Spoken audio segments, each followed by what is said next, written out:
The Secret Teachings of All Ages. An encyclopedic outline of Masonic, Hermetic, Kabbalistic, and Rosicrucian symbolical philosophy, being an interpretation of the secret teachings concealed within the rituals, allegories, and mysteries of all ages. By Manly P. Hall.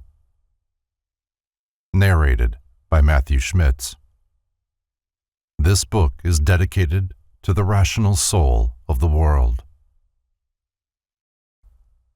Pythagorean Mathematics.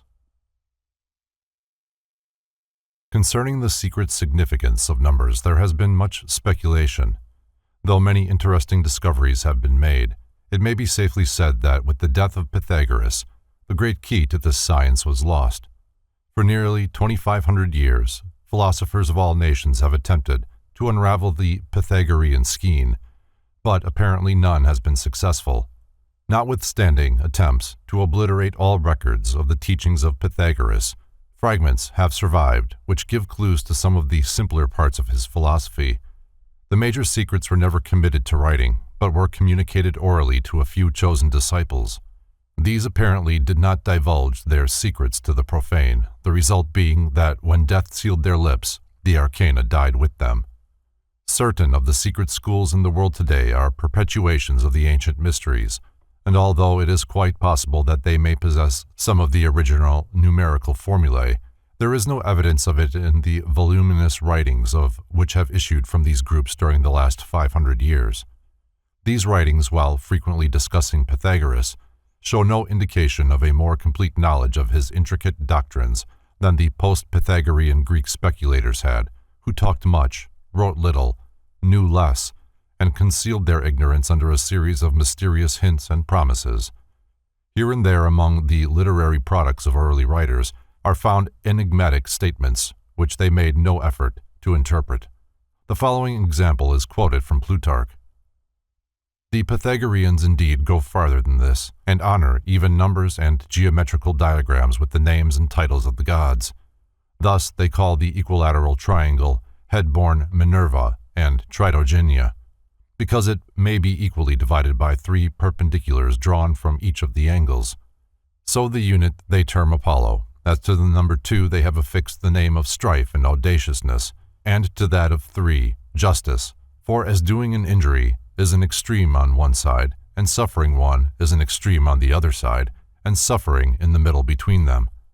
In like manner, the number 36, their tetractys, or sacred quaternion, being composed of the first 4 odd numbers added to the first 4 even ones, as is commonly reported, is looked upon by them as the most solemn oath they can take, called Cosmos, Isis, and Osiris.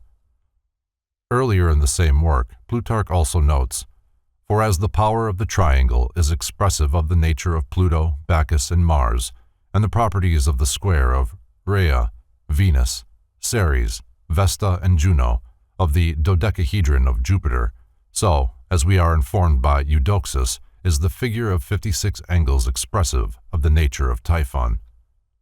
Plutarch did not pretend to explain the inner significance of the symbols, but believed that the relationship which Pythagoras established between the geometrical solids and the gods was the result of images the great sage had seen in the Egyptian temples. Albert Pike, the great Masonic symbolist, admitted that there were many points concerning which he could secure no reliable information. In his Symbolism, for the 32nd degree and 33rd degree, he wrote, "I do not understand why the 7 should be called Minerva, or the cube, Neptune." Further on he added, "Undoubtedly, the names given by Pythagoreans to the different number were themselves enigmatical and symbolic, and there is little doubt that in the time of Plutarch the meanings these names concealed were lost. Pythagoras had succeeded too well in concealing his symbols with a veil that was from the first impenetrable, without his oral explanation. This uncertainty, shared by all true students of the subject, proves conclusively that it is unwise to make definite statements found on the indefinite and fragmentary information available concerning the Pythagorean system of mathematical philosophy. The material which follows represents an effort to collect a few salient points from the scattered records preserved by disciples of Pythagoras and others who have since contacted his philosophy. Method of securing the numerical power of words.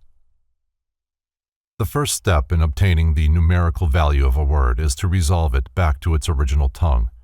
Only words of Greek or Hebrew derivation can be successfully analyzed by this method, and all words must be spelled in their most ancient and complete forms. Old Testament words and names therefore must be translated back into the early Hebrew characters, and New Testament words into the Greek. Two examples will help to clarify this principle. The demiurgus of the Jews is called in English Jehovah, but when seeking the numerical value of the name Jehovah, it is necessary to resolve the name into its Hebrew letters. It becomes He-Va-He Yod and is read from right to left. The Hebrew letters are He, Va, He, Yod, and when reversed into the English order from left to right, read Yod He Va He. By consulting the foregoing table of letter values, it is found that the 4 characters of this sacred name have the following numerical significance. Yod equals 10, He equals 5, Va equals 6, and the second He equals 5. Therefore, 10 plus 5 plus 6 plus 5 equals 26, a synonym of Jehovah. If the English letters were used, the answer obviously would not be correct. The second example is the mysterious Gnostic pantheos Abraxas. For this name, the Greek table is used. Abraxas in Greek is thus 1, 2, 100, 1, 60, 1, and 200, the sum being 365, the number of days in the year. This number furnishes the key to the mystery of Abraxas, who is symbolic of the 365 aeons, or spirits of the days, gathered together in one composite personality. Abraxas is symbolic of 5 creatures, and, as the circle of the year actually consists of 360 degrees, each of the emanating deities is 1/5 of this power, or 72, one of the most sacred numbers in the Old Testament of the Jews and in their Kabbalistic system. This same method is used in finding the numerical value of the names of the gods and goddesses of the Greeks and Jews. All higher numbers can be reduced to one of the original 10 numerals, and the 10 itself to 1. Therefore, all groups of numbers resulting from the translation of names of deities into their numerical equivalents have a basis in one of the first 10 numbers. By this system, in which the digits are added together, 666 becomes 6 plus 6 plus 6, or 18, and in this turn becomes 1 plus 8, or 9. According to Revelation, 144,000 are to be saved. This number becomes 1 plus 4 plus 4 plus 0 plus 0 plus 0, which equals 9, thus proving that both the beast of Babylon and the number of the saved refer to man himself, whose symbol is the number 9. This system can be used successfully with both Greek and Hebrew letters. The numerical values of the Hebrew, Greek, and Samaritan alphabets, from Higgins, Celtic Druids. Column 1, Names of the Hebrew letters. Column 2, Samaritan letters. Column 3, Hebrew and Chaldean letters.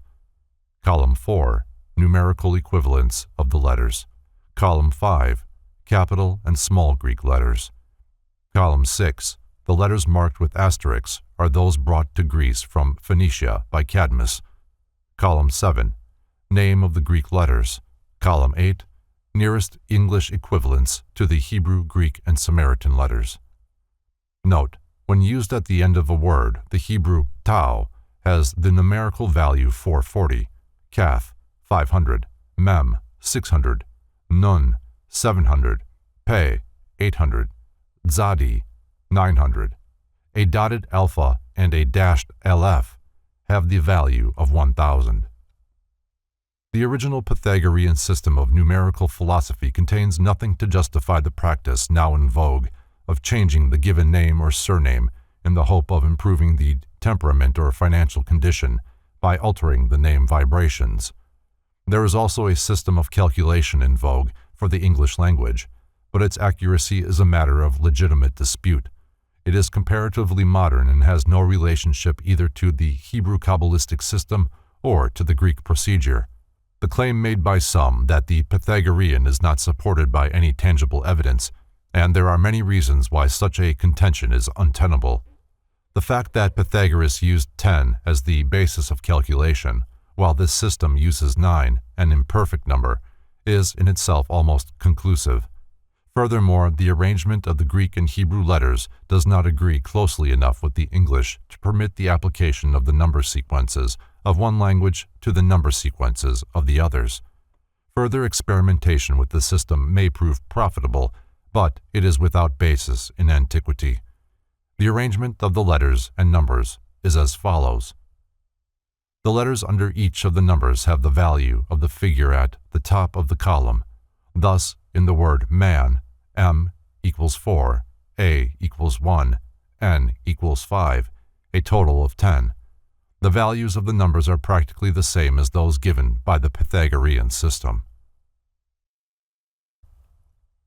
An introduction to the Pythagorean theory of numbers. The following outline of Pythagorean mathematics is a paraphrase of the opening chapters of Thomas Taylor's Theoretic Arithmetic, the rarest and most important compilation of Pythagorean mathematical fragments extant. The Pythagoreans declared arithmetic to be the mother of the mathematical sciences. This is proved by the fact that geometry, music, and astronomy are dependent upon it, but it is not dependent upon them. Thus, geometry may be removed, but arithmetic will remain. But if arithmetic be removed, geometry is eliminated.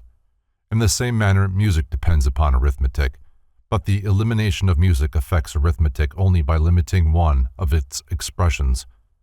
The Pythagoreans also demonstrated arithmetic to be prior to astronomy, for the latter is dependent upon both geometry and music. The size, form, and motion of the celestial bodies is determined by the use of geometry, their harmony and rhythm by the use of music. If astronomy be removed, neither geometry nor music is injured. But if geometry and music be eliminated, astronomy is destroyed. The priority of both geometry and music to astronomy is therefore established. Arithmetic, however, is prior to all. It is primary and fundamental. Pythagoras instructed his disciples that the science of mathematics is divided into two major parts. The first is concerned with the multitude, or the constituent parts of a thing, and the second with the magnitude, or the relative size or density of a thing. Magnitude is divided into two parts, magnitude which is stationary and magnitude which is movable, the stationary part having priority. Multitude is also divided into two parts, for it is related both to itself and to other things, the first relationship having priority. Pythagoras assigned the science of arithmetic to multitude related to itself, and the art of music to multitude related to other things. Geometry likewise was assigned to stationary magnitude, and spherics, usually partly in the sense of astronomy, to movable magnitude. Both multitude and magnitude were circumscribed by the circumference of mind. The atomic theory has proved size to be the result of number, for a mass is made up of minute units, though mistaken by the uninformed for a single simple substance. Owing to the fragmentary condition of existing Pythagorean records, it is difficult to arrive at exact definitions of terms. Before it is possible, however, to unfold the subject further, some light must be cast upon the meanings of the words number, monad, and one. The monad signifies the all-including one. The Pythagoreans called the monad the noble number, sire of gods and men. The monad also signifies the sum of any combination of numbers considered as a whole. Thus the universe is considered as a monad, but the individual parts of the universe, such as the planets and elements, are monads in relation to the parts of which they themselves are composed, though they, in turn, are parts of the greater monad formed of their sum. The monad may also be likened to the seed of a tree which, when it has grown, has many branches, the numbers. In other words, the numbers are to the monad what the branches of the tree are to the seed of the tree.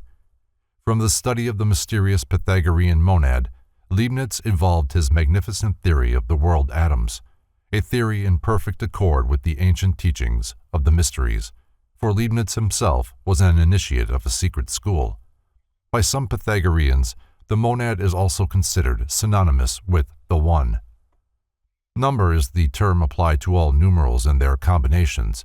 A strict interpretation of the term number by certain of the Pythagoreans excludes 1 and 2. Pythagoras defines number to be the extension and energy of the spermatic reasons contained in the monad. The followers of Hippasus declared number to be the first pattern used by the demiurgus in the formation of the universe. The one was defined by the Platonists as the summit of the many. The one differs from the monad in that the term monad is used to designate the sum of the parts considered as a unit, whereas the one is the term applied to each of its integral parts. There are two orders of number, odd and even. Because unity, or one, always remains indivisible, the odd number cannot be divided equally. Thus 9 is 4 plus 1 plus 4, the unity in the center being indivisible. Furthermore, if any odd number be divided into two parts, one part will always be odd and the other even. Thus 9 may be 5 plus 4, 3 plus 6, 7 plus 2, or 8 plus 1. The Pythagoreans considered the odd number, of which the monad was the prototype, to be definite and masculine. They were not all agreed, however, as to the nature of unity, or one. Some declared it to be positive, because if added to an even or negative number, it produces an odd or positive number. Others demonstrated that if unity be added to an odd number, the latter becomes even, thereby making the masculine to be feminine. Unity, or one, therefore, was considered an androgynous number, partaking of both the masculine and the feminine attributes, consequently both odd and even. For this reason, the Pythagoreans called it evenly odd. It was customary for the Pythagoreans to offer sacrifices of an uneven number of objects to the superior gods, while to the goddesses and subterranean spirits an even number was offered. Any even number may be divided into two equal parts, which are always either both odd or both even. Thus, 10 by equal division gives 5 plus 5, both odd numbers. The same principle holds true if the 10 be unequally divided. For example, in 6 plus 4, both parts are even. In 7 plus 3, both parts are odd. In 8 plus 2, both parts are again even, and in 9 plus 1, both parts are again odd. Thus, in the even number, however it may be divided, the parts will always be both odd or both even. The Pythagoreans considered the even number, of which the duad was the prototype, to be indefinite and feminine. The odd numbers are divided by a mathematical contrivance called the Sieve of Eratosthenes into three general classes: incomposite, composite, and incomposite composite. The incomposite numbers are those which have no divisor other than themselves and unity, such as 3, 5, 7, 11, 13, 17, 19, 23, 29, 31, 37, 41, 43, 47, and so forth. For example, 7 is divisible only by 7, which goes into itself once, and unity, which goes into 7, 7 times. The composite numbers are those which are divisible not only by themselves and unity, but also by some other number, such as 9, 15, 21, 25, 27, 33, 39, 45, 51, 57, and so forth. For example, 7 is divisible not only by itself and by unity, but also by 3 and by 7. The incomposite composite numbers are those which have no common divisor, although each of itself is capable of division, such as 9 and 25. For example, 9 is divisible by 3 and 25 by 5, but neither is divisible by the divisor of the other. Thus they have no common divisor. Because they have individual divisors, they are called composite, and because they have no common divisor, they are called incomposite. Accordingly, the term incomposite composite was created to describe their properties. Even numbers are divided into three classes: evenly even, evenly odd, and oddly odd. The evenly even numbers are all in duple ratio from unity, thus 1, 2, 4, 8, 16, 32, 64, 128, 256, 512, and 1024. The proof of the perfect evenly even number is that it can be halved and the halves again halved back into unity, as half of 64 is 32, half of 32 is 16, half of 16 is 8, half of 8 is 4, half of 4 is 2, half of 2 is 1. Beyond unity, it is impossible to go. The evenly even numbers possess certain unique properties. The sum of any number of terms, but the last term, is always equal to the last term minus 1. For example, the sum of the first and second terms, 1 plus 2, equals the third term, 4 minus 1, or the sum of the first, second, third, and fourth terms, 1 plus 2 plus 4 plus 8, equals the fifth term, 16 minus 1. In a series of evenly even numbers, the first multiplied by the last equals the last, the second multiplied by the second from the last equals the last, and so on, until in an odd series one number remains, which multiplied by itself equals the last number of the series, or in an even series two numbers remain, which multiplied by each other give the last number of the series. For example, 1, 2, 4, 8, 16 is an odd series. The first number, 1, multiplied by the last number, 16, equals the last number, 16. The second number, 2, multiplied by the second from the last number, 8, equals the last number, 8. Being an odd series, the 4 is left in the center, and this multiplied by itself also equals the last number, 16. The evenly odd numbers are those which, when halved, are incapable of further division by halving. They are formed by taking the odd numbers in sequential order and multiplying them by 2. By this process, the odd numbers 1, 3, 5, 7, 9, 11 produce the evenly odd numbers 2, 6, 10, 14, 18, 22. Thus, every fourth number is evenly odd. Each of the even odd numbers may be divided once, as 2, which becomes 2 ones, and cannot be divided further, or 6, which becomes 2 threes, and cannot be divided further. The Sieve of Eratosthenes, redrawn from Taylor's Theoretic Arithmetic. This sieve is a mathematical device originated by Eratosthenes about 230 BC for the purpose of segregating the composite and incomposite odd numbers. Its use is extremely simple after the theory has once been mastered. All the odd numbers are first arranged in their natural order, as shown in the second panel from the bottom, designated odd numbers. It will then be seen that every third number, beginning with 3, is divisible by 3. Every fifth number, beginning with 5, is divisible by 5. Every seventh number, beginning with 7, is divisible by 7. Every ninth number, beginning with 9, is divisible by 9. Every 11th number, beginning with 11, is divisible by 11, and so on into infinity. This system finally sifts out what the Pythagoreans called the incomposite numbers, or those having no divisor other than themselves, and unity. These will be found in the lowest panel, designated primary and incomposite numbers. In his History of Mathematics, David Eugene Smith states that Eratosthenes was one of the greatest scholars of Alexandria and was called by his admirers the second Plato. Eratosthenes was educated at Athens and is renowned not only for his sieve, but for having computed, by a very ingenious method, the circumference and diameter of the earth. His estimate of the earth's diameter was only 50 miles less than the polar diameter accepted by modern scientists. This and other mathematical achievements of Eratosthenes are indisputable evidence that in the 3rd century before Christ, the Greeks not only knew the earth to be spherical in form, but could also approximate with amazing accuracy its actual size and distance from both the sun and the moon. Aristarchus of Samos, another great Greek astronomer and mathematician who lived about 250 BC, established by philosophical deduction and a few simple scientific instruments that the earth revolved around the sun. While Copernicus actually believed himself to be the discoverer of this fact, he but restated the findings advanced by Aristarchus 1700 years earlier. Another peculiarity of the evenly odd numbers is that if the divisor be odd, the quotient is always even, and if the divisor be even, the quotient is always odd.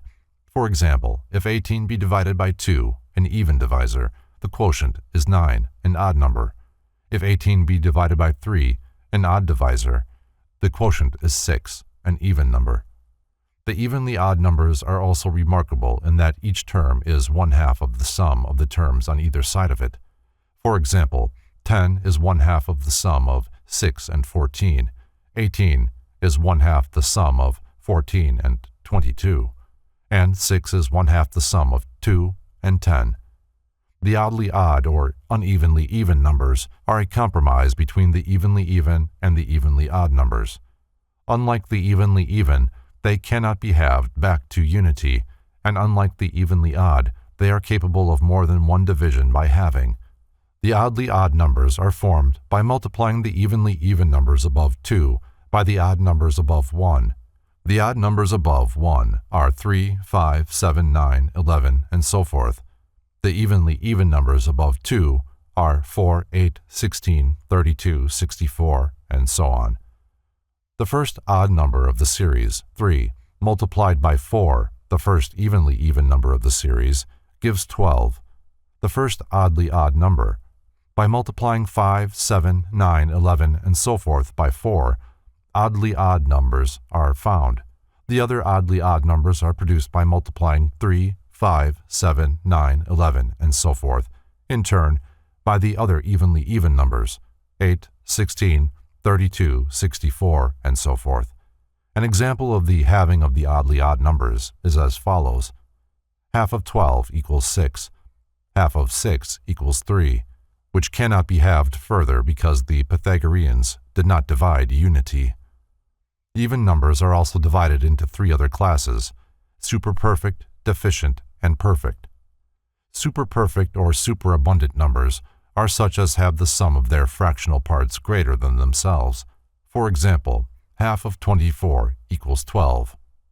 1/4 equals 6. 1/3 equals 8. 1/6 equals 4. 1/12 equals 2. And 1/24 equals 1. The sum of these parts, 12 plus 6 plus 8 plus 4 plus 2 plus 1, is 33, which is in excess of 24, the original number. Deficient numbers are such as have the sum of their fractional parts less than themselves. For example, half of 14 equals 7, 1/7 equals 2, and 1/14 equals 1. The sum of these parts, 7 plus 2 plus 1, is 10, which is less than 14, the original number. Perfect numbers are such as have the sum of their fractional parts equal to themselves. For example, half of 28 equals 14, 1/4 equals 7, 1/7 equals 4, 1/14 equals 2, and 1/28 equals 1. The sum of these parts, 14 plus 7 plus 4 plus 2 plus 1, is equal to 28. The perfect numbers are extremely rare. There is only one between 1 and 10, namely 6, one between 10 and 100, namely 28, one between 100 and 1000, namely 496, and one between 1000 and 10,000, namely 8128. The perfect numbers are found by the following rule. The first number of the evenly even series of numbers, 1, 2, 4, 8, 16, 32, and so forth, is added to the second number of the series, and if an incomposite number results, it is multiplied by the last number of the series of evenly even numbers, whose sum produced it.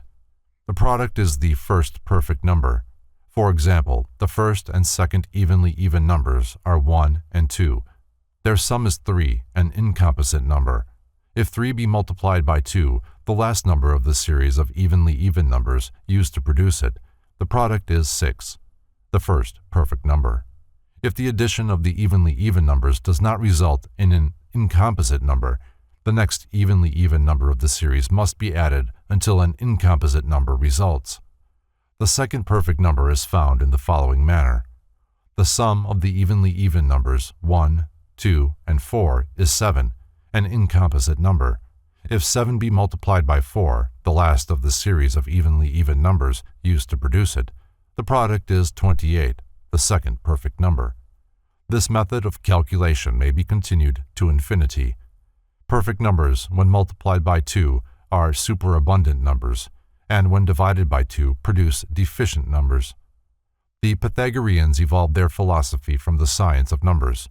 The following quotation from Theoretic Arithmetic is an excellent example of this practice. Perfect numbers, therefore, are beautiful images of the virtues, which are certain media between excess and defect, and are not summits, and by some of the ancients they were supposed to be. And evil is indeed opposed to evil, but both are opposed to one good. Good, however, is never opposed to good, but to 2 evils at one and the same time. Thus timidity is opposed to audacity, to both of which the want of true courage is common.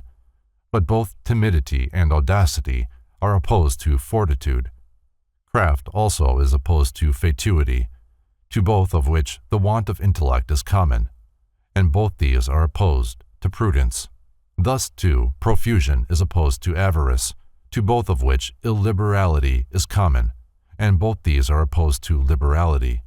And in a similar manner in the other virtues, by all of which it is evident that perfect numbers have a great similitude to the virtues, but they also resemble the virtues on another account, for they are rarely found, as being few, and they are generated in a very constant order. On the contrary, an infinite multitude of superabundant and diminished numbers may be found, nor are they disposed in any orderly series, nor generated from any certain end, and hence they have a great similitude to the vices, which are numerous, inordinate, and indefinite. The Table of the 10 Numbers. The following outline of the Pythagorean numbers is a paraphrase of the writings of Nicomachus, Theon of Smyrna, Proclus, Porphyry, Plutarch, Clement of Alexandria, Aristotle, and other early authorities. Monad, 1, is so called because it remains always in the same condition, that is, separate from multitude. Its attributes are as follows. It is called mind because the mind is stable and has preeminence, hermaphrodism because it is both male and female, odd and even, for being added to the even it makes odd, and to the odd even. God, because it is the beginning and end of all, but itself has neither beginning nor end. Good, for such is the nature of God, the receptacle of matter, because it produces the duad, which is essentially material.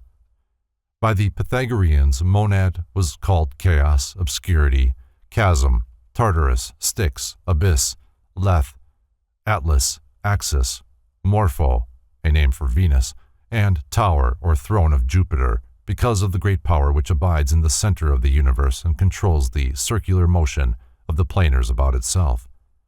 Monad is also called germinal reason, because it is the origin of all thoughts in the universe. Other names given to it were Apollo, because of its relation to the sun, Prometheus, because he brought man light, Pyralios, one who exists in fire, Geniture, because without it no number can exist, Substance, because substance is primary, cause of truth, and constitution of symphony. All these because it is the primordial one. Between greater and lesser the monad is equal. Between intention and remission it is middle. In multitude it is mean. And in time it is now, because eternity knows neither past nor future. It is called Jupiter because he is father and head of the gods. Vesta, the fire of the home, because it is located in the midst of the universe and remains there inclining to no side as a dot in a circle. Form, because it circumscribes, comprehends, and terminates. Love, concord, and piety, because it is indivisible. Other symbolic names for the monad are ship, chariot, Proteus, a god capable of changing his form, Mnemosyne, and Polyanimus, having many names. The following symbolic names were given to the duad, 2, because it has been divided, and is 2 rather than 1, and when there are 2, each is opposed to the other. Genius, evil, darkness, inequality, instability, movability, boldness, fortitude, contention, matter, dissimilarity, partition between multitude and monad, defect, shapelessness, indefiniteness, indeterminateness, harmony, tolerance, root, feet of the fountain abounding idea, top, phanis, opinion, fallacy, alterity, diffidence, impulse, death, motion, generation, mutation, division, longitude, augmentation, composition, communion, misfortune, sustentation, imposition, marriage, soul, and science. In his book Numbers, W. Wynne Westcott says of the duad, "It was called audacity from its being the earliest number to separate itself from the divine one, from the adatum of God-nourished silence, as the Chaldean oracles say. As the monad is the father, so the duad is the mother.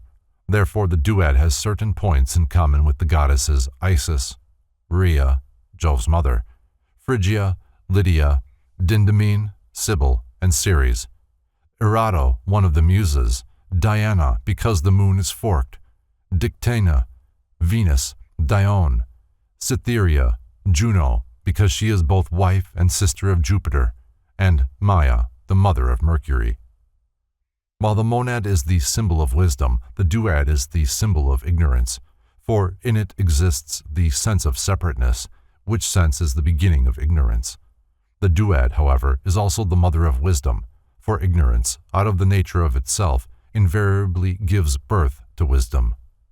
The Pythagoreans revered the monad but despised the duad, because it was the symbol of polarity.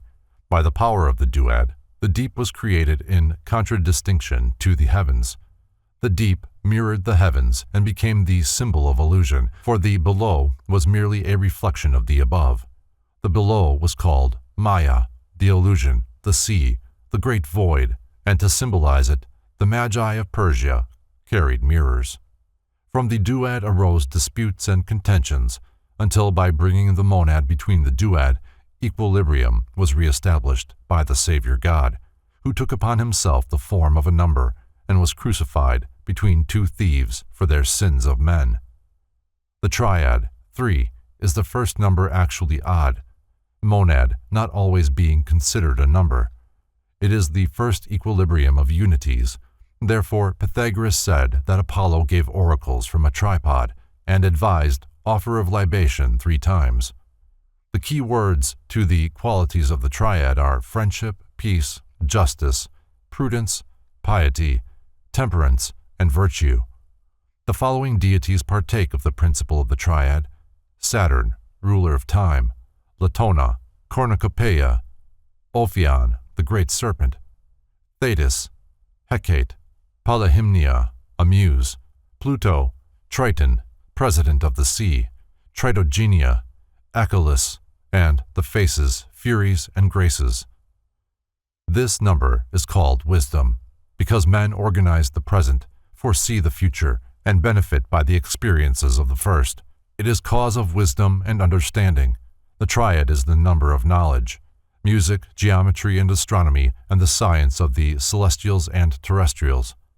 Pythagoras taught that the cube of this number had the power of the lunar circle. The sacredness of the triad and its symbol, the triangle, is derived from the fact that it is made up of the monad and the duad. The monad is the symbol of the Divine Father and the duad of the Great Mother. The triad being made of these two is therefore androgynous and is symbolic of the fact that God gave birth to his worlds out of himself, who in his creative aspect is always symbolized by the triangle. The monad passing into the duad was thus capable of becoming the parent of progeny, for the duad was the womb of Meru, within which the world was incubated and within which it still exists in embryo. The tetrad, 4, was esteemed by the Pythagoreans as the primal genial number, the root of all things, the fountain of nature, and the most perfect number. All tetrads are intellectual. They have an emergent order and encircle the world as the imperium passes through it. Why the Pythagoreans expressed God as a tetrad is explained in a sacred discourse ascribed to Pythagoras, wherein God is called the number of numbers. This is because the decad, or 10, is composed of 1, 2, 3, and 4. The number 4 is symbolic of God, because it is symbolic of the first 4 numbers. Moreover, the tetrad is the center of the week, being halfway between 1 and 7. The tetrad is also the first geometric solid. Pythagoras maintained that the soul of man consists of a tetrad, the four powers of the soul being mind, science, opinion, and sense. The tetrad connects all beings, elements, numbers, and reasons, nor can anything be named which does not depend upon the tetractys. It is the cause and maker of all things, the intelligible God, author of celestial and sensible good. Plutarch interprets this tetractys, which he said was also called the world, to be 36, consisting of the first four odd numbers added to the first four even numbers, thus 1 plus 3 plus 5 plus 7 equals 16, 2 plus 4 plus 6 plus 8 equals 20, equals 36. Key words given to the tetrad are impetuosity, strength, virility, two-mothered, and the key keeper of nature, because the universal constitution cannot be without it. It is also called harmony and the first profundity. The following deities partook of the nature of the tetrad: Hercules, Mercury, Vulcan, Bacchus, and Urania, one of the Muses. The triad represents the primary colors and from the major planets, while the tetrad represents the secondary colors and the minor planets. From the first triangle comes forth the seven spirits, symbolized by a triangle and a square. These together form the Masonic apron. The pentad, 5, is the union of an odd and an even number, 3 and 2. Among the Greeks, the pentagram was a sacred symbol of light, health, and vitality. It also symbolized the fifth element, ether, because it is free from the disturbances of the four lower elements. It is called equilibrium because it divides the perfect number 10 into two equal parts. The pentad is symbolic of nature, for when multiplied by itself, it returns into itself, just as grains of wheat, when starting in the form of seed, pass through nature's processes and reproduce the seed of the wheat as the ultimate form of their own growth. Other numbers multiplied by themselves produce other numbers, but only 5 and 6 multiplied by themselves represent and retain their original number as the last figure in their products. The pentad represents all the superior and inferior beings. It is sometimes referred to as the Hierophant or the priest of the mysteries, because of its connection with the spiritual ethers, by means of which mystic development is attained. Key words of the pentad are reconciliation, alternation, marriage, immortality, cordiality, providence, and sound. Among the deities who partook of the nature of the pentad were Pallas, Nemesis, Bubastia or Bast, Venus, Androgynia, Cytherea, and the messengers of Jupiter. The tetrad, the elements, plus the monad equals the pentad. The Pythagoreans taught that the elements of earth, fire, air, and water were permeated by a substance called ether, the basis of vitality and life. Therefore, they chose the 5-pointed star or pentagram as the symbol of vitality, health, and interpretation. It was customary for the philosophers to conceal the element of earth under the symbol of a dragon, and many of the heroes of antiquity were told to go forth and slay the dragon. Hence, they drove their sword, the monad, into the body of the dragon, the tetrad.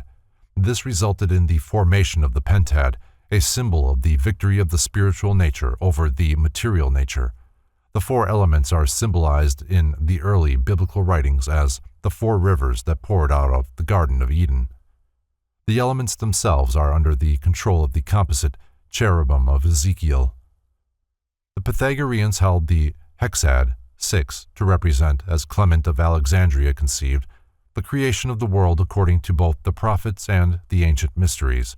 It was called by the Pythagoreans the perfection of all the parts.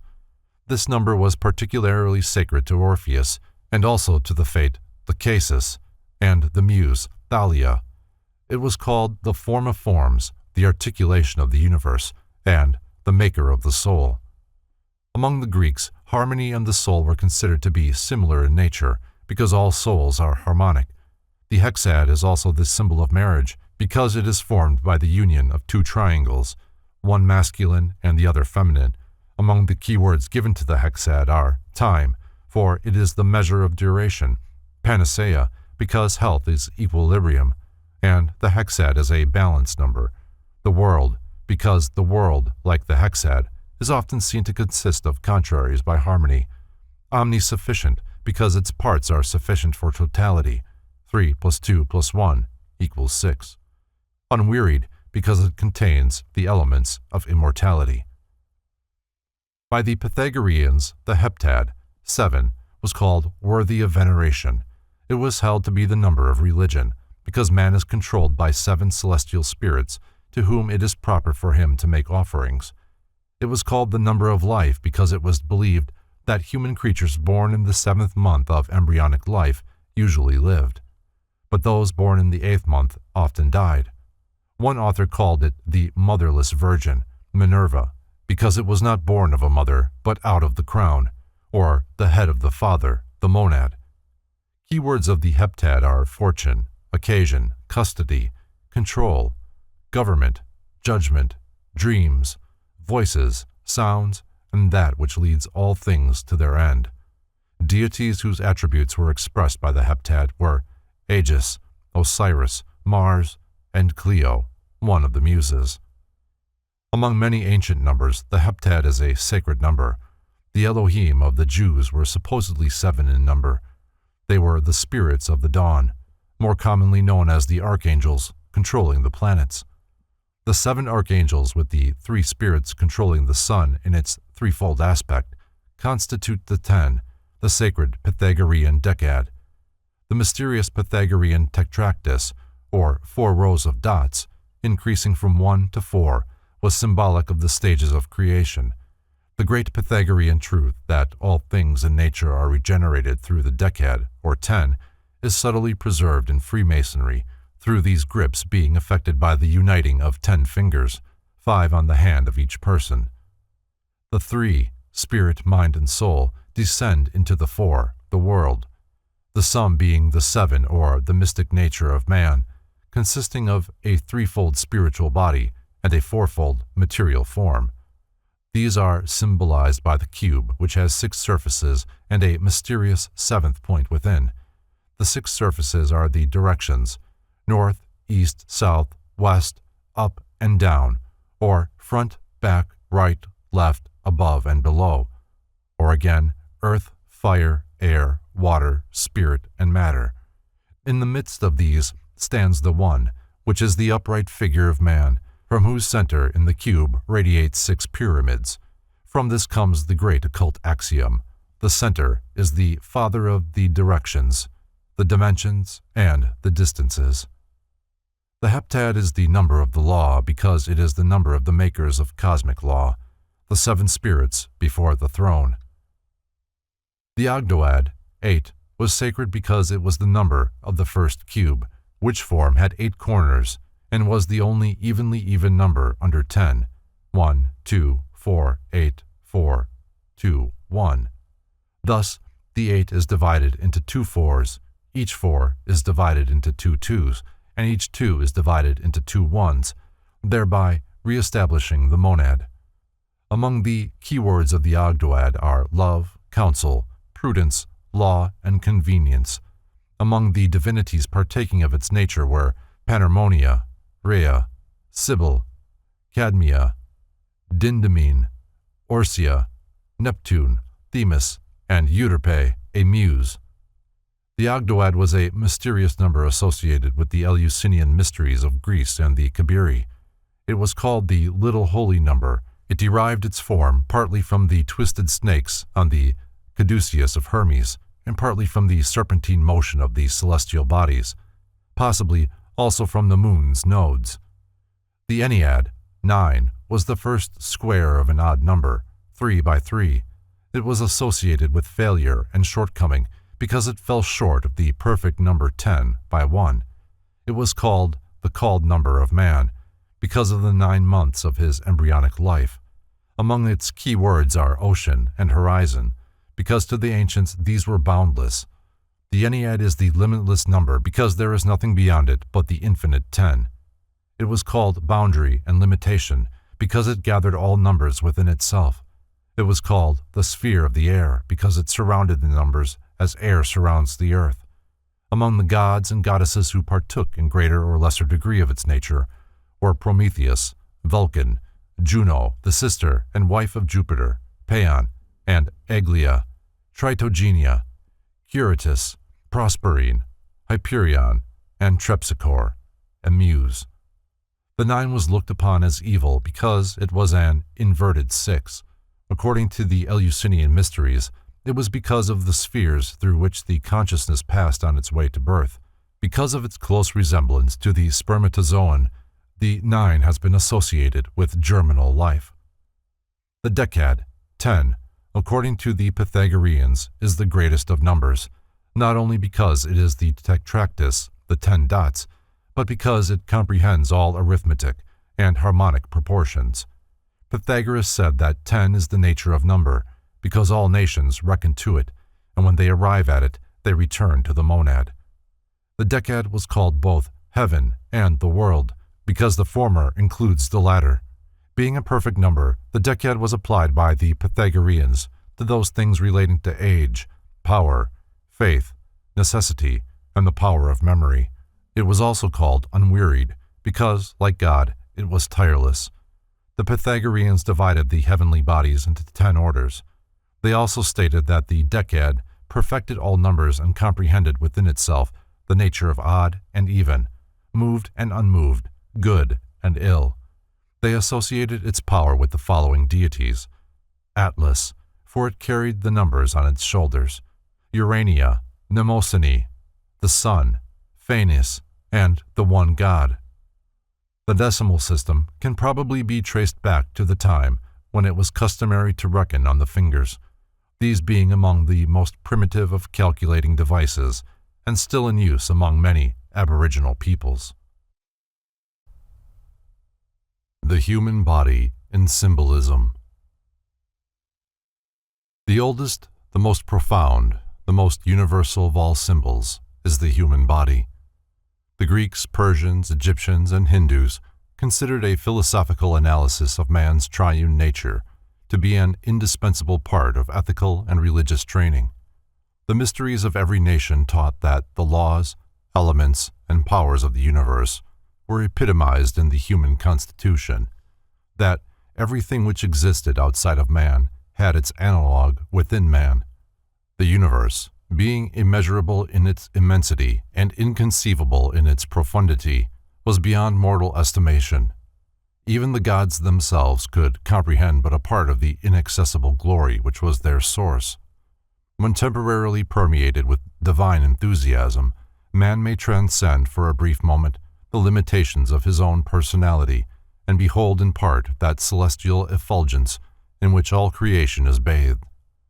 But even in his periods of greatest illumination, man is incapable of imprinting upon the substance of his rational soul a perfect image of the multiform expression of celestial activity.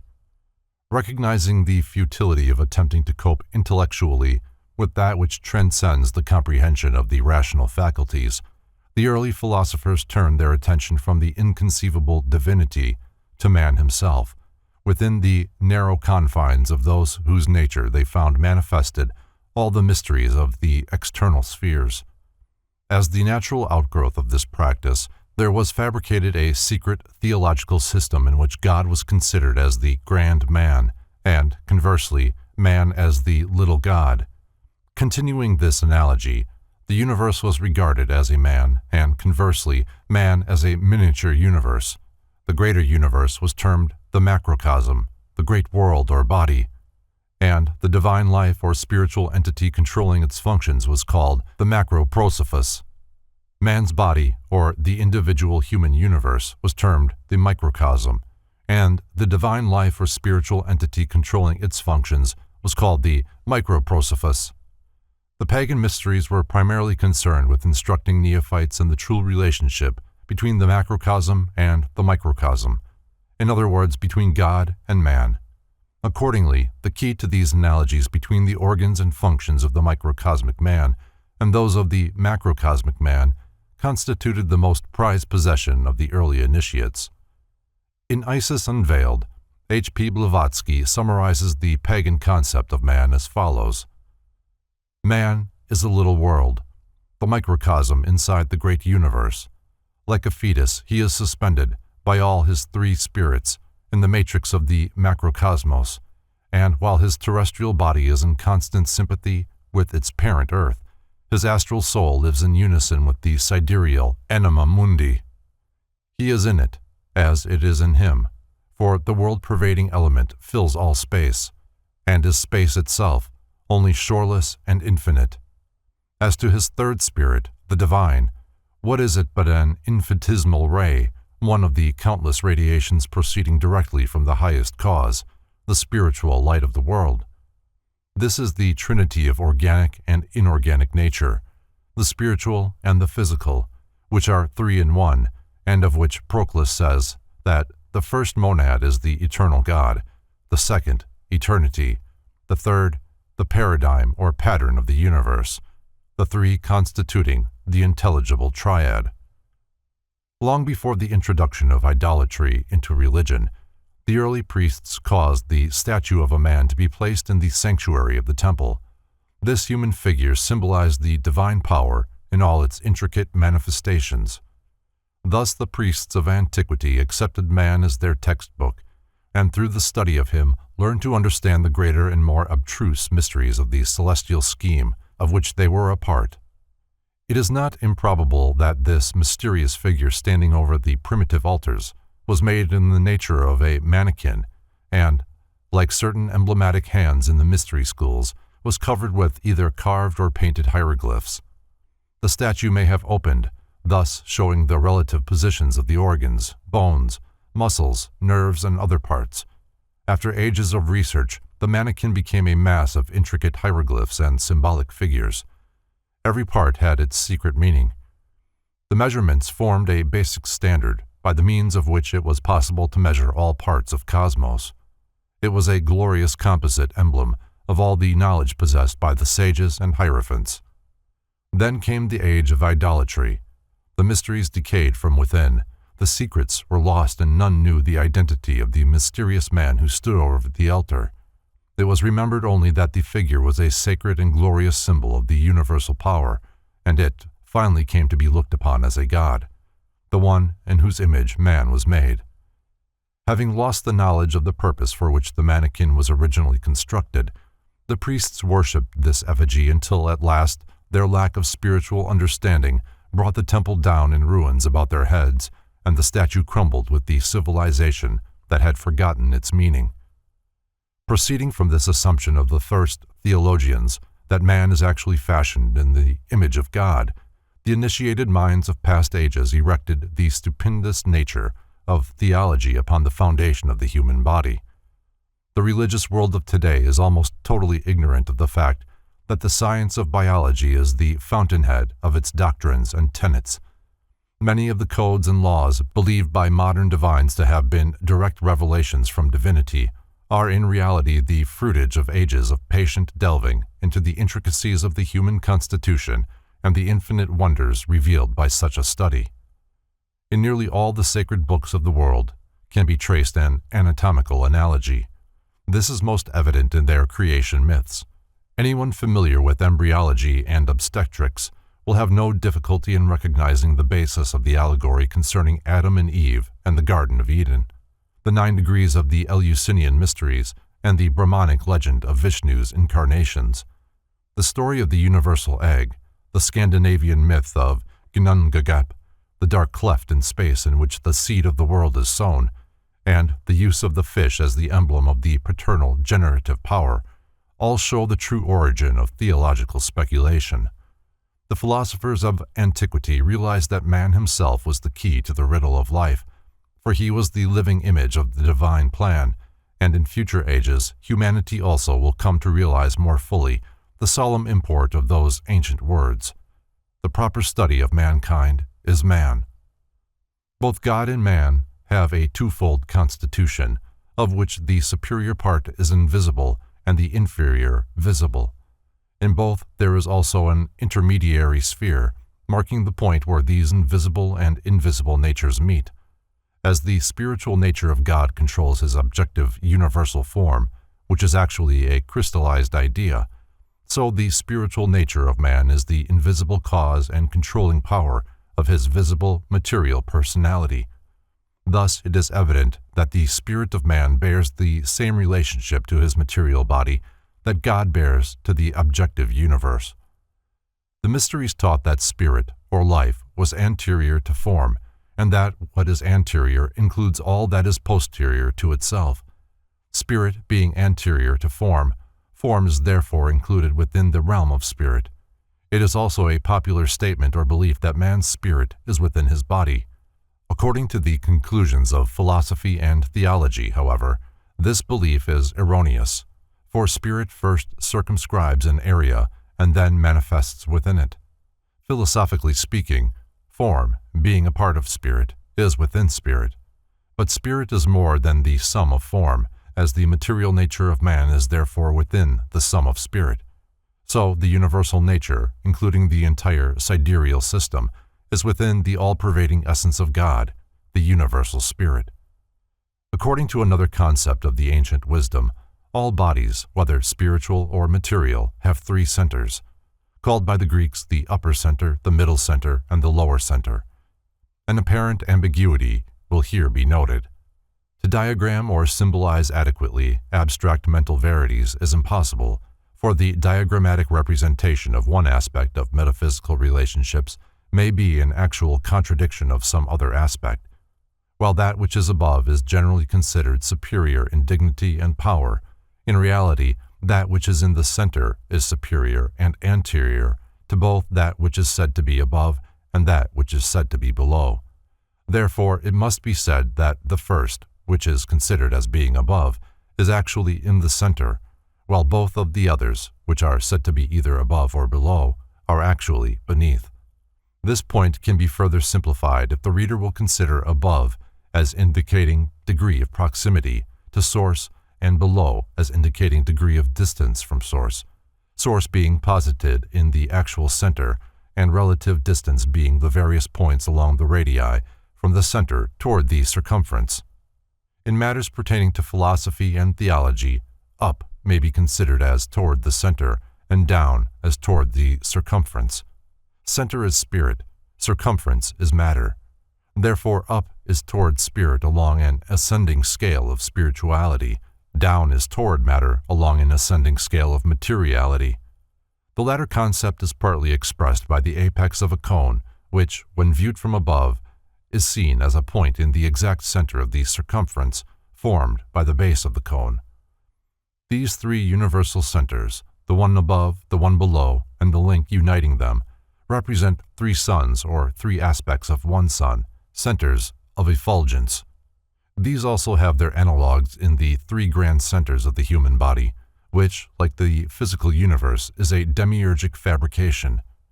The first of these suns, says Thomas Taylor, is analogous to light when viewed subsisting in its fountain, the sun, the second to the light immediately proceeding from the sun, and the third to the splendor communicated to other natures by this light. The Tetragrammaton in the human heart, from Boehm's Libri Apologeticae. The Tetragrammaton, or four-lettered name of God, is here arranged as a tetractys within the inverted human heart. Beneath, the name of Jehovah is shown transformed into Jehoshua by the interpolation of the radiant Hebrew letter Shin. The drawing as a whole represents the throne of God and his hierarchies within the heart of man.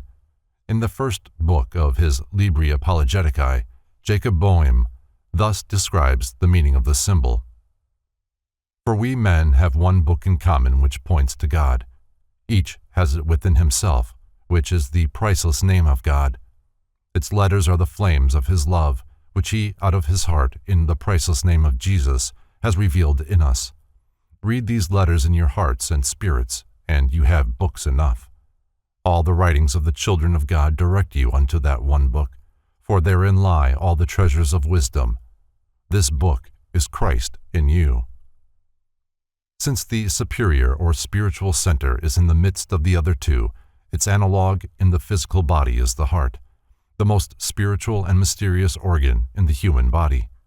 The second center, or the link between the superior and inferior worlds, is elevated to the position of greatest physical dignity, the brain. The third or lower center is relegated to the position of least physical dignity but greatest physical importance, the generative system.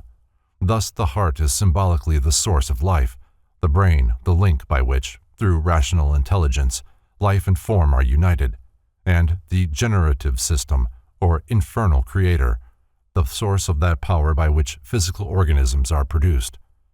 The ideals and aspirations of the individual depend largely upon which of these three centers of power predominates in scope and activity of expression. In the materialist, the lower center is the strongest, in the intellectualist, the higher center, but in the initiate, the middle center, by bathing the two extremes in a flood of spiritual effulgence, controls wholesomely both the mind and the body. As light bears witness of life, which is its source, so the mind bears witness of the spirit, and activity in a still lower plane bears witness of intelligence. Thus the mind bears witness of the heart, while the generative system in turn bears witness of the mind. Accordingly, the spiritual nature is most commonly symbolized by a heart, the intellectual power of an opened eye, symbolizing the pineal gland or cyclopean eye, which is the two-faced Janus of the pagan mysteries, and the generative system by a flower, a staff, a cup, or a hand. While all the mysteries recognize the heart as the center of spiritual consciousness, they often purposely ignored this concept and used the heart in its exoteric sense as the symbol of the emotional nature. In this arrangement, the generative center represented the physical body, the heart the emotional body, and the brain the mental body. The brain represented the superior sphere, but after the initiates had passed through the lower degrees, they were instructed that the brain was the proxy of the spiritual flame, dwelling in the innermost recesses of the heart. The student of esotericism discovers, ere long, that the ancients often resorted to various blinds to conceal the true interpretations of their mysteries. The substitution of the brain for the heart was one of these blinds. The 3 degrees of the ancient mysteries were, with few exceptions, given in chambers which represented the 3 great centers of the human and universal bodies. If possible, the temple itself was constructed in the form of the human body. The candidate entered between the feet and received the highest degree in the point corresponding to the brain. Thus the first degree was the material mystery, and its symbol was the generative system. It raised the candidate through the various degrees of concrete thought. The second degree was given in the chamber corresponding to the heart, but represented the middle power, which was the mental link. Here the candidate was initiated into the mysteries of abstract thought and lifted as high as the mind was capable of penetrating. He then passed into the third chamber, which, analogous to the brain, occupied the highest position in the temple, but, analogous to the heart, was of the greatest dignity. In the brain chamber, the heart mystery was given. Here the initiate, for the first time, truly comprehended the meaning of those immortal words, "As a man thinketh in his heart, so is he." As there are 7 hearts in the brain, so there are 7 brains in the heart, but this is a matter of superphysics of which little can be said at the present time. Proclus writes on this subject in the first book of On the Theology of Plato. Indeed, Socrates in the first Alcibiades rightly observes that the soul entering into herself will behold all other things, and deity itself, for verging to her own union and to the center of all life, laying aside multitude, and the variety of all the manifold powers which she contains, she ascends to the highest watchtower offerings.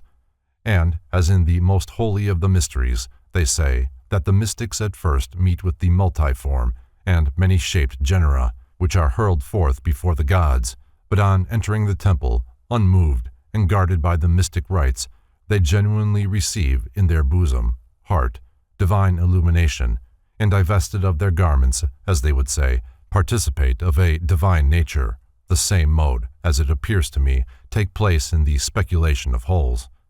For the soul, when looking at things posterior to herself, beholds the shadows and images of beings, but when she converts herself to herself, she evolves her own essence, and the reasons which she contains.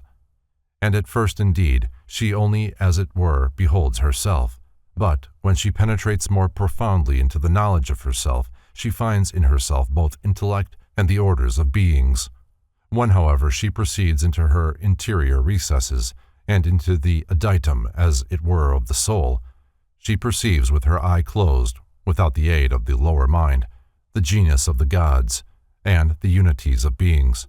For all things are in us psychically, and through this we are naturally capable of knowing all things, by exciting the powers and the images of wholes which we contain. The initiates of old warned their disciples that an image is not a reality, but merely the objectification of a subjective idea. The image of the gods were not designed to be objects of worship, but were to be regarded merely as emblems or reminders of invisible powers and principles.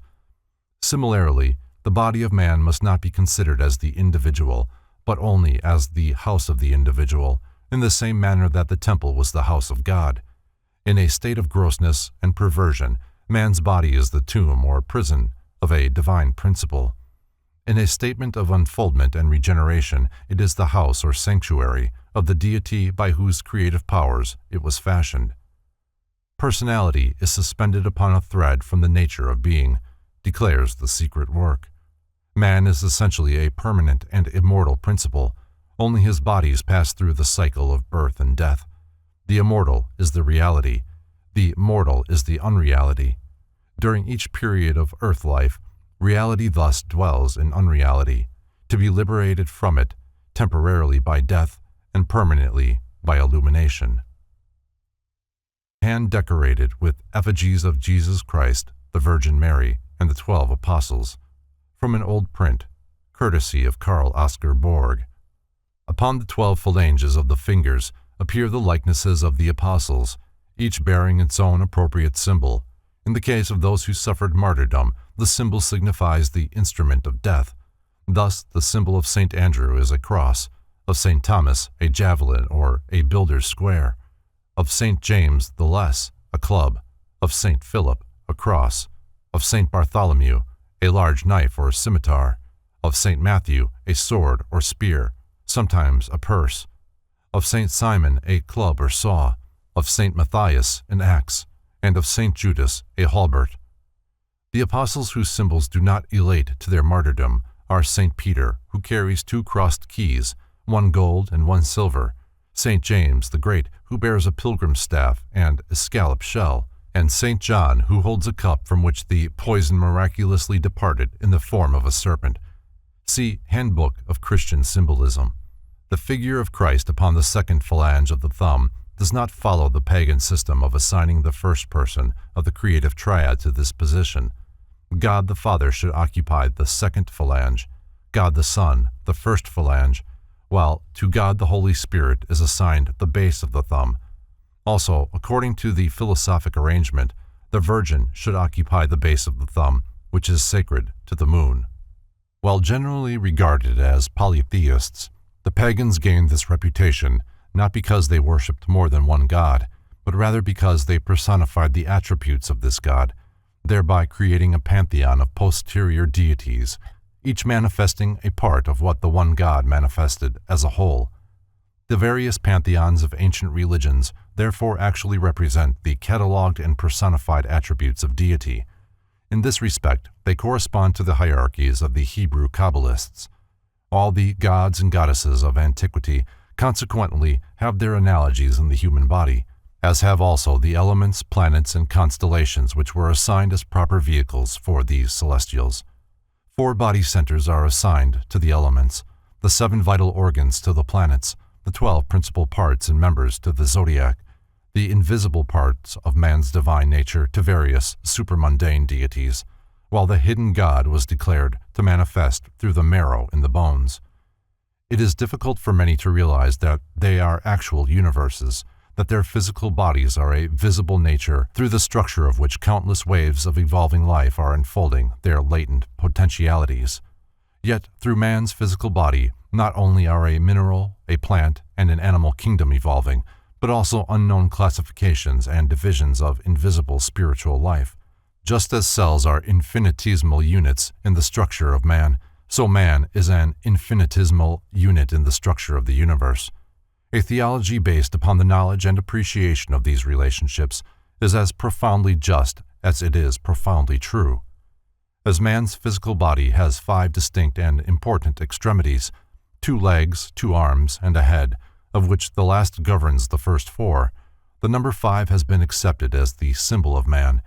By its 4 corners, the pyramid symbolizes the arms and legs, and by its apex, the head, thus indicating that one rational power controls 4 irrational corners.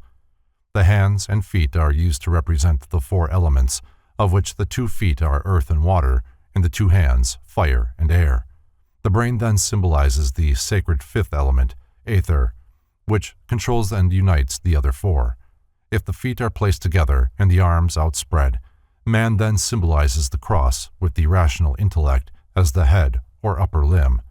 The fingers and toes also have special significance. The toes represent the 10 commandments of the physical law, and the fingers the 10 commandments of the spiritual law.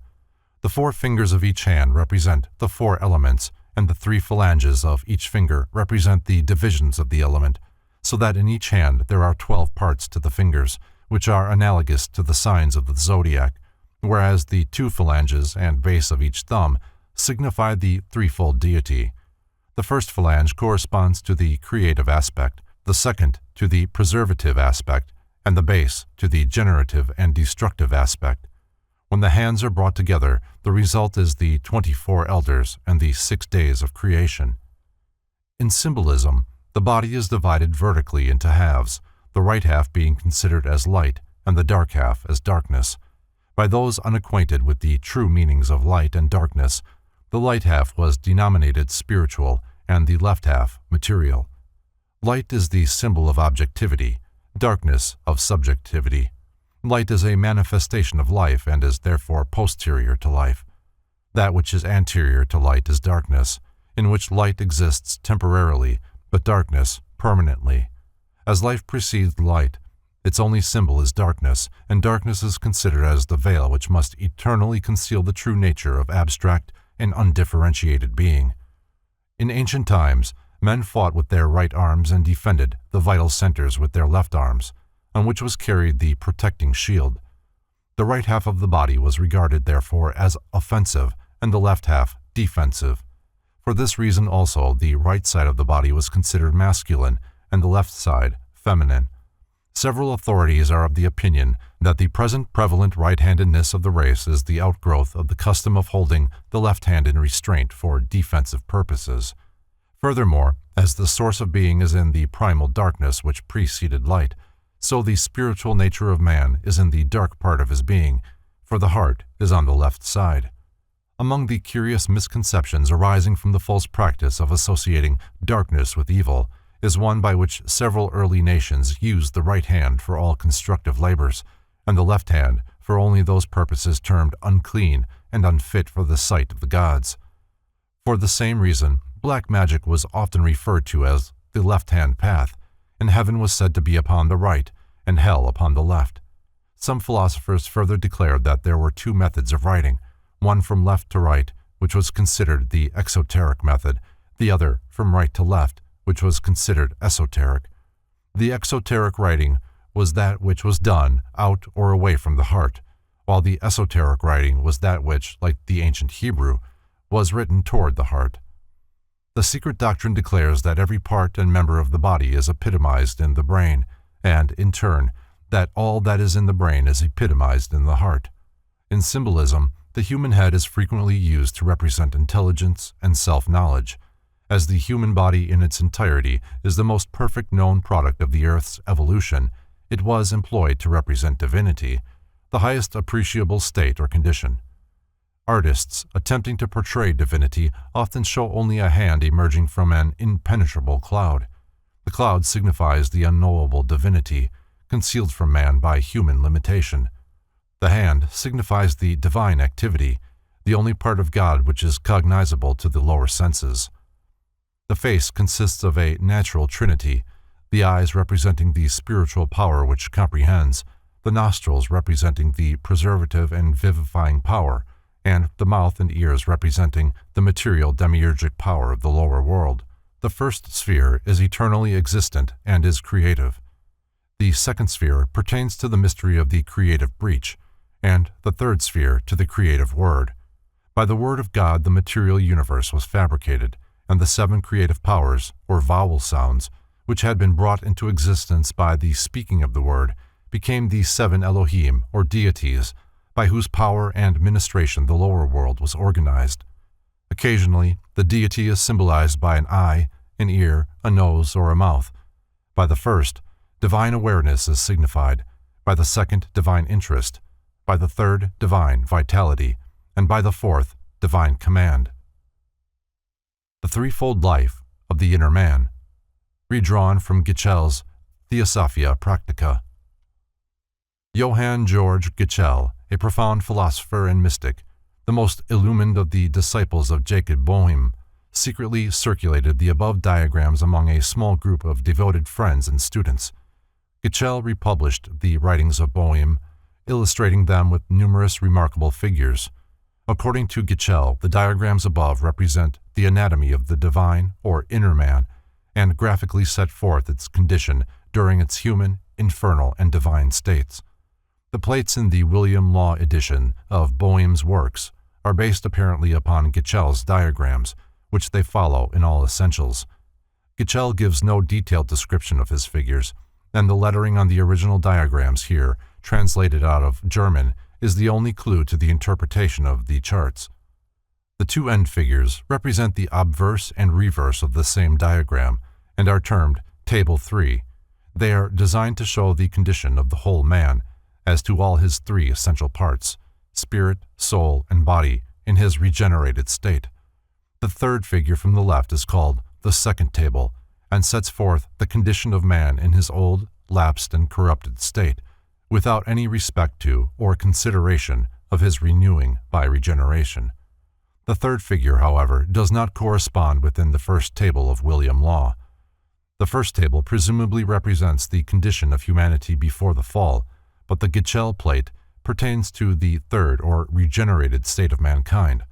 William Law thus describes the purpose of the diagrams and the symbols upon them.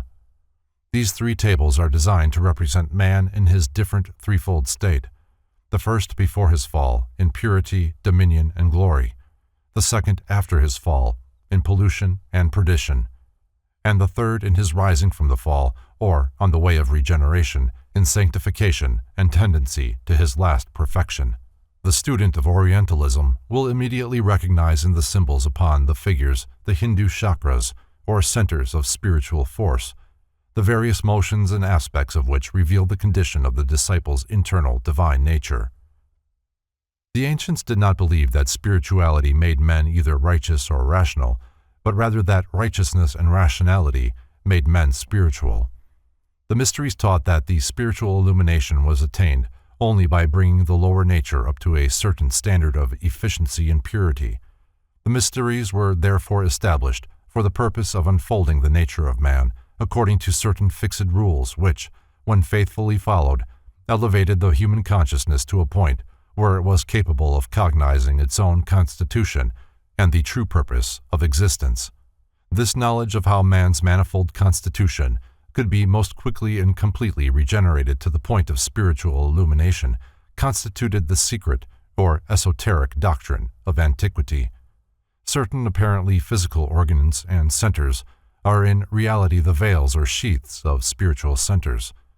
What these were and how they could be unfolded was never revealed to the unregenerate, for the philosophers realized that once he understands the complete working of any system, a man may accomplish a prescribed end without being qualified to manipulate and control the effects which he has produced.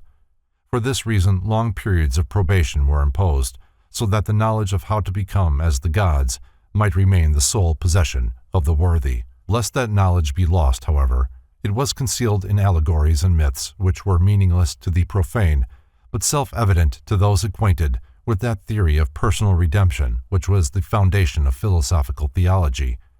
Christianity itself may be cited as an example. The entire New Testament is in fact an ingeniously concealed exposition of these secret processes of human regeneration. The characters so long considered as historical men and women are really the personification of certain processes which take place in the human body when man begins the task of consciously liberating himself from the bondage of ignorance and death. The garments and ornamentations supposedly worn by the gods are also keys, for in the mysteries, clothing was considered as synonymous with form, The degree of spirituality or materiality of the organisms was signified by the quality, beauty, and value of the garments worn. Man's physical body was looked upon as the robe of his spiritual nature.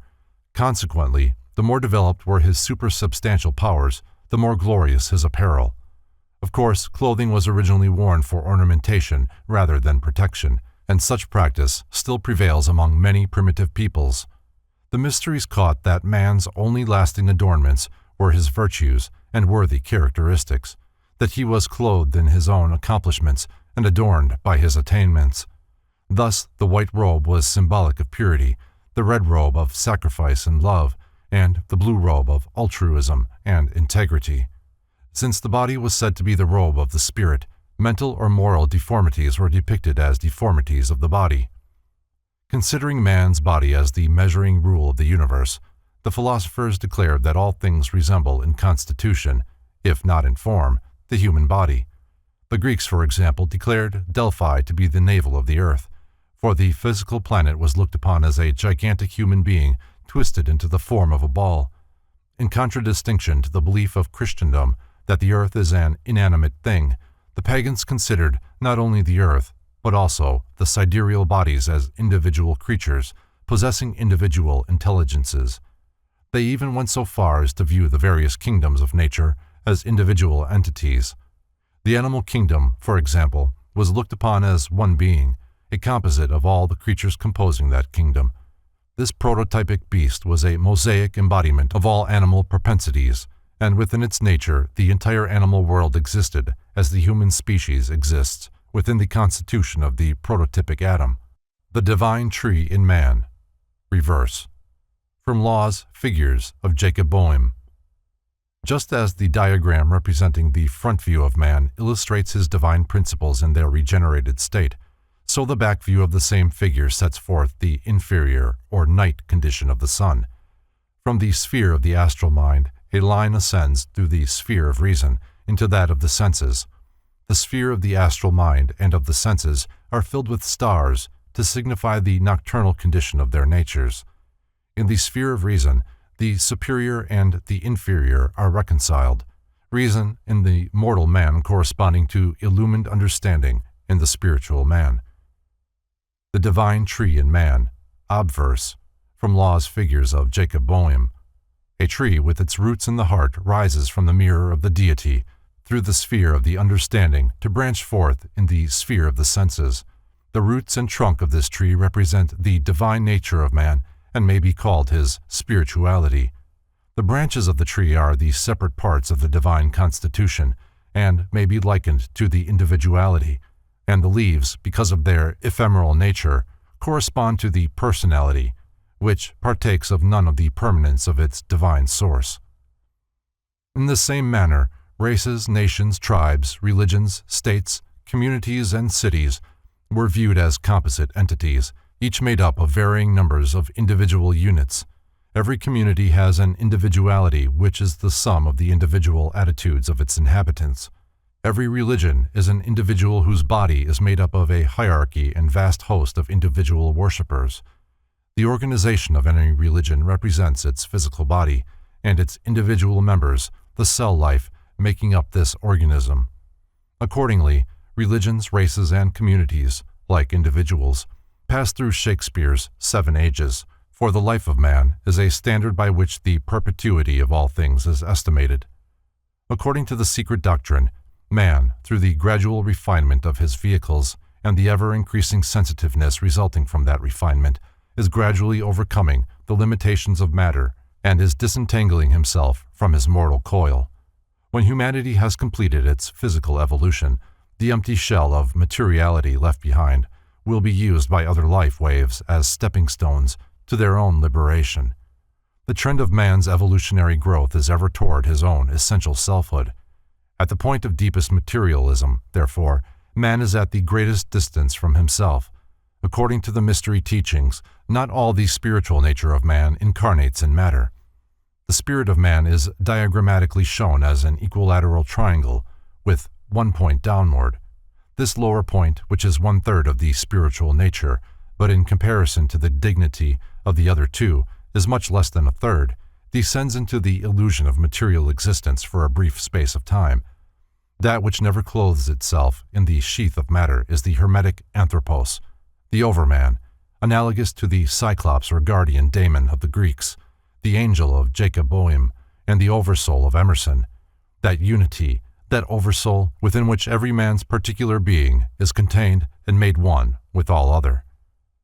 At birth, only a third part of the divine nature of man temporarily dissociates itself from its own immortality and takes upon itself the dream of physical birth and existence, animating with its own celestial enthusiasm a vehicle composed of material elements, part of and bound to the material sphere.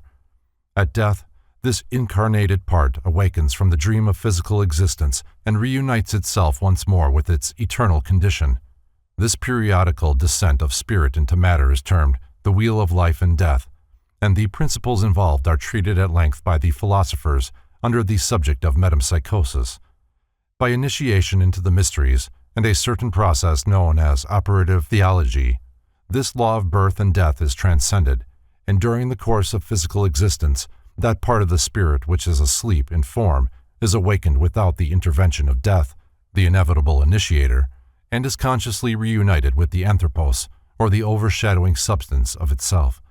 This is at once the primary purpose and consummate achievement of the mysteries, that man shall become aware of and consciously be reunited with the divine source of himself without tasting of physical dissolution.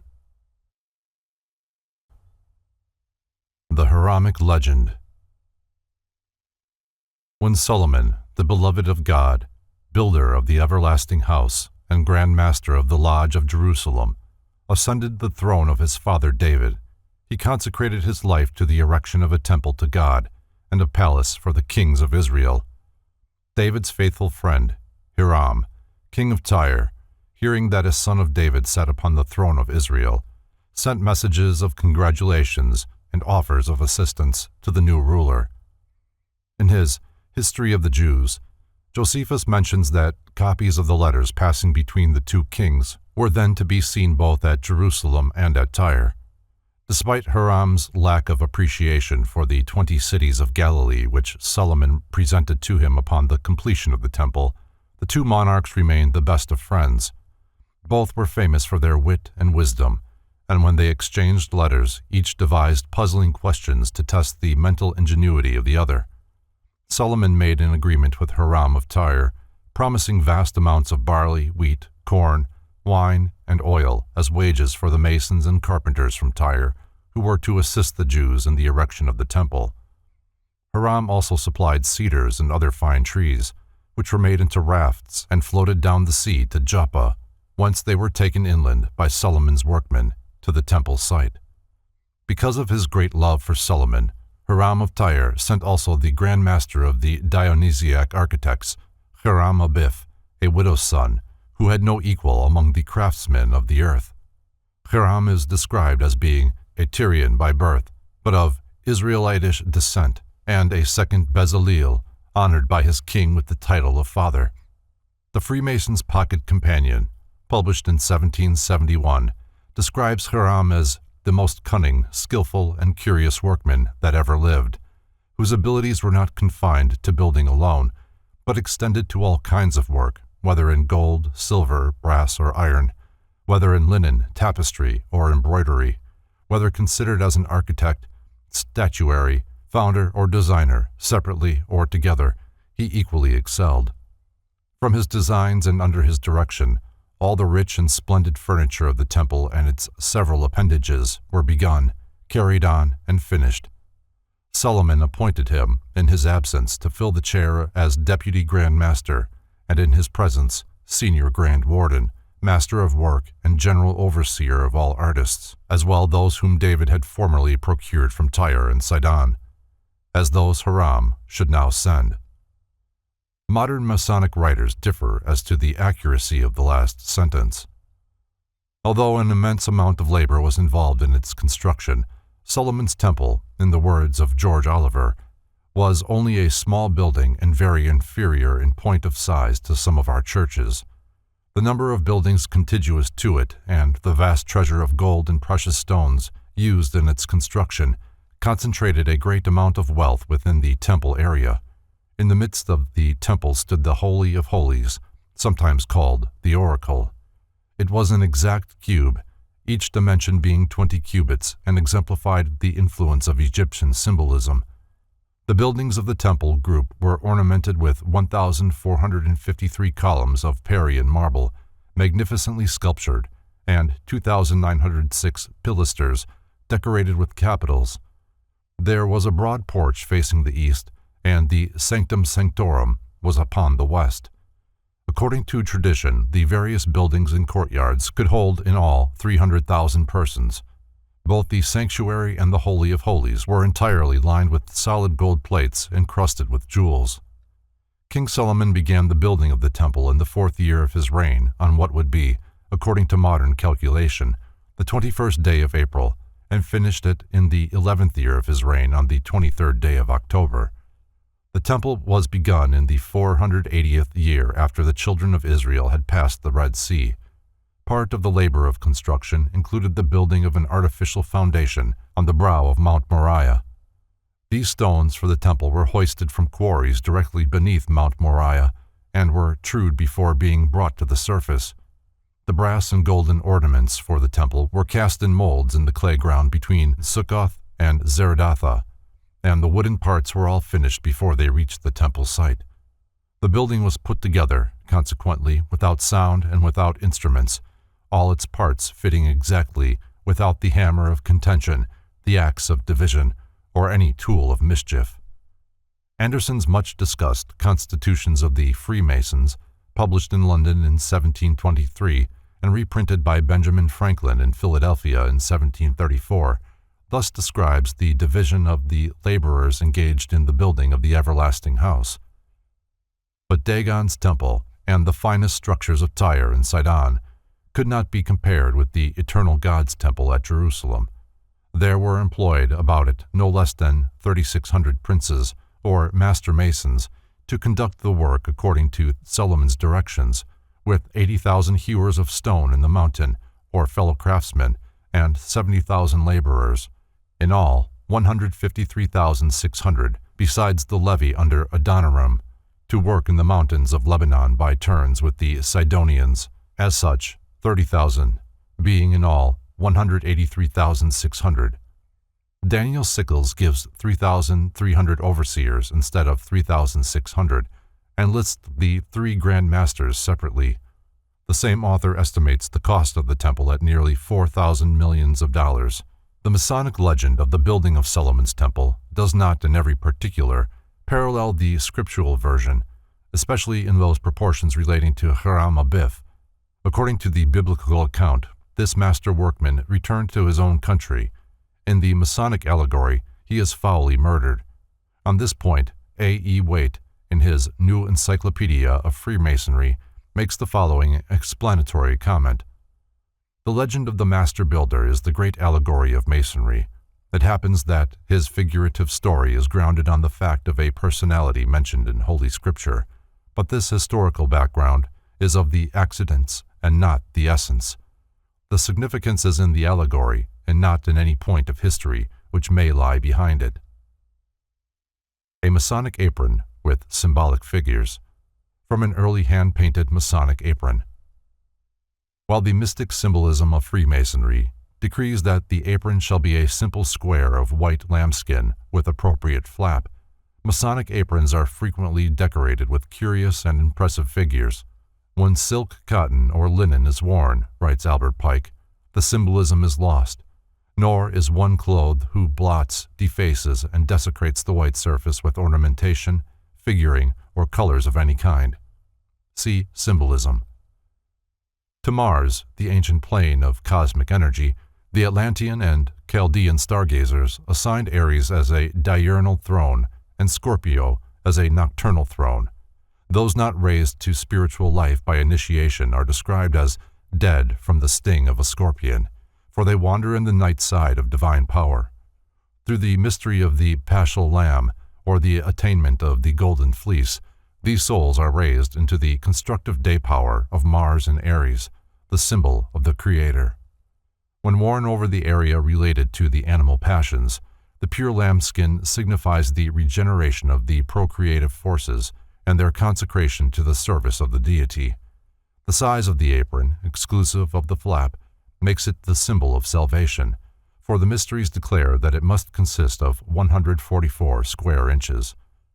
The apron shown above contains a wealth of symbolism: the beehive, emblematic of the Masonic Lodge itself, the trowel, the mallet, and the trestle board, the rough and true ashlars, the pyramids and hills of Lebanon, the pillars, the temple, and the checkerboard floor, and the blazing star and tools of the craft.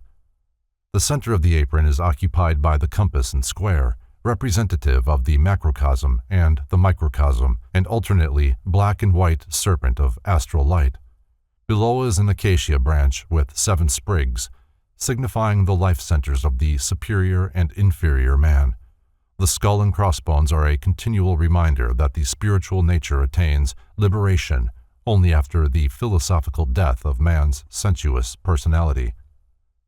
Hiram, as master of the builders, divided his workmen into 3 groups, which were termed entered apprentices, fellow craftsmen, and master masons. To each division he gave certain passwords and signs by which their respective excellence could be quickly determined. While all were classified according to their merits, some were dissatisfied, for they desired a more exalted position than they were capable of filling. At last, 3 fellow craftsmen, more daring than their companions, determined to force Hiram to reveal them the password of the master's degree.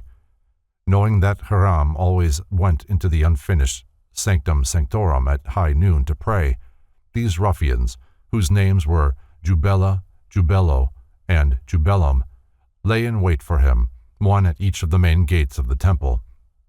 Hiram, about to leave the temple by the south gate, was suddenly confronted by Jubella, armed with a 24-inch gauge. Upon Hiram's refusal to reveal the master's word, the ruffian struck him in the throat with the rule, and the wounded master then hastened to the west gate, where Jubello, armed with a square, awaited him and made a similar demand. Again, Hiram was silent, and the second assassin struck him on the breast with the square. Hiram thereupon staggered to the east gate, only to be met there by Jubellum, armed with a maul. When Hiram refused the master's word, Jubellum struck the master between the eyes with the mallet, and Hiram fell dead. The body of Hiram was buried by the murderers over the brow of Mount Moriah, and a sprig of acacia placed upon the grave. The murderers then sought to escape punishment for their crime by embarking for Ethiopia, but the port was closed. All 3 were finally captured, and, after admitting their guilt, were duly executed. Parties of 3 were sent out by King Solomon, and one of these groups discovered the newly made grave marked by the evergreen sprig. After the entered apprentices and the fellow craftsmen had failed to resurrect their master from the dead, he was finally raised by the master mason with the strong grip of a lion's paw. To the initiated builder, the name Hiram Abiff signifies my father, the universal spirit, 1 in essence, 3 in aspect. Thus the murdered master is a type of the cosmic martyr, the crucified spirit of good, the dying God, whose mystery is celebrated throughout the world. Among the manuscripts of Dr. Sigismund Bastrom, the initiated Rosicrucian, appears the following extract from von Welling concerning the true philosophic nature of the Masonic Hiram. The original word, Hiram, is a radical word consisting of 3 consonants, Cheth, Resh, and Mem. Cheth signifies Chama, the sun's light, i.e., the universal, invisible, cold fire of nature attracted by the sun, manifested into light and sent down to us, to every planetary body belonging to the solar system. Resh signifies Ruach, i.e., spirit, air, wind, as being the vehicle which conveys and collects the light into numberless foci, wherein the solar rays of light are agitated by a circular motion and manifested in heat and burning fire. Or, Mem signifies Mahim, water, humidity, but rather the mother of water, i.e., radical humidity, or a particular kind of condensed air. These 3 constitute the universal agent or fire of nature in one word, Hiram, not Hiram. Albert Pike mentions several forms of the name Hiram: Hiram, Kuram, and Kurom. the latter ending in the sacred Hindu monosyllable Om, which may also be extracted from the names of the three murderers. Pike further relates the three ruffians to a triad of stars in the constellation of Libra, and also calls attention to the fact that the Chaldean god Baal, metamorphosed into a demon by the Jews, appears in the name of each of the murderers, Jubela, Jubelo, and Jubelum. To interpret the Hiramic legend requires familiarity with both the Pythagorean and Kabbalistic systems of numbers and letters, and also the philosophic and astronomic cycles of the Egyptians, Chaldeans, and Brahmins. For example, consider the number 33. The first Temple of Solomon stood for 33 years in its pristine splendor. At the end of that time, it was pillaged by the Egyptian king Shishak, and finally, 588 BC, it was completely destroyed by Nebuchadnezzar, and the people of Jerusalem were led into captivity to Babylon. See General History of Freemasonry by Robert McCoy. Also, King David ruled for 33 years in Jerusalem. The Masonic order is divided into 33 symbolic degrees. There are 33 segments in the human spinal column, and Jesus was crucified in the 33rd year of his life. The efforts made to discover the origin of the Hiramic legend show that, while the legend in its present form is comparatively modern, its underlying principles run back to the remotest antiquity. It is generally admitted by modern Masonic scholars that the story of the martyred Hiram is based upon the Egyptian rites of Osiris, whose death and resurrection figuratively portrayed the spiritual death of man and his regeneration through initiation into the mysteries. Hiram is also identified with Hermes through the inscription on the Emerald Table. From these associations, it is evident that Hiram is to be considered as a prototype of humanity. In fact, he is Plato's idea, or archetype, of man. As Adam, after the fall, symbolizes the idea of human degeneration, so Hiram, through his resurrection, symbolizes the idea of human regeneration. On the 19th day of March, 1314, Jacques de Molay, the last Grand Master of the Knights Templar, was burned on a pyre erected upon that point of the islet of the Seine at Paris, where afterwards was erected the statue of King Henry IV. See The Indian Religions by Hargrave Jennings. It is mentioned as a tradition in some of the accounts of the burning, writes Jennings, that Molay, ere he expired, summoned Clement, the Pope who had pronounced the bull of abolition against the order and had condemned the Grand Master to the flames, to appear, within 40 days, before the Supreme Eternal Judge, and Philip, the King, to the same awful tribunal within the space of a year. Both predictions were fulfilled. The close relationship between Freemasonry and the original Knights Templars has caused the story of Hiram to be linked with the martyrdom of Jacques de Molay. According to this interpretation, the three ruffians who cruelly slew their master at the gates of the temple because he refused to reveal the secrets of his order represent the Pope, the King, and the executioners. De Molay died maintaining his innocence and refusing to disclose the philosophical and magical arcana of the Templars.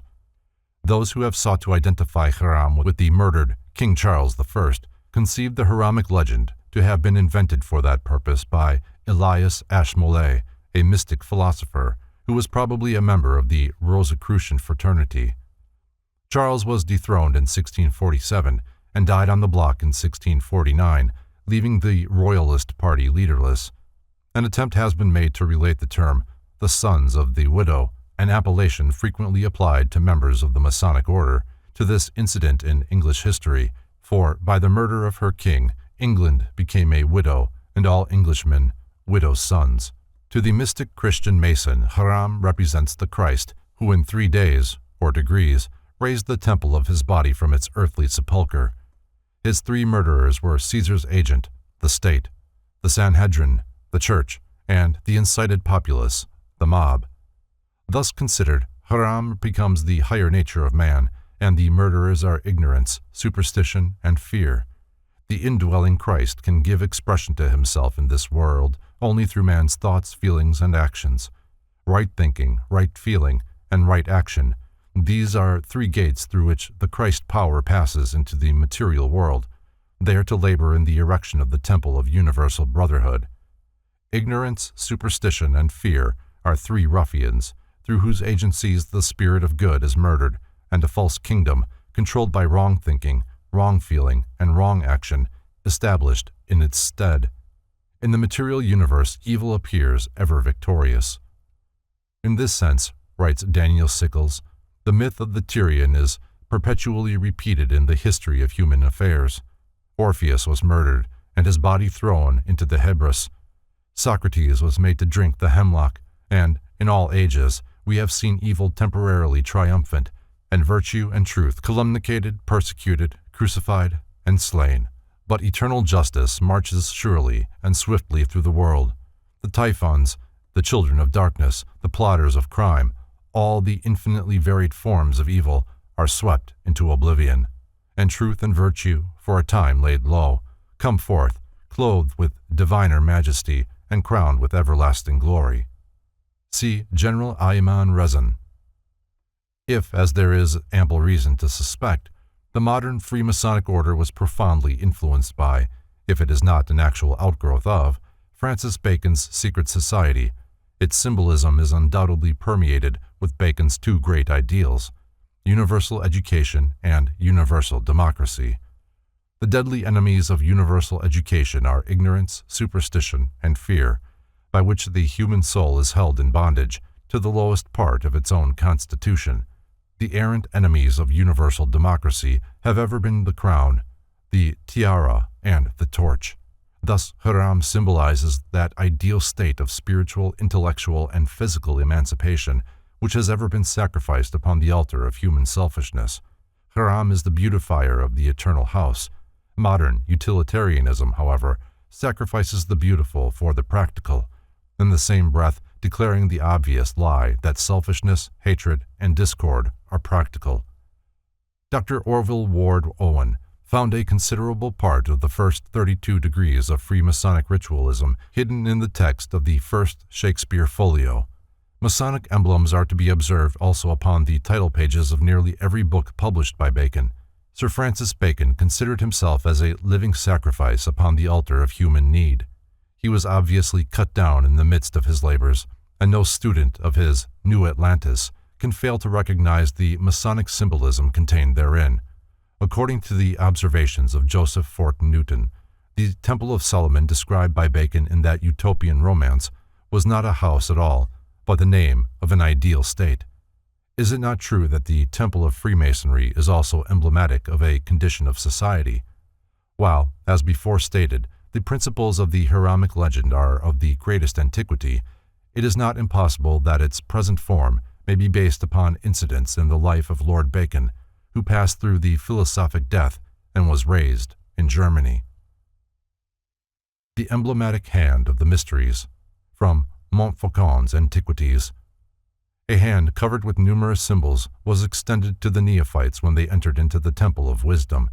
An understanding of the embossed upon the surface of the hand brought with it divine power and regeneration. Therefore, by means of these symbolic hands, the candidate was said to be raised from the dead. In an old manuscript appears the statement that the Freemasonic order was formed by alchemists and Hermetic philosophers who had banded themselves together to protect their secrets against the infamous methods used by avaricious persons to wring from them the secret of gold-making. The fact that the Hiramic legend contains an alchemical formula gives credence to this story. Thus, the building of Solomon's Temple represents the consummation of the magnum opus, which cannot be realized without the assistance of Hiram, the universal agent. The Masonic mysteries teach the initiate how to prepare within his own soul a miraculous powder of projection, by which it is possible for him to transmute the base lump of human ignorance, perversion, and discord into an ingot of spiritual and philosophic gold.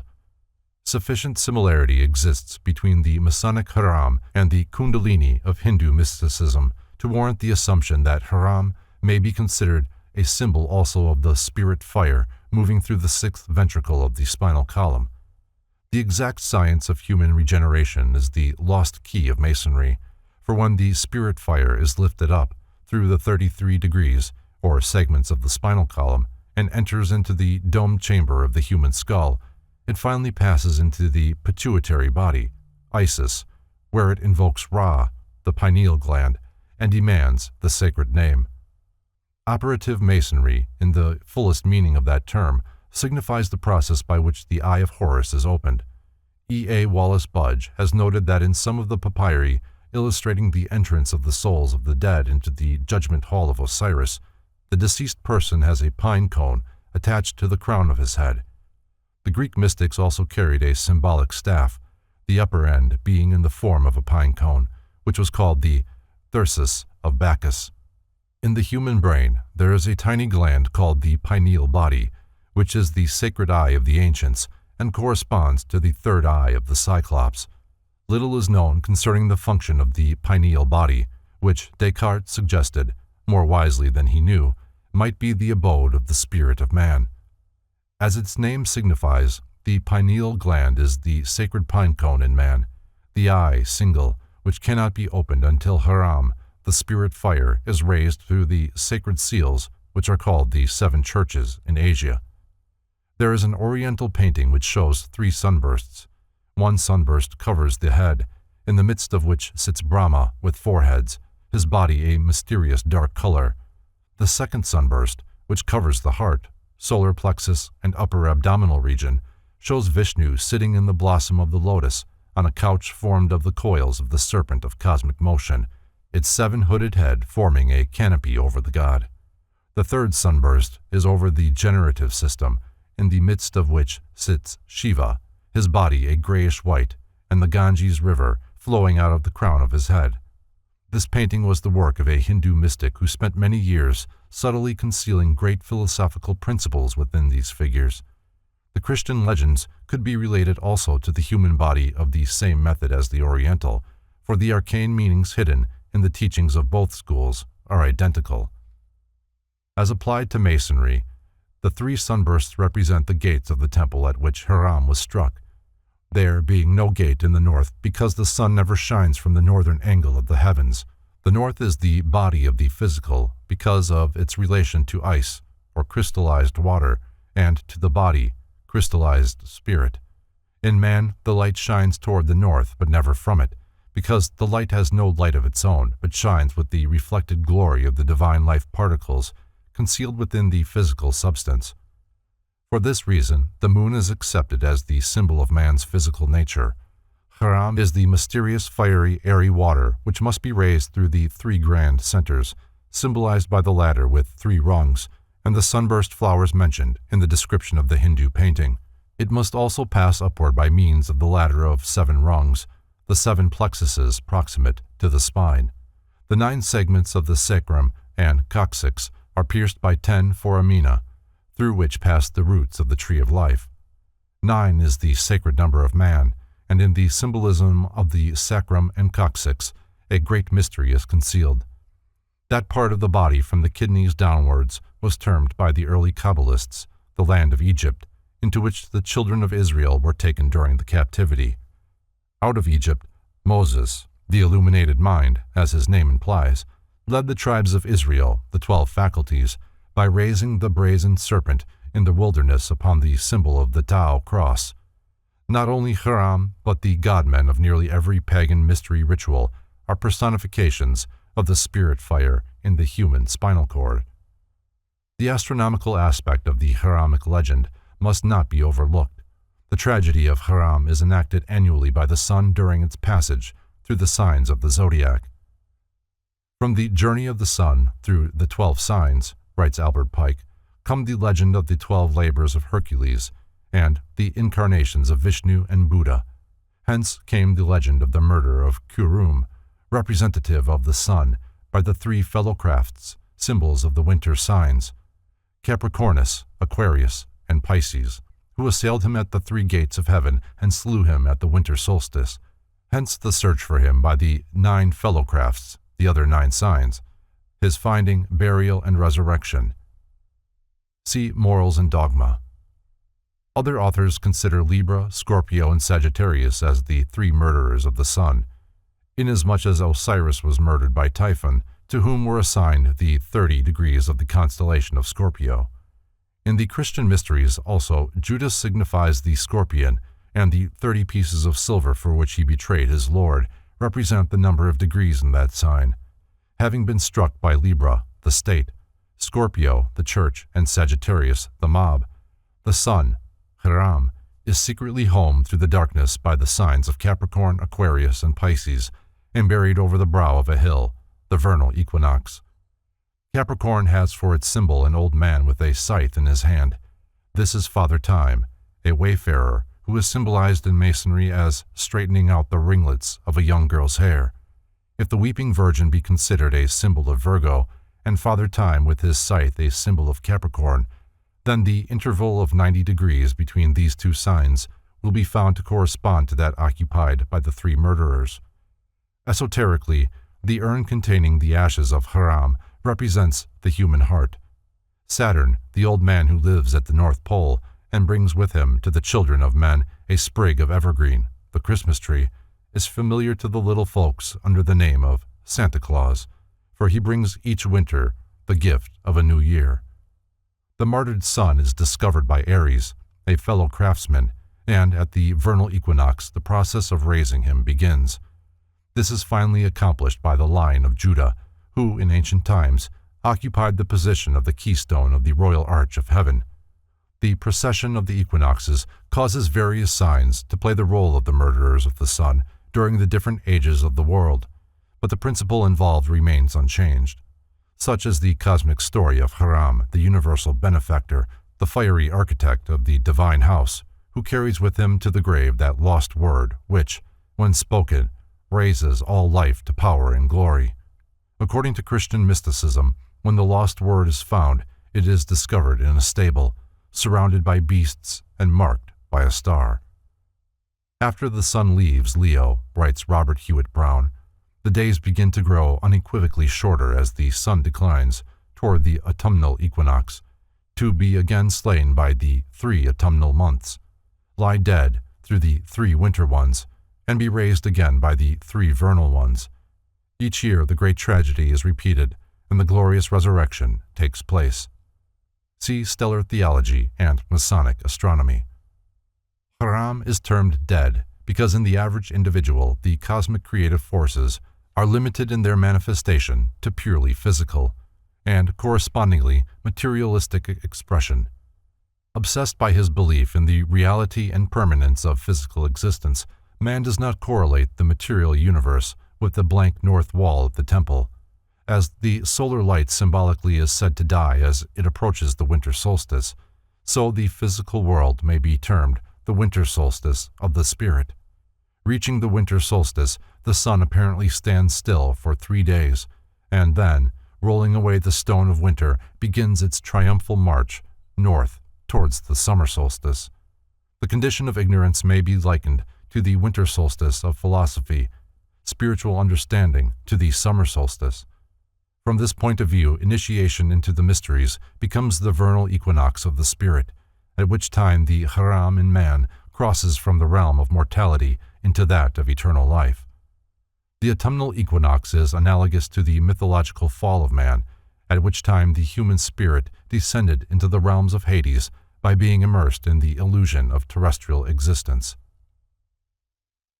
Diana of Ephesus, from Montfaucon's Antiquities. Crowned with a triple tower-like tiara, and her form adorned with symbolic creatures representative of her spiritual powers, Diana stood for the source of that imperishable doctrine which, flowing from the bosom of the great multi-Mamiya, is the spiritual food of those aspiring men and women who have consecrated their lives to the contemplation of reality. As the physical body of man receives its nutriment from the great Earth Mother, so the spiritual nature of man is fed from the never-failing fountains of truth, pouring outward from the invisible worlds. In an essay on the beautiful, Plotinus describes the refining effect of beauty upon the unfolding consciousness of man. Commissioned to decorate the everlasting house, Hiram Abiff is the embodiment of the beautifying principle. Beauty is essential to the natural unfoldment of the human soul. The mysteries held that man, in part at least, was the product of his environment. Therefore they considered it imperative that every person be surrounded by objects which would evoke the highest and noblest sentiments. They proved that it was possible to produce beauty in life by surrounding life with beauty. They discovered that symmetrical bodies were built by souls continuously in the presence of symmetrical bodies, that noble thoughts were produced by minds surrounded by examples of mental nobility. Conversely, if a man were forced to look upon an ignoble or asymmetrical structure, it would arouse within him a sense of ignobility which would provoke him to commit ignoble deeds. If an ill-proportioned building were erected, in the midst of a city there would be ill-proportioned children born in that community, and men and women gazing upon the asymmetrical structure would live inharmonious lives. Thoughtful men of antiquity realized that their great philosophers were the natural products of the aesthetic ideals of architecture, music, and art, established as the standards of the cultural systems of the time. The substitution of the discord of the fantastic for the harmony of the beautiful constitutes one of the great tragedies of every civilization. Not only were the savior gods of the ancient world beautiful, but each performed a ministry of beauty, seeking to effect man's regeneration by arousing within him the love of the beautiful. A renaissance of the golden age of fable can be made possible only by the elevation of beauty to its rightful dignity as the all-pervading, idealizing quality in the religious, ethical, sociological, scientific, and political departments of life. The Dionysiac architects were consecrated to the raising of their master spirit, cosmic beauty, from the sepulchre of material ignorance and selfishness, by erecting buildings which were such perfect exemplars of symmetry and majesty that they were actually magical formulae by which was evoked the spirit of the martyred beautifier entombed within a materialistic world. In the Masonic mysteries, the triune spirit of man, the light delta, is symbolized by the three Grand Masters of the Lodge of Jerusalem. As God is the pervading principle of the three worlds, in each of which he manifests as an active principle, so the spirit of man, partaking of the nature of divinity, dwells upon three planes of being, the supreme, the superior, and the inferior spheres of the Pythagoreans. At the gate of the inferior sphere, the underworld or dwelling place of mortal creatures, stands the guardian of Hades, the three-headed dog, Cerberus, who is analogous to the three murderers of the Hiramic legend.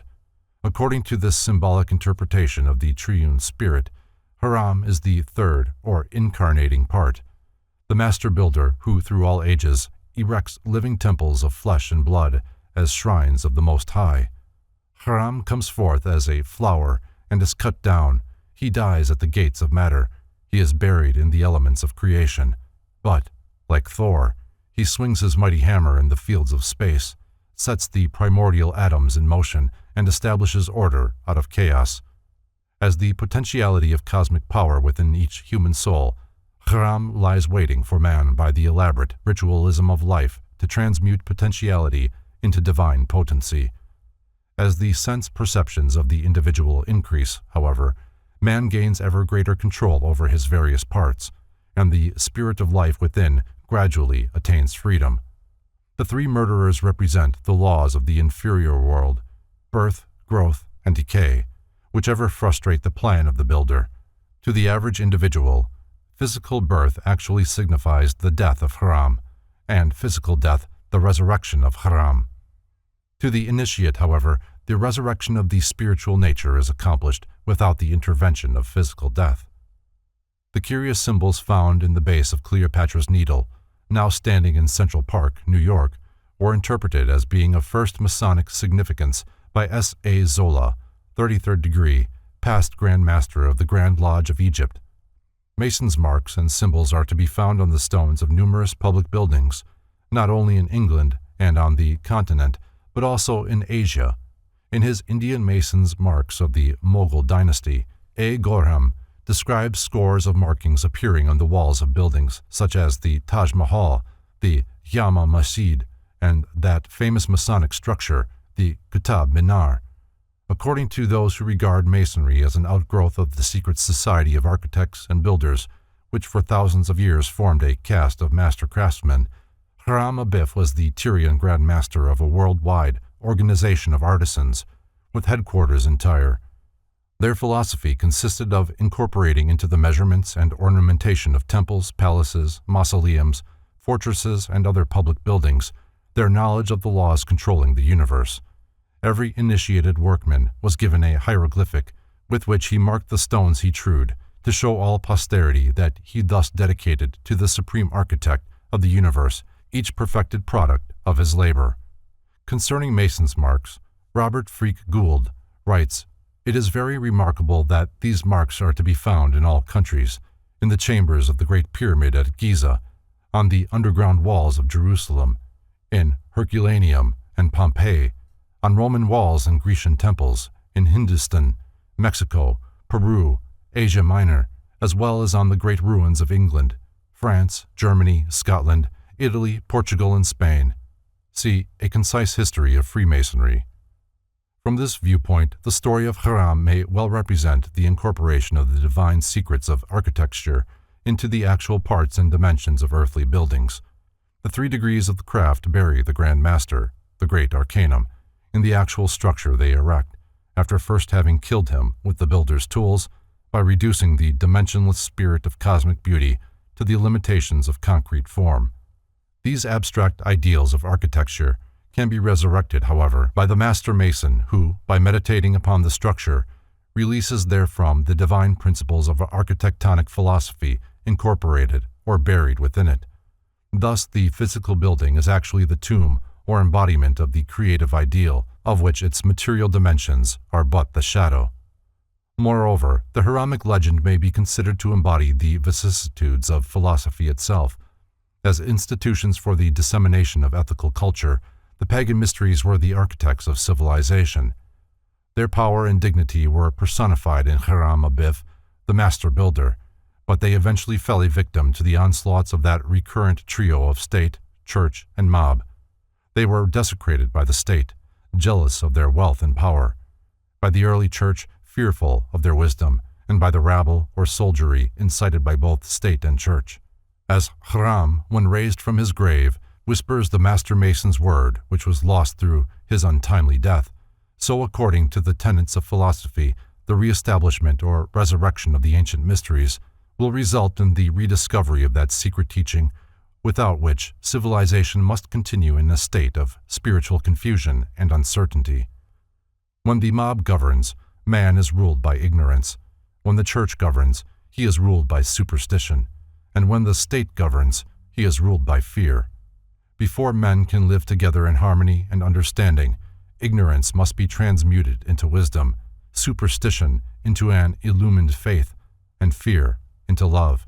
Despite statements to the contrary, Masonry is a religion seeking to unite God and man by elevating its initiates to that level of consciousness whereon they can behold with clarified vision the workings of the great architect of the universe.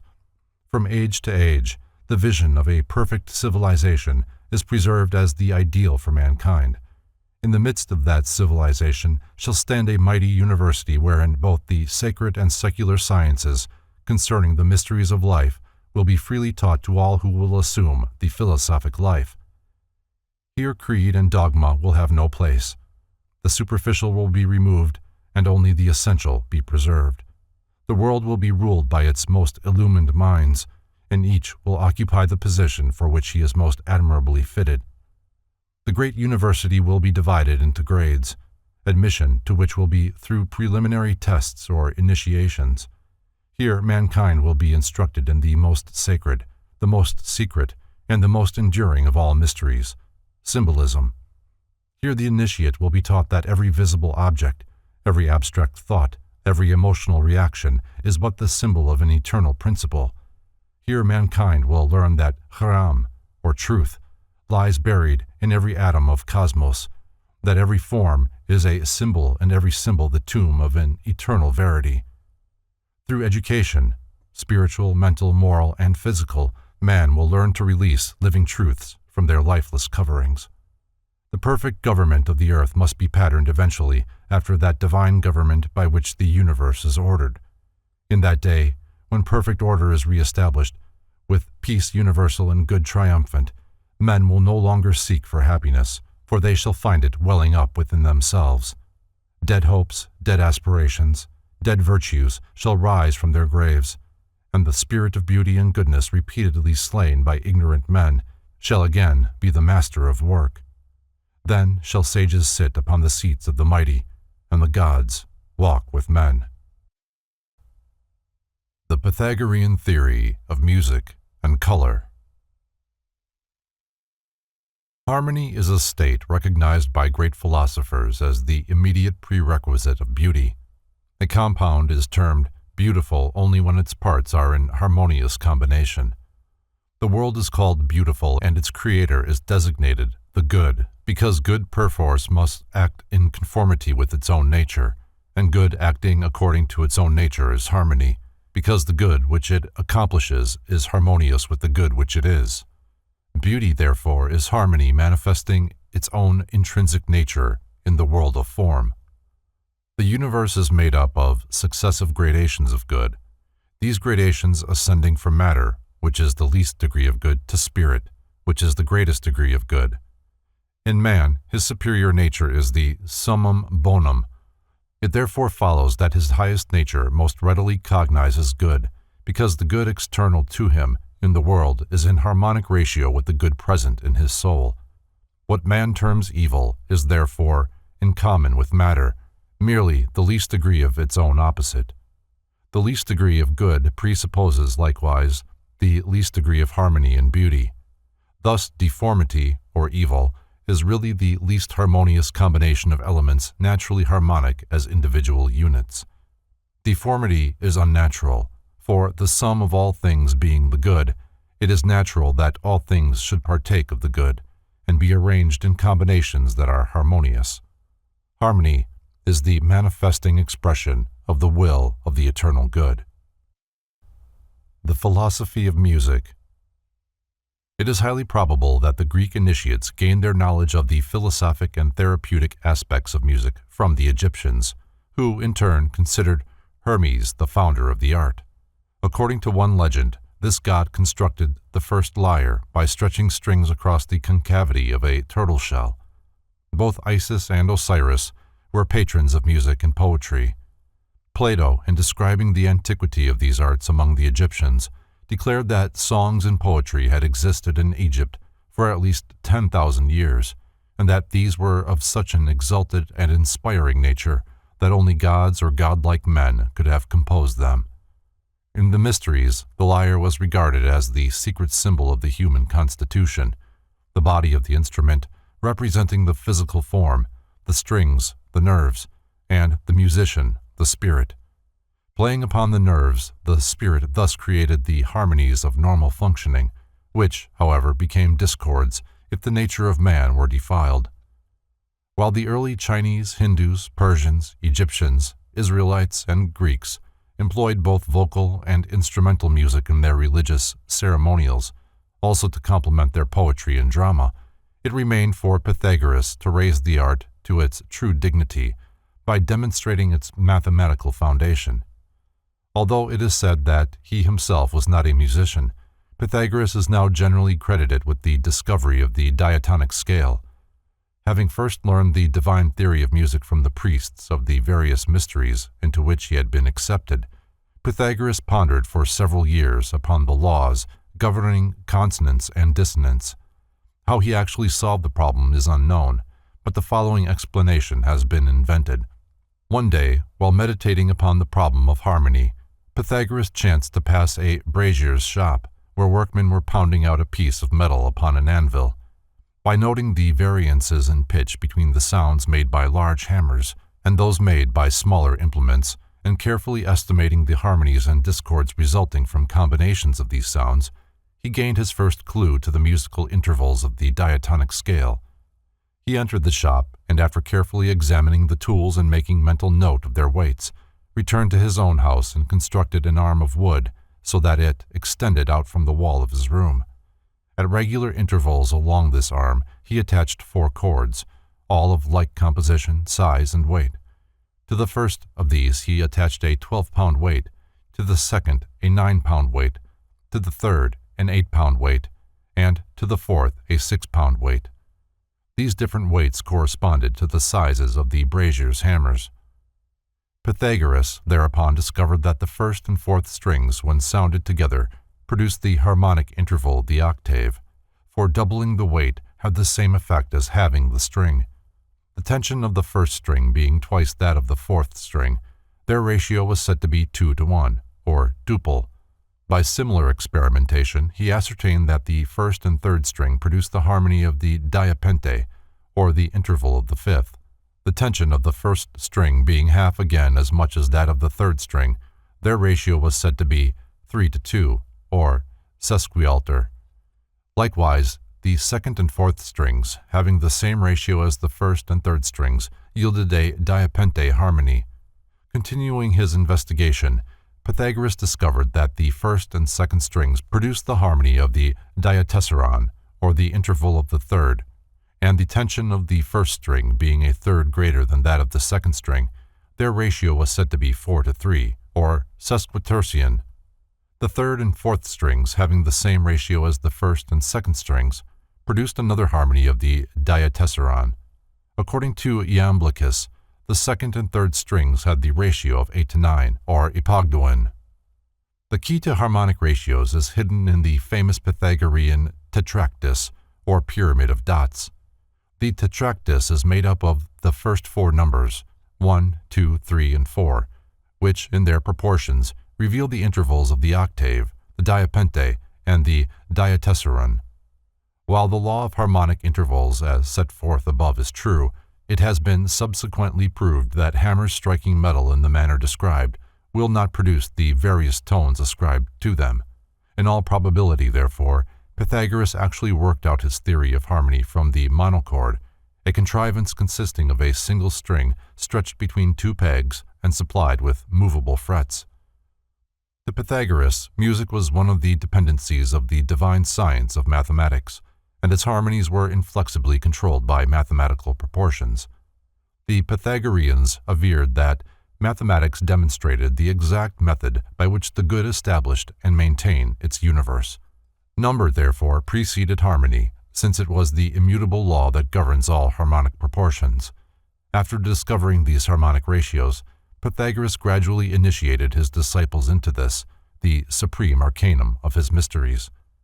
He divided the multitudinous parts of creation into a vast number of planes or spheres, to each of which he assigned a tone, a harmonic interval, a number, a name, a color, and a form.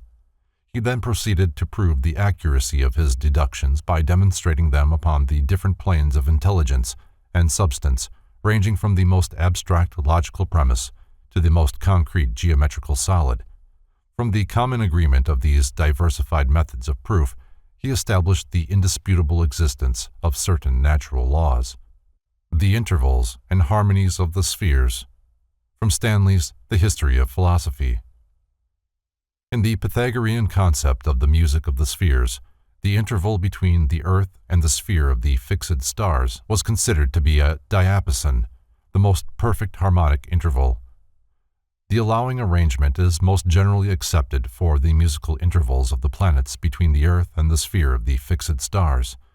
From the sphere of the earth to the sphere of the moon, one tone; from the sphere of the moon to that of Mercury, 1/2 tone; from Mercury to Venus, 1/2; from Venus to the Sun, 1 1/2 tones; from the Sun to Mars, 1 tone; from Mars to Jupiter, 1/2 tone; from Jupiter to Saturn, 1/2 tone; from Saturn to the fixed stars, 1/2 tone.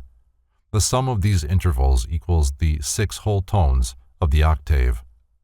Having once established music as an exact science, Pythagoras applied his newly found law of harmonic intervals to all the phenomena of nature, even going so far as to demonstrate the harmonic relationship of the planets, constellations, and elements to each other. A notable example of modern corroboration of ancient philosophical reaching is that of the progression of the elements according to harmonic ratios. While making a list of the elements in the ascending order of their atomic weights, John A. Newlands discovered at every eighth element a distinct repetition of properties. This discovery is known as the law of octaves in modern chemistry. The consonances of the mundane monochord, from Flood's De Musica Mundana. This diagrammatic sector represents the major gradations of energy and substance between elemental earth and absolute unconditioned force. Beginning with the superior, the 15 graduated spheres descended in the following order: limitless and eternal life, the superior, the middle, and the inferior, Empyrean, the 7 planets, and the 4 elements. Energy is symbolized by flood as a pyramid with its base on the concave surface of the superior Empyrean, and substance as another pyramid with its base upon the convex surface of the sphere, not planet, of Earth. These pyramids demonstrate the relative proportions of energy and substance entering into the composition of the 15 planes of being.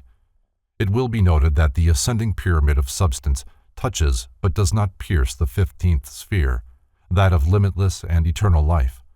Likewise, the descending pyramid of energy touches but does not pierce the 1st sphere, the grossest condition of substance. The plane of the sun is denominated the sphere of equality, for here neither energy nor substance predominate. The mundane monochord consists of a hypothetical string stretched from the base of the pyramid of energy to the base of the pyramid of substance. Since they held that harmony must be determined not by the sense perceptions but by reason and mathematics, the Pythagoreans called themselves canonics, as distinguished from musicians of the harmonic school, who asserted taste and instinct to be the true normative principles of harmony. Recognizing, however, the profound effect of music upon the senses and emotions, Pythagoras did not hesitate to influence the mind and body with what he termed musical medicine. Pythagoras evinced such a marked preference for stringed instruments that he even went so far as to warn his disciples against allowing their ears to be defiled by the sounds of flutes or cymbals. He further declared that the soul could be purified from its irrational influences by solemn songs sung to the accompaniment of the lyre. In his investigation of the therapeutic value of harmonics, Pythagoras discovered that the 7 modes, or keys, of the Greek system of music had the power to incite or allay the various emotions. It is related that while observing the stars one night he encountered a young man befuddled with strong drink and mad with jealousy who was piling faggots about his mistress's door with the intention of burning the house. The frenzy of the youth was accentuated by a flutist a short distance away who was playing a tune in the stirring Phrygian mode. Pythagoras induced the musician to change his air to the slow and rhythmic spondaic mode, whereupon the intoxicated youth immediately became composed and, gathering up his bundles of wood, returned quietly to his own home. There is also an account of how Empedocles, a disciple of Pythagoras, by quickly changing the mode of a musical composition he was playing, saved the life of his host, Anchitus, when the latter was threatened with death by the sword of one whose father he had condemned to public execution. It is also known that Aesculapius, the Greek physician, cured sciatica and other diseases of the nerves by blowing a loud trumpet in the presence of the patient. Pythagoras cured many ailments of the spirit, soul, and body by having certain specially prepared musical compositions played in the presence of the sufferer, or by personally reciting short selections from such early poets as Hesiod and Homer. In his university at Crotona, it was customary for the Pythagoreans to open and to close each day with songs, those in the morning calculated to clear the mind from sleep and inspire it to the activities of the coming day, and those in the evening of a mode soothing, relaxing, and conducive to rest. At the vernal equinox, Pythagoras caused his disciples to gather in a circle around one of their number, who led them in a song and played their accompaniment upon a lyre. The therapeutic music of Pythagoras is described by Iamblichus thus: "And there are certain melodies devised as remedies against the passions of the soul, and also against despondency and lamentation, which Pythagoras invented as things that afford the greatest assistance in these maladies.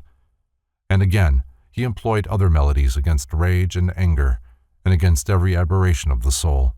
There is also another kind of modulation invented as a remedy against desires." See the Life of Pythagoras. It is probable that the Pythagoreans recognized a connection between the 7 Greek modes and the planets. As an example, Pliny declares that Saturn moves in the Dorian mode and Jupiter in the Phrygian mode. It is also apparent that the temperaments are key to the various modes, and the passions likewise. Thus anger, which is a fiery passion, may be accentuated by a fiery mode, or its power neutralized by a watery mode.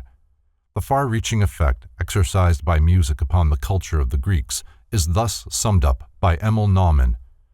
Plato depreciated the notion that music was intended solely to create cheerful and agreeable emotions, maintaining rather that it should inculcate a love of all that is noble and hatred of all that is mean, and that nothing could more strongly influence man's innermost feelings than melody and rhythm. Firmly convinced of this, he agreed with Damon of Athens, the musical instructor of Socrates, that the introduction of a new and presumably enervating scale would endanger the future of a whole nation, and that it was not possible to alter a key without shaking the very foundations of the state. Plato affirmed that music which ennobled the mind was of a far higher kind than that which merely appealed to the senses, and he strongly insisted that it was the paramount duty of the legislature to suppress all music of an effeminate and lascivious character, and to encourage only that which was pure and dignified, that bold and stirring melodies were for men, gentle and soothing ones for women. From this, it is evident that music played a considerable part in the education of the Greek youth. The greatest care was also to be taken in the selection of instrumental music, because the absence of words rendered its signification doubtful, and it was difficult to foresee whether it would exercise upon the people a benign or baneful influence. Popular taste, being always tickled by sensuous and meretricious effects, was to be treated with deserved contempt. See the history of music. Even today, martial music is used with telling effect in times of war, and religious music, while no longer developed in accordance with the ancient theory, still profoundly influences the emotion of the laity. The music of the spheres. The most sublime but least known of all the Pythagorean speculations was that of Sidereal Harmonics. It was said that of all men only Pythagoras heard the music of the spheres. Apparently the Chaldeans were the first people to conceive of the heavenly bodies joining in a cosmic chant as they moved in stately manner across the sky. Job describes a time when the stars of the morning sang together, and in The Merchant of Venice, the author of the Shakespearean plays writes, "There's not the smallest orb which thou beholdest, but in his motion like an angel sings."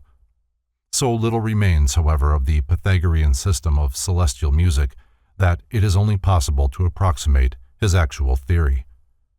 Pythagoras conceived the universe to be an immense monochord, with its single string connected at its upper end to absolute spirit and at its lower end to absolute matter.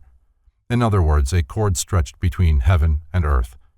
Counting inward from the circumference of the heavens, Pythagoras, according to some authorities, divided the universe into 9 parts, according to others into 12 parts. The 12-fold system was as follows. The first division was called the Empyrean, or the sphere of the fixed stars, and was the dwelling place of the immortals. The second to 12th divisions were, in order, the spheres of Saturn, Jupiter, Mars, the Sun, Venus, Mercury, and the Moon, and fire, air, water, and earth. This arrangement of the 7 planets, the Sun and Moon being regarded as planets in the old astronomy, is identical with the candlestick symbolism of the Jews, the sun in the center as the main stem, with 3 planets on either side of it. The names given by the Pythagoreans to the various notes of the diatonic scale were, according to Macrobius, derived from an estimation of the velocity and magnitude of the planetary bodies. Each of these gigantic spheres, as it rushed endlessly through space, was believed to sound a certain tone caused by its continuous displacement of the ethereal diffusion. As these tones were a manifestation of divine order and motion, it must necessarily follow that they partook of the harmony of their own source. The assertion that the planets in their revolutions round the earth uttered certain sounds differing according to their respective magnitude, celerity, and local distance was commonly made by the Greeks. Thus Saturn, the farthest planet, was said to give the gravest note, while the Moon, which is the nearest, gave the sharpest.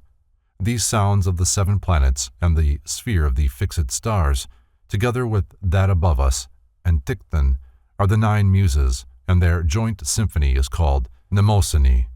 See the canon.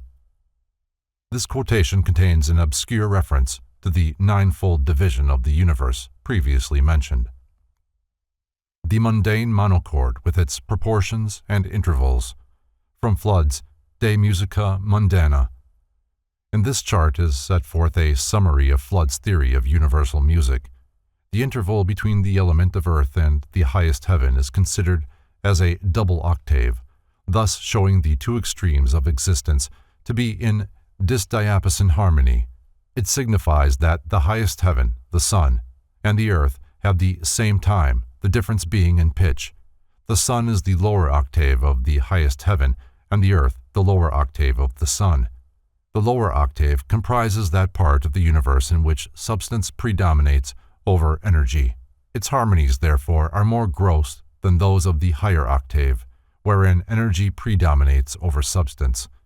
If struck in the more spiritual part, writes Flood, the monochord will give eternal life. If in the more material part, transitory life. It will be noted that certain elements, planets, and celestial spheres sustain a harmonic ratio to each other. Flood advanced this as a key to the sympathies and antipathies existing between the various departments of nature. The Greek initiates also recognized a fundamental relationship between the individual heavens or spheres of the 7 planets and the 7 sacred vowels. The first heaven uttered the sound of the sacred vowel A, alpha, the second heaven the sacred vowel E, epsilon, the third H, eta, the fourth I, iota, the fifth O, omicron, the sixth Y, Upsilon, and the 7th heaven the sacred vowel omega. When these 7 heavens sing together, they produce a perfect harmony which ascends as an everlasting praise to the throne of the Creator. See Irenaeus's Against Heresies. Although not so stated, it is probable that the planetary heavens are to be considered as ascending in the Pythagorean order, beginning with the sphere of the moon, which would be the first heaven. Many early instruments had 7 strings, and it is generally conceded that Pythagoras was the one who added the 8th string to the lyre of Terpander. The 7 strings were always related both to their correspondences in the human body and to the planets. The names of God were also conceived to be formed from combinations of the 7 planetary harmonies. The Egyptians confined their sacred songs to the 7 primary sounds, forbidding any others to be uttered in their temples. One of their hymns contained the following invocation: "The 7 sounding tones praise Thee, the great God, the ceaseless working Father of the whole universe." In another, the deity describes himself thus: "I am the great indestructible lyre of the whole world, attuning the songs of the heavens." See Naumann's History of Music. The Pythagoreans believed that everything which existed had a voice, and that all creatures were eternally singing the praise of the Creator. Man fails to hear these divine melodies because his soul is enmeshed in the illusion of material existence. When he liberates himself from the bondage of the lower world with its sense limitations, the music of the spheres will again be audible as it was in the Golden Age. Harmony recognizes harmony, and when the human soul regains its true estate, it will not only hear the celestial choir, but also join with it in an everlasting anthem of praise to that eternal good, controlling the infinite number of parts and conditions of being. The Greek mysteries included in their doctrines a magnificent concept of the relationship existing between music and form. The elements of architecture, for example, were considered as comparable to musical modes and notes, or as having a musical counterpart.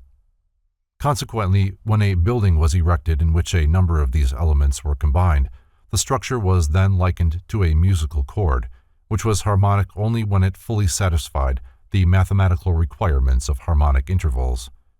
The realization of this analogy between sound and form led Goethe to declare that architecture is crystallized music. In constructing their temples of initiation, the early priests frequently demonstrated their superior knowledge of the principles underlying the phenomena known as vibration. A considerable part of the mystery rituals consisted of invocations and intonements, for which purpose special sound chambers were constructed. A word whispered in one of these apartments was so intensified that the reverberations made the entire building sway and be filled with a deafening roar. The very wood and stone used in the erection of these sacred buildings eventually became so thoroughly permeated with the sound vibrations of the religious ceremonies that when struck, they would reproduce the same tones thus repeatedly impressed into their substances by the rituals. Every element in nature has its individual keynote. If these elements are combined into a composite structure, the result is a chord that, if sounded, will disintegrate the compound into its integral parts. Likewise, each individual has a keynote that, if sounded, will destroy him. The allegory of the walls of Jericho falling when the trumpets of Israel were sounded is undoubtedly intended to set forth the arcane significance of individual keynote or vibration. The philosophy of color. Light, writes Edwin D. Babbitt, reveals the glories of the external world, and yet is the most glorious of them all. It gives beauty, reveals beauty, and is itself most beautiful. It is the analyzer, the truth-teller, and the exposer of shams, for it shows things as they are. Its infinite streams measure off the universe and flow into our telescopes from stars which are quintillions of miles distant. On the other hand, it descends to objects inconceivably small and reveals through the microscope objects 50 millions of times less than can be seen by the naked eye. Like all other fine forces, its movement is wonderfully soft, yet penetrating and powerful. Without its vivifying influence, vegetable, animal, and human life must immediately perish from the earth, and general ruin take place. We shall do well, then, to consider this potential and beautiful principle of light and its component colors, for the more deeply we penetrate into its inner laws, the more will it present itself as a marvelous storehouse of power to vitalize, heal, refine, and delight mankind. See the principles of light and color. Since light is the basic physical manifestation of life, bathing all creation in its radiance, it is highly important to realize, in part at least, the subtle nature of this divine substance. That which is called light is actually a rate of vibration, causing certain reactions upon the optic nerve. Few realize how they are walled in by the limitations of the sense perceptions. Not only is there a great deal more to light than anyone has ever seen, but there are also unknown forms of light which no optical equipment will ever register. There are unnumbered colors which cannot be seen, as well as sounds which cannot be heard, odors which cannot be smelt, flavors which cannot be tasted, and substances which cannot be felt. Man is thus surrounded by a supersensible universe of which he knows nothing, because the centers of sense perception within himself have not been developed sufficiently to respond to the subtler rates of vibration of which that universe is composed. Among both civilized and savage peoples, color has been accepted as a natural language in which to couch their religious and philosophical doctrines. The ancient city of Ecbatana, as described by Herodotus, its 7 walls colored according to the 7 planets, revealed the knowledge of this subject possessed by the Persian Magi. The famous ziggurat, or astronomical tower of the god Nebo at Borsippa, ascended in 7 great steps or stages, each step being painted in the key color of one of the planetary bodies. See Lenormant's Chaldean Magic. It is thus evident that the Babylonians were familiar with the concept of the spectrum in its relation to the 7 creative gods or powers. In India, one of the Mughal emperors caused a fountain to be made with 7 levels. The water pouring down the sides through specially arranged channels changed color as it descended, passing sequentially through all shades of the spectrum. In Tibet, color is employed by the native artists to express various moods. L. Austin Waddell, writing of northern Buddhist art, notes that in Tibetan mythology, white and yellow complexions usually typify mild moods, while the red, blue, and black belong to fierce forms, though sometimes light blue, as indicating the sky, means merely celestial. Generally, the gods are pictured white, goblins red, and devils black, like their European relative. See the Buddhism of Tibet. The theory of elemental music.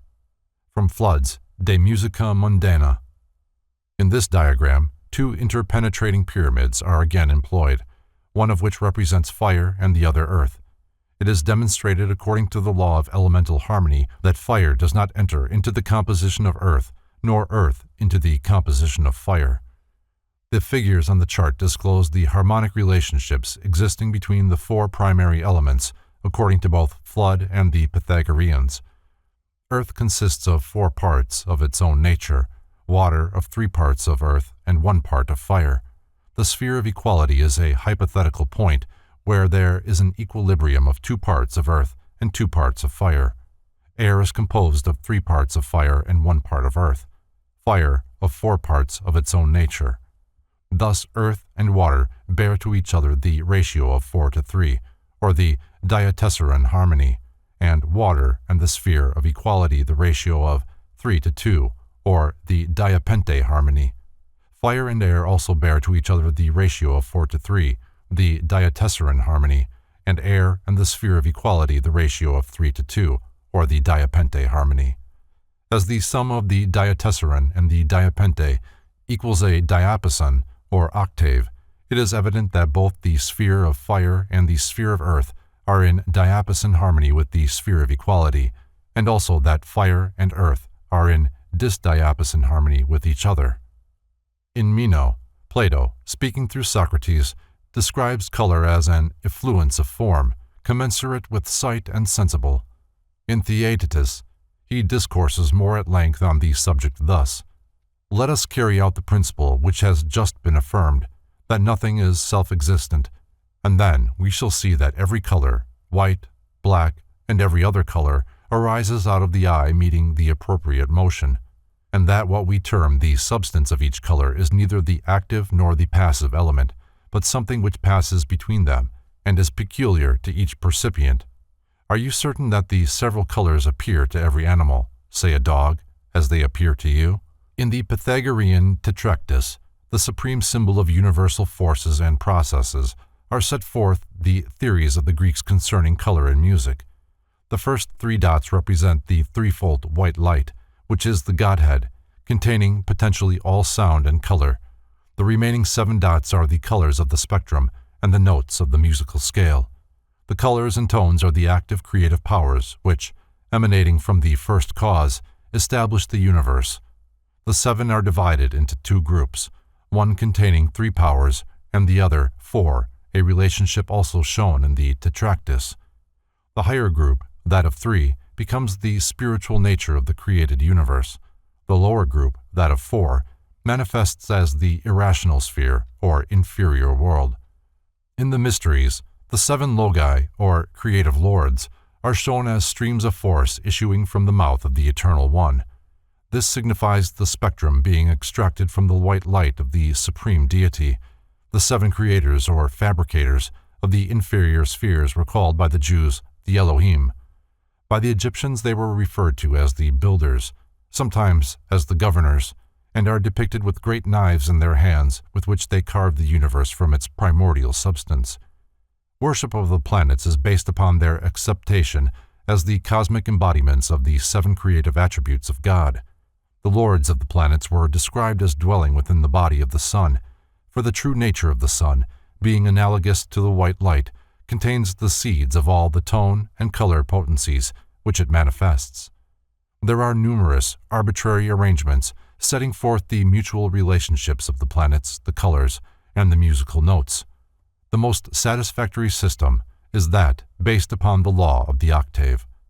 The sense of hearing has a much wider scope than that of sight, for whereas the ear can register from 9 to 11 octaves of sound, the eye is restricted to the cognition of but 7 fundamental color tones, or 1 tone short of the octave.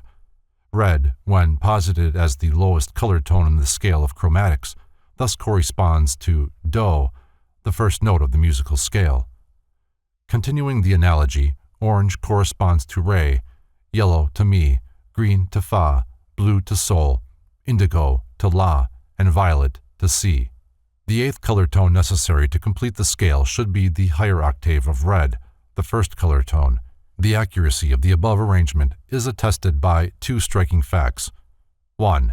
The three fundamental notes of the musical scale, the first, the third, and the fifth, correspond with the three primary colors, red, yellow, and blue. 2. The seventh, and least perfect, note of the musical scale corresponds with purple, the least perfect tone of the color scale. In the Principles of Light and Color, Edwin D. Babbitt confirms the correspondence of the color and musical notes. As C is at the bottom of the musical scale and made with the coarsest waves of air, so is red at the bottom of the chromatic scale and made with the coarsest waves of luminous ether. As the musical note B, the seventh note of the scale, requires 45 vibrations of air every time the note C at the lower end of the scale requires 24, or but little over half as many, so does extreme violet require about 300 trillions of vibrations of ether in a second, while extreme red requires only about 450 trillions, which also are but little more than half as many. When one musical octave is finished, another one commences and progresses, with just twice as many vibrations as were used in the first octave, and so the same notes are repeated on a finer scale. In the same way, when the scale of colors visible to the ordinary eye is completed in the violet, another octave of finer, invisible colors, with just twice as many vibrations, will commence and progress on precisely the same law. When the colors are related to the 12 signs of the zodiac, they are arranged as the spokes of a wheel. To Aries is assigned pure red, to Taurus red-orange, to Gemini pure orange, to Cancer orange-yellow, to Leo pure yellow, to Virgo yellow-green, to Libra pure green, to Scorpio green-blue, to Sagittarius pure blue, to Capricorn blue-violet, to Aquarius pure violet, and to Pisces violet-red. In expounding the Eastern system of esoteric philosophy, H.P. Blavatsky relates the colors to the septenary constitution of man and the 7 states of matter as follows. Violet, chaya, or etheric double, ether. Indigo, higher manas, or spiritual intelligence, critical state called air. Blue, auric envelope, steam or vapor. Green, lower manas, or animal soul, critical state. Yellow, Buddhai, or spiritual soul, water. Orange, prana, or life principle, critical state. Red, Kamarupa, or seat of animal life, ice. This arrangement of the colors of the spectrum and the musical notes of the octave necessitates a different grouping of the planets in order to preserve their proper tone and color analogies. Thus Do becomes Mars, Re the Sun, Mi Mercury, Fa Saturn, Sol Jupiter, La Venus, Si the Moon. See the ES instructions. The 4 elements and their consonantal intervals. From Flood's De Musica Mundana. In this diagram, Flood has divided each of the 4 primary elements into 3 subdivisions. The first division of each element is the grossest, partaking somewhat of the substance directly inferior to itself, except in the case of the earth, which has no state inferior to itself. The second division consists of the element in its relatively pure state, while the third division is that condition wherein the element partakes somewhat of the substance immediately superior to itself. For example, the lowest division of the element of water is sedimentary, as it contains earth substance in solution.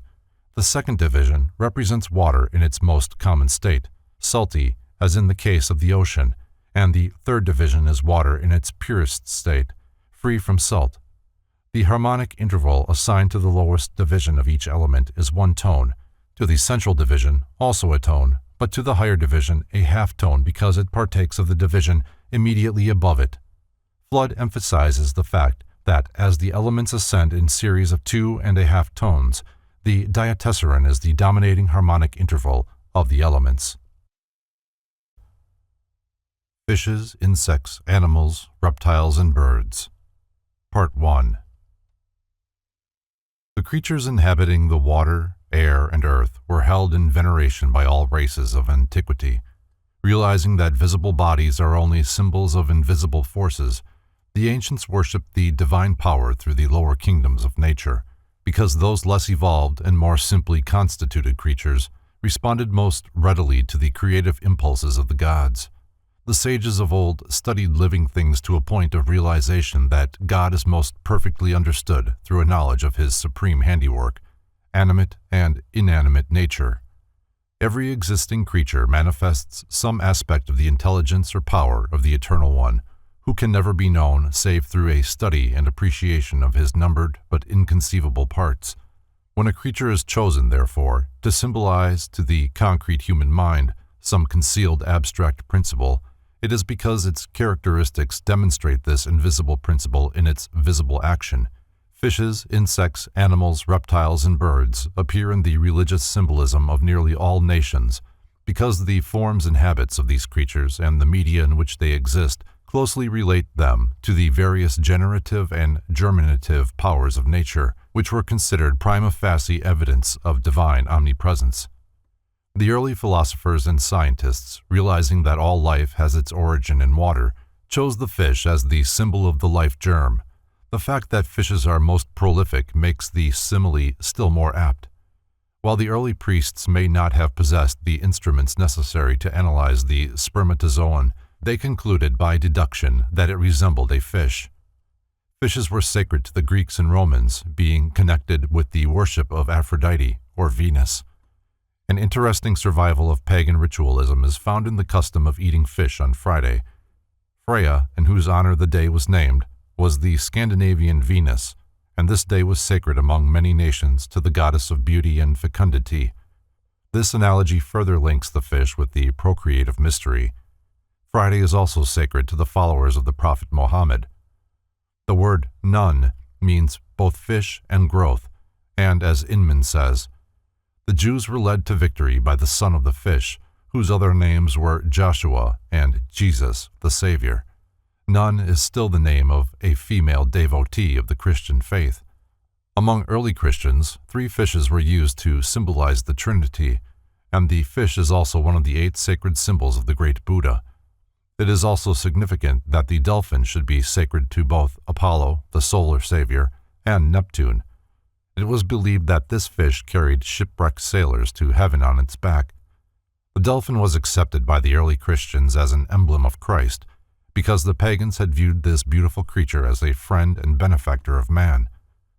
The heir to the throne of France, the Dauphin, may have secured his title from this ancient pagan symbol of the divine preservative power. The first advocates of Christianity likened converts to fishes, who at that time of baptism returned again into the sea of Christ. The first incarnation, or Matsya avatar of Vishnu. From Picard's Religious Ceremonials. The fish has often been associated with the world's saviors. Vishnu, the Hindu redeemer who takes upon himself 10 forms for the redemption of the universe, was expelled from the mouth of a fish in his first incarnation. Isis, while nursing the infant Horus, is often shown with a fish on her headdress. Oannes, the Chaldean savior, borrowed from the Brahmins, is depicted with the head and body of a fish, from which his human form protrudes at various points. Jesus was often symbolized by a fish. He told his disciples that they should become fishers of men.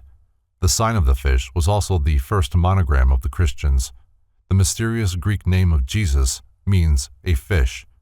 The fish was accepted as a symbol of the Christ by a number of early canonized church fathers. St. Augustine likened the Christ to a fish that had been broiled, and it was also pointed out that the flesh of that fish was the food of righteous and holy men. Primitive peoples believed the sea and land were inhabited by strange creatures, and early books on zoology contain curious illustrations of composite beasts, reptiles, and fishes, which did not exist at the time the medieval authors compiled these voluminous books. In the ancient initiatory rituals of the Persian, Greek, and Egyptian mysteries, the priests disguised themselves as composite creatures, thereby symbolizing different aspects of human consciousness. They used birds and reptiles as emblems of their various deities, often creating forms of grotesque appearance and assigning to them imaginary traits, habits, and places of domicile, all of which were symbolic of certain spiritual and transcendental truths, thus concealed from the profane. The phoenix made its nest of incense and flames. The unicorn had the body of a horse, the feet of an elephant, and the tail of a wild boar.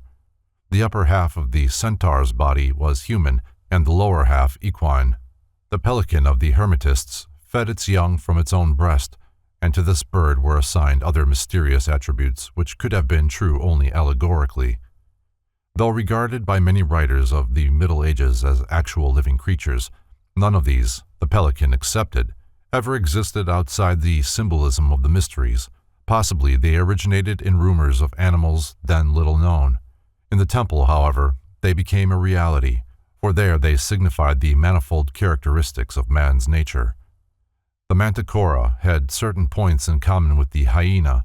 The unicorn may have been the single-horned rhinoceros. To the student of the secret wisdom, these composite animals and birds simply represent various forces working in the invisible worlds. This is a point which nearly all writers on the subject of medieval monsters seem to have overlooked. See Velisis Aldrovandis, Monstrorum Historia, 1642, and Physica Curiosa, by P. Gaspar Soto, 1697. The Manticora, from Redgrove's Bygone Beliefs. The most remarkable of allegorical creatures was the Manticora, which Ctesias describes as having a flame-colored body, lion-like in shape, 3 rows of teeth, a human head and ears, blue eyes, and a tail ending in a series of spikes and stings, thorny and scorpion-like, and a voice which sounded like the blare of trumpets. This synthetic quadruped ambled into medieval works on natural history, but, though seriously considered, had never been seen because it inhabited inaccessible regions and consequently was difficult to locate. There are also legends to the effect that long before the appearance of human beings, there existed a race or species of composite creatures which was destroyed by the gods. The Temple of Antiquity preserved their own historical records and possessed information concerning the prehistoric world that has never been revealed to the uninitiated. According to these records, the human race evolved from a species of creature that partook somewhat of the nature of an amphibian, for at that time primitive man had the gills of a fish and was partly covered with scales. To a limited degree, the human embryo demonstrates the possibility of such a condition. As a result of the theory of man's origin in water, the fish was looked upon as the progenitor of the human family. This gave rise to the ichthyology of the Chaldeans, Phoenicians, and Brahmins. The American Indians believe that the waters of lakes, rivers, and oceans are inhabited by a mysterious people, the Water Indians. The fish has been used as an emblem of damnation, but among the Chinese it typified contentment and good fortune, and fishes appear on many of their coins. When Typhon, or Set, the Egyptian evil genius, had divided the body of the god Osiris into 14 parts, he cast one part into the Nile River, where, according to Plutarch, it was devoured by 3 fishes, the Lepididus, probably the Lepidosiren, the Phagris, and the Oxyrhynchus, a form of pike. For this reason, the Egyptians would not eat the flesh of these fishes, believing that to do so would be to devour the body of their god. When used as a symbol of evil, the fish represented the earth, man's lower nature, and the tomb, the sepulchre of the mysteries. Thus was Jonah 3 days in the belly of the great fish, as Christ was 3 days in the tomb. Several early church fathers believed that the whale which swallowed Jonah was the symbol of God the Father, who, when the hapless prophet was thrown overboard, accepted Jonah into his own nature until a place of safety was reached. The story of Jonah is really a legend of initiation into the mysteries, and the great fish represents the darkness of ignorance which engulfs man when he is thrown over the side of the ship, or is born into the sea, or life. The custom of building ships in the form of fishes or birds, common in ancient times, could give rise to the story, and mayhap Jonah was merely picked up by another vessel and carried into port, the pattern of the ship causing it to be called a great fish. Veritatis simplex oratio est. More probably, the whale of Jonah is based upon the pagan mythological creature, Hippocampus, part horse and part dolphin, for the early Christian statues and carvings show the composite creature, and not a true whale. It is reasonable to suppose that the mysterious sea serpents, which, according to the Mayan and Toltec legends, brought the gods to Mexico, were Viking or Chaldean ships, built in the shape of composite sea monsters or dragons. H.P. Blavatsky advances the theory that the word Cetus, the great whale, is derived from Keto, a name for the fish god Dagon, and that Jonah was actually confined in a cell hollowed out in the body of a gigantic statue of Dagon after he had been captured by the Phoenician sailors and carried to one of their cities. There is no doubt a great mystery in the gigantic form of Cetus, which is still preserved as a constellation. According to many scattered fragments extant, man's lower nature was symbolized by a tremendous, awkward creature resembling a great sea serpent or dragon called Leviathan. All symbols having serpentine form or motion signified the solar energy in one of its many forms. This great creature of the sea therefore represents the solar life force imprisoned in water and also the divine energy coursing through the body of man, where, until transmuted, it manifests itself as a writhing, twisting monster, man's greeds, passions, and lusts. Among the symbols of Christ as the Savior of men are a number relating to the mystery of his divine nature concealed within the personality of the lowly Jesus. The Gnostics divided the nature of the Christian Redeemer into two parts, the one Jesus, a mortal man, the other, Christos, a personification of Nous, the principle of cosmic mind. Nous, the greater, was for the period of 3 years, from baptism to crucifixion, using the fleshly garment of the mortal man, Jesus. In order to illustrate this point and still conceal it from the ignorant, many strange and often repulsive creatures were used, whose rough exteriors concealed magnificent organisms. Keneally, in his notes on the Book of Enoch, observes, "Why the caterpillar was a symbol of the Messiah is evident, because under a lowly, creeping, and wholly terrestrial aspect, he conceals the beautiful butterfly form, with its radiant wings, emulating in its varied colors the rainbow, the serpent, the salmon, the scarab, the peacock, and the dying dolphin." Insects. In 1609, Henry Kunrath's Amphitheatrum Sapientiae Aeternae was published. Eliphas Levi declared that within its pages are concealed all the great secrets of magical philosophy. A remarkable plate in this work shows the Hermetic sciences being attacked by the bigoted and ignorant pedagogues of the 17th century. In order to express his complete contempt for his slanderers, Kunrath made out of each a composite beast, adding donkey ears to one and a false tail to another. He reserved the upper part of the picture for certain petty backbiters, whom he gave appropriate forms. The air was filled with strange creatures, great dragonflies, winged frogs, birds with human heads, and other weird forms which defy description, heaping venom, gossip, spite, slander, and other forms of persecution upon the secret arcanum of the wise. The drawing indicated that their attacks were ineffectual. Poisonous insects were often used to symbolize the deadly power of the human tongue. Insects of all kinds were also considered emblematic of the nature spirits and daemons, for both were believed to inhabit the atmosphere. Medieval drawings showing magicians in the act of invoking spirits often portray the mysterious power of the other world, which the conjurer has exercised, as appearing to him in composite part insect forms. The early philosophers apparently held the opinion that the disease which swept through communities in the form of plagues were actually living creatures, but instead of considering a number of tiny germs, they viewed the entire plague as one individuality and gave it a hideous shape to symbolize its destructiveness.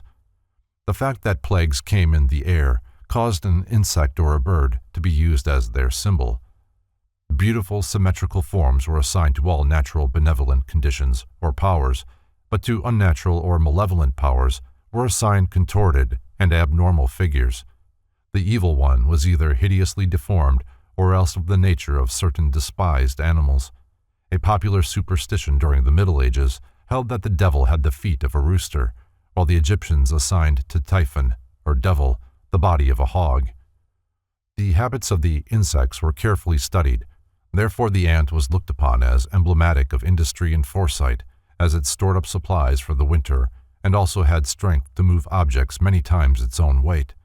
The locusts, which swept down in clouds, and in some parts of Africa and Asia obscured the sun and destroyed every green thing, were considered fit emblems of passion, disease, hate, and strife.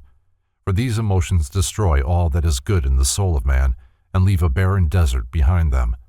In the folklore of various nations, certain insects are given special significance, but the ones which have received worldwide veneration and consideration are the scarab, the king of the insect kingdom, the scorpion, the great betrayer, the butterfly, the emblem of metamorphosis, and the bee, the symbol of industry. The Egyptian scarab is one of the most remarkable symbolic figures ever conceived by the mind of man. It was evolved by the erudition of the priestcraft from a simple insect which, because of its peculiar habits and appearance, properly symbolized the strength of the body, the resurrection of the soul, and the eternal and incomprehensible Creator in his aspect as Lord of the Sun. E. A. Wallace Budge says, in effect, of the worship of the scarab by the Egyptians, "Yet another view held in primitive times was that the sky was a vast meadow over which a huge beetle crawled, pushing the disk of the sun before him. This beetle was the sky god, and arguing from the example of the beetle, Scarabaeus sacer, which was observed to roll along with its hind legs a ball that was believed to contain its eggs, the early Egyptians thought that the ball of the sky god contained his egg and that the sun was his offspring. Thanks, however, to the investigations of the eminent entomologist Monsieur J. H. Fabre, we now know that the ball which the Scarabaeus sacer rolls along contains not its eggs, but dung that is to serve as food for its egg, which it lays in a carefully prepared place." Royal Egyptian Scarab, from Hall's Catalogue of Egyptian Scarabs, etc., in the British Museum. The flat underside of a scarab usually bears an inscription relating to the dynasty during which it was cut. These scarabs were sometimes used as seals. Some were cut from ordinary or precious stones. Others were made of clay, baked and glazed. Occasionally the stone scarabs were also glazed. The majority of the small scarabs are pierced as though originally used as beads. Some are so hard that they will cut glass. In the picture above, A shows top and side views of the scarab, and B, the undersurface with the name of Men-Ka-Ra within the central cartouche. Initiates of the Egyptian mysteries were sometimes called scarabs. Again, lions and panthers. The scarab was the emissary of the sun, symbolizing light, truth, and regeneration. Stone scarabs, called heart scarabs, about 3 inches long, were placed in the heart cavity of the dead when that organ was removed to be embalmed separately as part of the process of mummifying.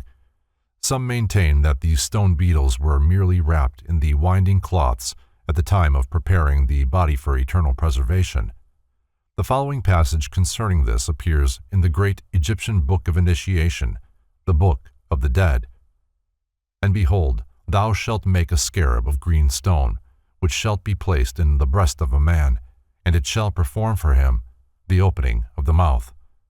The funeral rites of many nations bear a striking resemblance to the initiatory ceremonies of their mysteries. Ra, the god of the sun, had 3 important aspects.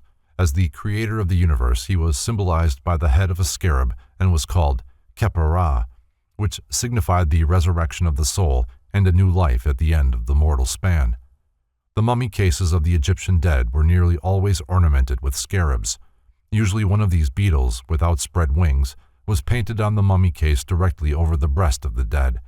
The finding of such great numbers of small stone scarabs indicates that they were a favorite article of adornment among the Egyptians. Because of its relationship to the sun, the scarab symbolized the divine part of man's nature. The fact that its beautiful wings were concealed under its glossy shell typified the winged soul of man hidden within its earthly sheath. The Egyptian soldiers were given the scarab as their special symbol because the ancients believed that these creatures were all of the male sex and consequently appropriate emblems of virility, strength, and courage. Plutarch noted the fact that the scarab rolled its peculiar ball of dung backwards, while the insect itself faced the opposite direction. This made it an especially fitting symbol for the sun, because this orb, according to Egyptian astronomy, was rolling from west to east, although apparently moving in the opposite direction. An Egyptian allegory states that the sunrise is caused by the scarab unfolding its wings, which stretch out as glorious colors on each side of its body, the solar globe, and that when it folds its wings under its dark shell at sunset, night follows. Khepera, the scarab-headed aspect of Ra, is often symbolized riding through the sea of the sky in a wonderful ship called the Boat of the Sun. The scorpion is the symbol of both wisdom and self-destruction. It was called by the Egyptians the creature accursed. The time of year when the sun entered the sign of Scorpio marked the beginning of the rulership of Typhon. When the 12 signs of the zodiac were used to represent the 12 apostles, although the reverse is true, the scorpion was assigned to Judas Iscariot, the betrayer. The scorpion stings with its tail, and for this reason it has been called a backbiter, a false and deceitful thing. Calmet, in his Dictionary of the Bible, declares the scorpion to be a fit emblem of the wicked and the symbol of persecution. The dry winds of Egypt are said to be produced by Typhon, who imparts to the sand the blistering heat of the infernal world and the sting of the scorpion. This insect was also the symbol of the spinal fire, which, according to the Egyptian mysteries, destroyed man when it was permitted to gather at the base of his spine, the tail of the scorpion. The red star, Antares, in the back of the celestial scorpion, was considered the worst light in the heavens.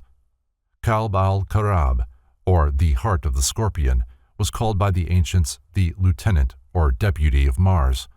See footnote to Ptolemy's Tetrabiblos. Antares was believed to impair the eyesight, often causing blindness if it rose over the horizon when a child was born.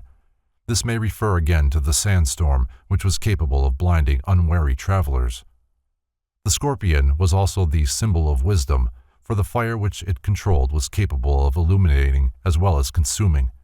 Initiation into the greater mysteries among the pagans was said to take place only in the sign of the scorpion. In the Papyrus of Ani, the Book of the Dead, the deceased likens his soul to a scorpion, saying, "I am a swallow. I am that scorpion, the daughter of Ra." Elizabeth Goldsmith, in her treatise on sex symbolism, states that the scorpions were a symbol of Selk, the Egyptian goddess of writing, and also were revered by the Babylonians and Assyrians as guardians of the gateway of the sun. 7 scorpions were said to have accompanied Isis when she searched for the remains of Osiris scattered by Set, or Typhon. The Scorpion Talisman. From Paracelsus's Archidoxis Magica. The scorpion often appears upon the talismans and charms of the Middle Ages. This hieroglyphic arachnida was supposed to have the power of curing disease. The scorpion shown above was composed of several metals and was made under certain planetary configurations. Paracelsus advised that it be worn by those suffering from any derangement of the reproductive system. In his Chaldean account of the Genesis, George Smith, copying from the cuneiform cylinders, in describing the wanderings of the hero Idzdubar, or Nimrod, throws some light on the scorpion god who guards the sun. The tablet which he translated is not perfect, but the meaning is fairly clear. Who each day guard the rising sun. Their crown was at the lattice of heaven. Under hell their feet were placed the spinal column. The scorpion man guarded the gate, burning with terribleness. Their appearance was like death. The might of his fear shook the forest. At the rising of the sun and the setting of the sun, they guarded the sun. Izdubar saw them, and fear and terror came into his face. Among the early Latins, there was a machine of war called the scorpion. It was used for firing arrows and probably obtained its name from a long beam resembling a scorpion's tail, which flew up to hurl the arrows. The missiles discharged by this machine were also called scorpions. The butterfly, under the name of Psyche, a beautiful maiden with wings of opalescent light, symbolizes the human soul because of the stages it passes through in order to unfold its power of flight. The 3 divisions through which the butterfly passes in its unfoldment resemble closely the 3 degrees of the mystery school, which degrees are regarded as consummating the unfoldment of man by giving him emblematic wings by which he may soar to the skies. Unregenerate man, ignorant and helpless, is symbolized by the stage between ovum and larva. The disciple, seeking truth and dwelling in meditation, by the second stage, from larva to pupa, at which time the insect enters its chrysalis, the tomb of the mysteries. The third stage, from pupa to imago, wherein the perfect butterfly comes forth, typifies the unfolded, enlightened soul of the initiate rising from the tomb of his baser nature. Night moths typify the secret wisdom because they are hard to discover and are concealed by the darkness or ignorance. Some are emblems of death, as Acherontia atropus, the death's head moth, which has a marking on its body somewhat like a human skull. The death watch beetle, which was believed to give warning of approaching death by a peculiar ticking sound, is another instance of insects involved in human affairs. Opinions differ concerning the spider.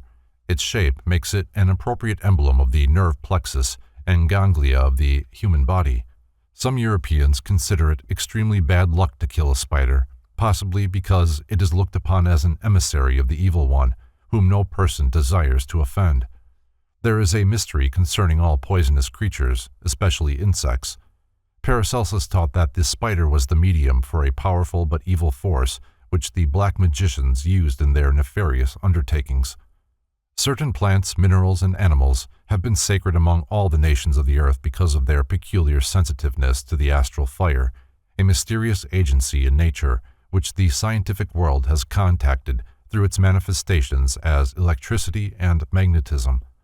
Lodestone and radium in the mineral world and various parasitic growths in the plant kingdom are strangely susceptible to this cosmic electric fire or universal life force. The magicians of the Middle Ages surrounded themselves with such creatures as bats, spiders, cats, snakes, and monkeys because they were able to appropriate the life forces of these species and use them to the attainment of their own ends. Some ancient schools of wisdom taught that all poisonous insects and reptiles are germinated out of the evil nature of man, and that when intelligent human beings no longer breed hate in their own souls, there will be no more ferocious animals, loathsome diseases, or poisonous plants and insects. Among the American Indians is the legend of a Spider-Man whose web connected the heaven worlds with the earth. The secret schools of India symbolize certain of the gods who labored with the universe during its making as connecting the realms of light with those of darkness by means of webs. Therefore, the builders of the cosmic system, who held the embryonic universe together with threads of invisible force, were sometimes referred to as the spider gods, and their ruler was designated the Great Spider. The beehive is found in Masonry as a reminder that in diligence and labor for a common good, true happiness and prosperity are found. The bee is a symbol of wisdom, for as this tiny insect collects pollen from the flowers, so men may extract wisdom from the experiences of daily life. The bee is sacred to the goddess Venus, and according to mystics is one of the several forms of life which came to the earth from the planet Venus millions of years ago. Wheat and bananas are said to be of similar origin. This is the reason why the origin of these three forms of life cannot be traced. The fact that bees are ruled by queens is one reason why this insect is considered a sacred feminine symbol. The fleur de lis, floor at Saint Denis Basilica. The bee was used as a symbol of royalty by the immortal Charlemagne, and it is probable that the fleur de lis, or lily of France, is merely a conventionalized bee and not a flower. There is an ancient Greek legend to the effect that the 9 muses occasionally assumed the form of bees.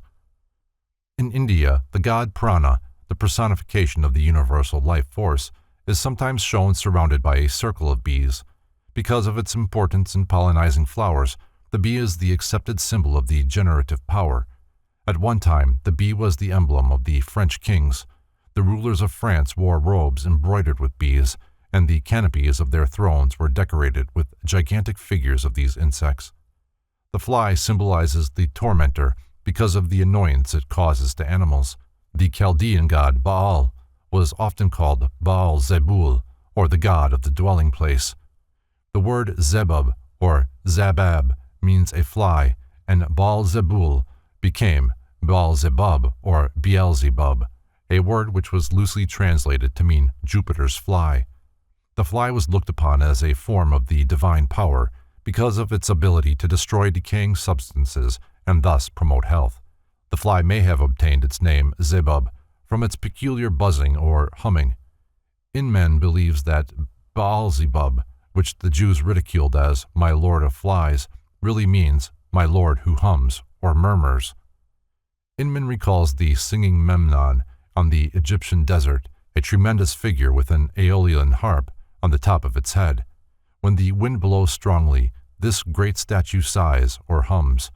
The Jews changed Beelzebub into Beelzebub and made him their prince of devils by interpreting daemon as demon. Naudeus, in defending Virgil from accusations of sorcery, attempted a wholesale denial of the miracles supposedly performed by Virgil and produced enough evidence to convict the poet on all counts. Among other strange fears, Virgil fashioned a fly out of brass, and after certain mysterious ceremonies, placed it over one of the gates of Naples. As a result, no flies entered the city for more than 8 years. Reptiles. The serpent was chosen as the head of the reptilian family. Serpent worship in some form has permeated nearly all parts of the earth.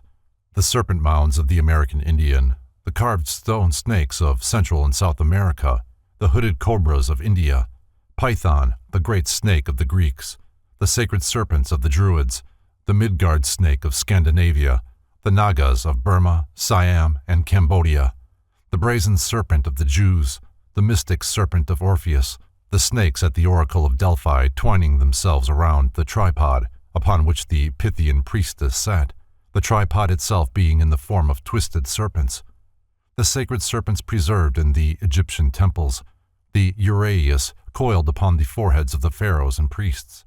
All these bear witness to the universal veneration in which the snake was held. In the ancient mysteries, the serpent entwining a staff was the symbol of the physician. The serpent-wound staff of Hermes remains the emblem of the medical profession. Among nearly all these ancient peoples, the serpent was accepted as the symbol of wisdom or salvation. The antipathy which Christendom feels towards the snake is based upon the little understood allegory of the Garden of Eden. The serpent is true to the principle of wisdom, for it tempts man to the knowledge of himself. Therefore the knowledge of self resulted from man's disobedience to the Demiurgus, Jehovah. How the serpent came to be in the garden of the Lord after God had declared that all creatures which he had made during the 6 days of creation were good has not been satisfactorily answered by the interpreters of Scripture. The tree that grows in the midst of the garden is now the spinal fire. The knowledge of the use of that spinal fire is the gift of the great serpent. Notwithstanding statements to the contrary, the serpent is the symbol and prototype of the universal Savior, who redeems the worlds by giving creation the knowledge of itself and the realization of good and evil. If this be not so, why did Moses raise a brazen serpent upon a cross in the wilderness, that all who looked upon it might be saved from the sting of the lesser snakes? Was not the brazen serpent a prophecy of the crucified man to come? If the serpent be only a thing of evil, why did Christ instruct his disciples to be as wise as serpents? The uraeus. From Kircher's Oedipus Aegypticus. The spinal cord was symbolized by a snake, and the serpent coiled upon the foreheads of the Egyptian initiates represented the divine fire which had crawled serpent-like up the tree of life. The accepted theory that the serpent is evil cannot be substantiated. It has long been viewed as the emblem of immortality. It is the symbol of reincarnation, or metempsychosis, because it annually sheds its skin, reappearing, as it were, in a new body. There is an ancient superstition to the effect that snakes never die except by violence, and that if uninjured, they would live forever. It was also believed that snakes swallowed themselves, and this resulted in their being considered emblematic of the Supreme Creator, who periodically reabsorbed his universe back into himself. In Isis Unveiled, H.P. Blavatsky makes this significant statement concerning the origin of serpent worship. Before our globe had become egg-shaped or round, it was a long trail of cosmic dust or fire mist, moving and writhing like a serpent. This, say the explanations, was the Spirit of God moving on the chaos until its breath had incubated cosmic matter and made it assume the annular shape of a serpent with its tail in its mouth, emblem of eternity in its spiritual and of our world in its physical sense. The seven-headed snake represents the supreme deity manifesting through his Elohim, or seven spirits, by whose aid he established his universe. The coils of the snake have been used by the pagans to symbolize the motion and also the orbits of the celestial bodies, and it is probable that the symbol of the serpent twisted around the egg, which was common to many of the ancient mystery schools, represented both the apparent motion of the sun around the earth and the bands of astral light, or the great magical agent, which move about the planet incessantly. Electricity was commonly symbolized by the serpent because of its motion. Electricity passing between the poles of a spark gap is serpentine in its motion. Force projected through atmosphere was called the Great Snake. Being symbolic of universal force, the serpent was emblematic of both good and evil. Force can tear down as rapidly as it can build up. The serpent with its tail in its mouth is the symbol of eternity, for in this position the body of the reptile has neither beginning nor end. The head and tail represent the positive and negative poles of the cosmic life circuit.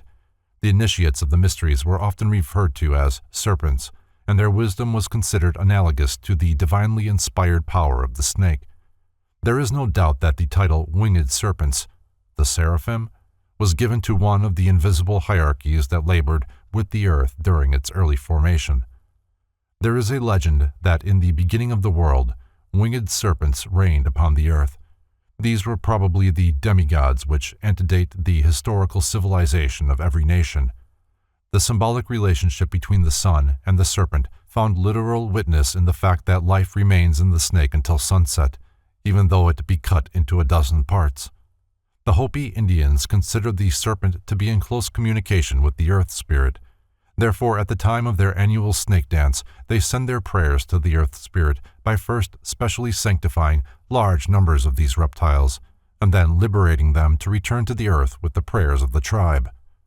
The great rapidity of motion manifested by lizards has caused them to be associated with Mercury, the messenger of the gods, whose winged feet traveled infinite distances almost instantaneously. A point which must not be overlooked in connection with reptiles and symbolism is clearly brought out by the eminent scholar Dr. H. E. Santee in his Anatomy of the Brain and Spinal Cord.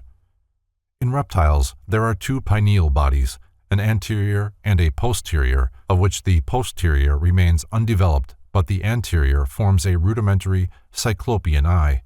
In the Hateria, a New Zealand lizard, it projects through the parietal foramen and presents an imperfect lens and retina, and, in its long stalk, nerve fibers. Crocodiles were regarded by the Egyptians both as symbols of Typhon and emblems of the supreme deity, of the latter because while underwater the crocodile is capable of seeing, Plutarch asserts, though its eyes are covered by a thin membrane. The Egyptians declared that no matter how far away the crocodile laid its eggs, the Nile would reach up to them in its next inundation, this reptile being endowed with a mysterious sense capable of making known the extent of the flood months before it took place. There were two kinds of crocodiles. The larger and more ferocious was hated by the Egyptians, for they likened it to the nature of Typhon, their destroying demon. Typhon waited to devour all who failed to pass the judgment of the dead, which rite took place in the Hall of Justice between the earth and the Elysian fields. Anthony Todd Thompson thus describes the good treatment accorded the smaller and tamer crocodiles, which the Egyptians accepted as personifications of good. They were fed daily and occasionally had mulled wine poured down their throats. Their ears were ornamented with rings of gold and precious stones, and their forefeet adorned with bracelets. Good and evil contending for the universal egg. From Maurice's Indian Antiquities. Both Mithras, the Persian redeemer, and Serapis, the Egyptian god of the earth, are symbolized by serpents coiled about their bodies. This remarkable drawing shows the good and evil principles of Persia, Ahura Mazda and Ahriman, contending for the egg of the earth, with each trying to wrench from the teeth of the other. To the Chinese, the turtle was a symbol of longevity. At a temple in Singapore, a number of sacred turtles are kept, their age recorded by carvings on their shells. The American Indians used the ridge down the back of the turtle shell as a symbol of the great divide between life and death. The turtle is a symbol of wisdom because it retires into itself and is its own protection. It is also a phallic symbol, as its relation to long life would signify. The Hindus symbolize the universe as being supported on the backs of 4 great elephants, who, in turn, are standing upon an immense turtle, which is crawling continually through chaos. The Egyptian Sphinx, the Greek centaur, and the Assyrian man-bull have much in common. All are composite creatures combining human and animal members. In the mysteries, all signify the composite nature of man and subtly refer to the hierarchies of the celestial beings that have charge of the destiny of mankind. These hierarchies are the 12 holy animals, now known as constellations, star groups which are merely symbols of impersonal spiritual impulses. Chiron, the centaur, teaching the sons of men, symbolizes the intelligences of the constellation of Sagittarius, who were the custodians of the secret doctrine, while, geocentrically, the sun was passing through the sign of Gemini. The 5-footed Assyrian man-bull with the wings of an eagle and the head of a man is a reminder that the invisible nature of man has the wings of a god, the head of a man, and the body of a beast. The same concept was expressed through the Sphinx, that armed guardian of the mysteries, who, crouching at the gate of the temple, denied entrance to the profane. Thus placed between man and his divine possibilities, the Sphinx also represented the secret doctrine itself. Children's fairy stories abound with descriptions of symbolic monsters, for nearly all such tales are based upon the ancient mystic folklore. Fishes, Insects, Animals, Reptiles, and Birds, Part 2. As appropriate emblems of various human and divine attributes, birds were included in religious and philosophic symbolism, that of pagans and of Christians alike. Cruelty was signified by the buzzard, courage by the eagle, self-sacrifice by the pelican, and pride by the peacock. The ability of birds to leave the earth and fly aloft toward the source of light has resulted in their being associated with aspiration, purity, and beauty. Wings were therefore often added to various terrene creatures in an effort to suggest transcendency. Because their habitat was among the branches of the sacred trees in the hearts of ancient forests, birds were also regarded as the appointed messengers of the tree spirits and nature gods dwelling in these consecrated groves, and through their clear notes the gods themselves were said to speak. Many myths have been fabricated to explain the brilliant plumage of birds. A familiar example is the story of Juno's peacock, in whose tail feathers were placed the eyes of Argus.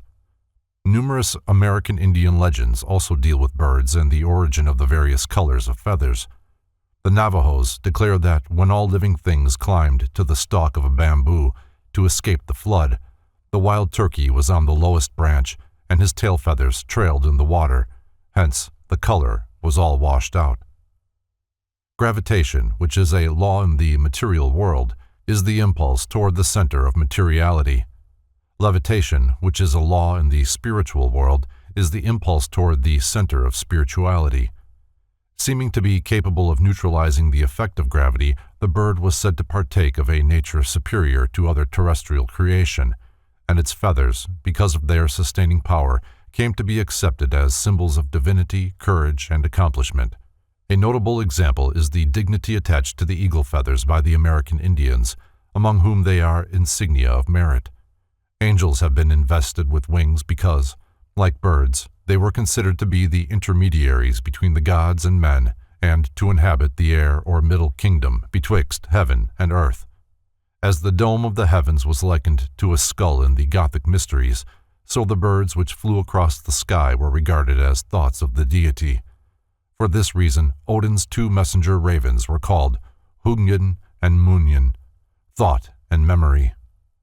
Among the Greeks and Romans, the eagle was the appointed bird of Jupiter, and consequently signified the swiftly moving forces of the demiurgus.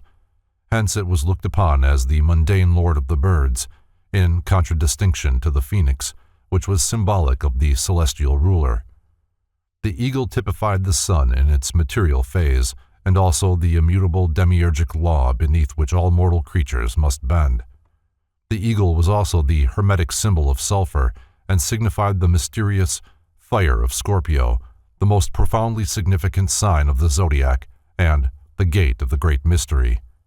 Being one of the three symbols of Scorpio, the eagle, like the goat of Mendes, was an emblem of the theurgic art and the secret processes by which the infernal fire of the scorpion was transmuted into the spiritual light fire of the gods.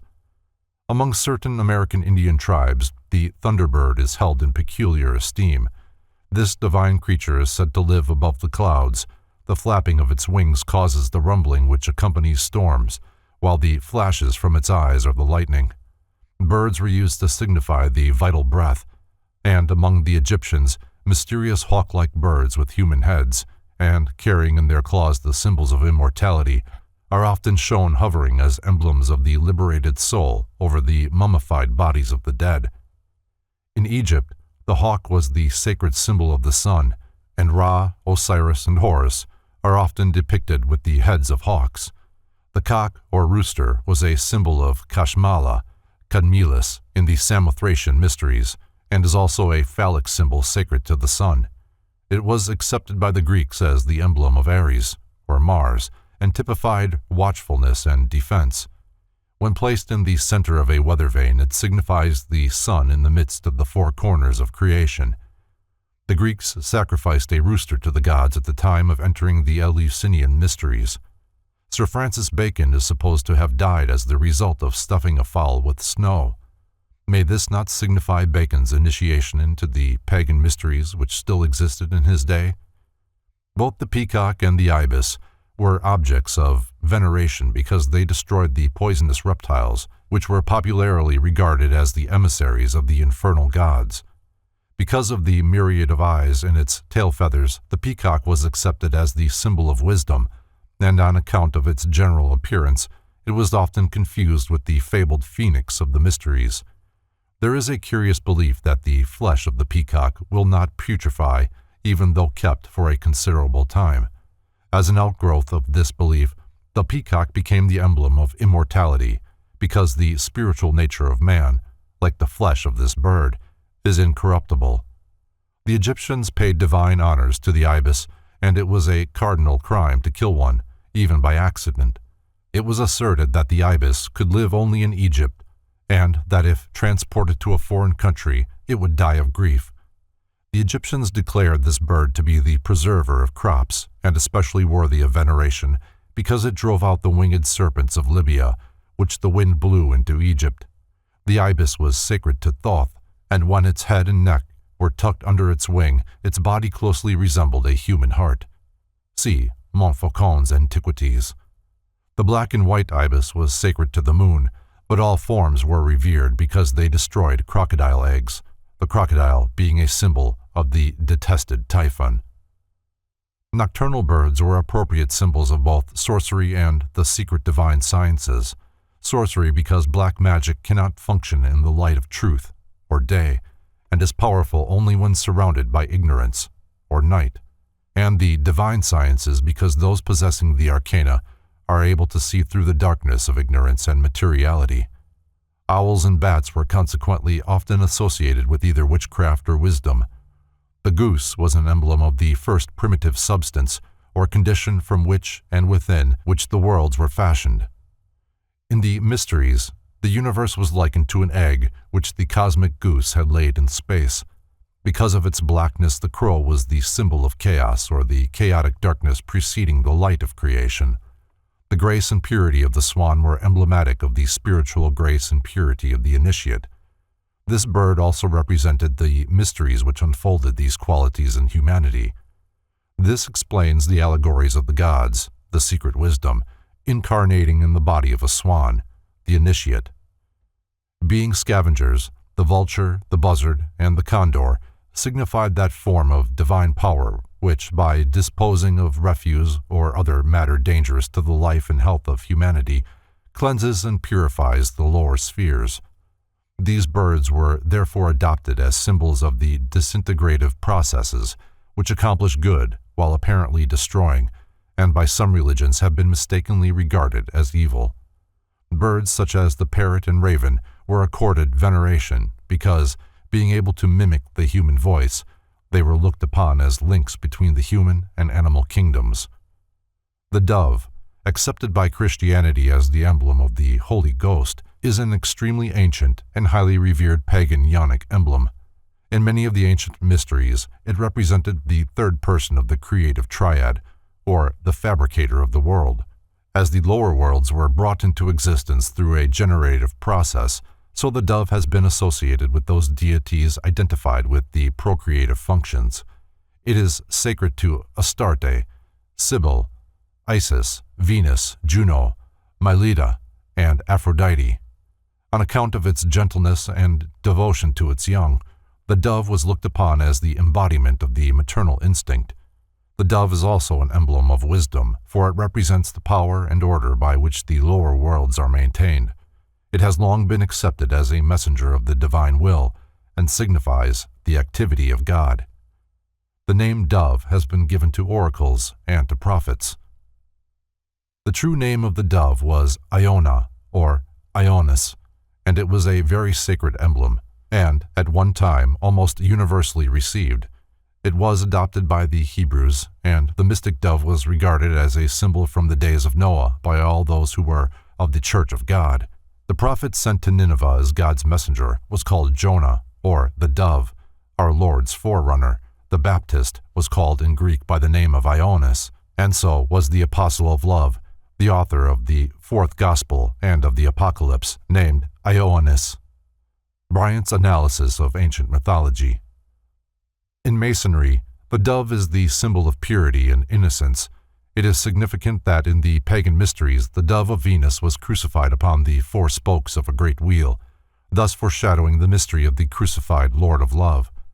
Although Muhammad drove the doves from the temple at Mecca, occasionally he is depicted with a dove sitting upon his shoulder as the symbol of divine inspiration. In ancient times, the effigies of doves were placed upon the heads of scepters to signify that those bearing them were overshadowed by divine prerogative. In medieval art, the dove frequently was pictured as an emblem of divine benediction. The Phoenix. Clement, one of the ante-Nicene fathers, describes in the 1st century after Christ the peculiar nature and habits of the phoenix in this wise. There is a certain bird which is called a phoenix. This is the only one of its kind and lives 500 years. And when the time of its dissolution draws near, that it must die, it builds itself a nest of frankincense and myrrh, and other spices, into which, when the time is fulfilled, it enters and dies. But as the flesh decays, a certain kind of worm is produced, which, being nourished by the juices of the dead bird, brings forth feathers. Then, when it has acquired strength, it takes up that nest in which are the bones of its parent, and bearing these, it passes from the land of Arabia into Egypt, to the city called Heliopolis. And, in open day, flying in the sight of all men, it places them on the altar of the sun, and having done this, hastens back to its former abode. The priests then inspect the registers of the dates, and find that it has returned exactly as the 500th year it was completed. The Phoenix, on its nest of flames, from Lycosthenes prodigiorum, ac ostentorum chronicon. The Phoenix is the most celebrated of all the symbolic creatures fabricated by the ancient mysteries, for the purpose of concealing the great truths of esoteric philosophy. Though modern scholars of natural history declare the existence of the phoenix to be purely mythical, Pliny describes the capture of one of these birds and its exhibition in the Roman Forum during the reign of the Emperor Claudius. Although admitting that he had not seen the phoenix bird, there being only one alive at a time, Herodotus amplifies a bit the description given by Clement. They tell a story of what this bird does, which does not seem to me to be credible, that he comes all the way from Arabia and brings the parent bird, all plastered with myrrh, to the temple of the sun, and there buries the body. In order to bring him, they say, he first forms a ball of myrrh as big as he finds that he can carry. Then he hollows out the ball and puts his parent inside, after which he covers over the opening with fresh myrrh, and the ball is then of exactly the same weight as the first. So he brings it to Egypt, plastered over, as I have said, and deposits it in the Temple of the Sun. Such is the story they tell of the doings of this bird. Both Herodotus and Pliny noted the general resemblance in shape between the phoenix and the eagle, a point which the reader should carefully consider, for it is reasonably certain that the modern Masonic eagle was originally a phoenix. The body of the phoenix is described as having been covered with glossy purple feathers, while its long tail feathers were alternately blue and red. Its head was light in color, and about its neck was a circlet of golden plumage. At the back of its head, the phoenix had a peculiar tuft of feathers, a fact quite evident, although it has been overlooked by most writers and symbolists. The phoenix was regarded as sacred to the sun, and the length of its life, 500 to 1,000 years, was taken as a standard for measuring the motion of the heavenly bodies, and also the cycles of time used in the mysteries to designate the periods of existence. The diet of the bird was unknown. Some writers declare that it subsisted upon the atmosphere, others that it ate at rare intervals, but never in the presence of man. Modern Masons should realize the special Masonic significance of the phoenix, for the bird is described as using sprigs of acacia in the manufacture of its nest. The phoenix, which is the mythological Persian Rok, is the name of a southern constellation, and therefore it has both an astronomical and an astrological significance. In all probability, the phoenix was the swan of the Greeks, the eagle of the Romans, and the peacock of the Far East. To the ancient mystics, the phoenix was a most appropriate symbol of the immortality of the human soul, for just as the phoenix was reborn out of its own dead self 7 times 7, so again and again the spiritual nature of man rises triumphant from his dead physical body. Medieval Hermetists regarded the phoenix as a symbol of the accomplishment of alchemical transmutation, a process equivalent to human regeneration. The name phoenix was also given to one of the secret alchemical formula. The familiar pelican of the Rose-Croix degree, feeding its young from its own breast, is in reality a phoenix, a fact which can be confirmed by an examination of the head of the bird. The ungainly lower part of the pelican's beak is entirely missing, the head of the phoenix being far more like that of an eagle than of a pelican. In the mysteries, it was customary to refer to initiates as phoenixes, or men who had been born again, for just as physical birth gives man consciousness in the physical world, so the neophyte, after 9 degrees in the womb of the mysteries, was born into a consciousness of the spiritual world. This is the mystery of initiation to which Christ referred when he said, "Except a man be born again, he cannot see the kingdom of God." John 3:3. The phoenix is a fitting symbol of this spiritual truth. European mysticism was not dead at the time the United States of America was founded. The hand of the mysteries controlled in the establishment of the new government, for the signature of the mysteries may still be seen on the Great Seal of the United States of America. Careful analysis of the seal discloses a mass of occult and Masonic symbols, chief among them the so-called American Eagle, a bird which Benjamin Franklin declared unworthy to be chosen as the emblem of a great, powerful, and progressive people. Here again, only the student of symbolism can see through the subterfuge and realize that the American Eagle upon the Great Seal is but a conventionalized phoenix, a fact plainly discernible from an examination of the original seal. In his sketch of The History of the Seal of the United States, Gallard Hunt unwittingly brings forward much material to substantiate the belief that the original seal carried the phoenix bird on its obverse surface and the Great Pyramid of Giza upon its reverse surface.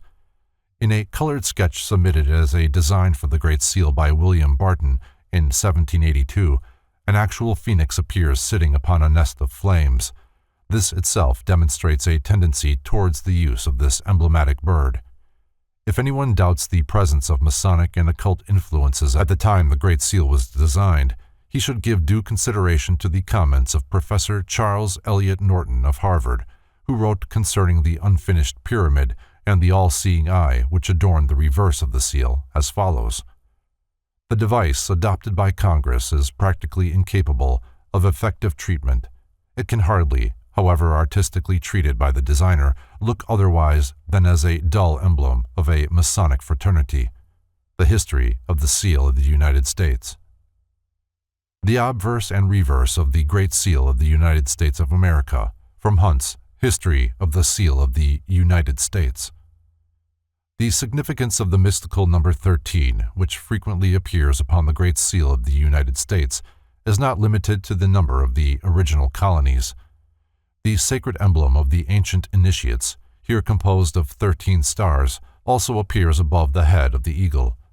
The motto, E Pluribus Unum, contains 13 letters, as does also the inscription, Annuit Keptis. The eagle clutches in its right talon a branch bearing 13 leaves and 13 berries, and in its left a sheaf of 13 arrows. The face of the pyramid, exclusive of the panel containing the date, consists of 72 stones arranged in 13 rows. Phoenix or eagle, which? On the left is the bird's head from the first Great Seal of the United States, 1782, and on the right the Great Seal of 1902. When the first Great Seal was actually cut, the bird represented upon it was very different from the eagle which now appears. The neck was much longer, and the tuft of feathers at the upper back part of the head was quite noticeable. The beak bore little resemblance to that of the eagle, and the entire bird was much thinner and its wings shorter. It requires very little imagination to trace in this first so-called eagle the mythological phoenix of antiquity. What is more, there is every reason why a phoenix bird should be used to represent a new country rising out of an old, while, as Benjamin Franklin caustically noted, the eagle was not a bird of good moral character. An Egyptian Phoenix. From Wilkinson's Manners and Customs of the Ancient Egyptians. The Egyptians occasionally represented the phoenix as having the body of a man and the wings of a bird. This biform creature had a tuft of feathers upon its head, and its arms were upraised in an attitude of prayer. As the phoenix was the symbol of regeneration, the tuft of feathers on the back of its head might well symbolize the activity of the pineal gland, or third eye, the occult function of which was apparently well understood by the ancient priestcraft. The eagles of Napoleon and Caesar and the zodiacal eagle of Scorpio are really phoenixes, for the latter bird, not the eagle, is the symbol of spiritual victory and achievement. Masonry will be in a position to solve many of the secrets of its esoteric doctrine when it realizes that both its single and double-headed eagles are phoenixes, and that to all initiates and philosophers, the phoenix is the symbol of the transmutation and regeneration of the creative energy, commonly called the accomplishment of the great work. The double-headed phoenix is the prototype of an androgynous man, for according to the secret teachings, there will come a time when the human body will have two spinal cords, by means of which vibratory equilibrium will be maintained in the body. Not only were many of the founders of the United States government Masons, but they received aid from a secret and august body existing in Europe, which helped them to establish this country for a peculiar and particular purpose, known only to the initiated few. The Great Seal is the signature of this exalted body, unseen and for the most part unknown, and the unfinished pyramid upon its reverse side is a trestle board setting forth symbolically the task to the accomplishment of which the United States government was dedicated from the day of its inception. Animals. The lion is the king of the animal family, and, like the head of each kingdom, is sacred to the sun, whose rays are symbolized by the lion's shaggy mane. The allegories perpetuated by the mysteries, such as the one to the effect that the lion opens the secret book, signify that the solar power opens the seed pods, releasing the spiritual life within. There was also a curious belief among the ancients that the lion sleeps with his eyes open, and for this reason the animal was chosen as a symbol of vigilance. The figure of a lion placed on either side of doors and gateways is an emblem of divine guardianship. King Solomon was often symbolized as a lion. For ages, the feline family has been regarded with peculiar veneration. In several of the mysteries, most notably the Egyptian, the priests wore the skin of lions, tigers, panthers, pumas, or leopards. Hercules and Samson, both solar symbols, slew the lion of the constellation of Leo and robed themselves in his skin. thus signifying that they represented the sun itself when at the summit of the celestial arch. At Bubastis in Egypt was the temple of the famous goddess Bast, the cat deity of the Ptolemies. The Egyptians paid homage to the cat, especially when its fur was of 3 shades or its eyes of different colors. To the priests, the cat was symbolic of the magnetic forces of nature, and they surrounded themselves with these animals for the sake of the astral fire which emanated from their bodies. The cat was also a symbol of eternity, for when it sleeps, it curls up into a ball with its head and tail touching. Among the Greeks and Latins, the cat was sacred to the goddess Diana. The Buddhists of India invested the cat with special significance, but for a different reason. The cat was the only animal absent at the death of the great Buddha, because it had stopped on the way to chase a mouse. That the symbol of the lower astral forces should not be present at the liberation of Buddha is significant. Regarding the cat, Herodotus says, "Whenever a fire breaks out, cats are agitated with a kind of divine motion, which they that keep them observe, neglecting the fire. The cats, however, in spite of their care, break from them, leaping even over the heads of their keepers to throw themselves into the fire. The Egyptians then make great mourning for their death. If a cat dies a natural death in a house, all they of that house shave their eyebrows. If a dog, they shave the head and all the body. They used to embalm their dead cats and carry them to Bubastis to be interred in a sacred house." Montfaucon's Antiquities. The most important of all symbolic animals was the Apis, or Egyptian bull of Memphis, which was regarded as the sacred vehicle for the transmigration of the soul of the god Osiris. It was declared that Apis was conceived by a bolt of lightning, and the ceremony attendant upon its selection and consecration was one of the most impressive in Egyptian ritualism. The Apis had to be marked in a certain manner. Herodotus states that the bull must be black with a square white spot on his forehead, the form of an eagle, probably a vulture, on his back, a beetle upon or under his tongue, and the hair of his tail lying 2 ways. Other writers declare that the sacred bull was marked with 29 sacred symbols. His body was spotted, and upon his right side was a white mark in the form of a crescent. After its sanctification, the Apis was kept in a stable adjacent to the temple and led in processionals through the streets of the city upon certain solemn occasions. It was a popular belief among the Egyptians that any child upon whom the bull breathed would become illustrious. After reaching a certain age, 25 years, the Apis was taken either to the river Nile or to a sacred fountain, authorities differ on this point, and drowned, amidst the lamentations of the populace. The mourning and wailing for his death continued until the new Apis was found, when it was declared that Osiris had reincarnated, whereupon rejoicing took the place of grief.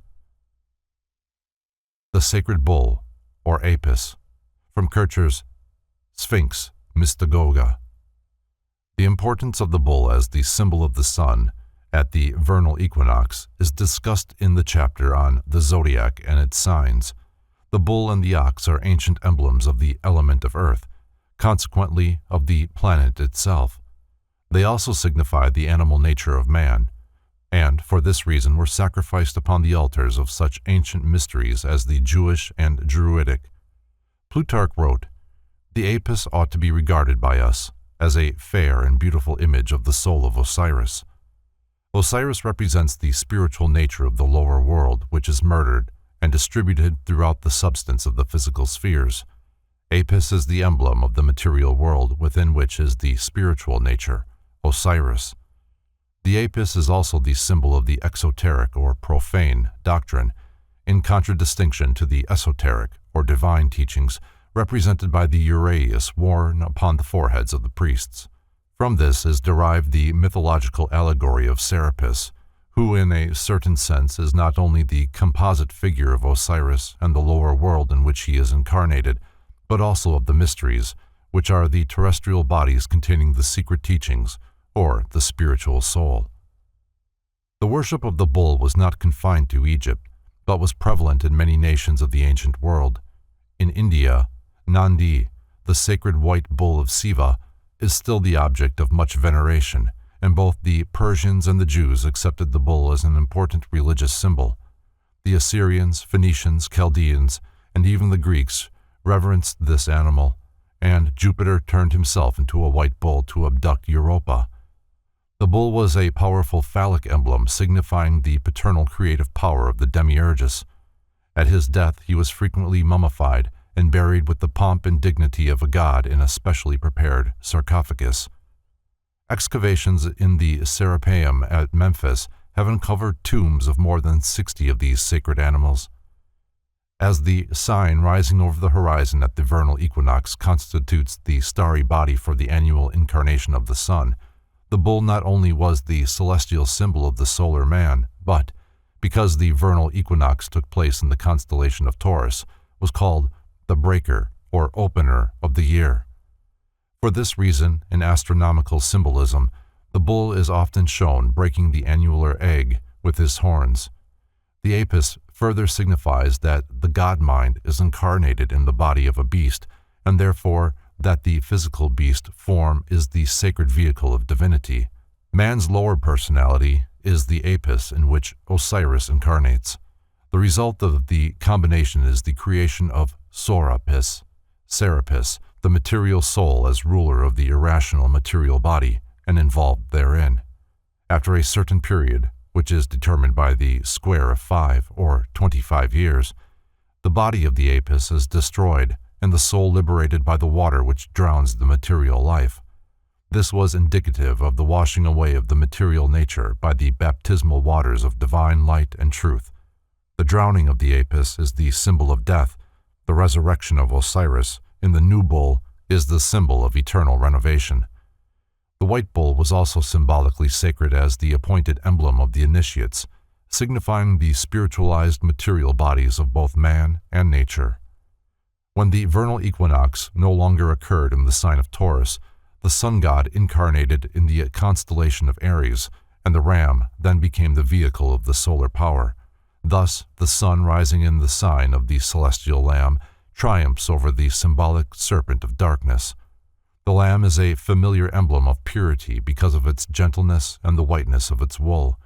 In many of the pagan mysteries, it signified the universal Savior, and in Christianity, it is the favorite symbol of Christ. Early church paintings show a lamb standing upon a little hill, and from its feet pour 4 streams of living water, signifying the 4 Gospels. The blood of the lamb is the solar life pouring into the world through the sign of Aries. The goat is both a phallic symbol and also an emblem of courage or aspiration because of its sure-footedness and ability to scale the loftiest peaks. To the alchemists, the goat's head was the symbol of sulfur. The practice among the ancient Jews of choosing a scapegoat upon which to heap the sins of mankind is merely an allegorical depiction of the Sun Man, who is the scapegoat of the world, and upon whom are cast the sins of the 12 houses, or tribes, of the celestial universe. Truth is the divine lamb, worshipped throughout pagandom and slain for the sins of the world, and since the dawn of time the savior gods of all religions have been personifications of this truth.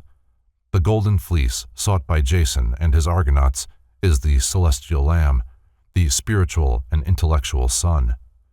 The secret doctrine is also typified by the golden fleece, the wool of the divine life, the rays of the Sun of Truth. Suidas declares the golden fleece to have been in reality a book written upon skin which contained the formulae for the production of gold by means of chemistry. The mysteries were institutions erected for the transmutation of base ignorance into precious illumination. The dragon of ignorance was the terrible creature set to guard the golden fleece and represents the darkness of the old year which battles with the sun at the time of its equinoctial passage. Deer were sacred in the Bacchic mysteries of the Greeks. The Bacchantes were often clothed in fawn skins. Deer were associated with the worship of the moon goddess, and the Bacchic orgies were usually conducted at night. The grace and speed of this animal caused it to be accepted as the proper symbol of aesthetic abandon. Deer were objects of veneration with many nations. In Japan, herds of them are still maintained in connection with the temples. The wolf is usually associated with the principle of evil, because of the mournful discordance of its howl and the viciousness of its nature. In Scandinavian mythology, the Fenris wolf was one of the sons of Loki, the infernal god of the fires. With the temple of Asgard in flames about them, the gods under the command of Odin fought their last great battle against the chaotic forces of evil. With frothing jowls, the Fenris wolf devoured Odin, the father of the gods, and thus destroyed the Odinic universe. Here the Fenris wolf represents those mindless powers of nature that overthrew the primitive creation. The unicorn, or Monoceros, was a most curious creation of the ancient initiates. It is described by Thomas Bormann as a beast, which, though doubted of by many writers, yet is by others thus described. He has but one horn, and that an exceedingly rich one, growing out of the middle of his forehead. His head resembles a hart's, his feet an elephant's, his tail a boar's, and the rest of his body a horse's. The horn is about 1.5 feet in length. His voice is like the lowing of an ox. His mane and hair are of a yellowish color. His horn is as hard as iron, and as rough as any file, twisted or curled, like a flaming sword, very straight, sharp, and everywhere black, excepting the point. Great virtues are attributed to it, in expelling of poison and curing of several diseases. He is not a beast of prey. See Redgrove's Bygone Beliefs. While the unicorn is mentioned several times in Scripture, no proof has yet been discovered of its existence. There are a number of drinking horns in various museums, presumably fashioned from its spike. It is reasonably certain, however, that these drinking vessels were really made either from the tusks of some large mammal or the horn of a rhinoceros. J.P. Lundy believes that the horn of the unicorn symbolizes the hem of salvation mentioned by St. Luke, which, pricking the hearts of men, turns them to a consideration of salvation through Christ. Medieval Christian mystics employed the unicorn as an emblem of Christ, and this creature must therefore signify the spiritual life in man. The single horn of the unicorn may represent the pineal gland, or third eye, which is the spiritual cognition center in the brain. The unicorn was adopted by the mysteries as a symbol of the illumined spiritual nature of the initiate, the horn with which it defends itself being the flaming sword of the spiritual doctrine against which nothing can prevail. In the Book of Lamb's Spring, a rare Hermetic tract, appears an engraving showing a deer and a unicorn standing together in a wood. The picture is accompanied by the following text. The sages say truly that 2 animals are in this forest, one glorious, beautiful, and swift, a great and strong deer, the other a unicorn. If we apply the parable of our art, we shall call the forest the body. The unicorn will be the spirit at all times. The deer desires no other name but that of the soul. He that knows how to tame and master them by art, to couple them together, and to lead them in and out of the form, may justly be called a master. The Egyptian devil Typhon was often symbolized by the Set monster, whose identity is obscure. It has a queer snout-like nose and pointed ears, and may have been a conventional hyena. The Set monster lived in the sandstorms and wandered about the world promulgating evil. The Egyptians related the howling of the desert winds with the moaning cry of the hyena. Thus, when in the depths of the night the hyena sent forth its doleful wail, it sounded like the last despairing cry of a lost soul in the clutches of Typhon.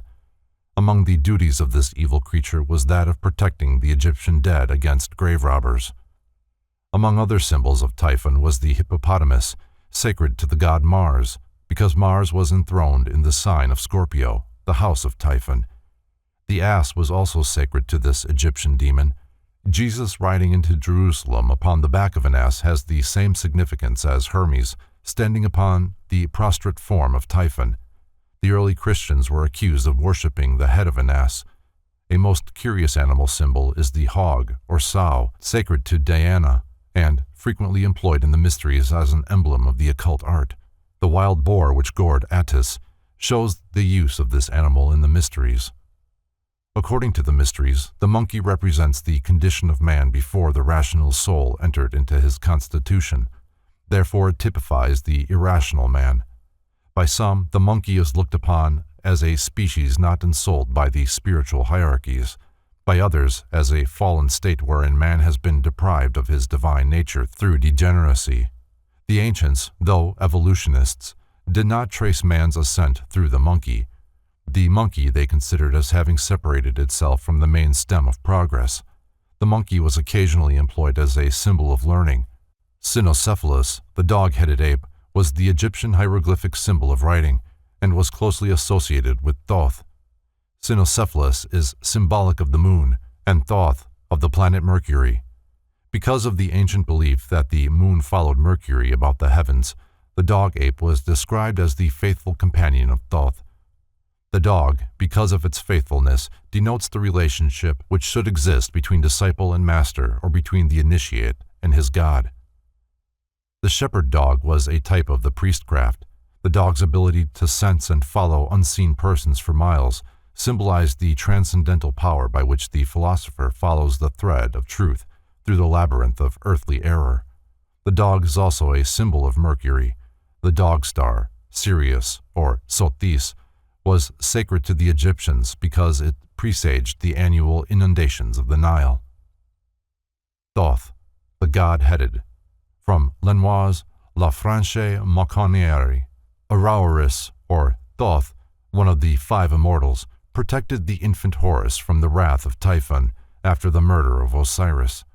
He also revised the ancient Egyptian calendar by increasing the year from 360 days to 365. Thoth Hermes was called the dog-headed because of his faithfulness and integrity.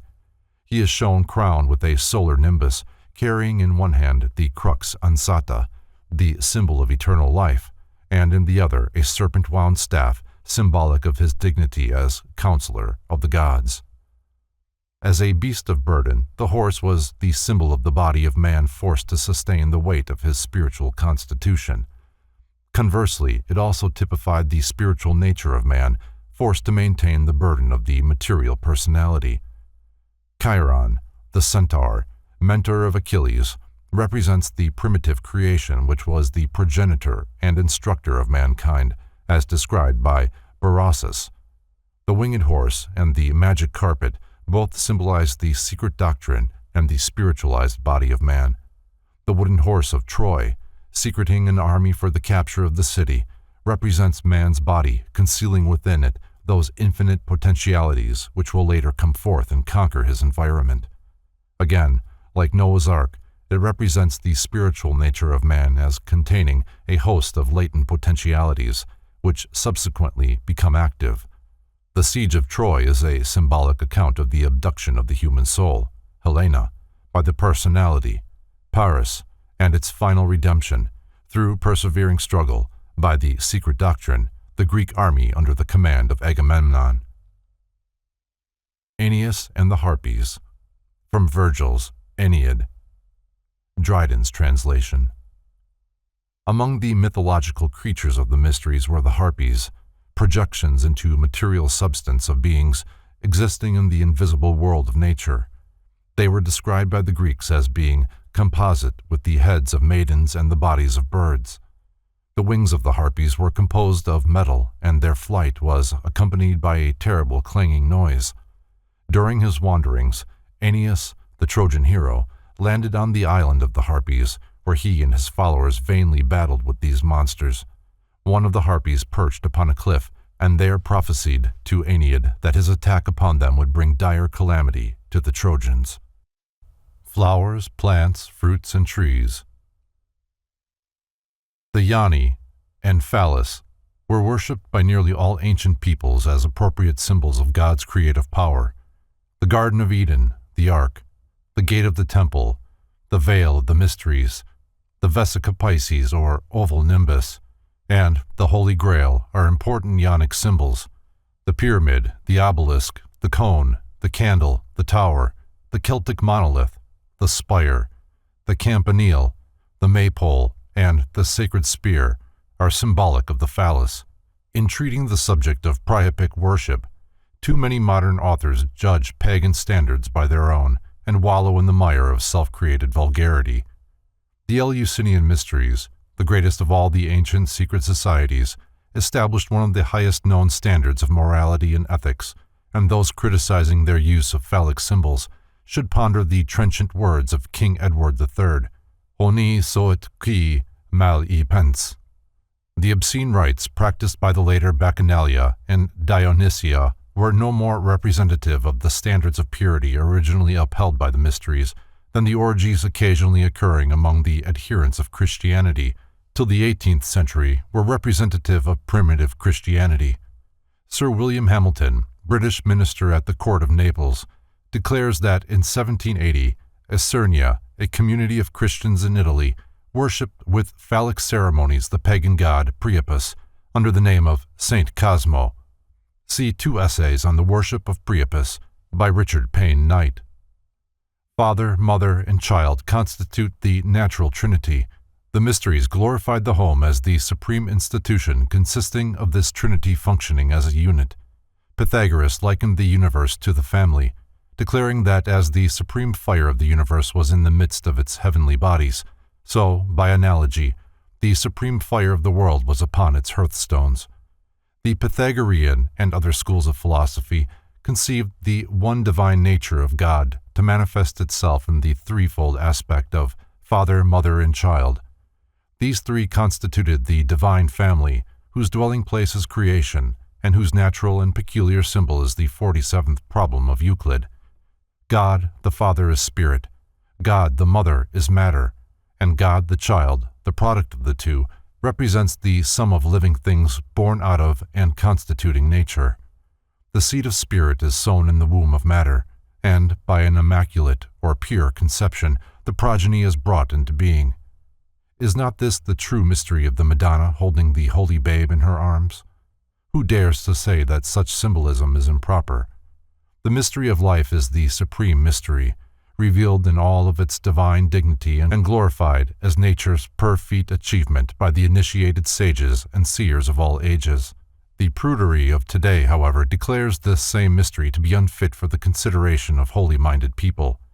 Contrary to the dictates of reason, a standard has been established which affirms that innocence bred of ignorance is more to be desired than virtue born of knowledge. Eventually, however, man will learn that he need never be ashamed of truth. Until he does learn this, he is false to his God, to his word, and to himself. In this respect, Christianity has woefully failed in its mission. While declaring man's body to be the living temple of the living God, in the same breath it asserts the substances and functions of this temple to be unclean and their study defiling to the sensitive sentiments of the righteous. By this unwholesome attitude, man's body, the house of God, is degraded and defamed. Yet the cross itself is the oldest of phallic emblems, and the lozenge-shaped windows of cathedrals are proof that Ionic symbols have survived the destruction of the pagan mysteries. The very structure of the church itself is permeated with phallicism. Remove from the Christian church all emblems of Priapic origin, and nothing is left, for even the earth upon which it stands was, because of its fertility, the first Ionic symbol. As the presence of these emblems of the generative processes is either unknown or unheeded by the majority, the irony of the situation is not generally appreciated. Only those conversant with the secret language of antiquity are capable of understanding the divine significance of these emblems. Flowers were chosen as symbols for many reasons. The great variety of flora made it possible to find some plant or flower which would be a suitable figure for nearly any abstract quality or condition. A plant might be chosen because of some myth connected with its origin, as the stories of Daphne and Narcissus, because of the peculiar environment in which it thrived, as the orchid and the fungus, because of its significant shape as the passion flower and the Easter lily, because of its brilliance or fragrance as the verbena and the sweet lavender, because it preserved its form indefinitely as the everlasting flower, because of unusual characteristics as the sunflower and heliotrope, which have long been sacred because of their affinity for the sun. The plant might also be considered worthy of veneration because from its crushed leaves, petals, stalks, or roots could be extracted healing unctions, essences, or drugs affecting the nature and intelligence of human beings, such as the poppy and the ancient herbs of prophecy. The plant might also be regarded as efficacious in the cure of many diseases, because its fruit, leaves, petals, or roots bore a resemblance in shape or color to parts or organs of the human body. For example, the distilled juices of certain species of ferns, also the hairy moss growing upon oaks, and the thistledown, were said to have the power of growing hair. The dentaria, which resembles a tooth in shape, was said to cure the toothache, and the Palma Christi plant, because of its shape, cured all afflictions of the hands. The blossom is really the reproductive system of the plant and is therefore singularly appropriate as a symbol of sexual purity, an absolute requisite of the ancient mysteries. Thus the flower signifies this ideal of beauty and regeneration, which must ultimately take the place of lust and degeneracy. Of all symbolic flowers, the locust blossom of India and Egypt and the rose of the Rosicrucians are the most important. In their symbolism, these two flowers are considered identical. The esoteric doctrines for which the Eastern lotus stands have been perpetuated in modern Europe under the form of the rose. The rose and the lotus are Ionic emblems, signifying primarily the maternal creative mystery, while the Easter lily is considered to be phallic. The Brahmin and Egyptian initiates, who undoubtedly understood the secret systems of spiritual culture, whereby the latent centers of cosmic energy in man may be stimulated, employed the lotus blossoms to represent the spinning vortices of spiritual energy located at various points along the spinal column and called chakras, or whirling wheels by the Hindus. 7 of these chakras are of prime importance and have their individual correspondences in the nerve ganglia and plexuses. According to the sacred schools, the sacral ganglion is called the 4-petaled lotus, the prostatic plexus, the 6-petaled lotus, the epigastric plexus and navel, the 10-petaled lotus, the cardiac plexus, the 12-petaled lotus, the pharyngeal plexus, the 16-petaled lotus, the cavernous plexus, the 2-petaled lotus, and the pineal gland or adjacent unknown center, the 1,000-petaled lotus. The color, size, and number of petals upon the lotus are the keys to its symbolic import. A hint concerning the unfoldment of spiritual understanding according to the secret science of the mysteries is found in the story of Aaron's rod that budded, and also in Wagner's great opera, Tannhauser, where the budding staff of the Pope signifies the unfolding blossoms upon the sacred rod of the mysteries, the spinal column, the tree of the Knights of the Round Table. This remarkable example of the use of the tree in symbolism is from Château de Pierrefonds, in the little town of Pierrefonds, northern France. The 8 side branches end in conventional cup-like flowers, from each of which rises the body of a knight carrying in his hand a ribbon bearing his name. The central stem is surmounted by a larger flower, from which emerges the body of King Arthur himself. The tree is a favorite motif in heraldry. The one trunk with its multitude of branches caused the tree to be frequently used in diagramming family lineage, from which practice has arisen the custom of terming such tables family trees. The Rosicrucians used a garland of roses to signify the same spiritual vortices, which are referred to in the Bible as the 7 lamps of the candlestick and the 7 churches of Asia. In the 1642 edition of Sir Francis Bacon's History of Henry VII is a frontispiece showing Lord Bacon with Rosicrucian roses for shoe buckles. In the Hindu system of philosophy, each petal of the lotus bears a certain symbol, which gives an added clue to the meaning of the flower. The Orientals also use the lotus plant to signify the growth of man through the 3 periods of human consciousness: ignorance, endeavor, and understanding. As the lotus exists in 3 elements, earth, water, and air, so man lives in 3 worlds: material, intellectual, and spiritual. As the plant, with its roots in the mud and the slime, grows upwards through the water and finally blossoms forth in the light and air, so the spiritual growth of man is upward from the darkness of base action and desire into the light of truth and understanding, the water serving as a symbol of the ever-changing world of illusion through which the soul must pass in its struggle to reach the state of spiritual illumination. The rose and its Eastern equivalent, the lotus, like all beautiful flowers, represent spiritual unfoldment and attainment. Hence, the Eastern deities are often shown seated upon the open petals of the lotus blossoms. The lotus was also a universal motif in Egyptian art and architecture. The roofs of many temples were upheld by lotus columns, signifying the eternal wisdom, and the lotus-headed scepter, symbolic of self-unfoldment and divine prerogative, was often carried in religious processions. When the flower had 9 petals, it was symbolic of man, when 12, of the universe and the gods, when 7, of the planets and the law, when 5, of the senses and the mysteries, and when 3, of the chief deities and the worlds.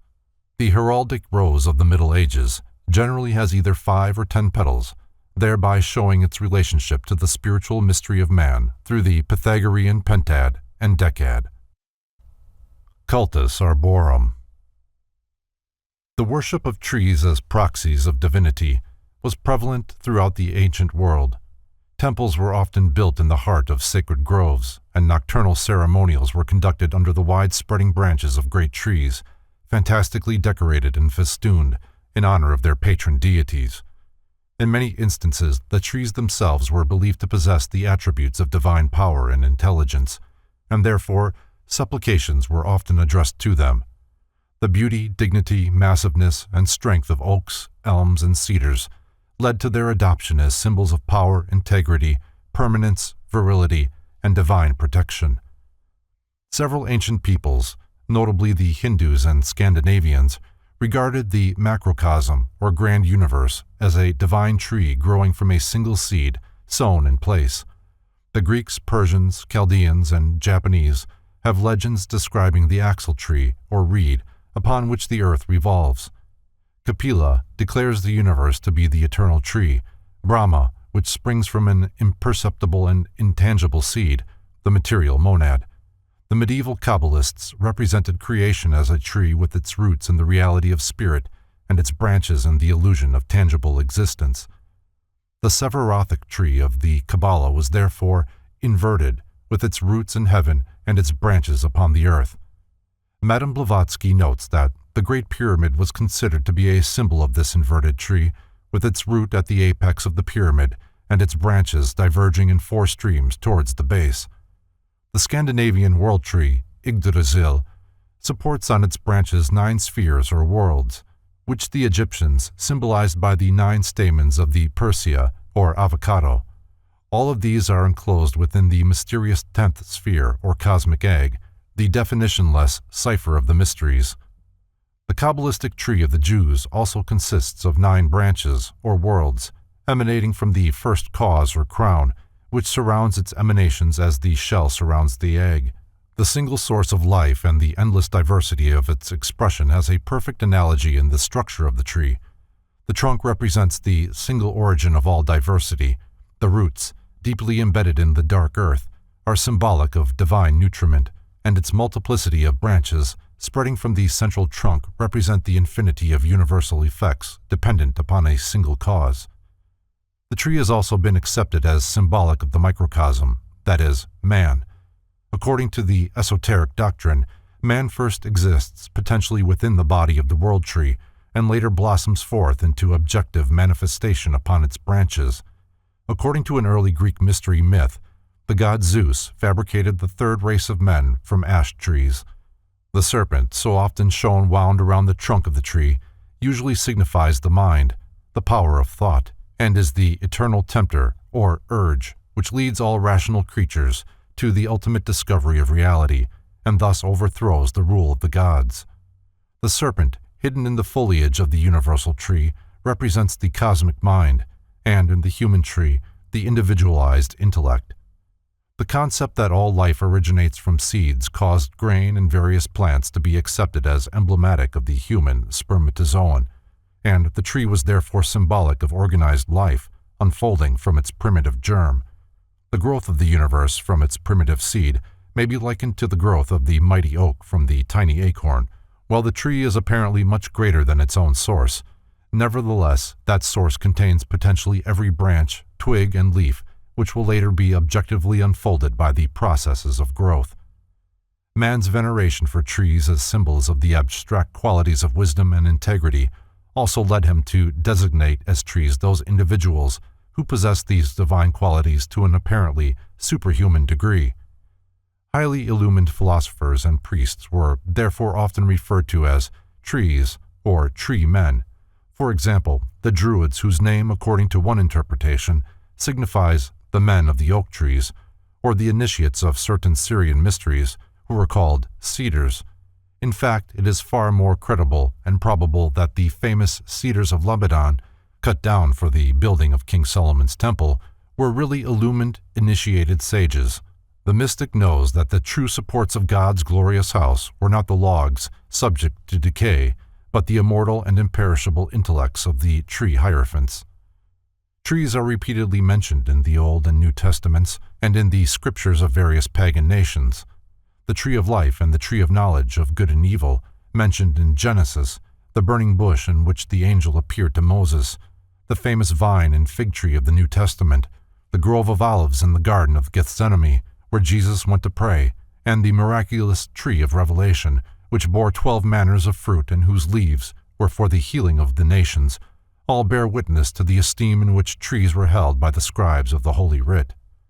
Buddha received his illumination while under the Bodhi tree, near Madras in India, and several of the Eastern gods are pictured sitting in meditation beneath the spreading branches of mighty trees.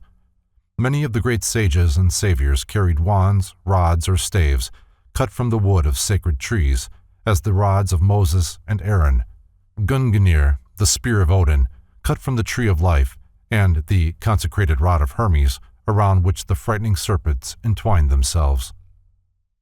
The Tree of Noah, from the Breeches Bible of 1599. Most Bibles published during the Middle Ages contain a section devoted to genealogical tables showing the descent of humanity from the father Adam to the advent of Jesus Christ. The tree growing from the roots of the ark represents the body of Noah and its 3 branches, his sons, Shem, Ham, and Japheth. The nations by the descendants of Noah's 3 sons are appropriately shown in the circles upon the branches of the tree.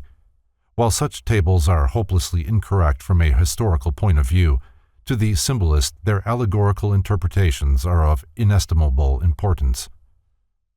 The numerous uses which the ancients made of the tree and its products are factors in its symbolism. Its worship was, to a certain degree, based upon its usefulness. Of this, J.P. Lundy writes, "Trees occupy such an important place in the economy of nature by way of attracting and retaining moisture, and shading the water sources and the soil so as to prevent barrenness and desolation. They are so useful to man for shade, for fruit, for medicine, for fuel, for building houses and ships, for furniture, for almost every department of life, that it is no wonder that some of the more conspicuous ones, such as the oak, the pine, the palm, and the sycamore, have been made sacred and used for worship." See Monumental Christianity. Under the appellations of the Tree of Life and the Tree of Knowledge of Good and Evil is concealed the great arcanum of antiquity, the mystery of equilibrium. The Tree of Life represents the spiritual point of balance, the secret of immortality. The Tree of the Knowledge of Good and Evil, as its name implies, represents polarity or unbalance, the secret of mortality. The Kabbalists reveal this by assigning the central column of their Sephirothic diagram to the Tree of Life and the 2 side branches to the Tree of the Knowledge of Good and Evil. "Unbalanced forces perish in the void," declares the secret work, and all is made known. The apple represents the knowledge of the procreative processes, by the awakening of which the material universe was established. The allegory of Adam and Eve in the Garden of Eden is a cosmic myth revealing the methods of universal and individual establishment. The literal story, accepted for so many centuries by an unthinking world, is preposterous, but the creative mystery of which it is the symbol is one of nature's profoundest verities. The Ophites, or serpent worshippers, revered the Edenic snake because it was the cause of individual existence. Though humanity is still wandering in a world of good and evil, it will ultimately attain completion and eat of the fruit of the Tree of Life, growing in the midst of the illusionary garden of worldly things. Thus the Tree of Life is also the appointed symbol of the mysteries, and by partaking of its fruit man attains immortality. The oak, the pine, the ash, the cypress, and the palm are the 5 trees of greatest symbolic importance. The Father God of the mysteries was often worshipped under the form of an oak, the Savior God, frequently the world martyr, in the form of a pine, the world access and the divine nature and humanity in the form of an ash, the goddesses or maternal principle in the form of a cypress, and the positive pole of generation in the form of inflorescence of the mate date palm. The pine cone is a phallic symbol of remote antiquity. The thyrsus of Bacchus, a long wand or staff surmounted by a pine cone or cluster of grapes and entwined with ivy or grapevine leaves, sometimes ribbons, signifies that the wonders of nature may only be accomplished by the aid of solar virility, as symbolized by the cone or grapes. In the Phrygian mysteries, Attis, the ever-present sun-savior, dies under the branches of the pine tree, an allusion to the solar globe at the winter solstice, and for this reason the pine tree was sacred to his cult. This tree was also sacred in the mysteries of Dionysus and Apollo. Among the ancient Egyptians and Jews, the acacia, or tamarisk, was held in the highest religious esteem, and among modern Masons, branches of acacia, cypress, cedar, or evergreen are still regarded as the most significant emblems. The shittim wood, used by the children of Israel in the construction of the tabernacle and the Ark of the Covenant, was a species of acacia. In describing this sacred tree, Albert Pike has written, "The genuine acacia, also, is the thorny tamarisk, the same tree which grew around the body of Osiris. It was a sacred tree among the Arabs, who made of it the idol Al-Uzza, which Muhammad destroyed. It is abundant as a bush in the desert of Thur, and of it the crown of thorns was composed, which was set on the forehead of Jesus of Nazareth. It is a fit type of immortality on account of its tenacity of life, for it has been known, when planted as a doorpost, to take root again and shoot out budding boughs above the threshold." See Morals and Dogma.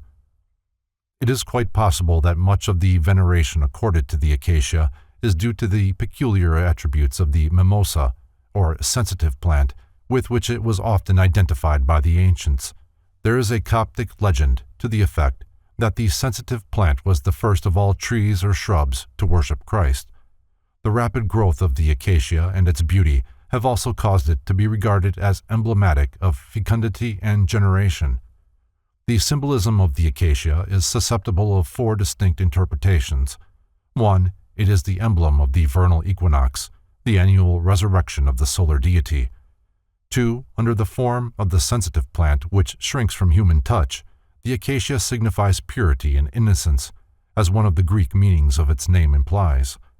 3. It fittingly typifies human immortality and regeneration, and under the form of the evergreen, represents that immortal part of man which survives the destruction of his visible nature.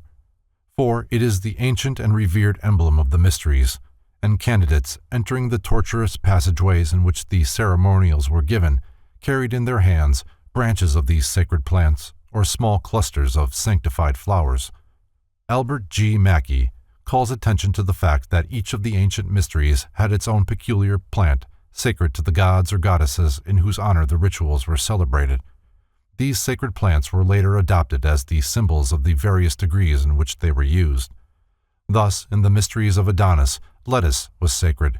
In the Brahmin and Egyptian rites, the lotus. Among the Druids, the mistletoe, and among certain of the Greek mysteries, the myrtle. See Encyclopedia of Freemasonry. As the legend of Hiram Abiff is based upon the ancient Egyptian mystery ritual of the murder and resurrection of Osiris, it is natural that the sprig of acacia should be preserved as symbolic of the resurrection of Hiram. The chest containing the body of Osiris was washed ashore near Byblos and lodged in the roots of a tamarisk or acacia, which, growing into a mighty tree, enclosed within its trunk the body of the murdered god. This is undoubtedly the origin of the story that a sprig of acacia marks the grave of Hiram. The mystery of the evergreen marking the grave of the dead sun god is also perpetuated in the Christmas tree. The apricot and quince are familiar Ionic symbols, while the bunch of grapes and the fig are phallic. The pomegranate is the mystic fruit of the Eleusinian rites. By eating it, Proserpine bound herself to the realms of Pluto. The fruit here signifies the sensuous life, which, once tasted, temporarily deprives man of immortality. Also, on account of its vast number of seeds, the pomegranate was often employed to represent natural fecundity.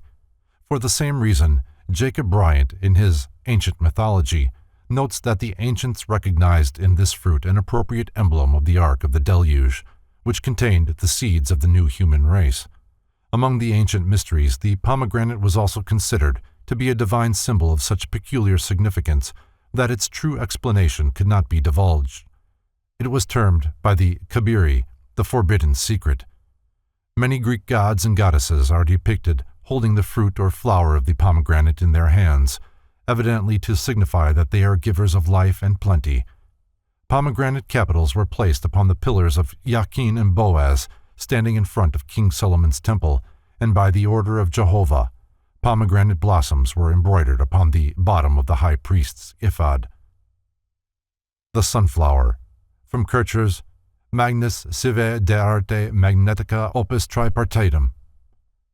The above diagram illustrates a curious experiment in plant magnetism, reproduced with several other experiments in Athanasius Kircher's rare volume on magnetism. Several plants were sacred to the ancient Egyptians, Greeks, and Hindus because of the peculiar effect which the sun exerted over them. As it is difficult for man to look upon the face of the sun without being blinded by the light, those plants which turned and deliberately faced the solar orb were considered typical of very highly advanced souls. Since the sun was regarded as the personification of the supreme deity, those forms of life over which it exercised marked influence were venerated as being sacred to divinity. The sunflower, because of its plainly perceptible affinity for the sun, was given high rank among sacred plants. Strong wine made from the juice of the grape was looked upon as symbolic of the false life and false light of the universe, for it was produced by a false process, artificial fermentation. The rational faculties are clouded by strong drink, and the animal nature, liberated from bondage, controls the individual, facts which necessarily were of the greatest spiritual significance. As the lower nature is the eternal tempter seeking to lead man into excesses which inhibit the spiritual faculties, the grape and its product were used to symbolize the adversary. The juice of the grape was thought by the Egyptians to resemble human blood more closely than did any other substance. In fact, they believed that the grape secured its life from the blood of the dead who had been buried in the earth. According to Plutarch, the priests of the sun at Heliopolis never carried any wine into their temples, and if they made use of it at any time in their libations to the gods, it was not because they looked upon it as in its own nature acceptable to them, but they poured it upon their altars as the blood of those enemies who formerly had fought against them, for they look upon the vine to have first sprung out of the earth after it was fattened with the carcasses of those who fell in the wars against the gods. And this, they say, is the reason why drinking its juice in great quantities makes men mad and beside themselves, filling them, as it were, with the blood of their own ancestors. See Isis and Osiris. Among some cults, the state of intoxication was viewed as a condition somewhat akin to ecstasy, for the individual was believed to be possessed by the universal spirit of life, whose chosen vehicle was the vine. In the mysteries, the grape was often used to symbolize lust and debauchery, because of its demoralizing effect upon the emotional nature. The fact was recognized, however, that fermentation was the certain evidence of the presence of the solar fire. Hence, the grape was accepted as the proper symbol of the solar spirit, the giver of divine enthusiasm. In a somewhat similar manner, Christians have accepted wine as the emblem of the blood of Christ, partaking of it in Holy Communion. Christ, the exoteric emblem of the solar spirit, said, "I am the vine."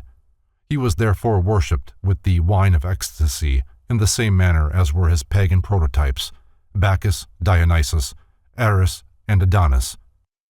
The Mandragora officinarum, or mandrake, is accredited with possessing the most remarkable magical powers. Its narcotic properties were recognized by the Greeks, who employed it to deaden pain during surgical operations, and it has been identified also with baras, the mystic herb used by the Jews for casting out demons. In the Jewish Wars, Josephus describes the method of securing baras, which he declares emits flashes of lightning and destroys all who seek to touch it, unless they proceed according to certain rules, supposedly formulated by King Solomon himself. The occult properties of the mandrake, while little understood, have been responsible for the adoption of the plant as a talisman capable of increasing the value or quantity of anything with which it was associated. As a phallic charm, the mandrake was considered to be an infallible cure for sterility. It was one of the priapic symbols which the Knights Templars were accused of worshipping. The root of the plant closely resembles a human body and often bore the outlines of the human head, arms, or legs. This striking similarity between the body of man and the mandragora is one of the puzzles of natural science and is the real basis for the veneration in which this plant was held. In Isis Unveiled, Madame Blavatsky notes that the mandragora seems to occupy upon earth the point where the vegetable and animal kingdoms meet, as the zoophytes and polypi do in the sea. This thought opens a vast field of speculation concerning the nature of this animal plant. According to a popular superstition, the mandrake shrank from being touched, and, crying out with a human voice, clung desperately to the soil in which it was embedded. Anyone who heard its cry while plucking it either immediately died or went mad.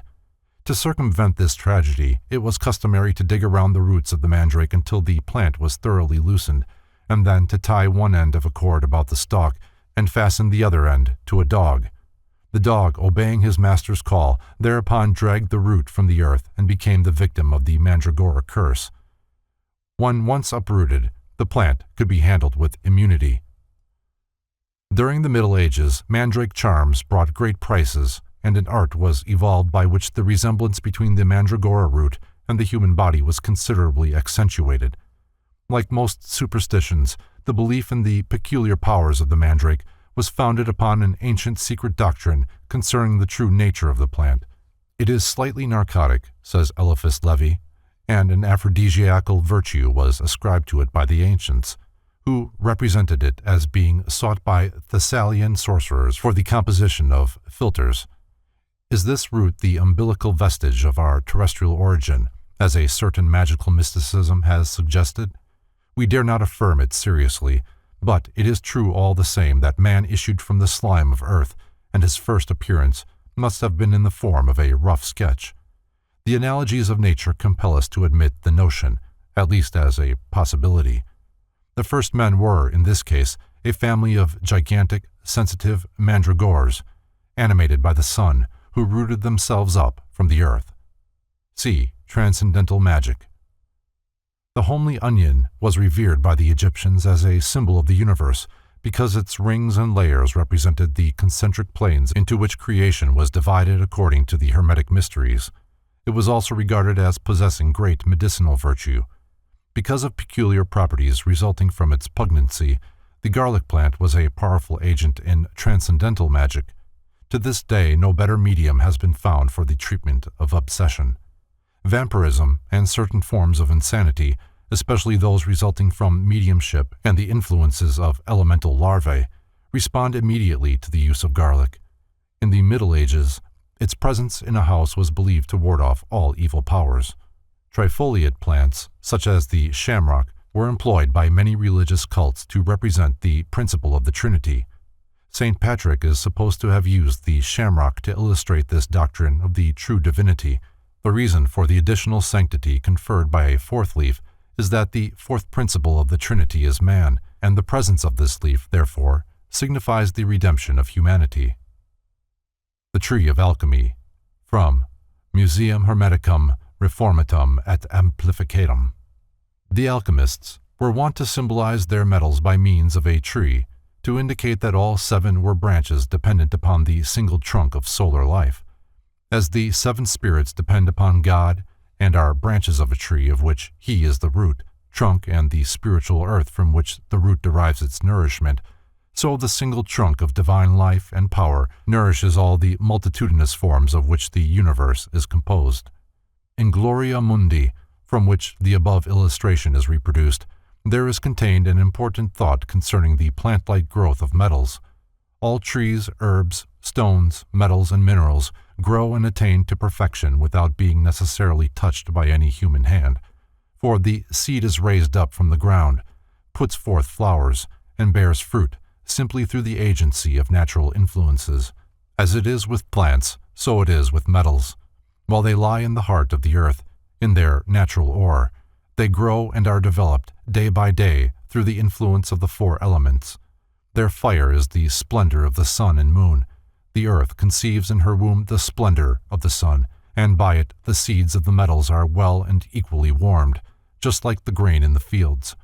For as each tree of the field has its own peculiar shape, appearance, and fruit, so each mountain bears its own particular ore, those stones and that earth being the soil in which the metals grow. See translation of 1893. Wreaths were worn during initiation into the mysteries and the reading of the sacred books to signify that these processes were consecrated to the deities. On the symbolism of wreaths, Richard Payne Knight writes, "Instead of beads, wreaths of foliage, generally of laurel, olive, myrtle, ivy, or oak, appear upon coins, sometimes encircling the symbolical figures, and sometimes as chaplets upon their heads.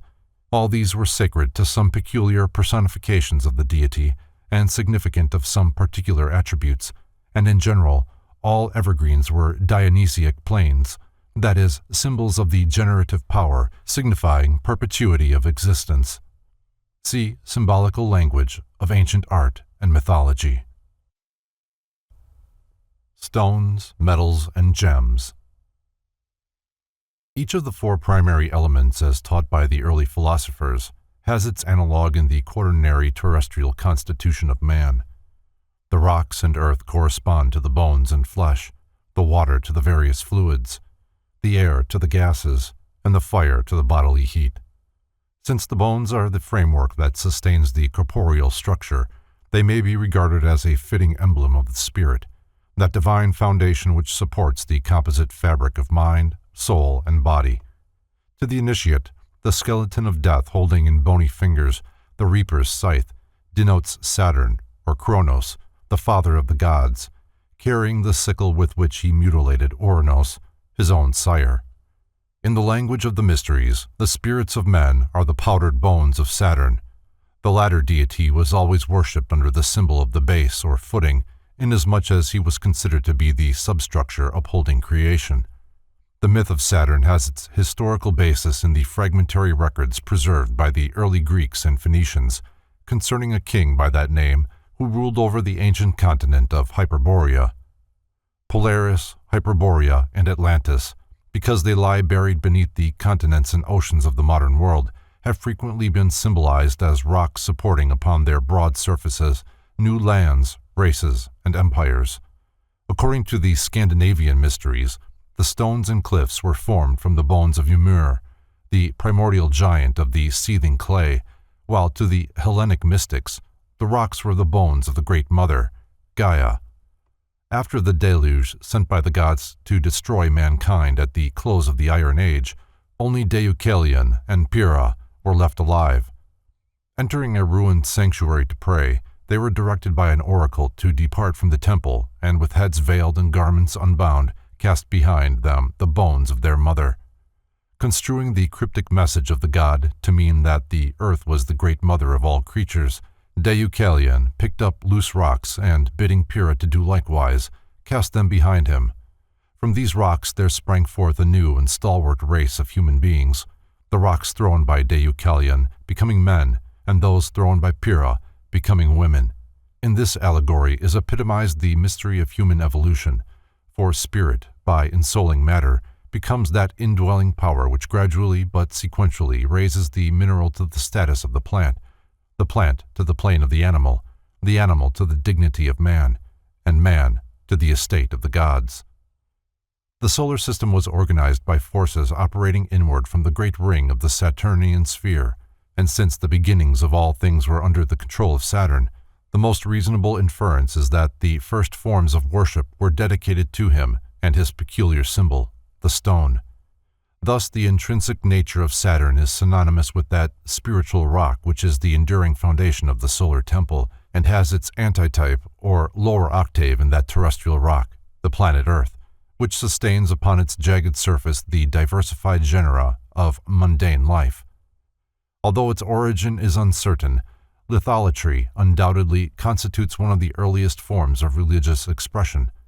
Throughout all the world, writes Godfrey Higgins, the first object of idolatry seems to have been a plain, unwrought stone, placed in the ground as an emblem of the generative or procreative powers of nature. See the Celtic Druids. Remnants of stone worship are distributed over the greater part of the Earth's surface, a notable example being the menhirs at Carnac in Brittany, where several thousand gigantic uncut stones are arranged in 11 orderly rows. Many of these monoliths stand over 20 feet out of the sand in which they are embedded, and it has been calculated that some of the larger ones weigh as much as 250,000 pounds. By some, it is believed that certain of the menhirs mark the location of buried treasure, but the most plausible view is that which regards Karnak as a monument to the astronomical knowledge of antiquity. Scattered throughout the British Isles and Europe, these cairns, dolmens, menhirs, and sistvins stand as mute but eloquent testimonials to the existence and achievements of races now extinct. Of particular interest are the rocking or logan stones, which evince the mechanical skill of these early peoples. These relics consist of enormous boulders poised upon one or two small points in such a manner that the slightest pressure will sway them, but the greatest effort is not sufficient to overthrow them. These were called living stones by the Greeks and Latins, the most famous one being the Gregorian stone in the Strait of Gibraltar. Though so perfectly balanced that it could be moved with the stalk of a daffodil, this rock could not be upset by the combined weight of many men. There is a legend that Hercules raised a rocking stone over the graves of the two sons of Boreas, whom he had killed in combat. This stone was so delicately poised that it swayed back and forth with the wind, but no application of force could overturn it. A number of Logan stones have been found in Britain, traces of one no longer standing having been discovered in Stonehenge. See the Celtic Druids. It is interesting to note that the green stones forming the inner ring of Stonehenge are believed to have been brought from Africa. In many cases, the monoliths are without carving or inscription, for they undoubtedly antedate both the use of tools and the art of writing. In some instances, the stones have been trued into columns or obelisks, as in the runic monuments and the Hindu lingams and Sakti stones. In other instances, they are fashioned into rough likenesses of the human body, as in the Eastern Island statues, or into the elaborately sculptured figures of the Central American Indians and the Khmers of Cambodia. The first rough stone images can hardly be considered as effigies of any particular deity, but rather as the crude effort of primitive man to portray in the enduring qualities of stone the procreative attributes of abstract divinity. An instinctive recognition of the stability of deity has persisted through all the intervening ages between primitive man and modern civilization. Ample proof of the survival of litholatry in the Christian faith is furnished by allusions to the Rock of Refuge, the rock upon which the Church of Christ was to be founded, the cornerstone which the builders rejected, Jacob's stony pillow which he set up and anointed with oil, the sling stone of David, the rock Moriah upon which the altar of King Solomon's temple was erected, the white stone of Revelation, and the Rock of Ages. Stones were highly venerated by prehistoric peoples primarily because of their usefulness. Jagged bits of stone were probably man's first weapons. Rocky cliffs and crags constituted his first fortifications, and from these vantage points he hurled loose boulders down upon marauders. In caverns or rude huts fashioned from the slabs of rock, the first humans protected themselves from the rigors of the elements. Stones were set up as markers and monuments to primitive achievement. They were also placed upon the graves of the dead, probably as a precautionary measure to prevent the depredations of wild beasts. During migrations, it was apparently customary for primitive peoples to carry about with them stones taken from their original habitat. As the homeland or birthplace of a race was considered sacred, these stones were emblematic of that universal regard shared by all nations for the place of their geniture.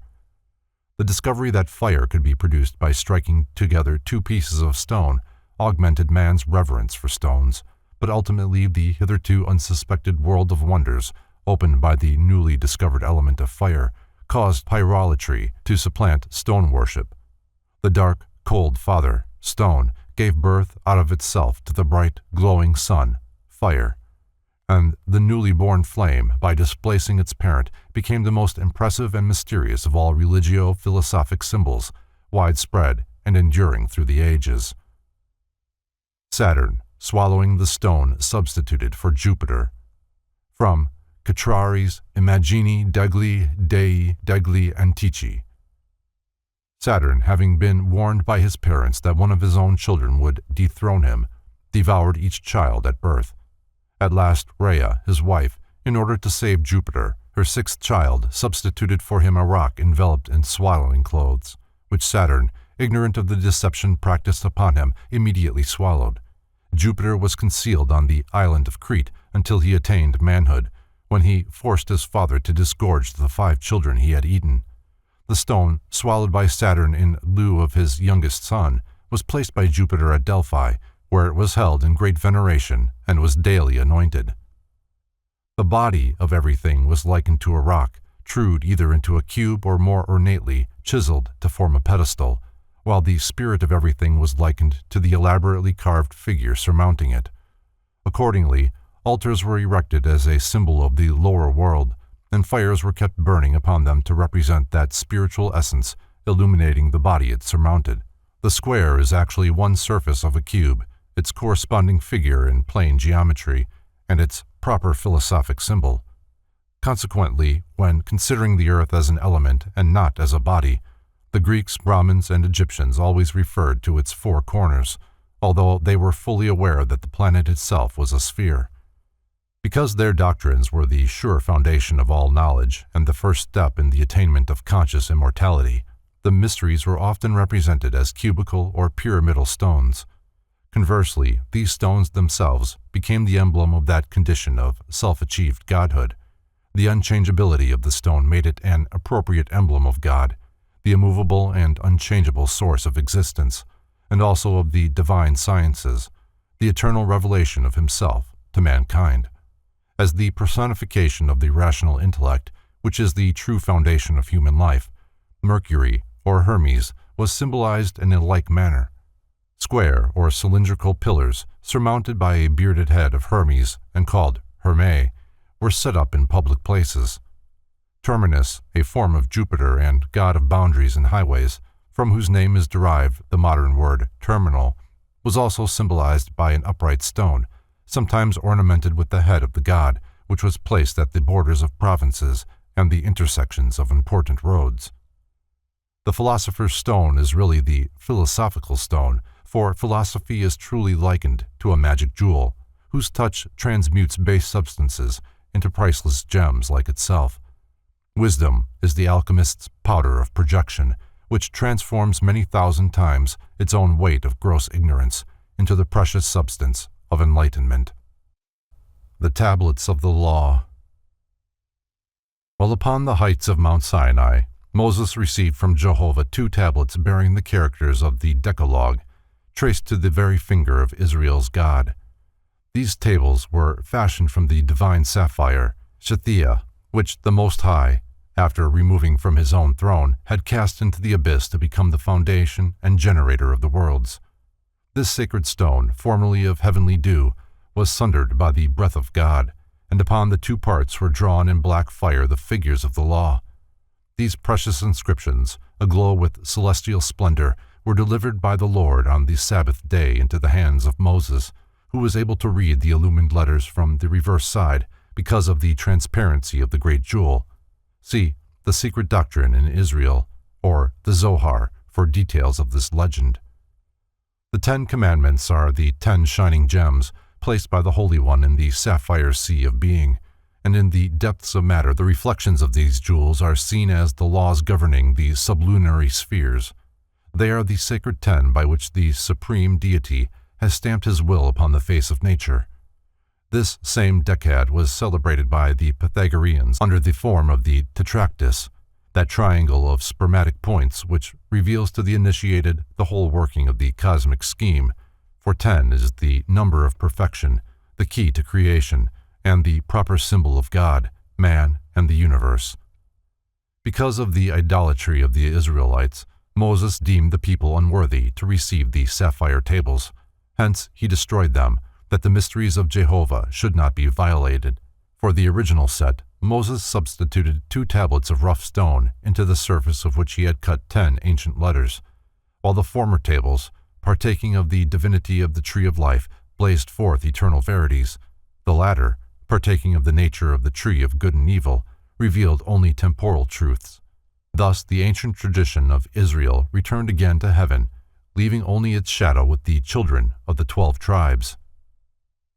Moses receiving the tables of the law. From an old Bible. Moses Maimonides, the great Jewish philosopher of the 12th century, in describing the tables of the law written by the finger of God, divides all productions into 2 general orders, products of nature and products of art. God works through nature and man through art, he asserts in his Guide for the Perplexed. Thus the word of the Lord is the hand, or active principle, by which the will of the Creator is traced upon the face of his creation. The Tanaim, or initiates of the Jewish mystery school, alone possessed a complete understanding of the significance of the 10 Commandments. These laws are esoterically related to the 10 degrees of contemplation, constituting the path of ecstasy, which winds upward through the 4 worlds and ends in the effulgence of Ein Sof. One of the 2 tables of stone delivered by the lawgiver to his followers stood for the oral, the other for the written traditions upon which the rabbinical school was founded. Authorities differ widely as to the size and substance of the inferior tables. Some describe them as being so small that they could be held in the hollow of a man's hand. Others declare that each table was 10 or 12 cubits in length and of enormous weight. A few even deny that the tables were of stone, maintaining that they were of a wood called cedar, which, according to the Mohammedans, grows profusely in paradise.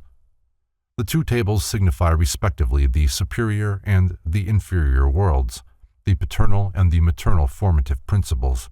In their undivided state, they represent the cosmic androgyne. The breaking of the tables signifies obscurely the separation of the superior and the inferior spheres, and also the division of the sexes. In the religious processionals of the Greeks and Egyptians, an ark or ship was carried which contained stone tablets, cones, and vessels of various shapes, emblematic of the procreative processes. The Ark of the Israelites, which was patterned after the sacred chests of the Isaic mysteries, contained 3 holy objects, each having an important phallic interpretation: the pot of manna, the rod that budded, and the tablets of the law, the first, second, and third principles of the creative triad. The manna, the blossoming staff, and the stone tablets are also appropriate images respectively of the Kabbalah, the Mishnah, and the written law, the spirit, soul, and body of Judaism. When placed in King Solomon's everlasting house, the Ark of the Covenant contained only the tablets of the law. Does this indicate that even at that early date, the secret tradition had been lost and the letter of the revelation alone remained? As representing the power that fabricated the lower or demiurgic sphere, the tablets of stone were sacred to Jehovah in contradistinction to the tablets of sapphire that signified the potency that established the higher or celestial sphere. Without doubt, the Mosaic tablets have their prototype in the stone pillars or obelisks placed on either side of the entrance to pagan temples. These columns may pertain to that remote time when men worshipped the Creator through his zodiacal sign of Gemini, the symbol of which is still the phallic pillars of the celestial twins. The 10 Commandments, writes Hargreave Jennings, are inscribed in 2 groups of 5 each, in columnar form. The 5 to the right, looking from the altar, mean the law. The 5 to the left mean the prophets. The right stone is masculine, the left stone is feminine. They correspond to the 2 disjoined pillars of stone, or towers, in the front of every cathedral and of every temple in the heathen times. See the Rosicrucians, their rites and mysteries. The same author states that the law is masculine because it was delivered direct from the deity, while the prophets, or gospels, were feminine because born through the nature of man. The right tablet of the law further signifies Yakin, the white pillar of light, the left tablet, Boaz, the shadowy pillar of darkness. These were the names of the 2 pillars cast from brass set up on the porch of King Solomon's temple. They were 18 cubits in height and beautifully ornamented with wreaths of chainwork, nets, and pomegranates. On the top of each pillar was a large bowl, now erroneously called a ball or globe, one of the bowls probably containing fire and the other water. The celestial globe, originally the bowl of fire, surmounting the right-hand column, Yakin, symbolized the divine man. The terrestrial bowl, the bowl of water, surmounting the left-hand column, Boaz, signified the earthly man. These two pillars respectively connote also the active and the passive expressions of divine energy, the sun and the moon, sulfur and salt, good and bad, light and darkness. Between them is a door leading into the house of God, and standing thus at the gates of sanctuary, they are a reminder that Jehovah is both an androgynous and an anthropomorphic deity. As two parallel columns, they denote the zodiacal signs of Cancer and Capricorn, which were formerly placed in the chamber of initiation to represent birth and death, the extremes of physical life. They accordingly signify the summer and the winter solstices, now known to Freemasons under the comparatively modern appellation of the two St. Johns. In the mysterious Sephirothic Tree of the Jews, these two pillars symbolize mercy and severity. Standing before the gate of King Solomon's temple, these columns had the same symbolic import as the obelisks before the sanctuaries of Egypt. When interpreted Kabbalistically, the names of the two pillars mean, "In strength my house shall be established."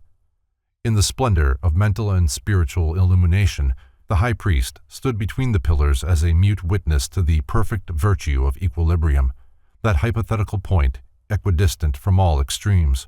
He thus personified the divine nature of man in the midst of his compound constitution, the mysterious Pythagorean monad in the presence of the duad. On one side towered the stupendous column of the intellect, on the other the brazen pillar of the flesh.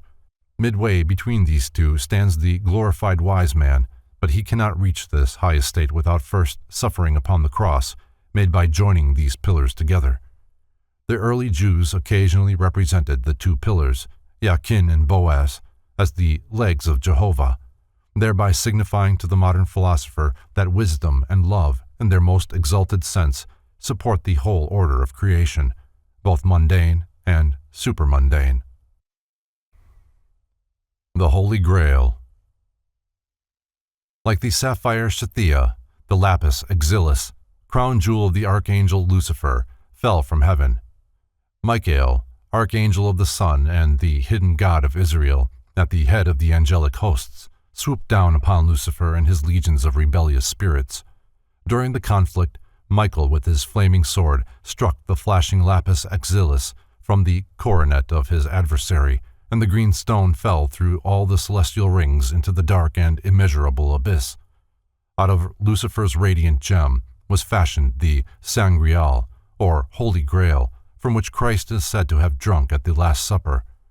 Though some controversy exists as to whether the Grail was a cup or a platter, it is generally depicted in art as a chalice of considerable size and unusual beauty.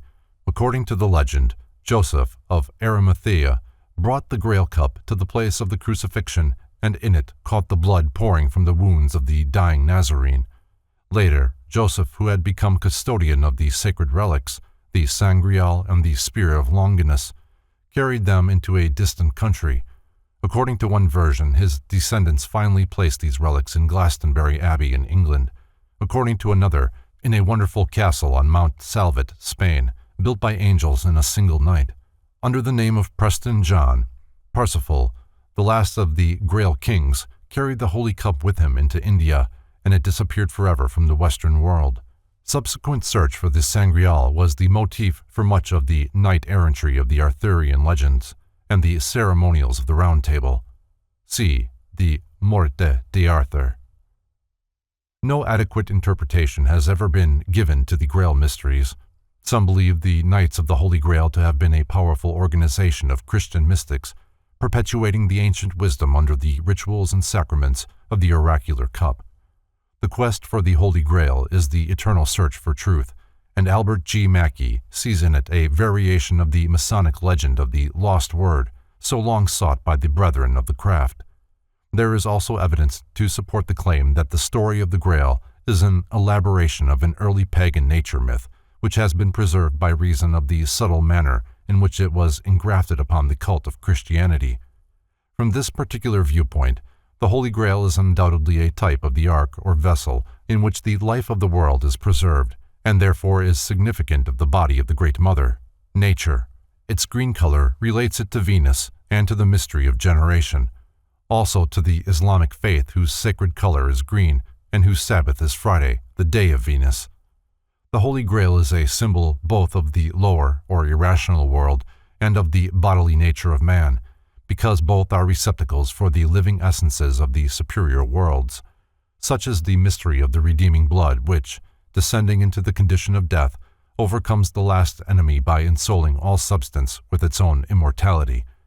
To the Christian, whose mystic faith especially emphasizes the love element, the Holy Grail typifies the heart in which continually swirls the living water of eternal life.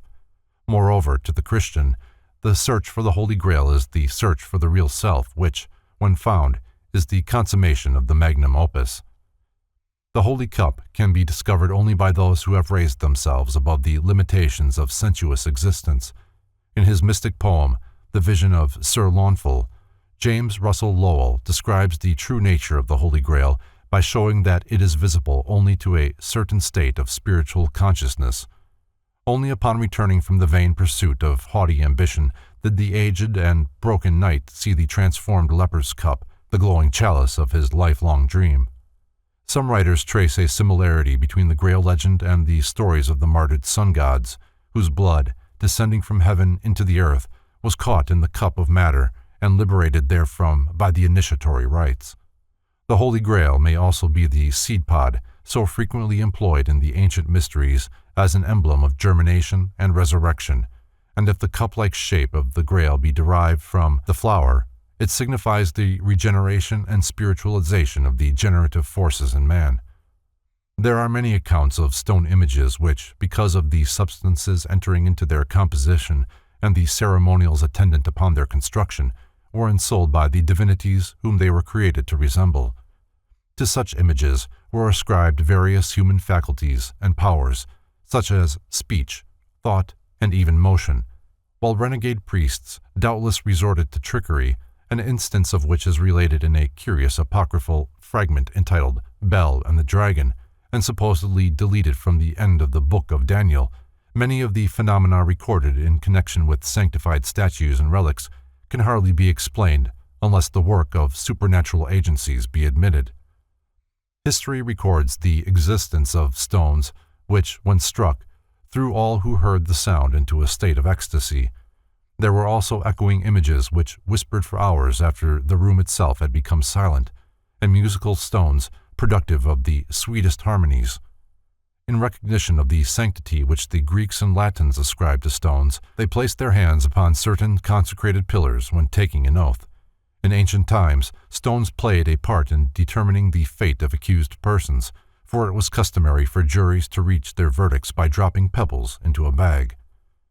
Divination by stones was often resorted to by the Greeks, and Helena is said to have foretold by lithomancy the destruction of Troy. Many popular superstitions about stones survive the so-called Dark Ages. Chief among these is the one concerning the famous black stone in the seat of the coronation chair in Westminster Abbey, which is declared to be the actual rock used by Jacob as a pillow. The black stone also appears several times in religious symbolism. It was called Heliogabalus, a word presumably derived from Elagabal, the Syro-Phoenician sun god. This stone was sacred to the sun and declared to possess great and diversified properties. The black stone in the Kaaba at Mecca is still revered throughout the Mohammedan world. It is said to have been white originally, and of such brilliancy that it could be seen many days' journey from Mecca, but as ages passed, it became blackened by the tears of pilgrims and the sins of the world. The magic of metals and gems. According to the teachings of the mysteries, the rays of the celestial bodies, striking the crystallizing influences of the lower world, became the various elements. Partaking of the astral virtues of their source, these elements neutralize certain unbalanced forms of celestial activity and, when properly combined, contribute much to the well-being of man. Little is known today concerning these magical properties, but the modern world may yet find it profitable to consider the findings of the early philosophers who determined these relationships by extensive experimentation. Out of such research arose the practice of identifying the metals with the bones of the various deities. For example, The Egyptians, according to Manetho, considered iron to be the bone of Mars, and the lodestone the bone of Horus. By analogy, lead would be the physical skeleton of Saturn, copper of Venus, quicksilver of Mercury, gold of the Sun, silver of the Moon, and antimony of the Earth. It is possible that uranium will prove to be the metal of Uranus and radium to be the metal of Neptune. Examples of Hermes. From Christie's Disquisitions upon the Painted Greek Vases. The primitive custom of worshipping the gods in the form of heaps of stones gave place to the practice of erecting phallic pillars or cones in their honor. These columns differed widely in size and appearance. Some were of gigantic proportions and were richly ornamented with inscriptions or likenesses of the gods and heroes. Others, like the votive offerings of the Babylonians, were but a few inches high without ornament and merely bore a brief statement of the purpose for which they had been prepared or a hymn to the god of the temple in which they were placed. These small baked clay cones were identical in their symbolic meaning with the large Hermes set up by the roadside and in other public places.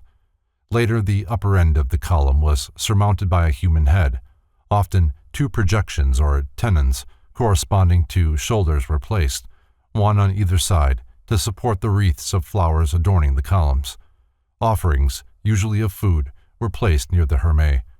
Occasionally, these columns were used to uphold roofs and were numbered among the art objects ornamenting the villas of wealthy Romans. The 4 ages of the Greek mystics, the Golden Age, the Silver Age, the Bronze Age, and the Iron Age, are metaphoric expressions referring to the 4 major periods in the life of all things. In the divisions of the day, they signify dawn, midday, sunset, and midnight. In the duration of gods, men, and universes, they denote the periods of birth, growth, maturity, and decay. The Greek ages also bear a close correspondence to the 4 yugas of the Hindus: Krita Yuga, Treta Yuga, Dvapara Yuga, and Kali Yuga. Their method of calculation is described by Ulamudian as follows. In each of the 12 signs, there are 1800 minutes.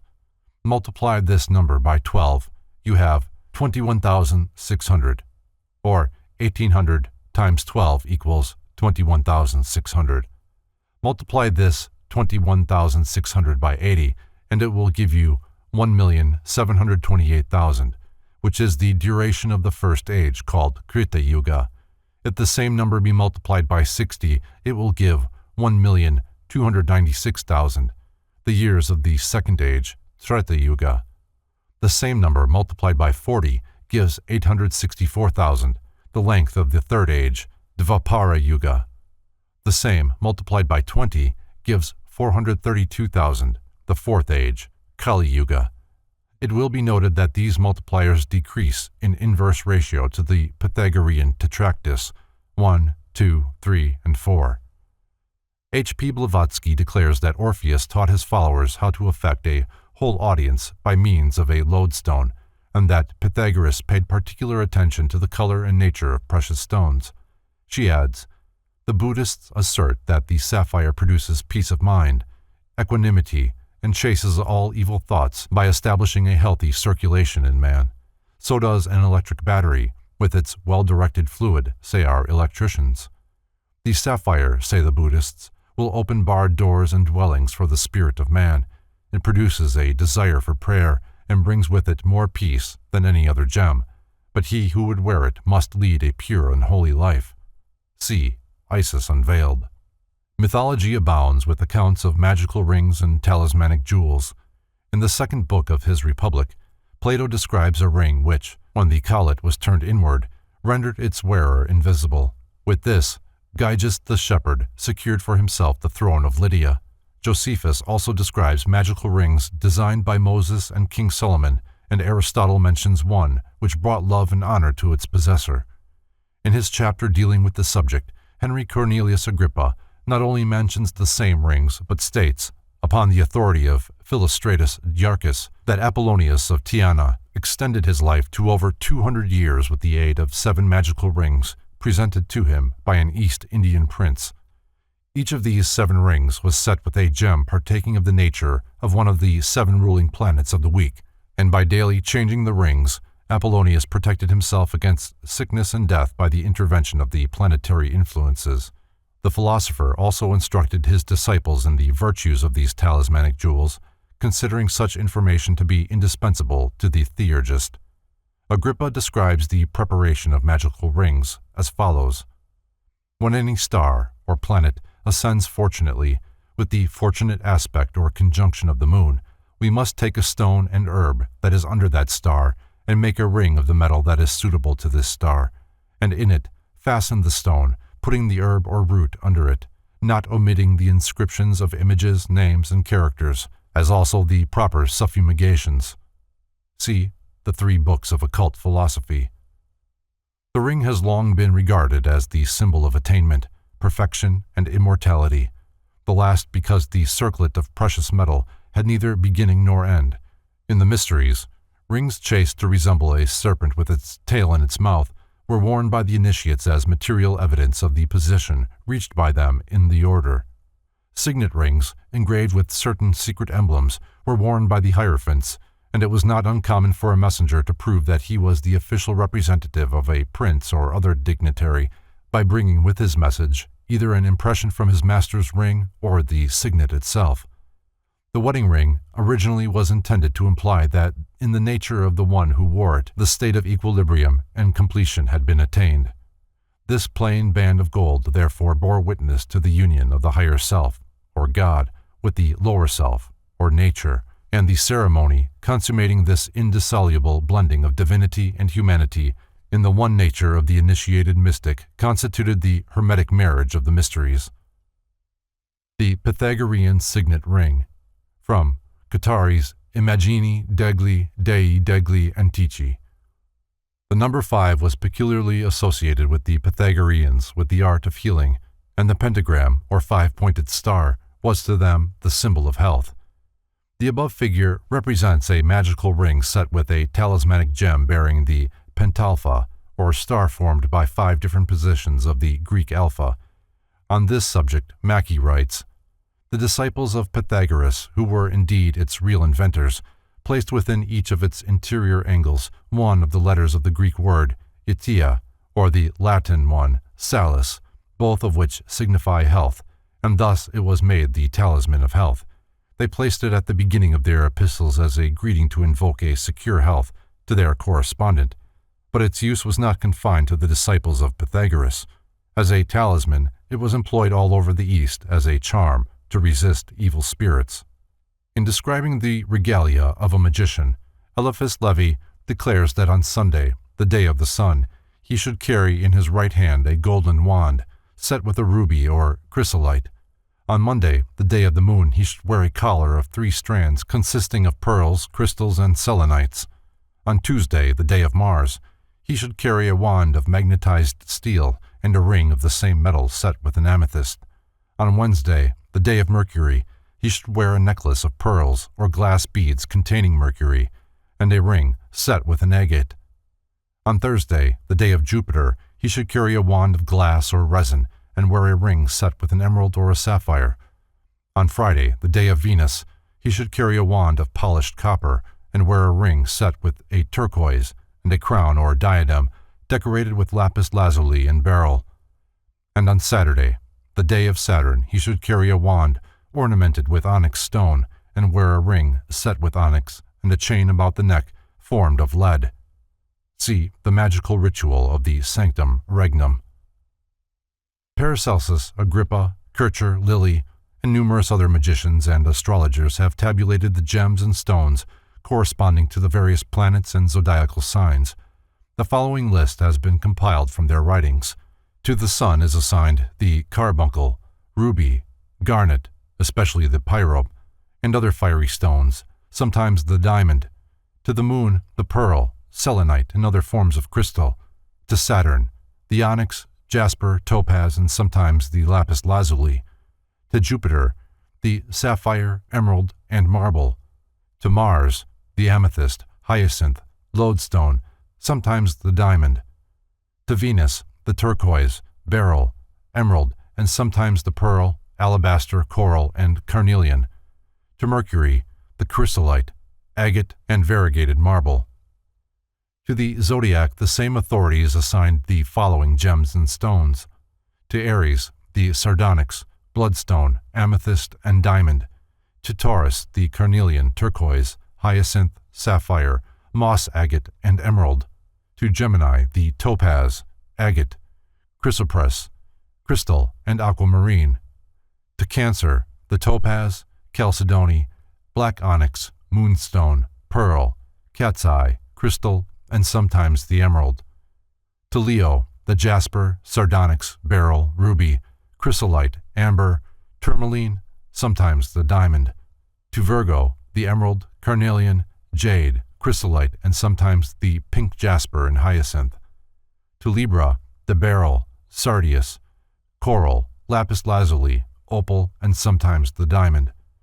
To Scorpio, the amethyst, beryl, sardonyx, aquamarine, carbuncle, lodestone, topaz, and malachite.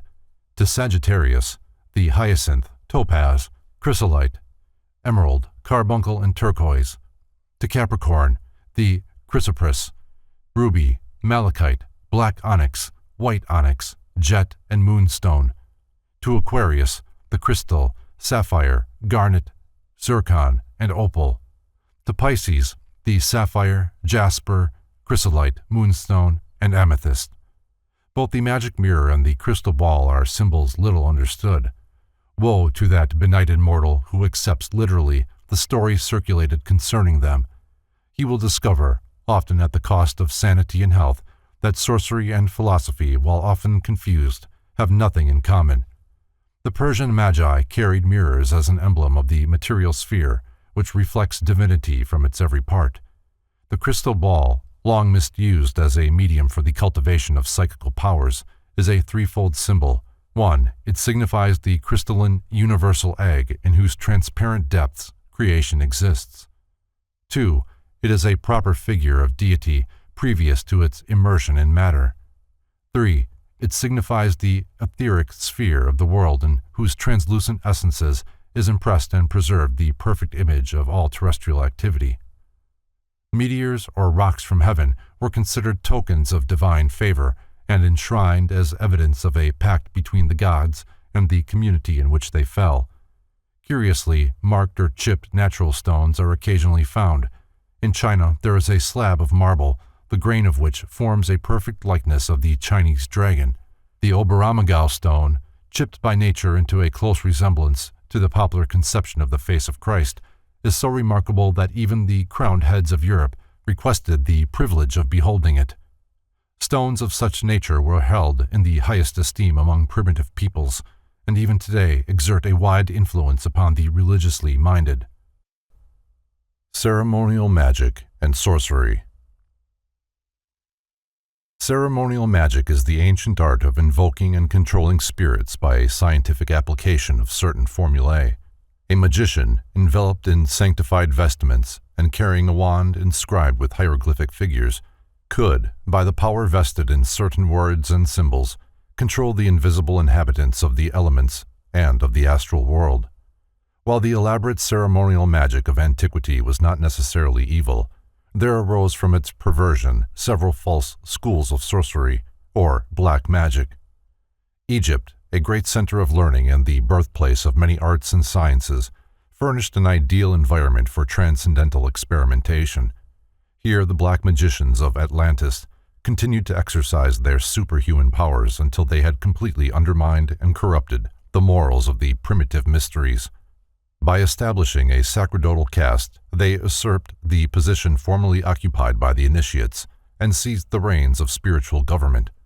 Thus black magic dictated the state religion and paralyzed the intellectual and spiritual activities of the individual by demanding his complete and unhesitating acquiescence in the dogma formulated by the priestcraft.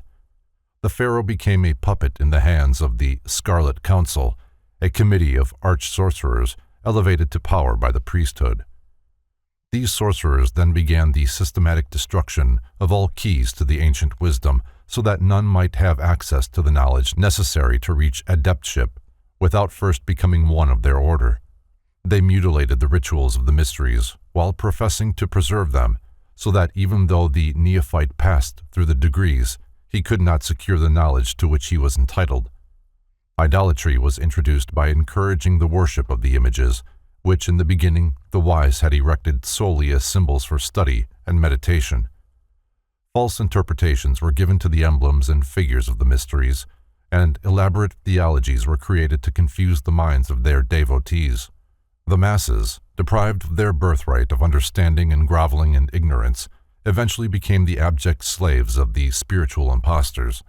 Superstition universally prevailed, and the black magicians completely dominated national affairs, with the result that humanity still suffers from the sophistries of the priestcrafts of Atlantis and Egypt. Fully convinced that their scriptures sanctioned it, numerous medieval Kabbalists devoted their lives to the practice of ceremonial magic. The transcendentalism of the Kabbalists is found upon the ancient and magical formula of King Solomon, who has long been considered by the Jews as the prince of ceremonial magicians. Among the Kabbalists of the Middle Ages were a great number of black magicians who strayed from the noble concepts of the Sefer Yetzirah and became enmeshed in demonism and witchcraft. They sought to substitute magic mirrors, consecrated daggers, and circles spread around posts of coffin nails for the living of that virtuous life which, without the assistance of complicated rituals or submundane creatures, unfailingly brings man to the state of true individual completion. Those who sought to control elemental spirits through ceremonial magic did so largely with the hope of securing from the invisible worlds either rare knowledge or supernatural power. The little red demon of Napoleon Bonaparte and the infamous oracular heads of de' Medici are examples of the disastrous results of permitting elemental beings to dictate the course of human procedure. While the learned and godlike daemon of Socrates seems to have been an exception, this really proves that the intellectual and moral status of the magician has much to do with the type of elemental he is capable of invoking. But even the daemon of Socrates deserted the philosopher when the sentence of death was passed. Transcendentalism and all forms of phenomenalistic magic are but blind alleys, outgrowths of Atlantean sorcery, and those who forsake the straight path of philosophy to wander therein almost invariably fall victims to their imprudence. Man, incapable of controlling his own appetites, is not equal to the task of governing the fiery and tempestuous elemental spirits. Many a magician has lost his life as the result of opening a way whereby submundane creatures could become active participants in his affairs. When Eliphas Levi invoked the spirit of Apollonius of Tyana, what did he hope to accomplish? Is the gratification of curiosity a motive sufficient to warrant the devotion of an entire lifetime to a dangerous and unprofitable pursuit? If the living Apollonius refused to divulge his secrets to the profane, is there any probability that after death he would disclose them to the curious-minded? Levi himself did not dare to assert that the specter which appeared to him was actually the great philosopher, for Levi realized only too well the proclivity of elementals to impersonate those who have passed on. The majority of modern mediumistic apparitions are but elemental creatures masquerading through bodies composed of thought substance, supplied by the various persons desiring to behold these wraiths of decarnate beings. The theory and practice of black magic. Some understanding of the intricate theory and practice of ceremonial magic may be derived from a brief consideration of its underlying premises. First, the visible universe has an invisible counterpart, the higher planes of which are peopled by good and beautiful spirits. The lower planes, dark and foreboding, are the habitation of evil spirits and demons under the leadership of the fallen angel and his 10 princes. Second, by means of the secret processes of ceremonial magic, it is possible to contact these invisible creatures and gain their help in some human undertaking. Good spirits willingly lead their assistants to any worthy enterprise, but the evil spirits serve only those who live to pervert and destroy. Third, it is possible to make contracts with spirits whereby the magician becomes, for a stipulated time, the master of an elemental being. Fourth, true black magic is performed with the aid of a demoniacal spirit who serves the sorcerer for the length of his earthly life, with the understanding that after death the magician shall become the servant of his own demon. For this reason, a black magician will go to the inconceivable ends to prolong his physical life, since there is nothing for him beyond the grave. The most dangerous form of black magic is the scientific perversion of occult power for the gratification of personal desire. Its less complex and more universal form is human selfishness, for selfishness is the fundamental cause of all worldly evil. A man will barter his eternal soul for temporal power, and down through the ages a mysterious process has been evolved which actually enables him to make this exchange. In its various branches, the black art includes nearly all forms of ceremonial magic, necromancy, witchcraft, sorcery, and vampirism. Under the same general heading are also included mesmerism and hypnotism, except when used solely for medical purposes, and even then there is an element of risk for all concerned. Though the demonism of the Middle Ages seems to have disappeared, there is abundant evidence that in many forms of modern thought, especially the so-called prosperity psychology, willpower building, metaphysics, and systems of high-pressure salesmanship, black magic has merely passed through a metamorphosis, and although its name be changed, its nature remains the same. Baphomet, the goat of Mendes. From Levy's Transcendental Magic. The practice of magic, either white or black, depends upon the ability of the adept to control the universal life force, that which Eliphas Levi calls the great magical agent or the astral light. By the manipulation of this fluidic essence, the phenomena of transcendentalism are produced. The famous hermaphroditic goat of Mendes was a composite creature formulated to symbolize this astral light. It is identical with Baphomet, the mystic pantheos of those disciples of ceremonial magic, the Templars, who probably obtained it from the Arabians. A well-known magician of the Middle Ages was Dr. Johannes Faustus, more commonly known as Dr. Faust. By a study of magical writings, he was enabled to bind to his service an elemental who served him for many years in various capacities. Strange legends are told concerning the magical powers possessed by Dr. Faust. Upon one occasion, the philosopher, being apparently in a playful mood, threw his mantle over a number of eggs in a market woman's basket, causing them to hatch instantly. At another time, having fallen overboard from a small boat, he was picked up and returned to the craft with his clothes still dry. But, like nearly all other magicians, Dr. Faust came at length to disaster. He was found one morning with a knife in his back, and it was commonly believed that his familiar spirit had murdered him. Although Goethe's Dr. Faust is generally regarded as merely a fictional character, this old magician actually lived during the 16th century. Dr. Faust wrote a book describing his experiences with spirits, a section of which is reprinted below. Dr. Faust must not be confused with Johann Fust, the printer.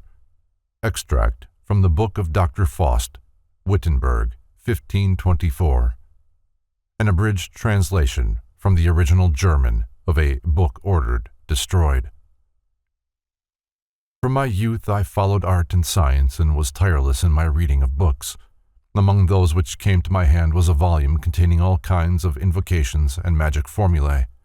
In this book I discovered information to the effect that a spirit, whether he be of the fire, the water, the earth, or the air, can be compelled to do the will of a magician capable of controlling him. I also discovered that according as one spirit has more power than another, each is adapted for a different operation, and each is capable of producing certain supernatural effects. After reading this wonderful book, I made several experiments, desiring to test the accuracy of the statements made therein. At first, I had little faith that what was promised would take place, but at the very first invocation which I attempted, a mighty spirit manifested to me, desiring to know why I had invoked him. His coming so amazed me that I scarcely knew what to say, but finally asked him if he would serve me in my magical investigations. He replied that if certain conditions were agreed upon, he would. The conditions were that I should make a pact with him. This I did not desire to do, but as in my ignorance I had not protected myself with a circle and was actually at the mercy of the spirit, I did not dare to refuse his request and resigned myself to the inevitable, considering it wisest to turn my mantle according to the wind. I then told him that if he would be serviceable to me according to my desires and needs for a certain length of time, I would sign myself over to him. After the pact had been arranged, this mighty spirit, whose name was Astaroth, introduced me to another spirit by the name of Marbuel, who was appointed to be my servant. I questioned Marbuel as to his suitability for my needs. I asked him how quick he was, and he answered, as swift as the winds. This did not satisfy me, so I replied, "You cannot become my servant. Go again whence you have come." Soon another spirit manifested itself, whose name was Aniguel. Upon asking him the same question, he answered that he was swift as a bird in the air. I said, "You are still too slow for me. Go whence you came." In the same moment, another spirit by the name of Asial manifested himself. For the third time I asked my question, and he answered, "I am as swift as human thought." "You shall serve me," I replied. This spirit was faithful for a long time, but to tell you how he served me is not possible in a document of this length, and I will here only indicate how spirits are to be invoked and how the circles for protection are to be prepared. There are many kinds of spirits which will permit themselves to be invoked by man and become his servant. Of these, I will list a few. Asiel, the mightiest among those who serve men. He manifests in pleasing human form, about 3 feet high. He must be invoked 3 times before he will come forth into the circle prepared for him. He will furnish riches and will instantly fetch things from a great distance, according to the will of the magician. He is as swift as human thought. Aniguel, serviceable and most useful, and comes in the form of a 10-year-old boy. He must be invoked 3 times. His special power is to discover treasures and minerals hidden in the ground, which he will furnish to the magician. Marbuel, a true lord of the mountains, and swift as a bird on the wing. He is an opposing and troublesome spirit, hard to control. You must invoke him 4 times. He appears in the person of Mars, a warrior in heavy armor. He will furnish the magician those things which grow above and under the earth. He is particularly the lord of the springroot. The springroot is a mysterious herb, possibly of a reddish color, which medieval magicians asserted had the property of drawing forth or opening anything it touched. If placed against a locked door, it would open the door.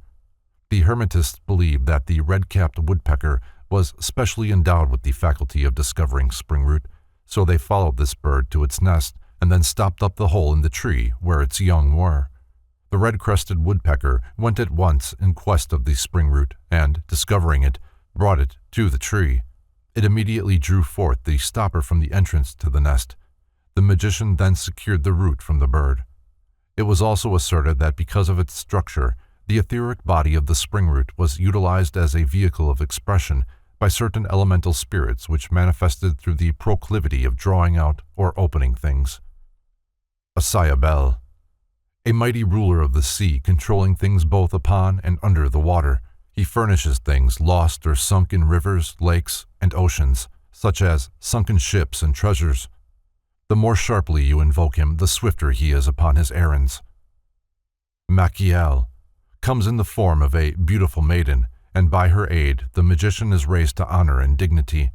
She makes those she serves worthy and noble, gracious and kindly, and assists in all matters of litigation and justice. She will not come unless invoked twice. Baruel, the master of all arts. He manifests as a master workman and comes wearing an apron. He can teach a magician more in a moment than all the master workmen of the world combined could accomplish in 20 years. He must be invoked 3 times. These are the spirits most serviceable to man, but there are numerous others which, for lack of space, I am unable to describe. Now, if you desire the aid of the spirit to get this or that, then you must first draw the sign of the spirit whom you desire to invoke. The drawing must be made just in front of a circle, made before sunrise, in which you and your assistants will stand. If you desire financial assistance, then you must invoke the spirit Asiel. Draw his sign in front of the circle. If you need other things, then draw the sign of the spirit capable of furnishing them. On the place where you intend to make the circle, you must first draw a great cross with a large sword with which no one has ever been hurt. Then you must make 3 concentric circles. The innermost circle is made of a long, narrow strip of virgin parchment and must be hung upon 12 crosses made of the wood of crossthorn. Upon the parchment, you must write the names and symbols according to the figure which follows. Outside the first circle, make the second as follows. First, secure a thread of red silk that has been spun or twisted to the left instead of the right. Then place in the ground 12 crosses made of laurel leaves, and also prepare a long strip of new white paper. Write with an unused pen the characters and symbols as seen on the second circle. Wind this latter strip of paper around with the red silken thread and pin them upon the 12 crosses of laurel leaves. Outside this second circle, make a third one, which is also of virgin parchment, and pinned upon the 12 crosses of consecrated palm.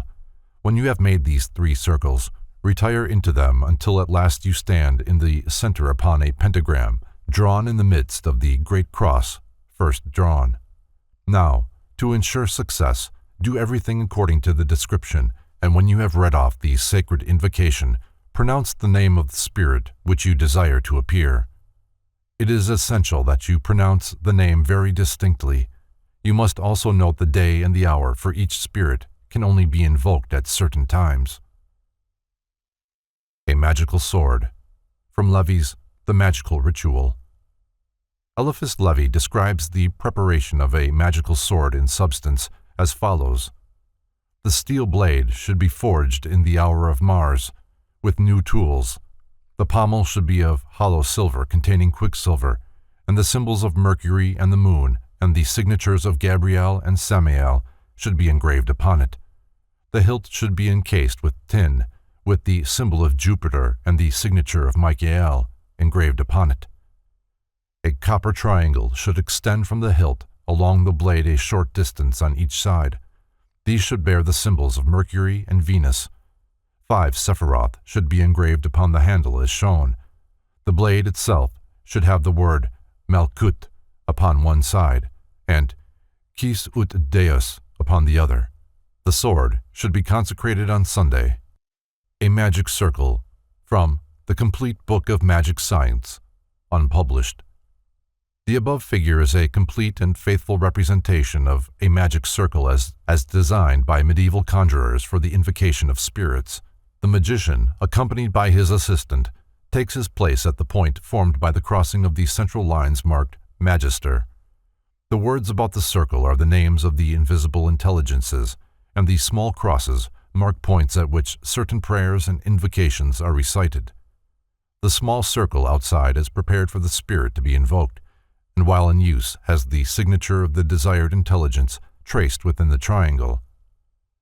While the black magician at the time of signing his pact with the elemental demon may be fully convinced that he is strong enough to control indefinitely the powers placed at his disposal, he is speedily undeceived. Before many years elapse, he must turn all his energies to the problem of self-preservation. A world of horrors to which he has attuned himself by his own covetousness looms nearer every day, until he exists upon the edge of a seething maelstrom, expecting momentarily to be sucked down into its turbid depths.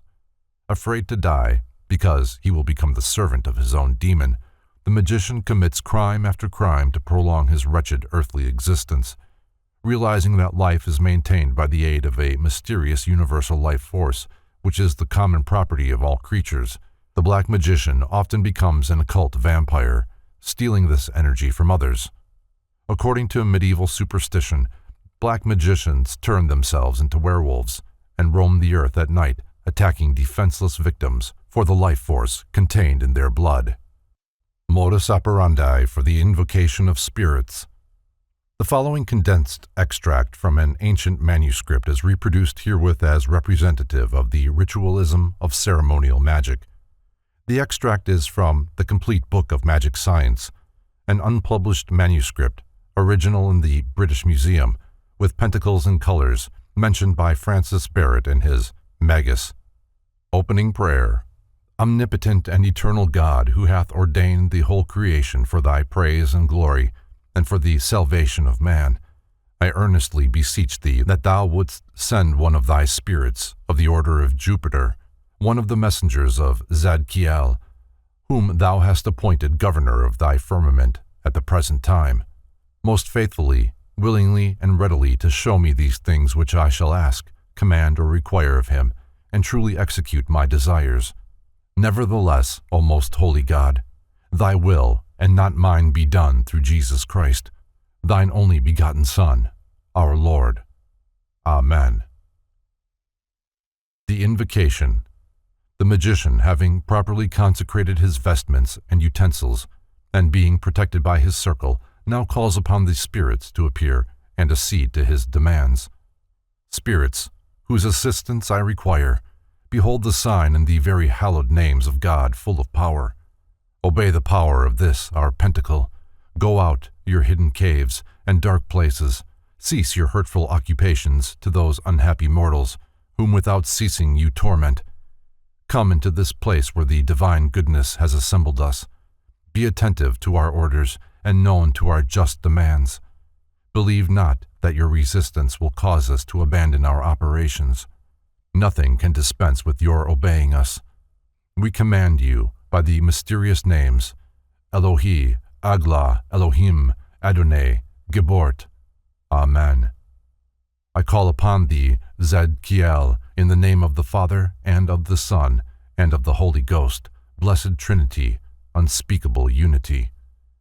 I invoke and entreat thee, Zadkiel, in this hour to attend to the words and conjurations which I shall use this day by the holy names of God, Elohi, El, Elohim, Elion, Zebaoth, Eskerahi, Iyah, Adonai, Tetragrammaton. I conjure thee, I exorcise thee, thou spirit Zadkiel, by these holy names, Hagios, O Theos, Iskeros, Athanatos, Parakletos, Agla, an Alpha et Omega Iot, Aglanbroth, Abial, Anathiel, Tetragrammaton, and by all other great and glorious, holy and unspeakable, mysterious, mighty, powerful, incomprehensible names of God, that you attend unto the words of my mouth, and send unto me Pabiel, or other of your ministering, serving spirits, who may show me such things as I demand of him, in the name of the Father, and of the Son, and of the Holy Ghost. Amen. I entreat thee, Pabiel, by the whole spirit of heaven, seraphim, cherubim, thrones, dominations, witnesses, powers, principalities, archangels, and angels, by the holy, great, and glorious angels, Orphaniel, Tetradagiel, Salamla, Akimoi, Pastor Poti, that thou come forthwith, readily show thyself that we may see you and audibly hear you.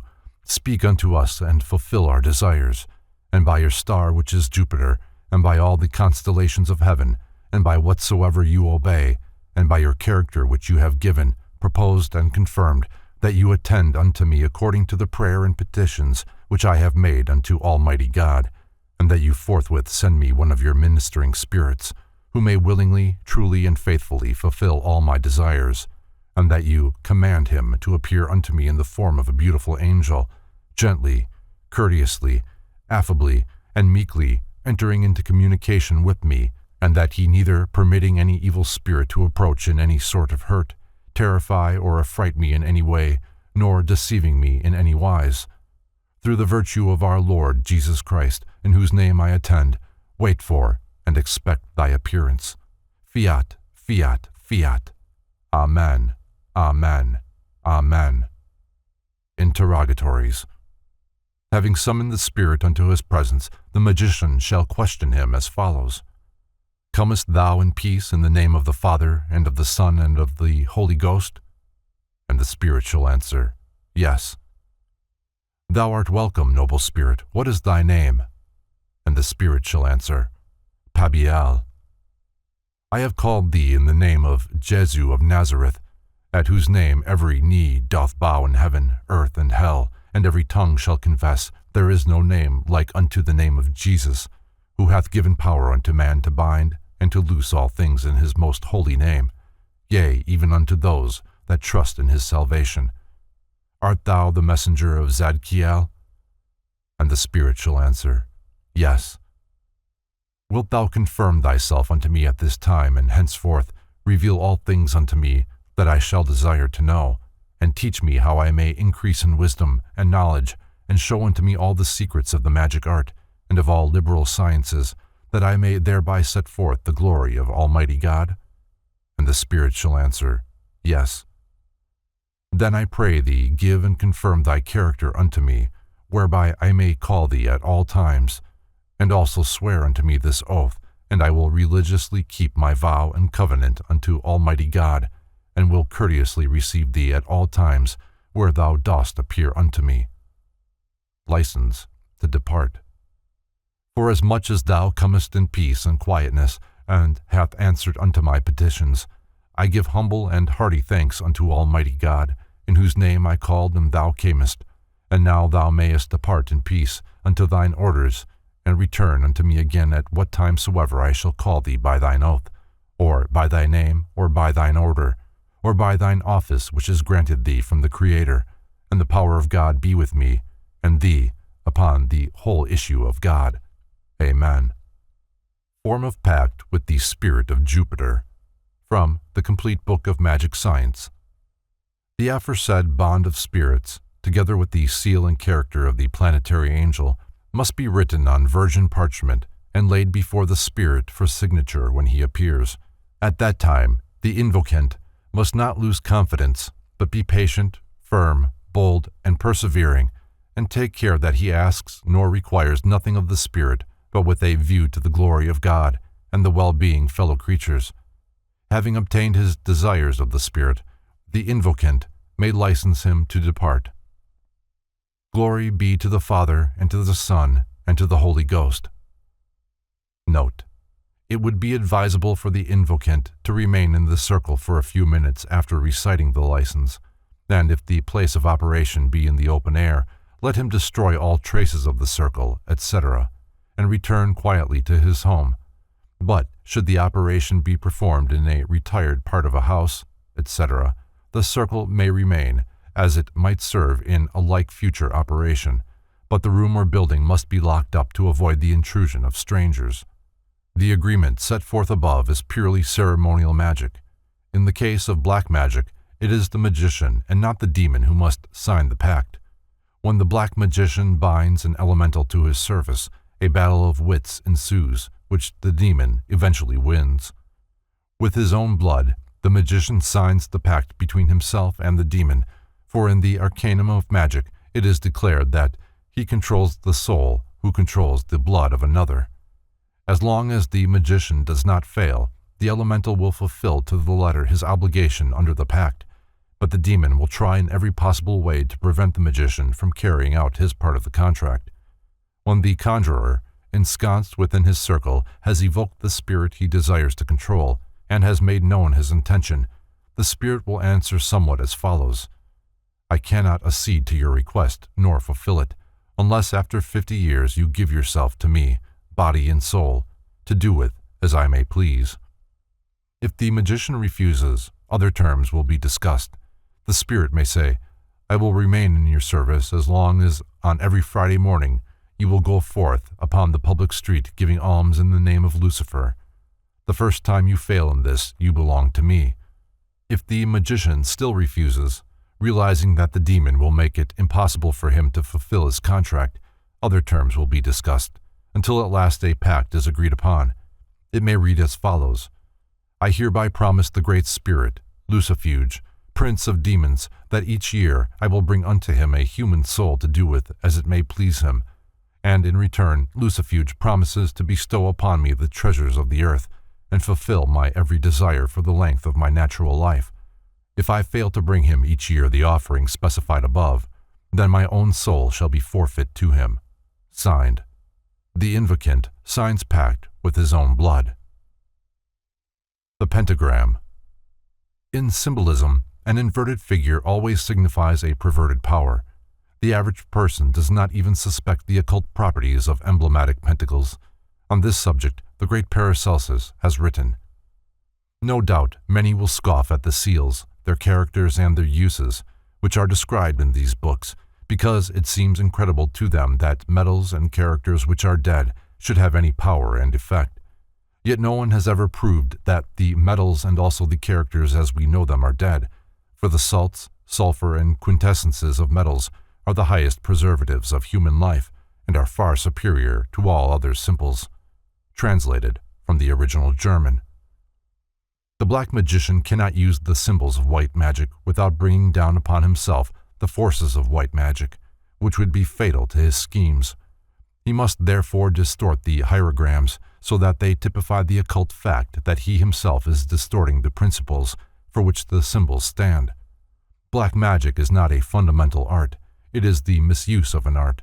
Therefore, it has no symbols of its own. It merely takes the emblematic figures of white magic, and by inverting and reversing them, signifies that it is left-handed. A good instance of this practice is found in the pentagram, or five-pointed star, made of 5 connected lines.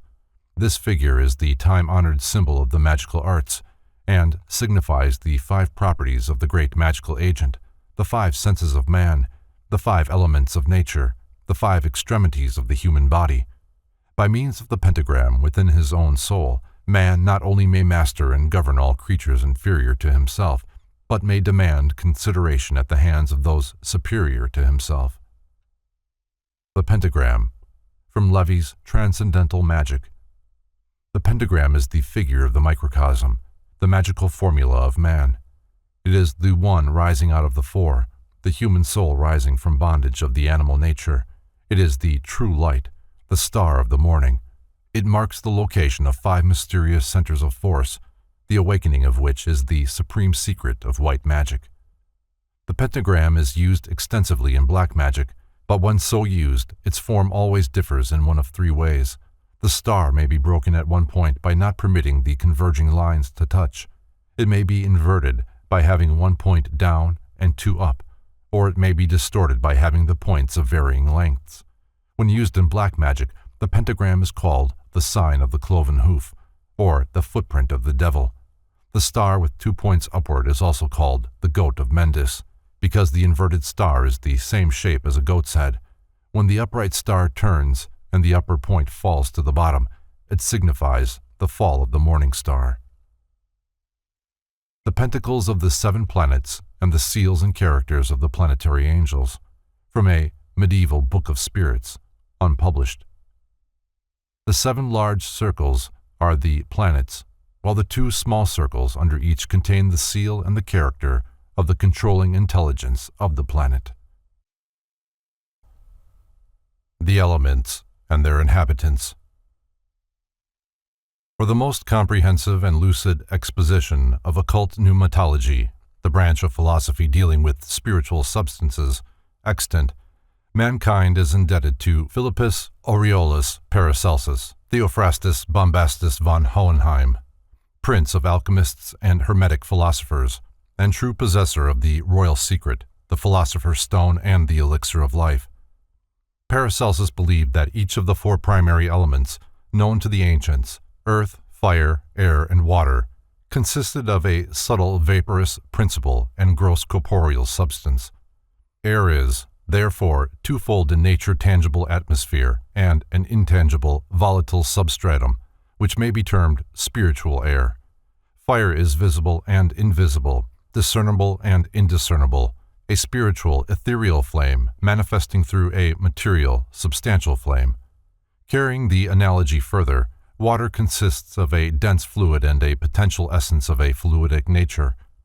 Earth has likewise 2 essential parts, the lower being fixed, terreous, immobile, the higher rarefied, mobile, and virtual. The general term elements has been applied to the lower or physical phases of these 4 primary principles, and the name elemental essences to their corresponding invisible spiritual constitutions.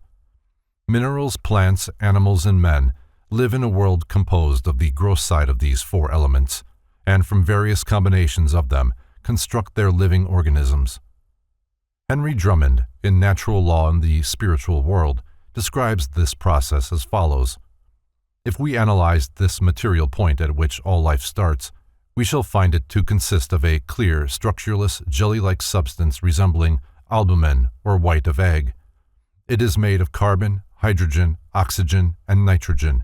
Its name is protoplasm, and it is not only the structural unit with which all living bodies start in life, but with which they are subsequently built up.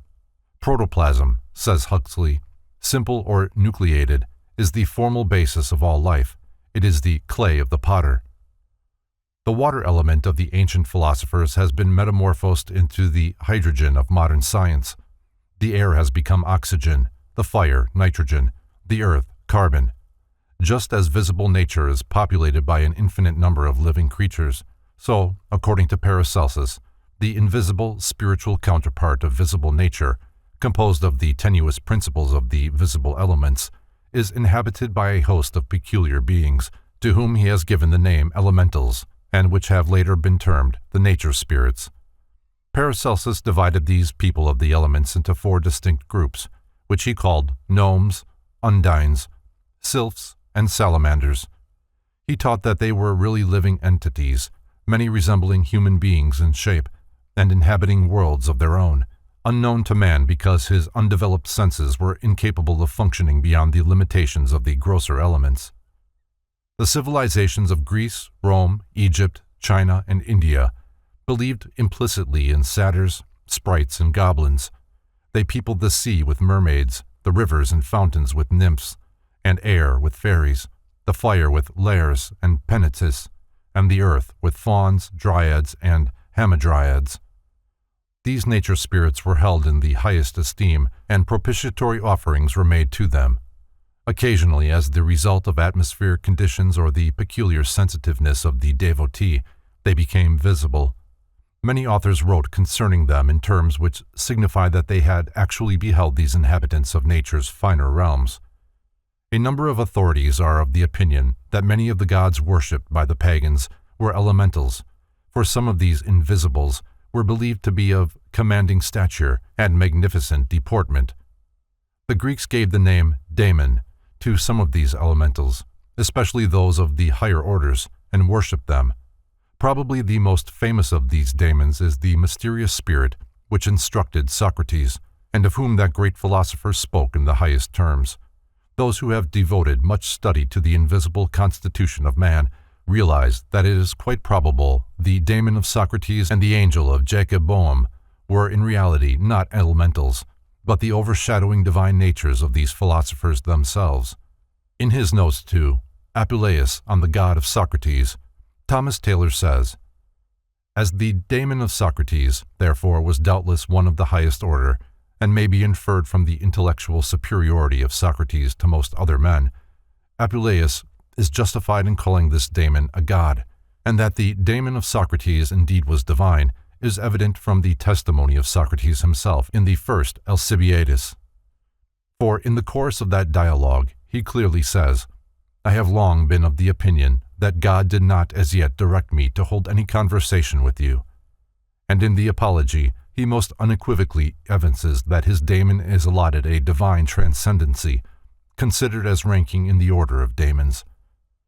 The idea once held that the invisible elements surrounding and interpreting the earth were peopled with living, intelligent beings may seem ridiculous to the prosaic mind of today. This doctrine, however, has found favor with some of the greatest intellects of the world. The sylphs of Phasaelus Cardan, the philosopher of Milan, the salamander seen by Benvenuto Cellini, the Pan of St. Anthony, and Le Petit Homme Rouge, the little red man, or gnome, of Napoleon Bonaparte, have found their places in the pages of history. Literature has also perpetuated the concept of nature spirits. The mischievous Puck of Shakespeare's Midsummer Night's Dream, the elementals of Alexander Pope's Rosicrucian poem, The Rape of the Lock, the mysterious creatures of Lord Lytton's Zanoni, James Barrie's immortal Tinker Bell, and the famous bowlers that Rip Van Winkle encountered in the Catskill Mountains are well-known characters to students of literature. The folklore and mythology of all peoples abound in legends concerning these mysterious little figures, who haunt old castles, guard treasures in the depths of the earth, and build their homes under the spreading protection of toadstools.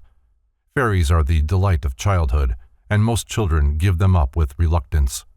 Not so very long ago, the greatest minds of the world believed in the existence of fairies, and it is still an open question as to whether Plato, Socrates, and Iamblichus were wrong when they avowed their reality. Paracelsus, when describing the substances which constitute the bodies of the elementals, divided flesh into 2 kinds, the first being that which we have all inherited through Adam.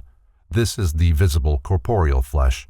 The second was that flesh which had not descended from Adam, and, being more attenuated, was not subject to the limitations of the former.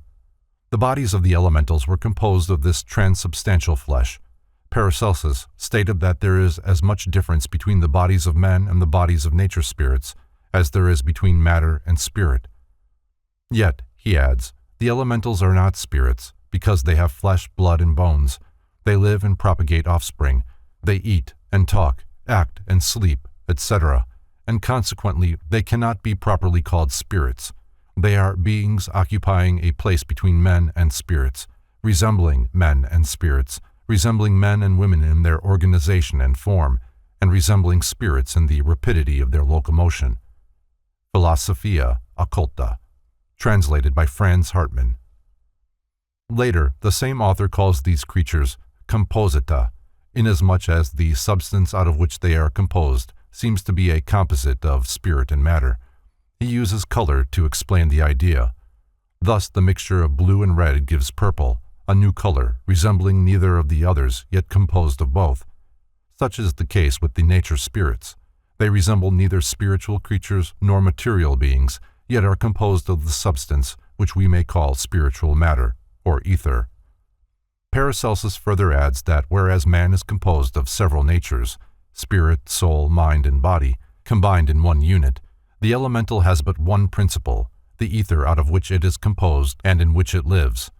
The reader must remember that by ether is meant the spiritual essence of one of the four elements. There are as many ethers as there are elements, and as many distinct families of nature spirits as there are ethers.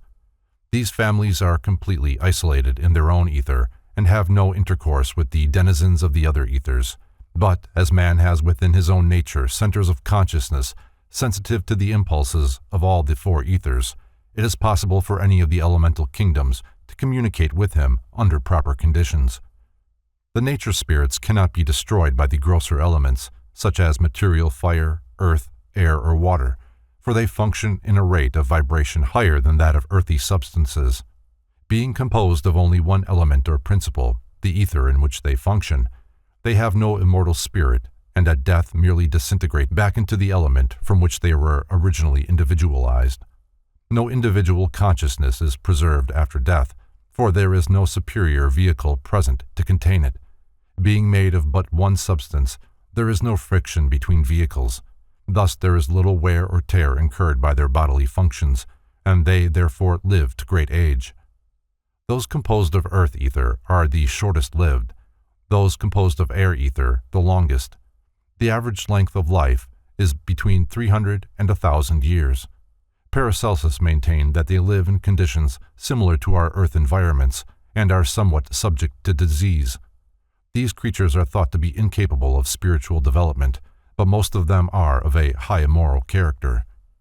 Concerning the elemental ethers in which the nature spirits exist, Paracelsus wrote, "They live in the four elements, the nymphae in the element of water, the sylphs in that of air, the pygmies in the earth, and the salamanders in fire.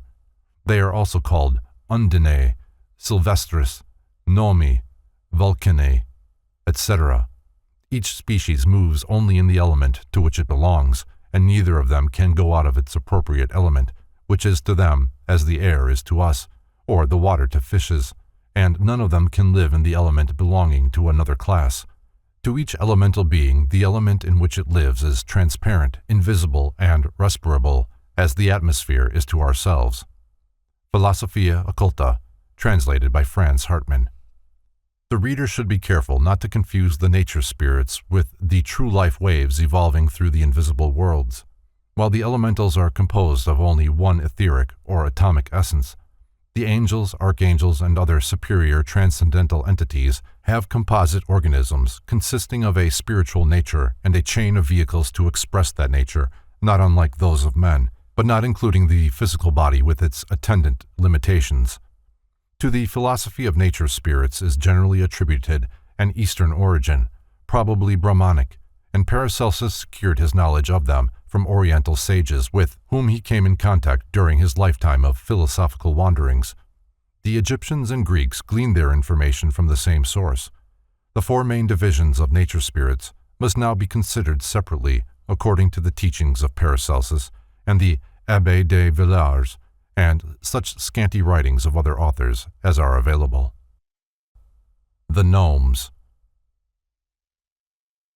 The elementals who dwell in that attenuated body of the earth which is called the terreous ether are grouped together under the general heading of gnomes. The name is probably derived from the Greek genomus, meaning earth dweller. See New English Dictionary. Just as there are many types of human beings evolving through the objective physical elements of nature, so there are many types of gnomes evolving through the subjective ethereal body of nature. These earth spirits work in an element so close in vibratory rate to the material earth that they have immense power over its rocks and flora, and also over the mineral elements in the animal and human kingdoms. Some, like the pygmies, work with the stones, gems, and metals, and are supposed to be the guardians of hidden treasures. They live in caves, far down in what the Scandinavians called the land of Nibelungen. In Wagner's wonderful opera cycle, The Ring of the Nibelungen, Alberic makes himself king of the pygmies and forces these little creatures to gather for him the treasures concealed beneath the surface of the earth. Besides the pygmies, there are other gnomes who are called tree and forest sprites. To this group belong the Sylvestres, Satyrs, Pans, Dryads, Hamadryads, Daedalus, elves, brownies, and little old men of the woods. Paracelsus states that the gnomes build houses of substances resembling in their constituencies alabaster, marble, and cement, but the true nature of these materials is unknown, having no counterpart in physical nature. Some families of gnomes gather in communities, while others are indigenous to the substances with and in which they work. For example, the Hamadryads live and die with the plants or trees of which they are a part. Every shrub and flower is said to have its own nature spirit, which often uses the physical body of the plant as its habitation. The ancient philosophers, recognizing the principle of intelligence manifesting itself in every department of nature alike, believed that the quality of natural selection exhibited by creatures not possessing organized mentalities expressed in reality the decisions of the nature spirits themselves. C. M. Gailey, in the Classic Myths, says, "It was a pleasing trait in the old paganism that it loved to trace in every operation of nature the agency of deity. The imagination of the Greeks peopled the regions of earth and sea with divinities, to whose agency it attributed the phenomena that our philosophy ascribes to the operation of natural law. Thus, in behalf of the plant it worked with, the elemental accepted and rejected food elements, deposited coloring matter therein, preserved and protected the seed, and performed many other beneficent offices. Each species was served by a different but appropriate type of nature spirit. Those working with poisonous shrubs, for example, were offensive in their appearance. It is said that the nature spirits of poison hemlock resemble closely tiny human skeletons, thinly covered with a semi-transparent flesh. They live in and through the hemlock, and if it be cut down, remain with the broken shoots until both die. But while there is the slightest evidence of life in the shrub, it shows the presence of the elemental guardian.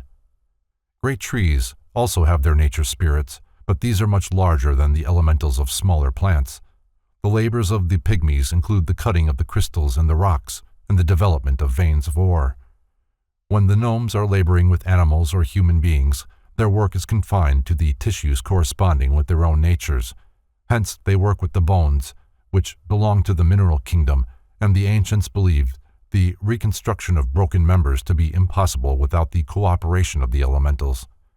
The gnomes are of various sizes, most of them much smaller than human beings, though some of them have the power of changing their stature at will.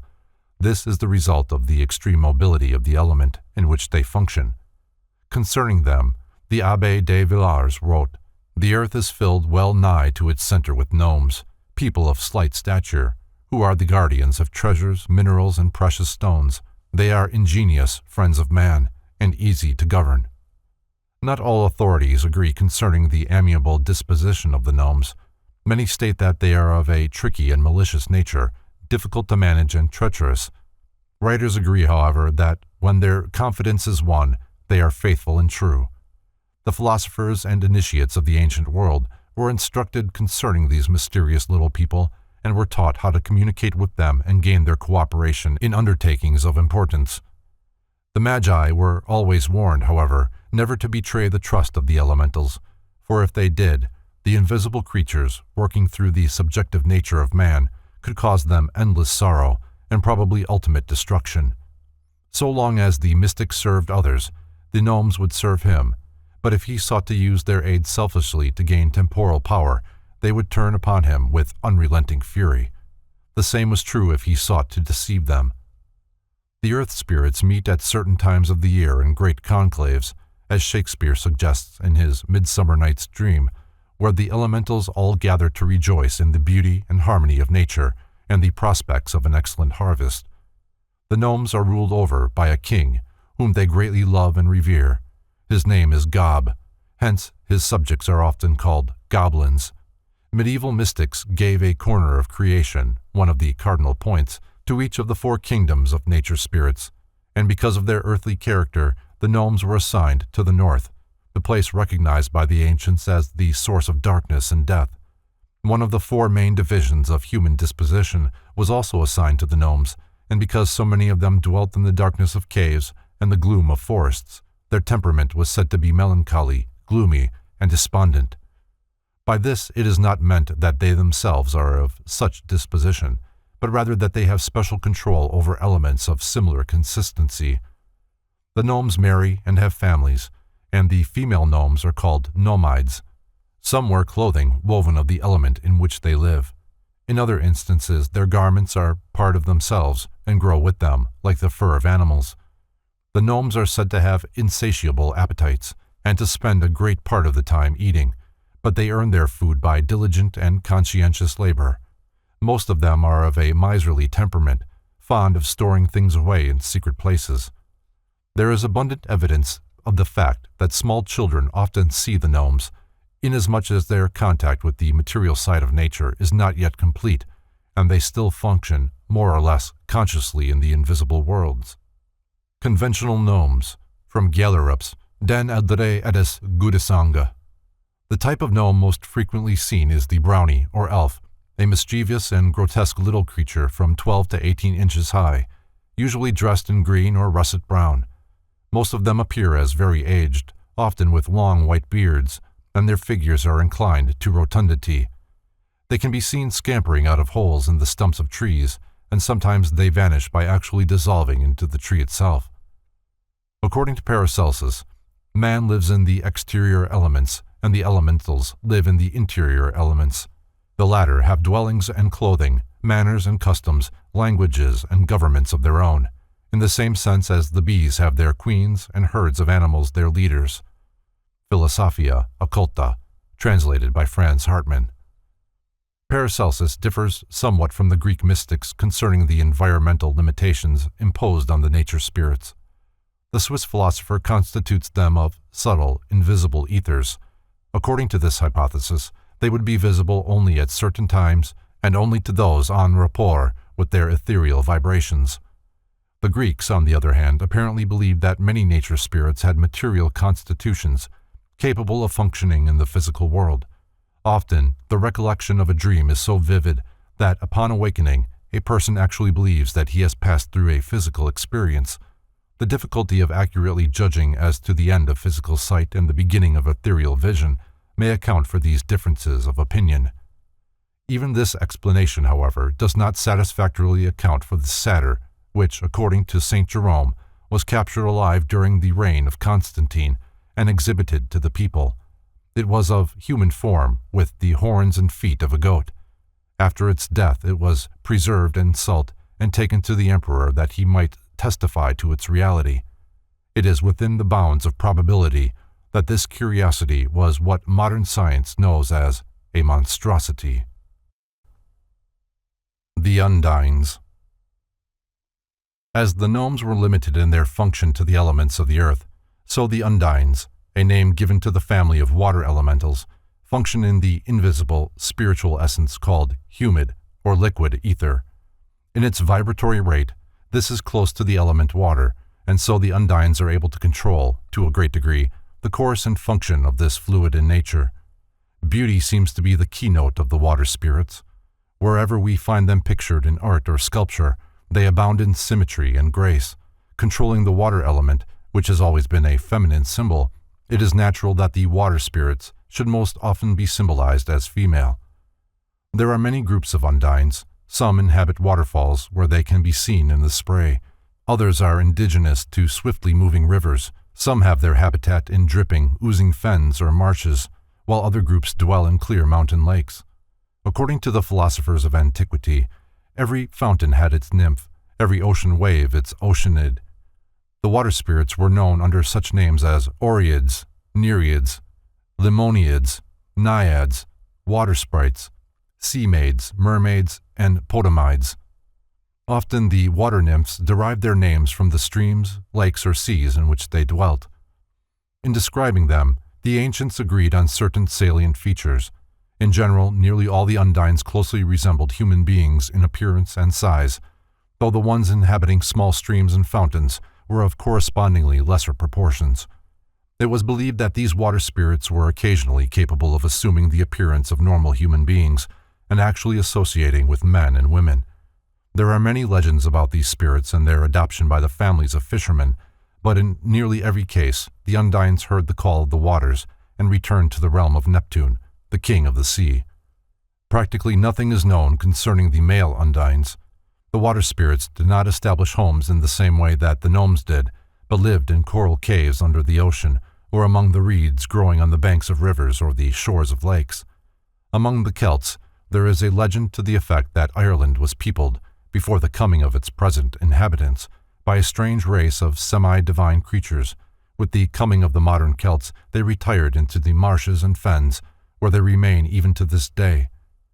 Diminutive undines lived under lily pads and in little houses of moss sprayed by waterfalls.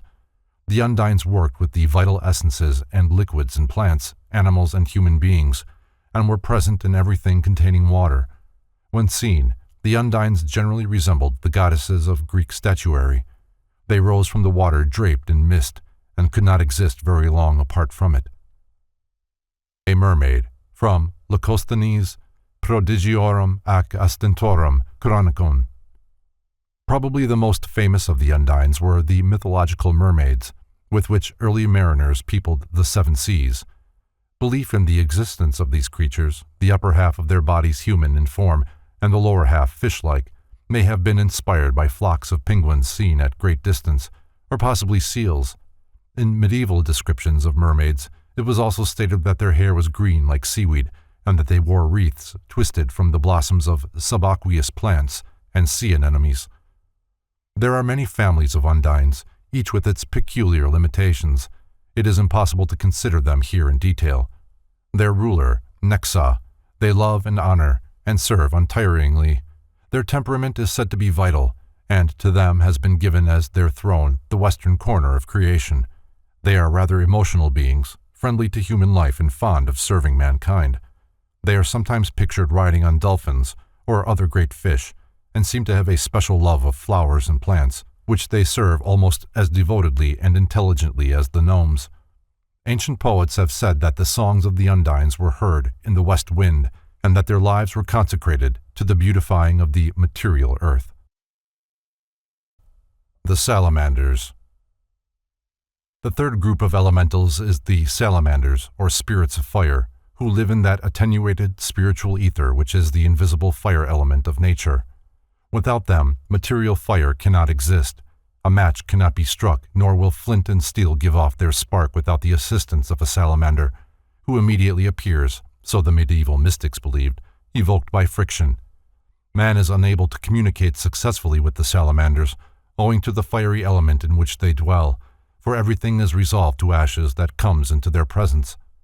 By specially prepared compounds of herbs and perfumes, the philosophers of the ancient world manufactured many kinds of incense. When incense was burned, the vapors which arose were especially suitable as a medium for the expression of these elementals, who, by borrowing the ethereal effluvium from the incense smoke, were able to make their presence felt. A salamander, according to Paracelsus. From Paracelsus's Auslegung von 30 magischen Figuren. The Egyptians, Chaldeans, and Persians often mistook the salamanders for gods because of their radiant splendor and great power. The Greeks, following the example of earlier nations, deified the fire spirits and in their honor kept incense and altar fire burning perpetually.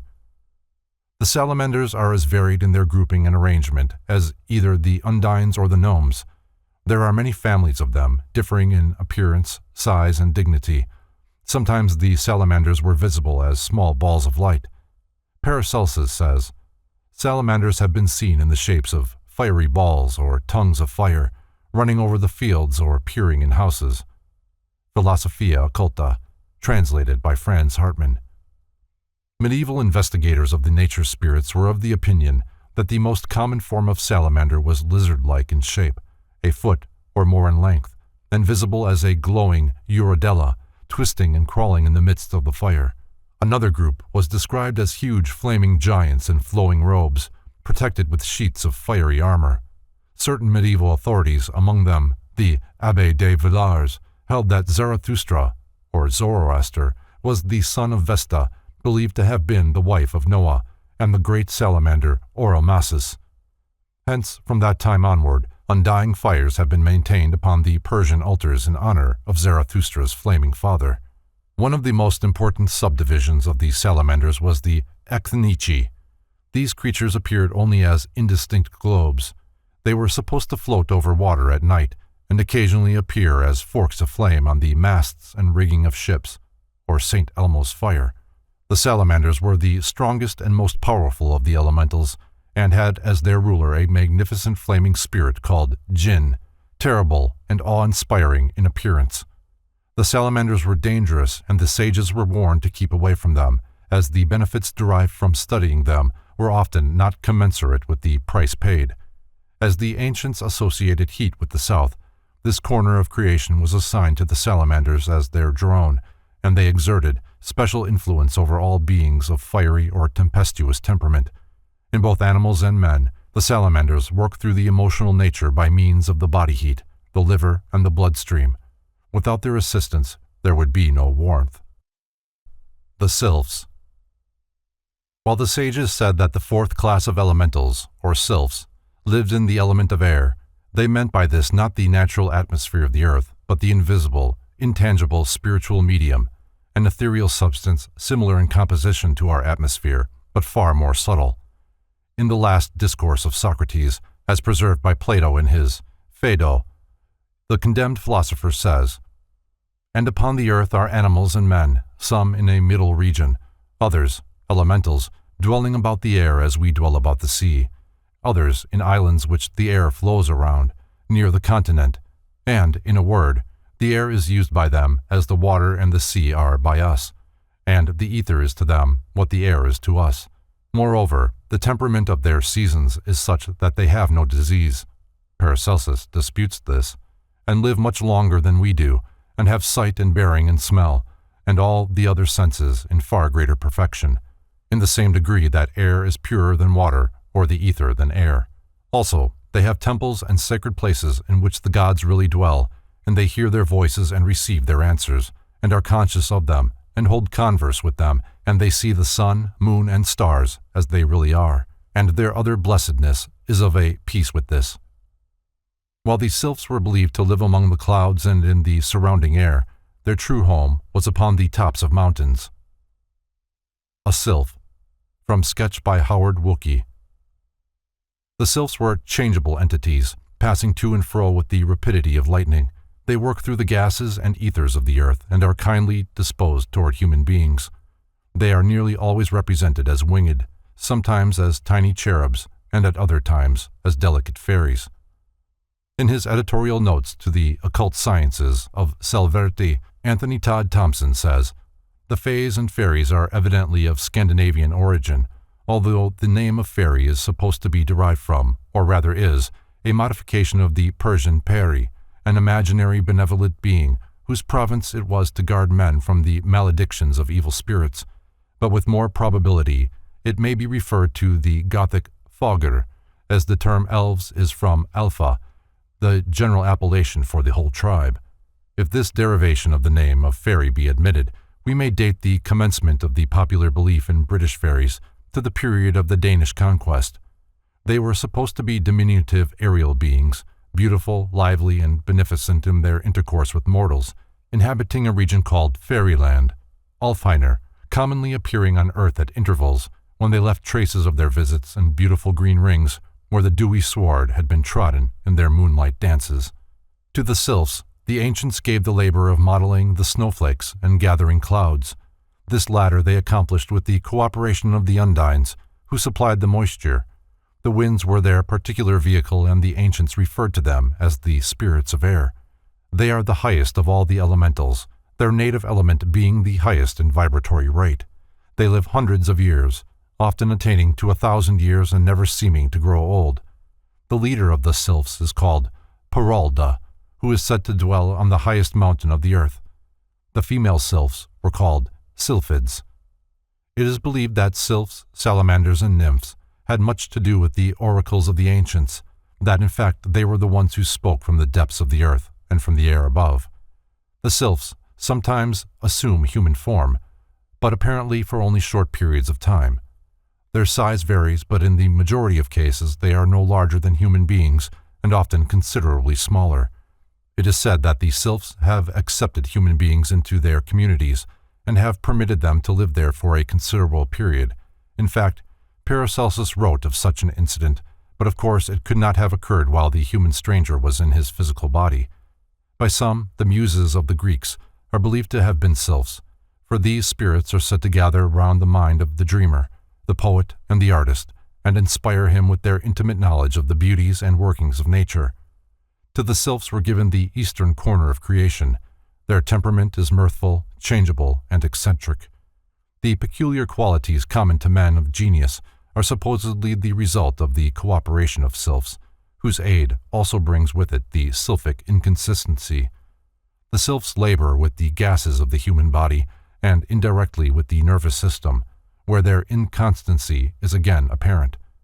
They have no fixed domicile, but wander about from place to place, elemental nomads, invisible but ever-present powers in the intelligent activity of the universe. General observations. Certain of the ancients, differing with Paracelsus, shared the opinion that the elemental kingdoms were capable of waging war upon one another, and they recognized in the battling of the elements disagreements among these kingdoms of nature spirits. When lightning struck a rock and splintered it, they believed that the salamanders were attacking the gnomes, as they could not attack one another on the plane of their own peculiar etheric essences, owing to the fact that there was no vibratory correspondence between the four ethers of which these kingdoms are composed. They had to attack through a common denominator, namely the material substance of the physical universe, over which they had a certain amount of power.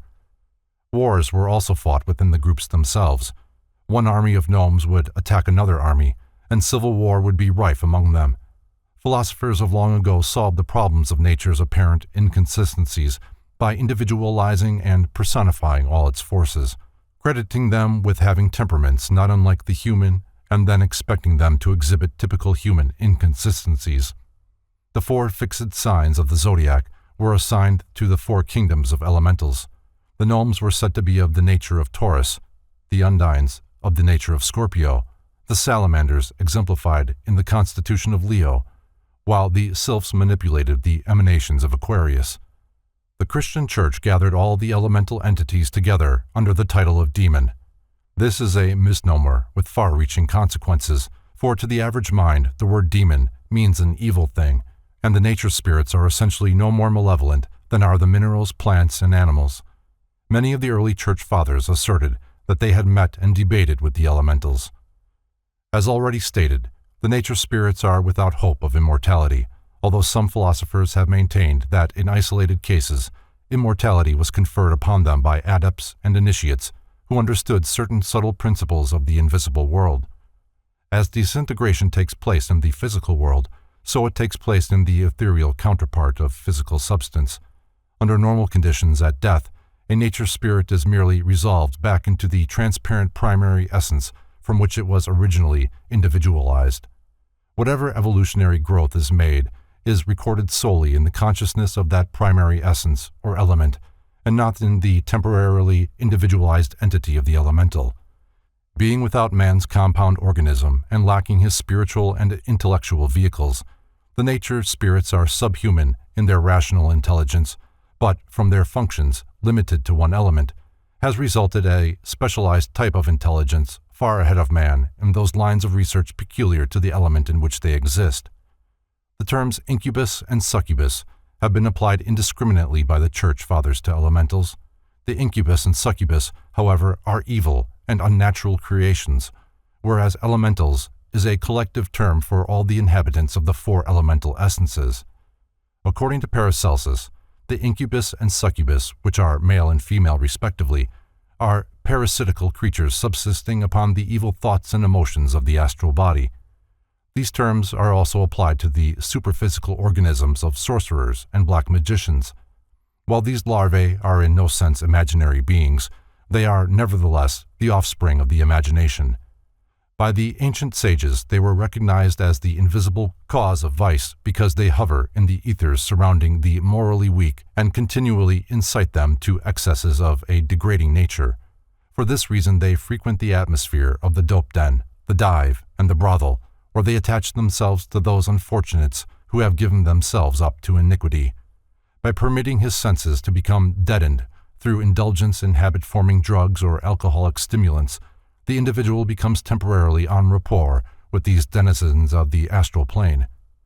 The auras, seen by the hashish or opium addict, and the lurid monsters which torment the victim of delirium tremens, are examples of submundane beings, visible only to those whose evil practices are the magnet for their attraction. Differing widely from the elementals and also the incubus and succubus is the vampire, which is defined by Paracelsus as the astral body of a person either living or dead, usually the latter state. The vampire seeks to prolong existence upon the physical plane by robbing the living of their vital energies and misappropriating such energies to its own ends. In his De Ante Spirituali, Paracelsus writes thus of these malignant beings: "A healthy and pure person cannot become obsessed by them, because such larvae can only act upon men if the latter make room for them in their minds. A healthy mind is a castle that cannot be invaded without the will of its master. But if they are allowed to enter, they excite the passions of men and women. They create cravings in them. They produce bad thoughts which act injuriously upon the brain. They sharpen the animal intellect and suffocate the moral sense. Evil spirits obsess only those human beings in whom the animal nature is predominating. Minds that are illuminated by the spirit of truth cannot be possessed. Only those who are habitually guided by their own lower impulses may become subjected to their influences." See Paracelsus by Franz Hartmann. A strange concept, and one somewhat at variance with the conventional, is that evolved by the Count de Gabalis concerning the Immaculate Conception, namely, that it represents the union of a human being with an elemental. Among the offspring of such unions, he lists Hercules, Achilles, Aeneas, Theseus, Melchizedek, the divine Plato, Apollonius of Tyana, and Merlin the magician. Hermetic Pharmacology, Chemistry, and Therapeutics. The art of healing was originally one of the secret sciences of the priestcraft, and the mystery of its source is obscured by the same veil which hides the genesis of religious belief. All higher forms of knowledge were originally in the possession of sacerdotal castes. The temple was the cradle of civilization. The priests, exercising their divine prerogative, made the laws and enforced them, appointed the rulers and controlled them, ministered to the needs of the living, and guided the destinies of the dead. All branches of learning were monopolized by the priesthood, who admitted into their ranks only those intellectually and morally qualified to perpetuate their arcanum. The following quotation from Plato's Statesman is apropos of the subject. "In Egypt, the king himself is not allowed to reign unless he have priestly powers, and if he should be one of another class and have obtained the throne by violence, he must get enrolled in the priestcraft." Candidates aspiring to membership in the religious orders underwent severe tests to prove their worthiness. These ordeals were called initiations. Those who passed them successfully were welcomed as brothers by the priests and were instructed in these secret teachings. Among the ancients, philosophy, science, and religion were never considered as separate units. Each was regarded as an integral part of the whole. Philosophy was scientific and religious. Science was philosophic and religious. Religion was philosophic and scientific. Perfect wisdom was considered unattainable save as the result of harmonizing all three of these expressions of mental and moral activity. While modern physicians accredit Hippocrates with being the father of medicine, the ancient therapeutae ascribed to the immortal Hermes the distinction of being the founder of the art of healing. Clemens Alexandrinus, in describing the books purported to be from the stylus of Hermes, divided these sacred writings into 6 general classifications, one of which, the Pastophorus, was devoted to the science of medicine. The Smaragdine, or Emerald Tablet, found in the valley of Ebron, and generally accredited to Hermes, is in reality a chemical formula of a high and secret order. Hippocrates, the famous Greek physician during the 5th century before Christ, dissociated the healing art from the other sciences of the temple, and thereby established a precedent for separateness. One of the consequences is the present widespread crass scientific materialism. The ancients realized the interdependence of the sciences. The moderns do not, and as a result, incomplete systems of learning are attempting to maintain isolated individualism. The obstacles which confront present-day scientific research are largely the result of prejudicial limitations imposed by those who are unwilling to accept that which transcends the concrete perceptions of the 5 primary human senses. The Paracelsian system of medical philosophy. During the Middle Ages, the long-ignored axioms and formulae of Hermetic wisdom were assembled once more and chronicled, and systematic attempts were made to test their accuracy. To Theophrastus of Hohenheim, who called himself Paracelsus, a name meaning greater than Celsus, the world is indebted for much of the knowledge it now possesses of the ancient systems of medicine. Paracelsus devoted his entire life to the study and exposition of Hermetic philosophy. Every notion and theory was grist to his mill, and, while members of the medical fraternity belittle his memory now as they opposed his system then, the occult world knows that he will yet be recognized as the greatest physician of all times. While the heterodox and exotic temperament of Paracelsus has been held against him by his enemies, and his wanderlust has been called vagabondage, he was one of the few minds who intelligently sought to reconcile the art of healing with the philosophic and religious systems of paganism and Christianity. In defending his right to seek knowledge in all parts of the earth and among all classes of society, Paracelsus wrote, "Therefore I consider that it is for me a matter of praise, not of blame, that I have hitherto and worthily pursued my wanderings. For this I will bear witness respecting nature. He who will investigate her ways must travel her books with his feet. That which is written is investigated through its letters, but nature from land to land, as often a land, so often a leaf. Thus is the codex of nature, thus must its leaves be turned." Paracelsus, by John Maxon Stillman. Paracelsus was a great observationalist, and those who knew him best have called him the second Hermes and the Trismegistus of Switzerland. He traveled Europe from end to end and may have penetrated Eastern lands while running down superstitions and ferreting out supposedly lost doctrines. From the gypsies he learned much concerning the use of simples, and, apparently from the Arabians, concerning the making of talismans and the influences of the heavenly bodies. Paracelsus felt that the healing of the sick was of far greater importance than the meaning of an orthodox medical standing, so he sacrificed what might otherwise have been a dignified medical career, and at the cost of lifelong persecution, bitterly attacked the therapeutic systems of his day.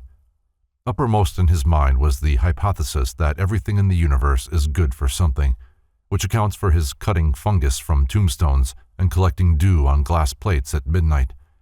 He was a true explorer of nature's arcanum. Many authorities have held the opinion that he was the discoverer of mesmerism, and that Mesmer evolved the art as the result of studying the writings of this great Swiss physician. The utter contempt which Paracelsus felt for the narrow systems of medicine in vogue during his lifetime and his conviction of their inadequacy are best expressed in his own quaint way. But the number of diseases that originate from some unknown causes is far greater than those that come from mechanical causes, and for such diseases our physicians know no cure Because not knowing such causes, they cannot remove them. All they can prudently do is to observe the patient and make their guesses about his condition, and the patient may rest satisfied if the medicines administered to him do no serious harm and do not prevent his recovery.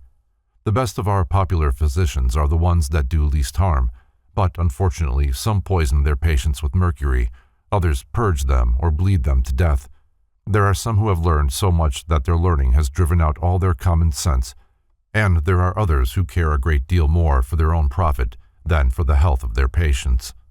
A disease does not change its state to accommodate itself to the knowledge of the physician, but the physician should understand the causes of the disease. A physician should be a servant of nature, and not her enemy. He should be able to guide and direct her in her struggle for life, and not throw, by his unreasonable interference, fresh obstacles in the way of recovery.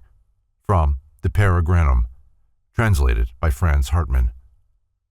The belief that nearly all diseases have their origin in the invisible nature of man, the astrum, is a fundamental precept of Hermetic medicine, for while Hermetists in no way disregarded the physical body, they believed that man's material constitution was an emanation from, or an objectification of, his invisible spiritual principles.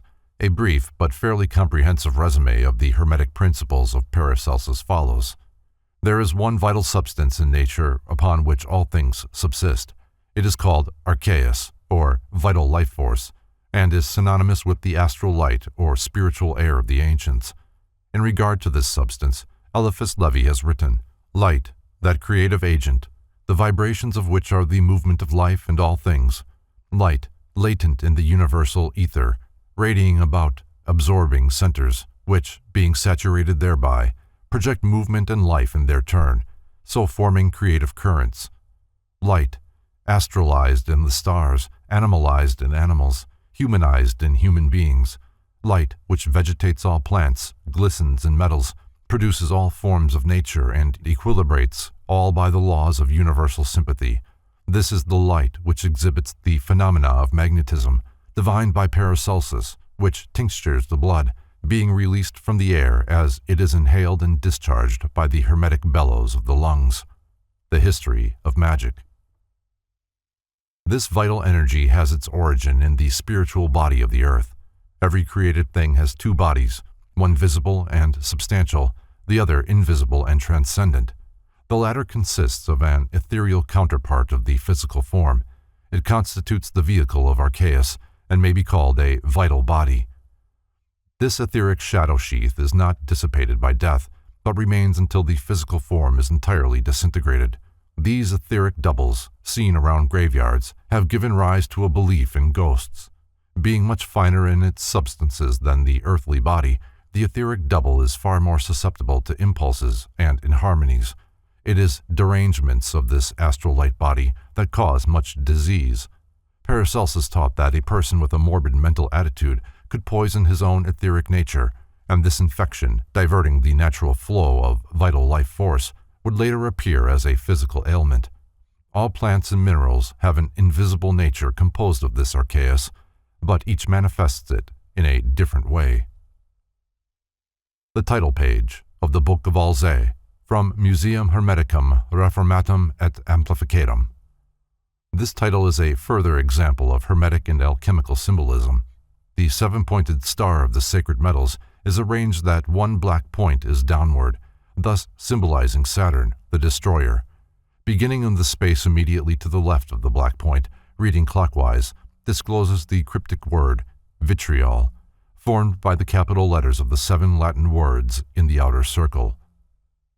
Concerning the astral light bodies of flowers, James Gaffarel, in 1650, wrote the following: "I answer that though they be chopped in pieces, brayed in a mortar, and even burnt to ashes, yet do they nevertheless retain, by a certain secret and wonderful power of nature, both in the juice and in the ashes, the self-same form and figure that they had before.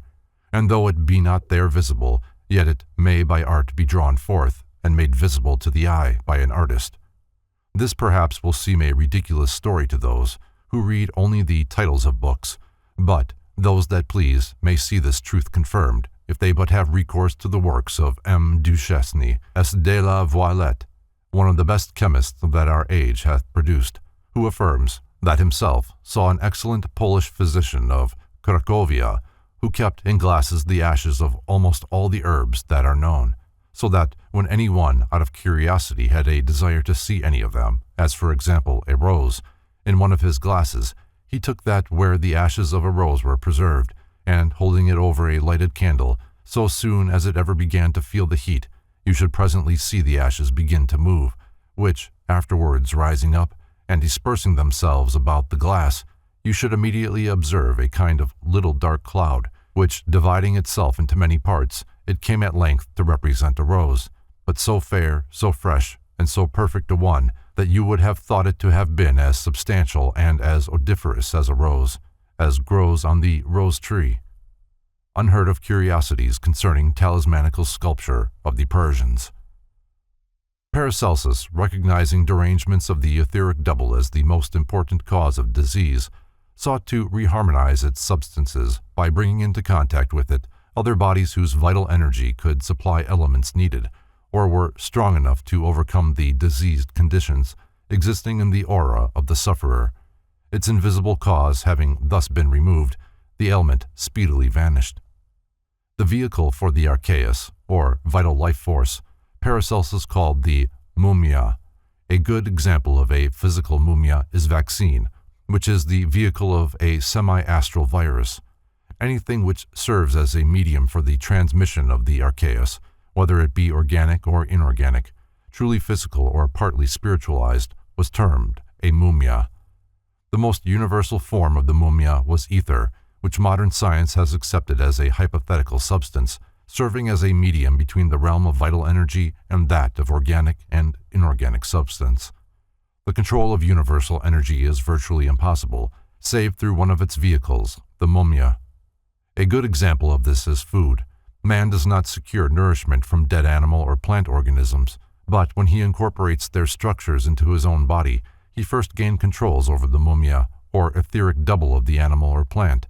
Having obtained this control, the human organism then diverts the flow of the archeus to its own uses. Paracelsus says, that which constitutes life is contained in the mumia, and by imparting the mumia we impart life. This is the secret of the remedial properties of talismans and amulets, for the mumia of the substances of which they are composed serves as a channel to connect the person wearing them with certain manifestations of the universal vital life force.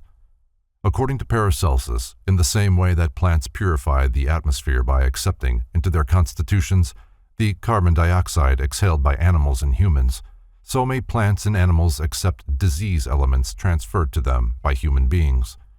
These lower forms of life, having organisms and needs different from man, are often able to assimilate these substances without ill effect.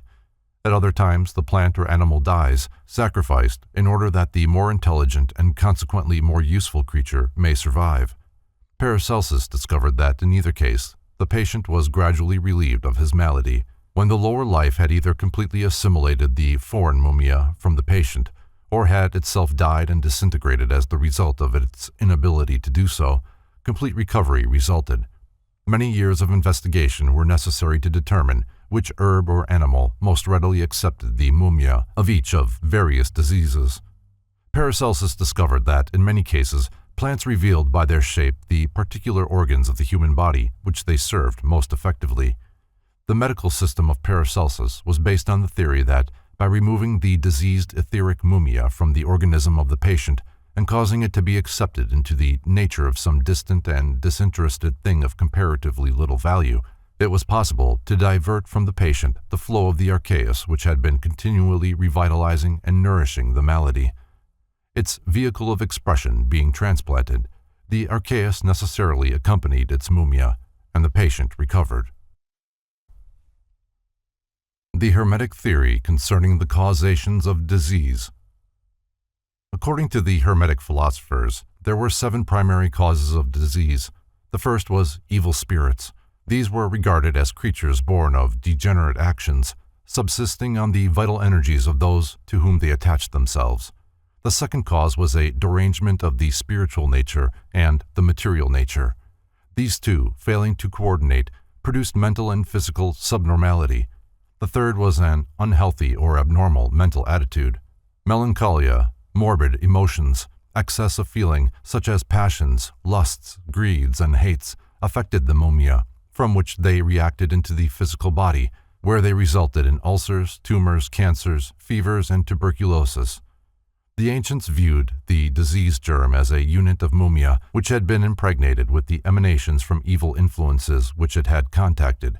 In other words, germs were minute creatures born out of man's evil thoughts and actions.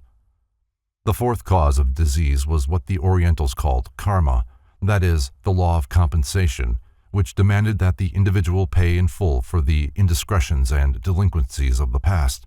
A physician had to be very careful how he interfered with the workings of this law, lest he thwart the plan of eternal justice.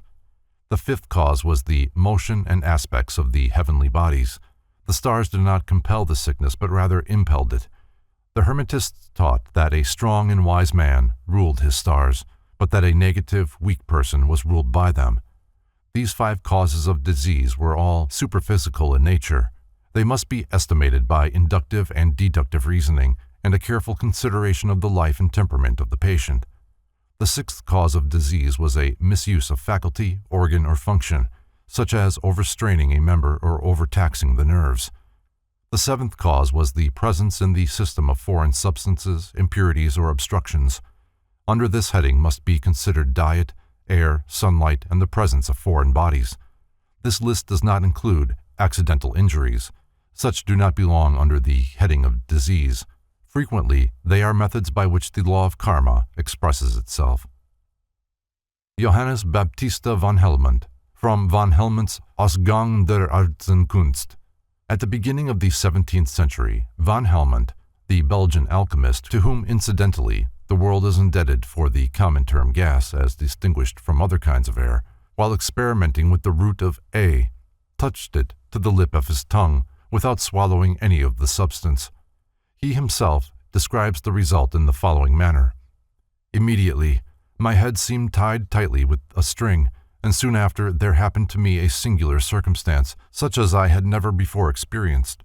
I observed with astonishment that I no longer felt and thought with the head, but with the region of the stomach, as if consciousness had now taken up its seat in the stomach. Terrified by this unusual phenomenon, I asked myself and inquired into myself carefully, but I only became the more convinced that my power of perception became greater and more comprehensive. This intellectual clearness was associated with great pleasure. I did not sleep, nor did I dream. I was perfectly sober, and my health was perfect. I had occasionally had ecstasies, but these had nothing in common with this condition of the stomach, in which it thought and felt, and almost excluded all cooperation of the head. In the meantime, my friends were troubled with the fear that I might go mad, but my faith to God and my submission to His will soon dissipated this fear. This state continued for 2 hours, after which I had some dizziness. I afterwards frequently tasted of the A, but I never again could reproduce these sensations.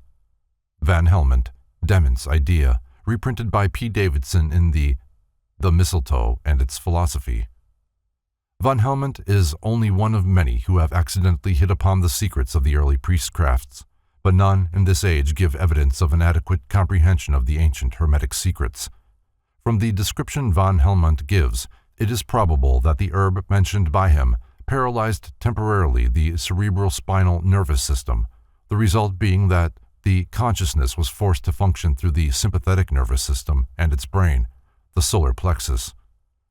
According to the Hermetists, disease could be prevented or successfully combated in 7 ways.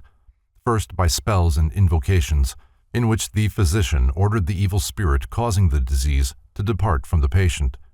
This procedure was probably based on the biblical account of the man possessed of devils, whom Jesus healed by commanding the devils to leave the man and enter into a herd of swine. Sometimes the evil spirits entered a patient at the bidding of someone desiring to injure him. In these cases, the physician commanded the spirits to return to the one who sent them. It is recorded that in some instances, the evil spirits departed through the mouth in the form of clouds of smoke, sometimes from the nostrils as flames. It is even averred that the spirits might depart in the form of birds and insects. The second method of healing was by vibration. The inharmonies of the bodies were neutralized by chanting spells and intoning the sacred names, or by playing upon musical instruments and singing. Sometimes articles of various colors were exposed to the sight of the sick, for the ancients recognized, at least in part, the principle of color therapeutics, now in the process of rediscovery. The third method was with the aid of talismans, charms, and amulets. The ancients believed that the planets controlled the functions of the human body, and that by making charms out of different metals, they could combat the malignant influences of the various stars. Thus, a person who is anemic lacks iron. Iron was believed to be under the control of Mars.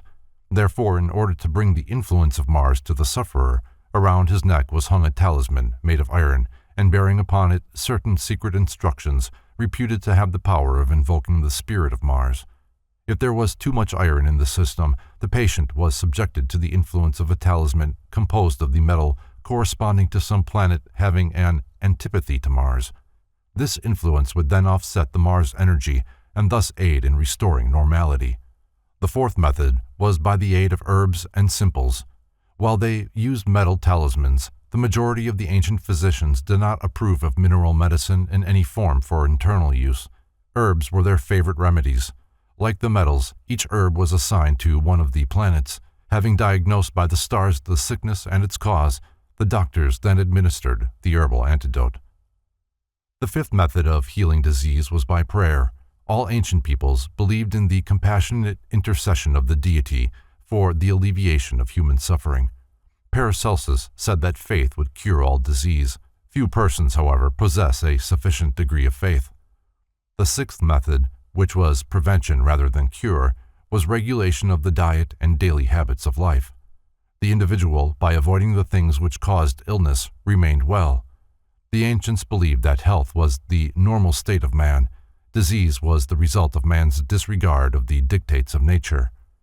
The seventh method was practical medicine, consisting chiefly of bleeding, purging, and similar lines of treatment. These procedures, while useful in moderation, were dangerous in excess. Many a useful citizen has died 25 or 50 years before his time as the result of drastic purging or of having all the blood drained out of his body. Paracelsus used all 7 methods of treatment, and even his worst enemies admitted that he accomplished results almost miraculous in character. Near his old estate in Hohenheim, the dew falls very heavily at certain seasons of the year, and Paracelsus discovered that by gathering the dew under certain configurations of the planets, he obtained a water possessing marvelous medicinal virtue, for it had absorbed the properties of the heavenly bodies. Hermetic Herbalism and Pharmacology. The herbs of the fields were sacred to the early pagans, who believed that the gods had made plants for the cure of human ills. When properly prepared and applied, each root and shrub could be used for the alleviation of suffering, or for the development of spiritual, mental, moral, or physical powers. In The Mistletoe and Its Philosophy, P. Davidson pays the following beautiful tribute to the plants. Books have been written on the language of flowers and herbs. The poet, from the earliest ages, has held the sweetest and most loving converse with them. Kings are even glad to obtain their essences at second hand to perfume themselves. But to the true physician, nature's high priest, they speak in a far higher and more exalted strain. There is not a plant or mineral which has disclosed the last of its properties to the scientists. How can they feel confident that for every one of the discovered properties there may not be many powers concealed in the inner nature of the plant? Well have flowers been called the stars of earth. And why should they not be beautiful? Have they not, from the time of their birth, smiled in the splendor of the sun by day, and slumbered under the brightness of the stars by night? Have they not come from another and more spiritual world to our earth, seeing that God made every plant of the field before it was in the earth, and every herb of the field before it grew? Many primitive peoples used herbal remedies with remarkable cures. The Chinese, Egyptians, and American Indians cured with herbs diseases for which modern science knows no remedy. Dr. Nicholas Culpeper, whose useful life ended in 1654, was probably the most famous of herbalists. Finding that the medical systems of his day were unsatisfactory in the extreme, Culpeper turned his attention to the plants of the fields and discovered a medium of healing which gained for him national renown. In Dr. Culpeper's correlation of astrology and herbalism, each plant was under the jurisdiction of the planets or luminaries. He believed that disease was also controlled by celestial configurations. He summed up his system of treatment as follows. You may oppose diseases by herbs of the planet opposite to the planet that causes them, as diseases of Jupiter by herbs of Mercury, and the contrary, diseases of the luminaries by the herbs of Saturn, and the contrary, diseases of Mars by herbs of Venus, and the contrary. There is a way to cure diseases sometimes by sympathy, and so every planet cures his own disease. As the sun and moon by their herbs cure the eyes, Saturn the spleen, Jupiter the liver, Mars the gall, and diseases of choler, and Venus diseases in the instruments of generation. The complete herbal. Medieval European herbalists rediscovered only in part the ancient Hermetic secrets of Egypt and Greece. These earlier nations evolved the fundamentals of nearly all modern arts and sciences. At that time, the methods used in healing were among the secrets imparted to the initiates of the mysteries. Unctions, collyria, philters, and potions were concocted to the accompaniment of strange rites. The effectiveness of these medicines is a matter of historical record. Incenses and perfumes were also much used. Nicholas Culpeper, from Culpeper's Semiotica Uranica. This famous physician, herbalist, and astrologer spent the greater part of his useful life ranging the hills and forests of England and cataloguing literally hundreds of medicinal herbs. Condemning the unnatural methods of contemporaneous medicos, Culpeper wrote, "This not being pleasing and less profitable tome, I consulted with my two brothers, Dr. Reason and Dr. Experience, and took a voyage to visit my mother, Nature, by whose advice, together with the help of Dr. Diligence, I at last obtained my desire, and, being warned by Mr. Honesty, a stranger in our days, to publish it to the world, I have done it." From the introduction to the 1835 edition of The Complete Herbal, Dr. Johnson said of Culpeper that he merited the gratitude of posterity. Barrett in his Magus describes the theory on which they worked as follows. For, because our spirit is the pure, subtle, lucid, airy, and unctuous vapor of the blood, nothing therefore is better adapted for collyriums than the like vapors which are more suitable to our spirit and substance. For then, by reason of their likeness, they do more stir up, attract, and transform the spirit. Poisons were thoroughly studied, and in some communities extracts of deadly herbs were administered to persons sentenced to death, as in the case of Socrates. The infamous Borgia of Italy developed the art of poisoning to its highest degree. Unnumbered brilliant men and women were quietly and efficiently disposed of by the almost superhuman knowledge of chemistry, which for many centuries was preserved in the Borgia family. Egyptian priests discovered herb extracts by means of which temporary clairvoyance could be induced, and they made use of these during the initiatory rituals of their mysteries. The drugs were sometimes mixed with the food given to candidates, and at other times were presented in the form of sacred potions, the nature of which was explained. Shortly after the drugs were administered to him, the neophyte was attacked by a spell of dizziness. He found himself floating through space, and while his physical body was absolutely insensible, being guarded by priests that no ill should befall it, the candidate passed through a number of weird experiences, which he was able to relate after regaining consciousness. In the light of present-day knowledge, it is difficult to appreciate an art so highly developed that by means of draughts, perfumes, and incenses, any mental attitude desired could be induced almost instantaneously, yet such an art actually existed among the priestcraft of the early pagan world.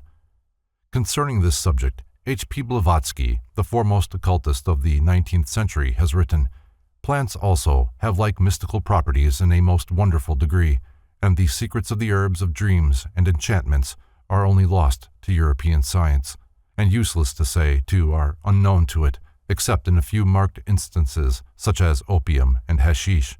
Yet the psychical effects of even these few upon the human system are regarded as evidences of a temporary mental disorder. The women of Thessaly and Epirus, the female hierophants of the rites of Sabazius, did not carry their secrets away with the downfall of their sanctuaries. They are still preserved, and those who are aware of the nature of soma know the properties of other plants as well." Isis unveiled.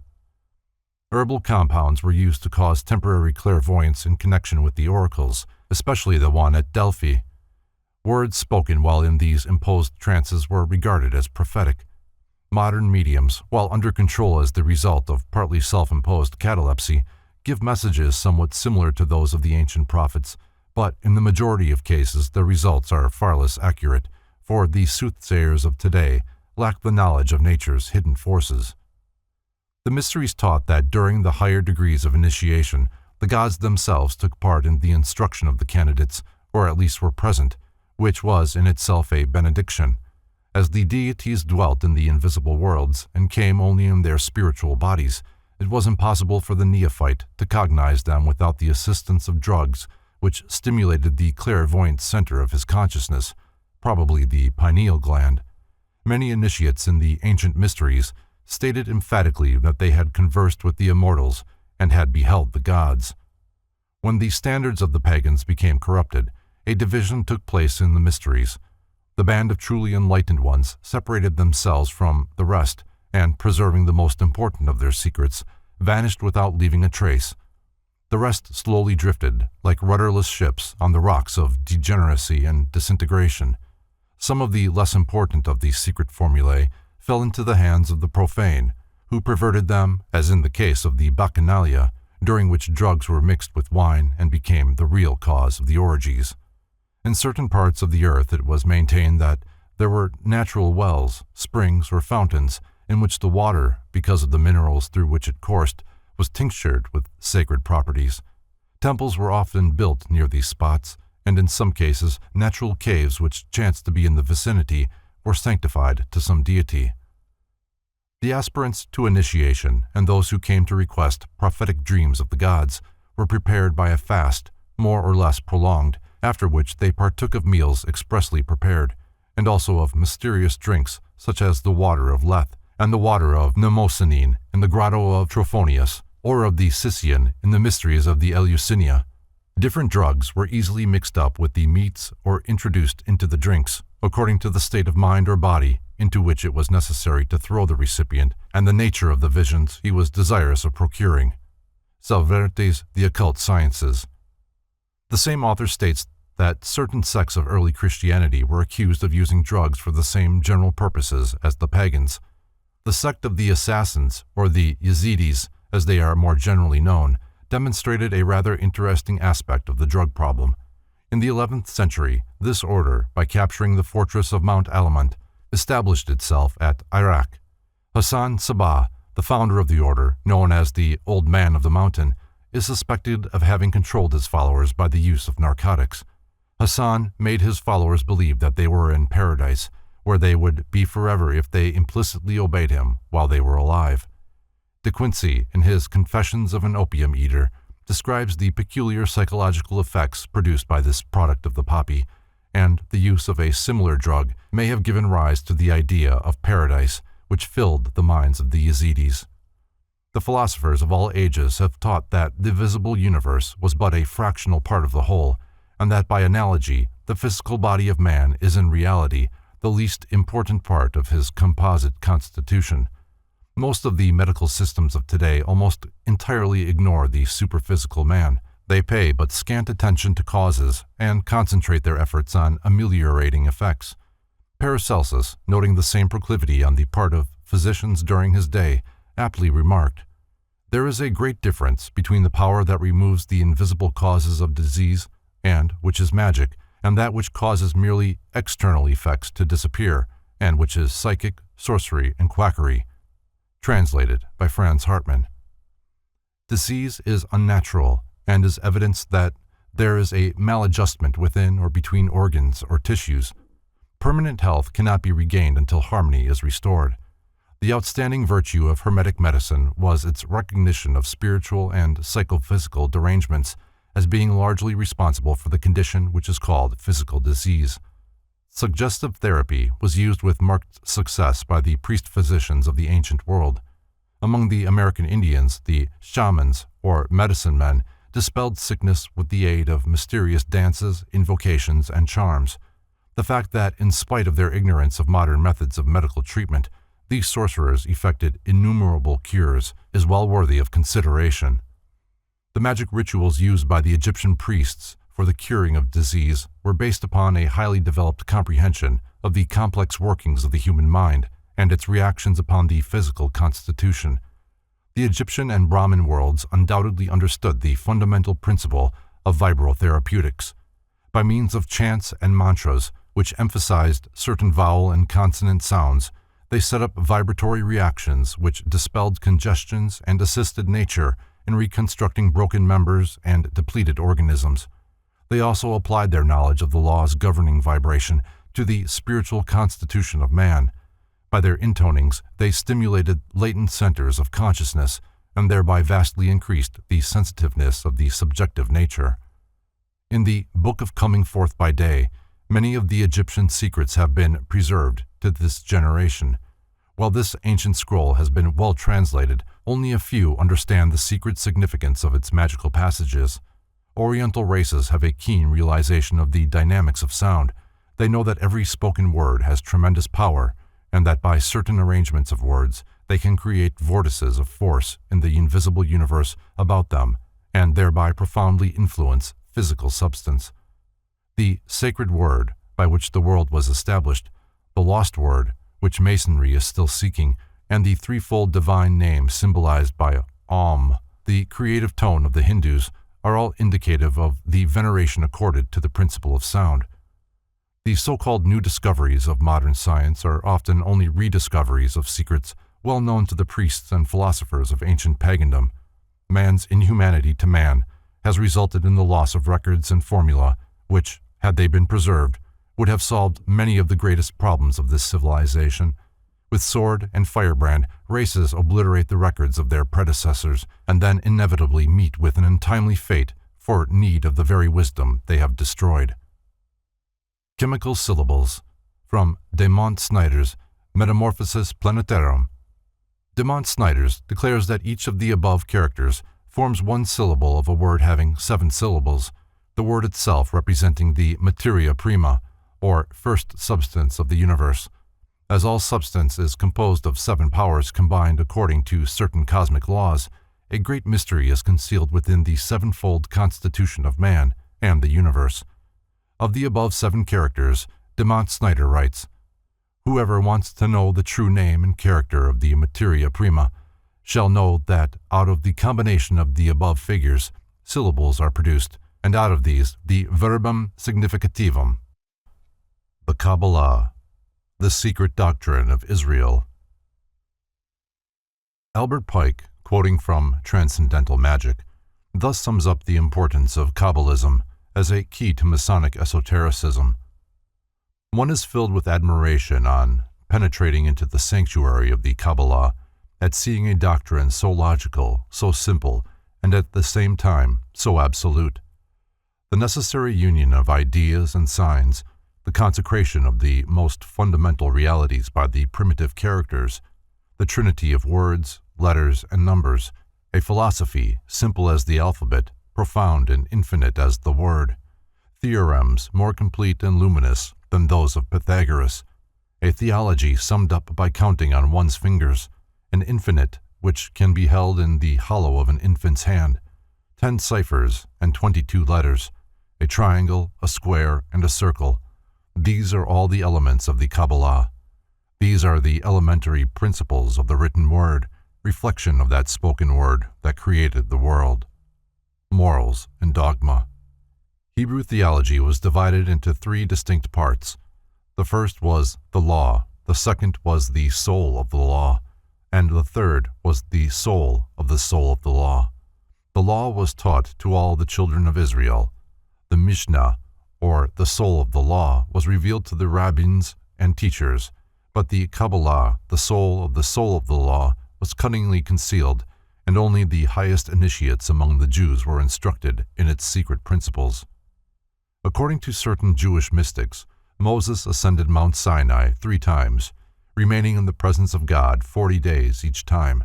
During the first 40 days, the tables of the written law were delivered to the prophet. During the second 40 days, he received the soul of the law, and during the last 40 days, God instructed him in the mysteries of the Kabbalah, the soul of the law. Moses concealed in the first 4 books of the Pentateuch the secret instructions that God had given him, and for centuries, students of Kabbalism have sought therein the secret doctrine of Israel. As the spiritual nature of man is concealed in his physical body, so the unwritten law, the Mishnah, and the Kabbalah is concealed within the written teachings of the Mosaic Code. Kabbalah means the secret or hidden tradition, the unwritten law, and according to an early rabbi, it was delivered to man in order that, through the aid of its abstruse principles, he might learn to understand the mystery of both the universe about him and the universe within him. The origin of Kabbalism is a legitimate subject for controversy.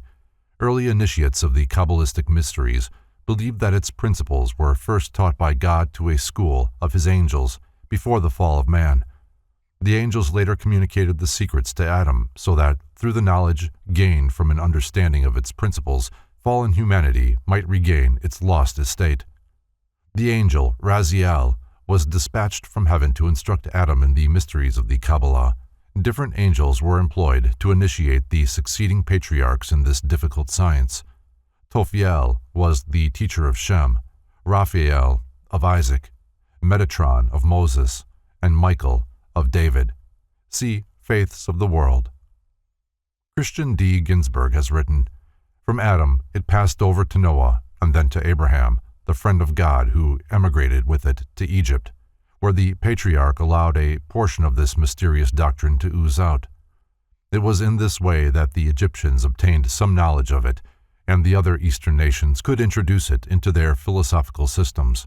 Moses, who was learned in all the wisdom of Egypt, was first initiated into it in the land of his birth, but became most proficient in it during his wanderings in the wilderness, when he not only devoted to it the leisure hours of the whole 40 years, but received lessons in it from one of the angels. Moses also initiated the 70 elders into the secrets of this doctrine, and they again transmitted them from hand to hand.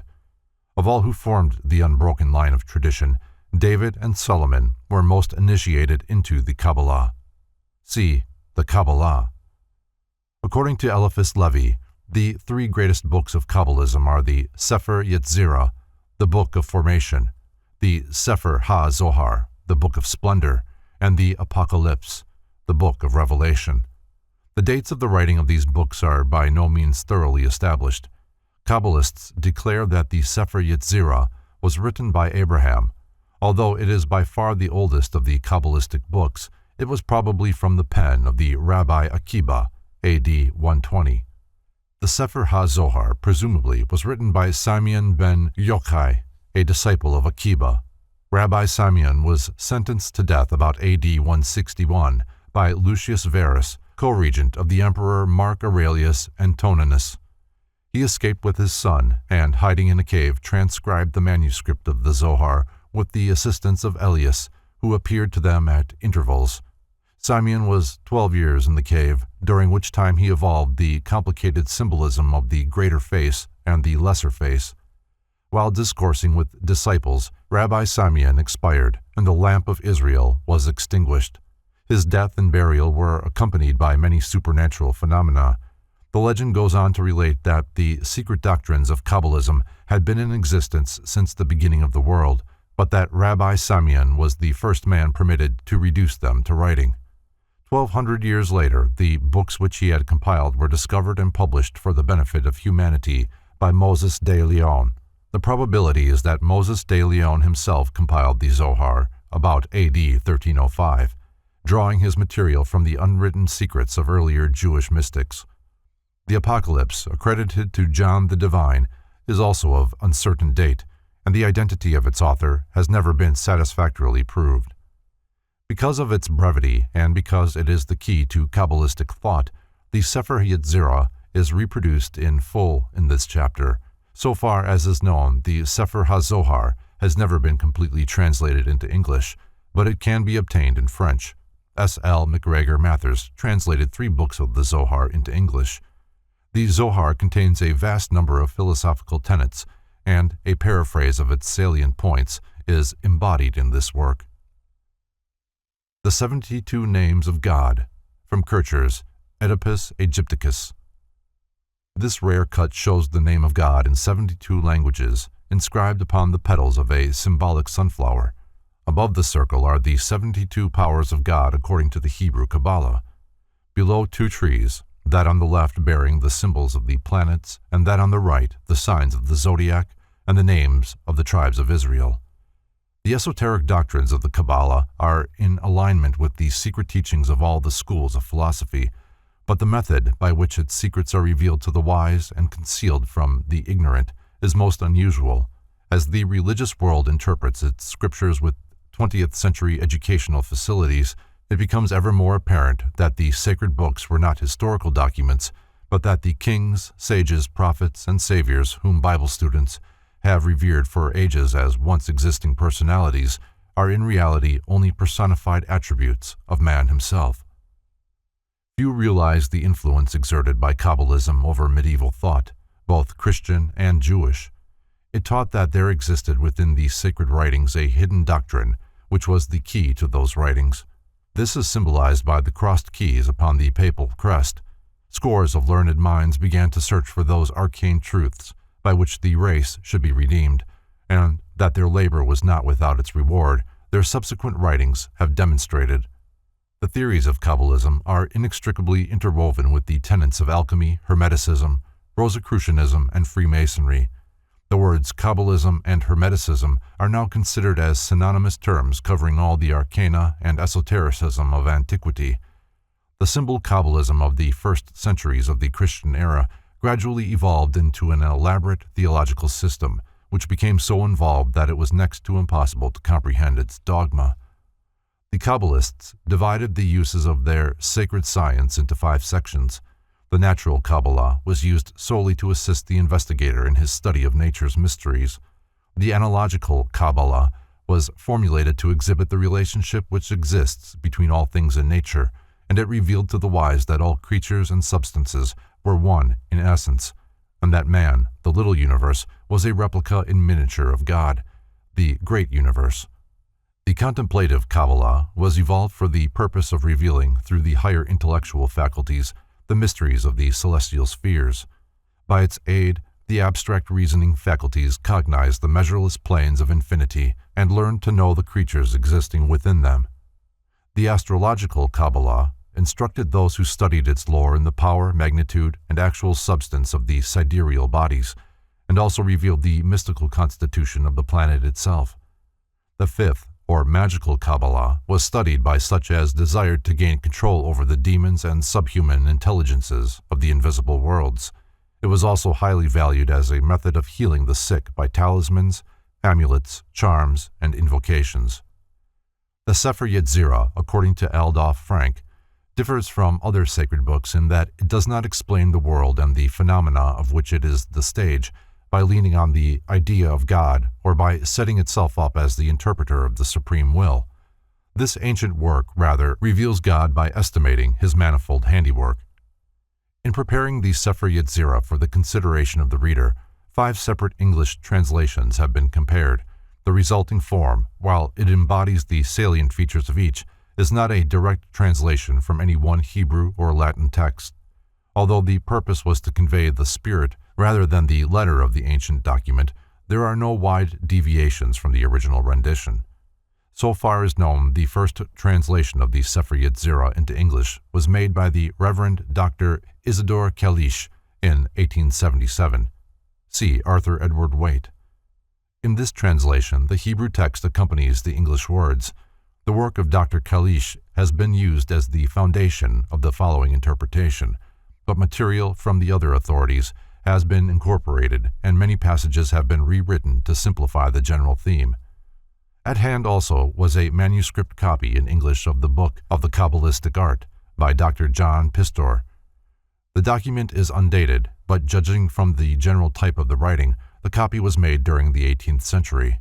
The 3rd volume used as a reference was the Sefer Yetzirah by the late Wynne Westcott, Magus of the Rosicrucian Society of England. The 4th was the Sefer Yetzirah, or the Book of Creation, according to the translation in the sacred books and early literature of the East, edited by Professor Charles F. Horn. The fifth was a recent publication, The Book of Formation, by Knut Stenring, containing an introduction by Arthur Edward Waite. At hand also were 4 other copies, 2 German, 1 Hebrew, and 1 Latin. Certain portions of the Sephirot Zera are considered older and more authentic than the rest, but the controversy regarding them is involved and non-productive, that it is useless to add further comment.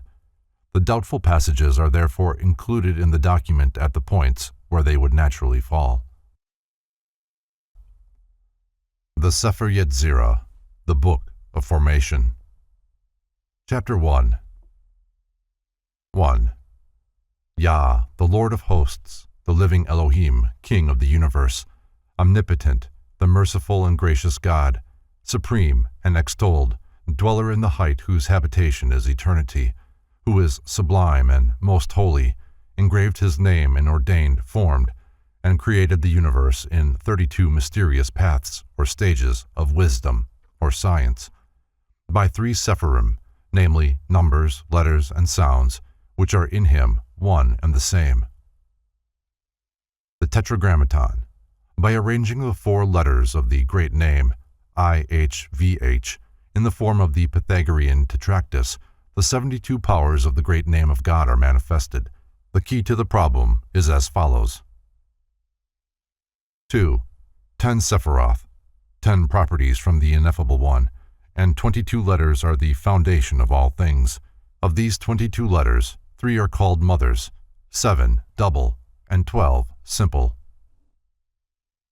3. The 10 numbers, Sephiroth, out of nothing, are analogous to the 10 fingers and the 10 toes, 5 over against 5. In the center between them is the covenant with the only one God. In the spiritual world, it is the covenant of the voice, the word, and in the corporeal world, the circumcision of the flesh, the rite of Abraham. 4. 10 are the numbers of the Sephiroth out of nothing, 10, not 9, 10, not 11. Comprehend this great wisdom, understand this knowledge and be wise. Inquire into the mystery and ponder it. Examine all things by means of the 10 Sephiroth. Restore the word to its creator and lead the creator back to his throne again. He is the only formator, and beside him there is no other. His attributes are 10 and are without limit. 5. The 10 ineffable Sephiroth have 10 infinitudes, which are as follows: the infinite beginning and the infinite end, the infinite good and the infinite evil, the infinite height and the infinite depth, the infinite east and the infinite west, the infinite north and the infinite south. And over them is the Lord superlatively one, the faithful King. He rules over all in all, from his holy habitation, for ages of ages. 6. The appearance of the 10 spheres, or Sephiroth, out of nothing, is as a flash of lightning or a sparking flame, and they are without beginning or end. The word of God is in them when they go forth and when they return. They run by his order like a whirlwind and prostrate themselves before his throne. 7. The 10 Sephiroth have their end linked to their beginning, and their beginning linked to their end, conjoined as the flame is wedded to the live coal, for the Lord is superlatively one, and to him there is no second. Before one, what can you count? 8. Concerning the number 10 of the spheres of existence, or Sephiroth, out of nothing, seal up your lips and guard your heart as you consider them, and if your mouth opens for utterance and your heart turns towards thought, control them, returning to silence. So it is written, and the living creatures ran and returned. Ezekiel. And on this wise was the covenant made with us. 9. These are the 10 emanations of number out of nothing. First, the spirit of the living Elohim, blessed and more than blessed be the living Elohim of ages. His voice, his spirit, and his word are the Holy Spirit. Second, he produced air from the spirit, and in the air he formed and established 22 sounds, the letters. 3 of them were fundamental, or mothers, 7 were double, and 12 were simple, or single, but the spirit is the first one, and above all. Third, primordial water he extracted from the air. He formed therein 22 letters and established them out of mud and loam, making them like a border, putting them up like a wall, and surrounding them as with a rampart. He poured snow upon them, and it became earth. As it reads, He said to the snow, Be thou earth. Job. Fourth, fire, or ether. He drew forth from the water. He engraved and established by it the throne of glory. He fashioned the Sephirim, the Ophanim, and the holy living creatures, or cherubim, as his ministering angels. And with of these three he formed his habitation, as it reads, Who made his angels spirits, his ministers a flaming fire. Psalms. Fifth, he selected three consonants, I, H, V, from the simple ones, a secret belonging to the three mothers, or first elements, A, M, Sh, air, water, fire, or ether. He sealed them with his spirit and fashioned them into a great name, and with this sealed the universe in 6 directions. He turned towards the above, and sealed the height with IHV. Sixth, he turned towards the below, and sealed the depth with HIV. Seventh, he turned forward, and sealed the east with VIH.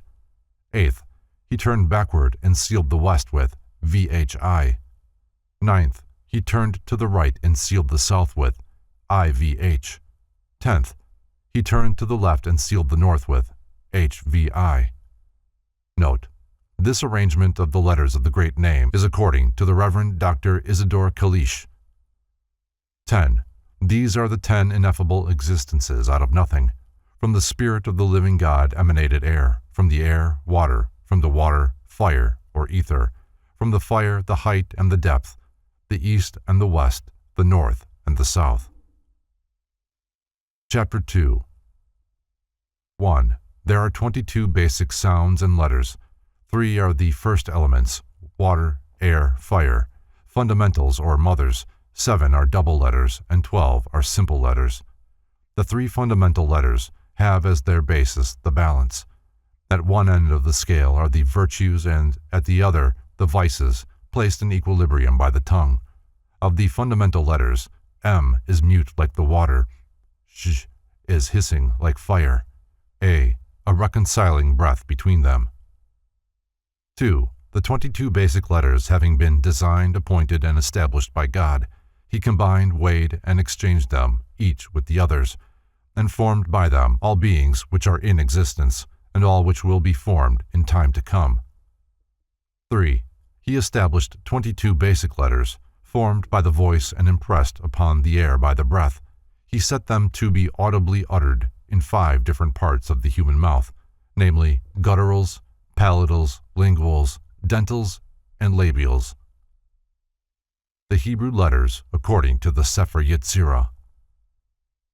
In the central triangle are the 3 mother letters, from which come forth the 7 double letters, the planets and the heavens. Surrounding the black star are the signs of the zodiac symbolized by the 12 simple letters. In the midst of this star is the invisible throne of the most ancient of the ancients, the supreme, definitionless creator. 4. He fixed the 22 basic letters in a ring, or sphere, like a wall with 231 gates, and turned the sphere forward and backward. Turned forward, the sphere signified good; when reversed, evil. 3 letters may serve for an illustration. There is nothing better than ONG, pleasure or joy, and nothing worse than NGO, plague or sorrow. 5. How was it all accomplished? He combined, weighed, and changed the A with all the other letters in succession, and all the others again with A, and all again with B, and so with the whole series of letters. Hence it follows that there are 231 formations, or gates, through which the powers of the letters go forth. Every creature and every language proceeded from one name and the combinations of its letters. 6. He created a reality out of nothing. He called the non-entity into existence and hewed colossal pillars from intangible air. This has been shown by the example of combining the letter A with all the other letters, and all the other letters with A. By speaking, he created every creature and every word by the power of one name. As an illustration, consider the 22 elementary substances from the primitive substance of A. The production of every creature from the 22 letters is proof that they are in reality the 22 parts of one living body. Chapter 3. 1. The first 3 elements, the mother letters, resemble a balance, in one scale virtue and in the other vice, placed in equilibrium by the tongue. 2. The 3 mothers enclose a great, wonderful, and unknown mystery and are sealed by 6 wings or elementary circles, namely air, water, fire, each divided into an active and a passive power. The mothers gave birth to the fathers, or the progenitors, and these gave birth to the generations. 3. God appointed and established 3 mothers, combined, weighed, and exchanged them, forming by them 3 mothers, in the universe, in the year, and in man, male and female. 4. The 3 mothers in the universe are air, water, and fire. Heaven was created from the elementary fire, or ether, the earth comprising sea and land from the elementary water, and the atmospheric air from the elementary air, or spirit, which establishes the balance among them. Thus were all things produced. 5. The 3 mothers produce in the year heat, coldness, and the temperate state. Heat was created from fire, coldness from water, and the temperate state from air, which equilibrates them. 6. The 3 mothers produce in man, male and female, breast, abdomen, and head. The head was formed from the fire, the abdomen from the water, and the breast, or thorax, from the air, which places them in equilibrium. 7. God let the letter A predominate in primordial air, crowned it, combined it with the other 2, and sealed the air in the universe, the temperate state in the year, and the breast in man, male and female. 8. He let the letter M predominate in primordial water, crowned it, combined it with the other 2, and sealed the earth in the universe, including land and sea, coldness in the year, and the abdomen in man, male and female. 9. He let the letter Sh predominate in primordial fire, crowned it, combined it with the other 2, and sealed heaven in the universe, heat in the year, and the head of man, male and female. Chapter 4. 1. The 7 double letters B, G, D, K, P, R, th, have a duplicity of pronunciation, 2 voices, aspirated and unaspirated. Namely, they serve as a model of softness and hardness, strength and weakness. 2. The 7 double letters symbolize wisdom, riches, fertility, life, power, peace, and grace. 3. The 7 double letters also signify the antithesis to which human life is exposed. The opposite of wisdom is foolishness, of riches, poverty, of fertility, sterility, of life, death, of power, servitude, of peace, war, and of beauty, deformity. 4. The 7 double letters point out the 6 dimensions, height, depth, east and west, north and south, and the holy temple in the center, which sustains them all. 5. The double letters are 7 and not 6. They are 7 and not 8. Reflect upon this fact, search into it, and reveal its hidden mystery and place the Creator on his throne again. 6. The 7 double letters, having been designed, established, purified, weighed, and exchanged by God, he formed of them 7 planets in the universe, 7 days in the year, and 7 gateways of the senses in man, male and female. From these 7 he also produced 7 heavens, 7 earths, and 7 Sabbaths. Therefore he loved 7 more than any other number beneath his throne. 7. The 7 planets in the universe are Saturn, Jupiter, Mars, Sun, Venus, Mercury, and Moon. The 7 days in the year are the 7 days of the week. Possibly the 7 creative days are meant. The 7 gateways in man, male and female, are 2 eyes, 2 ears, 2 nostrils, and the mouth. 8. Note: Knut Stenring differs from other authorities in his arrangement of the planets and days of the week in the following 7 stanzas. Kircher has still a different order. Reverend Dr. Isidore Kalish, Wynne Westcott, and the sacred books and early literature of the East adopt the following arrangement. First, he caused the letter B to predominate in wisdom, crowned it, combined each with the others, and formed by them the moon in the universe, the first day in the year, and the right eye in man, male and female.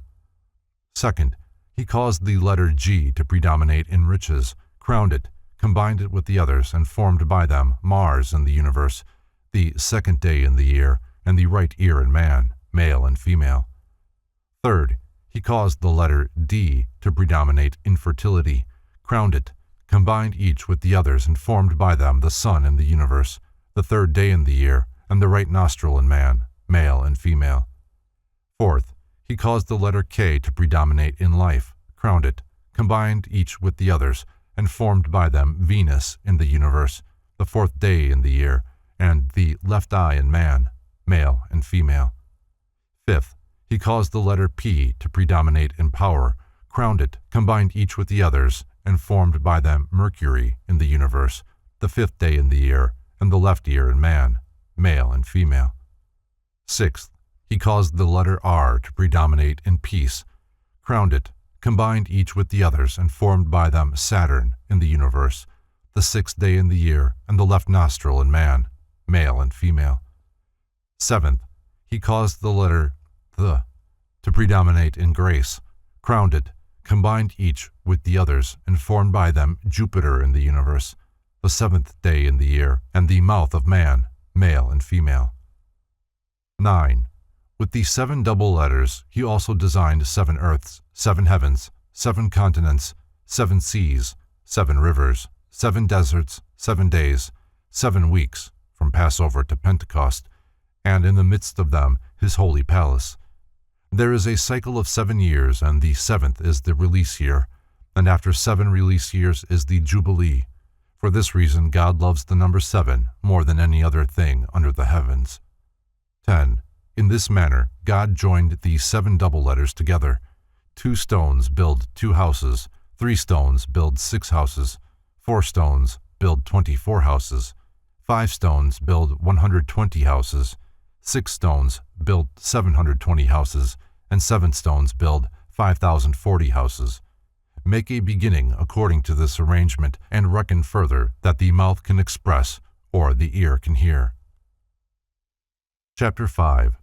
The 12 simple letters H, V, Z, Ch, T, I, L, N, S, O, Z, Q symbolize the 12 fundamental properties: speech, thought, movement, sight, hearing, work, coition, smell, sleep, anger, taste, or swallowing, and mirth. 2. The simple letters correspond to 12 directions: east height, northeast, east depth, south height, southeast, south depth, west height, southwest, west depth, north height, northwest, north depth. They diverge to all eternity and are the arms of the universe. 3. The simple letters having been designed, established, weighed, and exchanged by God, he produced by them 12 zodiacal signs in the universe, 12 months in the year, and 12 chief organs in the human body, male and female. 4. The signs of the zodiac are Aries, Taurus, Gemini, Cancer, Leo, Virgo, Libra, Scorpio, Sagittarius, Capricorn, Aquarius, and Pisces. The months of the year are Nisan, Iyar, Sivan, Tammuz, Ab, Elul, Tisri, Markheshvan, Kislev, Tebet, Sebat, and Adar. The organs of the human body are 2 hands, 2 feet, 2 kidneys, gall, small intestine, liver, esophagus, stomach, and spleen. 5. Note: in the following 12 stanzas, Knut Stenring again differs, this time as to the arrangement of properties. First, God caused the letter H to predominate in speech, crowned it, combined it with the others, and fashioned by them Aries, the ram in the universe, the month Nisan in the year, and the right foot of the human body, male and female. Second, he caused the letter V to predominate in thought, crowned it, combined it with the others, and fashioned by them Taurus, the bull, in the universe, the month Iyar in the year, and the right kidney of the human body, male and female. Third, he caused the letter Z to predominate in movement, crowned it, combined it with the others, and fashioned by them Gemini, the twins, in the universe, the month Sivan in the year, and the left foot of the human body, male and female. Fourth, he caused the letter Ch to predominate in sight, crowned it, combined it with the others, and fashioned by them Cancer, the crab, in the universe, the month Tammuz in the year, and the right hand of the human body, male and female. Fifth, he caused the letter T to predominate in hearing, crowned it, combined it with the others, and fashioned by them Leo, the lion, in the universe, the month Eb in the year, and the left kidney of the human body, male and female. Sixth, he caused the letter I to predominate in work, crowned it, combined it with the others, and fashioned by them Virgo, the virgin, in the universe, the month Elul in the year, and the left hand of the human body, male and female. Seventh, he caused the letter L to predominate in coition, crowned it, combined it with the others, and fashioned by them Libra, the balance, in the universe, the month Tisri in the year, and the gall of the human body, male and female. Eighth, he caused the letter N to predominate in smell, crowned it, combined it with the others, and fashioned by them Scorpio, the scorpion, in the universe, the month Markeshvan in the year, and the small intestine in the human body, male and female. Ninth, he caused the letter S to predominate in sleep, crowned it, combined it with the others, and fashioned by them Sagittarius, the archer, in the universe, the month Kislev in the year, and the stomach in the human body, male and female.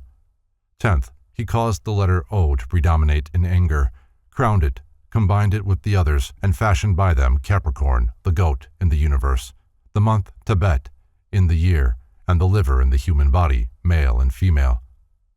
11th, he caused the letter Z to predominate in taste or swallowing, crowned it, combined it with the others, and fashioned by them Aquarius, the water-bearer, in the universe, the month Sabat in the year, and the esophagus in the human body, male and female.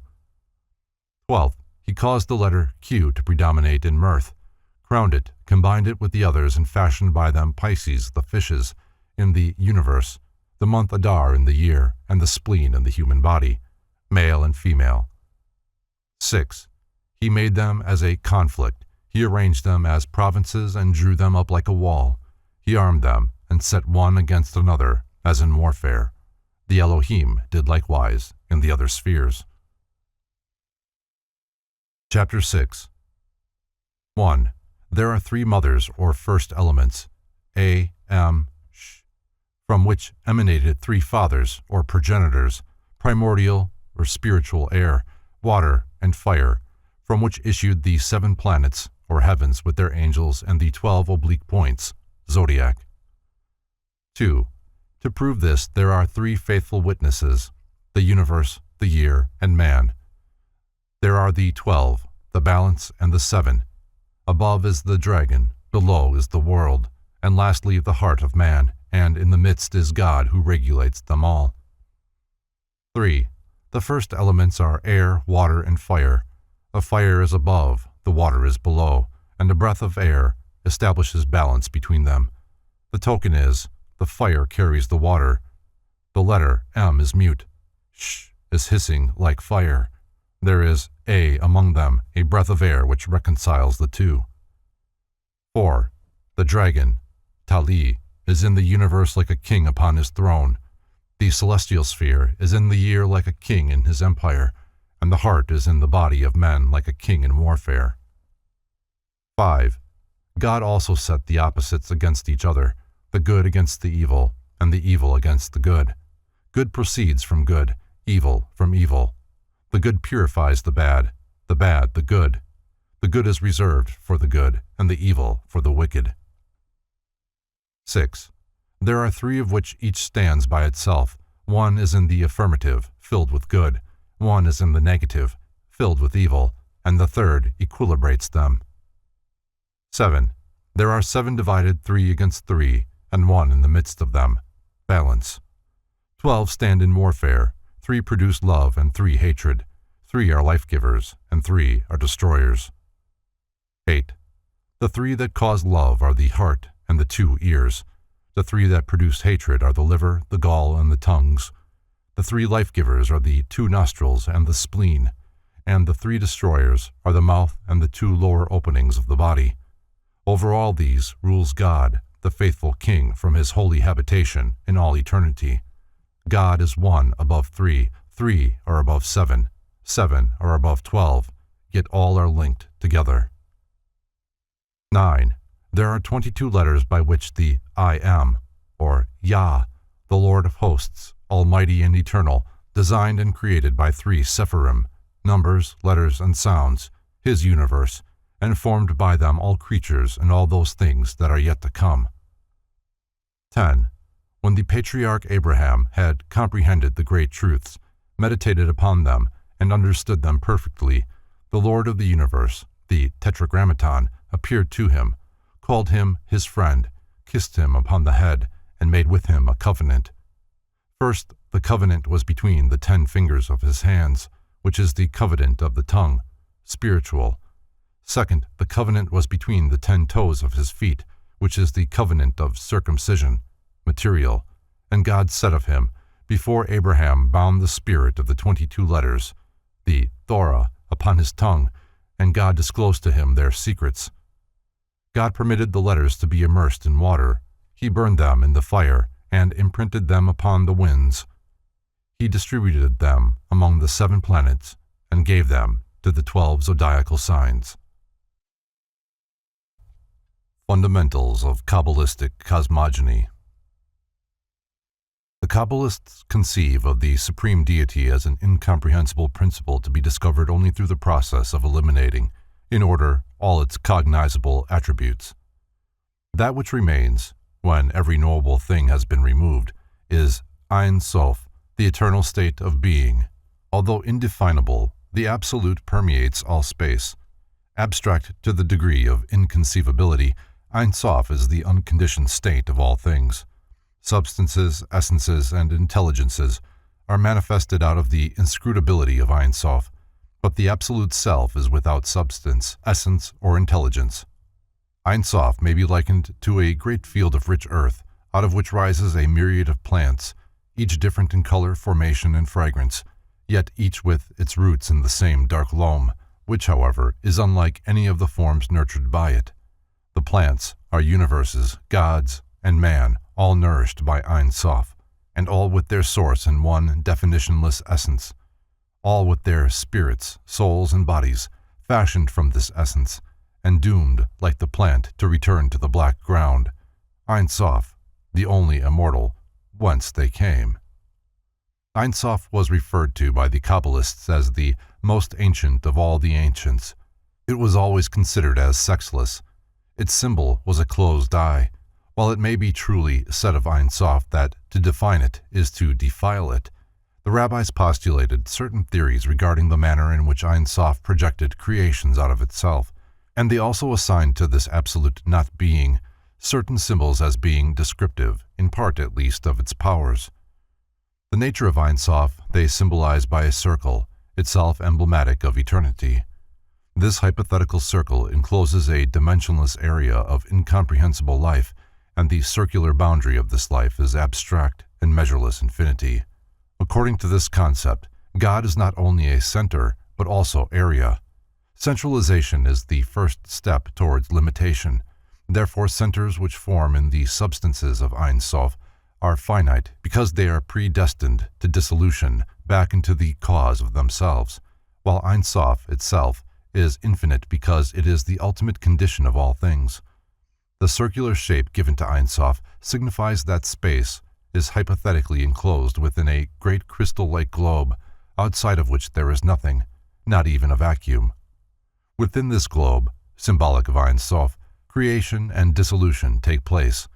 Every element and principle that will ever be used in the eternities of cosmic birth, growth, and decay is within the transparent substances of this intangible sphere.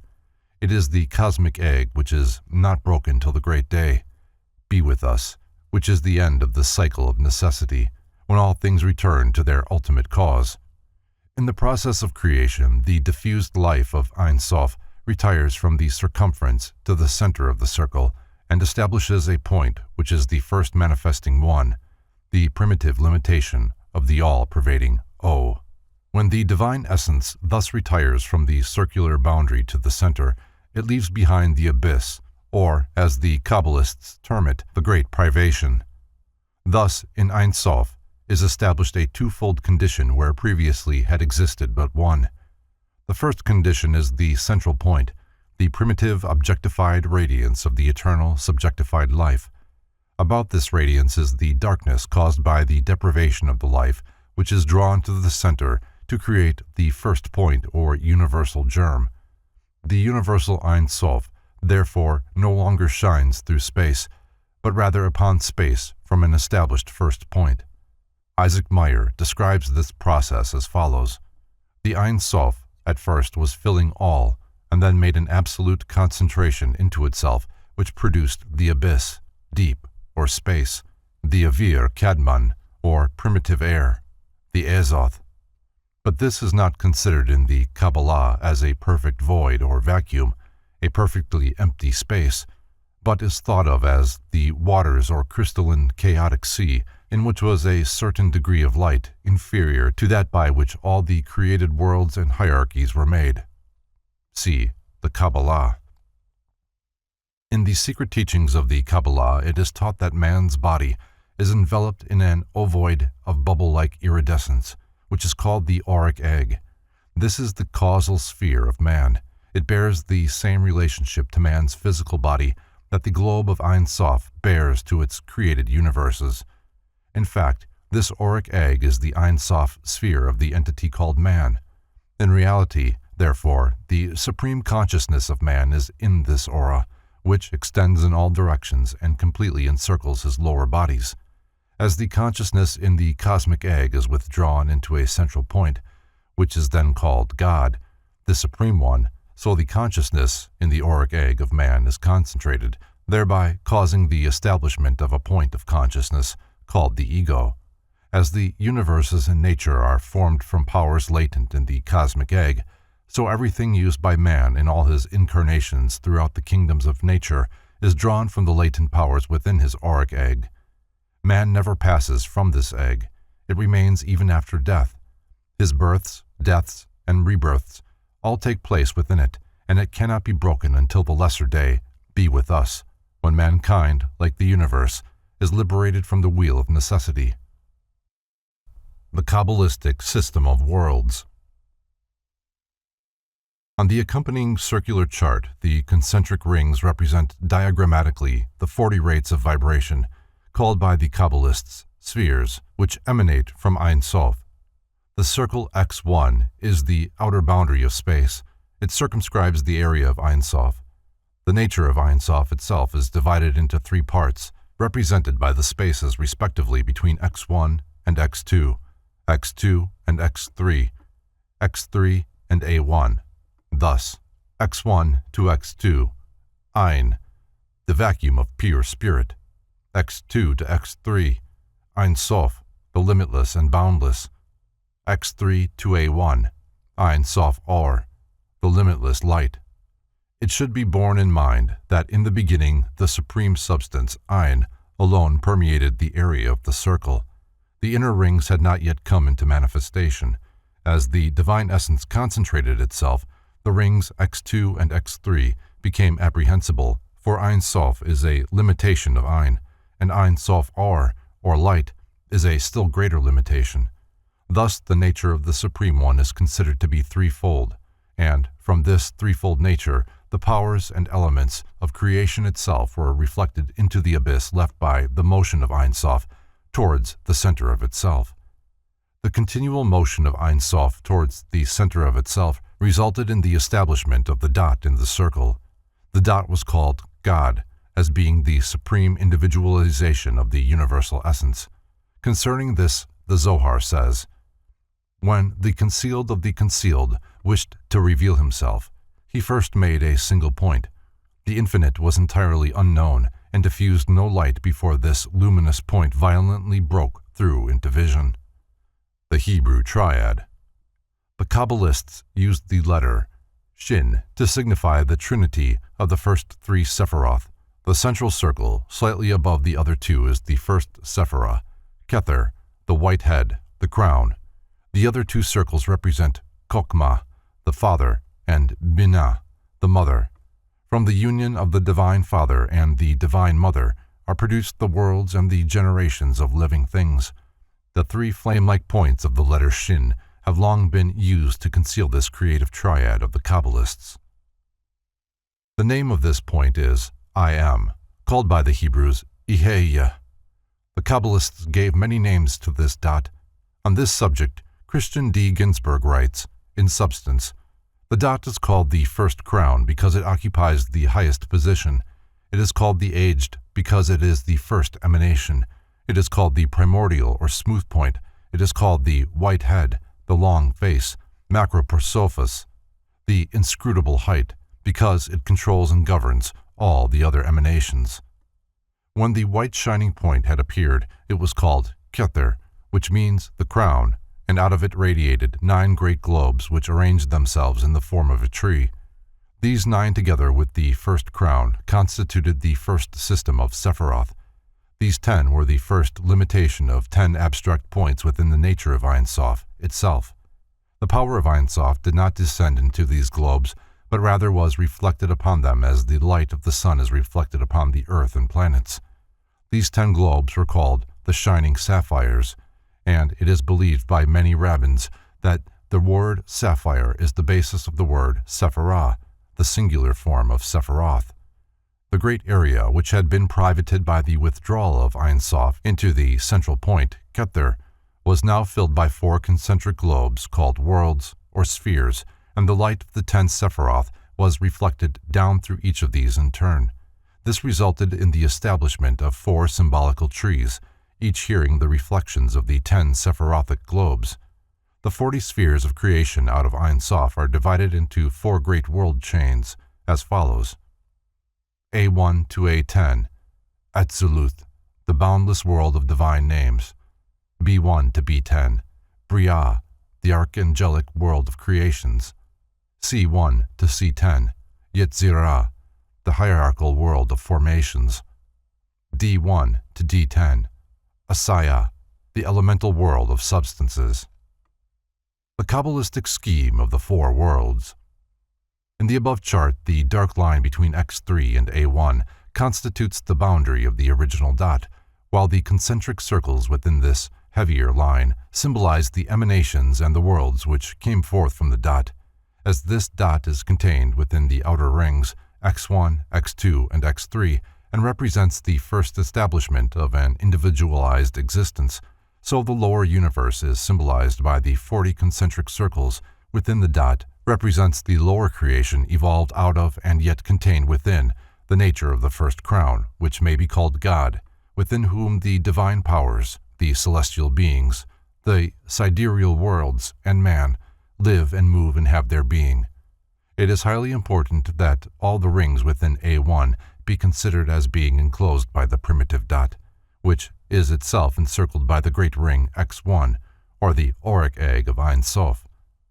Each of these worlds has 10 powers or spheres, a parent globe and 9 others, which conic out of it as emanations, each globe born out of the one preceding.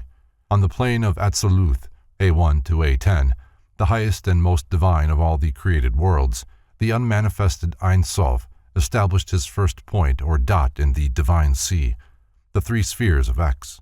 This dot, A1, contains all creation within it, but in this first divine and uncontaminated state, the dot, or first manifested. God was not considered as a personality by the Kabbalists, but rather as a divine establishment or foundation. It was called the first crown, and from it issued the other circles of the Atziluthic world, A2, A3, A4, A5, A6, A7, A8, A9, and A10. In the 3 lower worlds, these circles are intelligences, planars, and elements, but in this first divine world they are called the rings of the sacred names. The first 10 great circles or globes of light which are manifested out of Ein Sof are the 10 names of God assigned to them by the Kabbalists are as follows. From Ein Sof came A1, the first crown, and the name of the first power of God was Ehyeh, which means I am, that I am. From A1 came A2, which the first wisdom, and the name of the second power of God was Jehovah, which means essence of being. From A2 came A3, the first understanding, and the name of the third power of God was Jehovah Elohim, which means God of gods. From A3 came A4, the first mercy, and the name of the fourth power of God was El, which means God the Creator. From A4 came A5, the first severity, and the name of the fifth power of God was Elohim Gibor, which means God the Potent. From A5 came A6, the first beauty, and the name of the sixth power of God was Eloah Vada'ath, which means God the Strong. From A6 came A7, the first victory, and the name of the seventh power of God was Jehovah Zaboath, which means God of Hosts. From A7 came A8, the first glory, and the name of the eighth power of God was Elohim Zaboath, which means Lord God of Hosts. From A8 came A9, the first foundation, and the name of the ninth power of God was Shaddai El Chai, which means omnipotent. From A9 came A10, the first kingdom, and the name of the 10th power of God was Adonai Melech, which means God. From A10 came B1, the second crown, and the world of Bria was established. The 10 emanations from A1 to A10, inclusive, are called the foundations of all creations. The Kabbalists designate them the 10 roots of the tree of life. They are arranged in the form of a great human figure called Adam Kadmon, the man made from the fire mist, red dirt, the prototypic universal man. In the Atzaluthic world, the powers of God are most purely manifested. These 10 pure and perfect radiations do not descend into the lower worlds and take upon themselves forms, but are reflected upon the substances of the inferior spheres. From the first or Atzaluthic world, they are reflected into the second or Briatic world. As the reflection always lacks some of the brilliancy of the original image, so in the Briatic world the 10 radiations lose part of their infinite power. A reflection is always like the thing reflected, but smaller or fainter.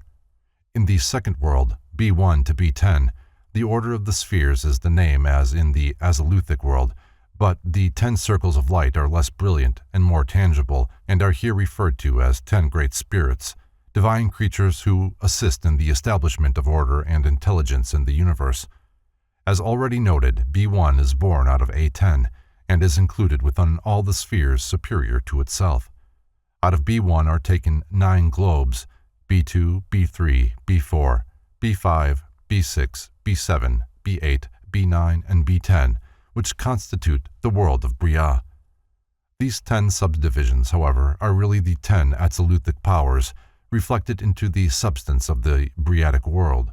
B1 is the ruler of this world, for it contains all the other rings of its own world, and also the rings of the third and fourth worlds, C and D. In the world of Bria, the 10 spheres of light are called the Archangels of Bria. Their order and powers are as follows. From A10 came B1, the second crown. It is called Metatron, the angel of the presence. From B1 came B2, the second wisdom. It is called Raziel, the herald of deity, who revealed the mysteries of Kabbalah to Adam.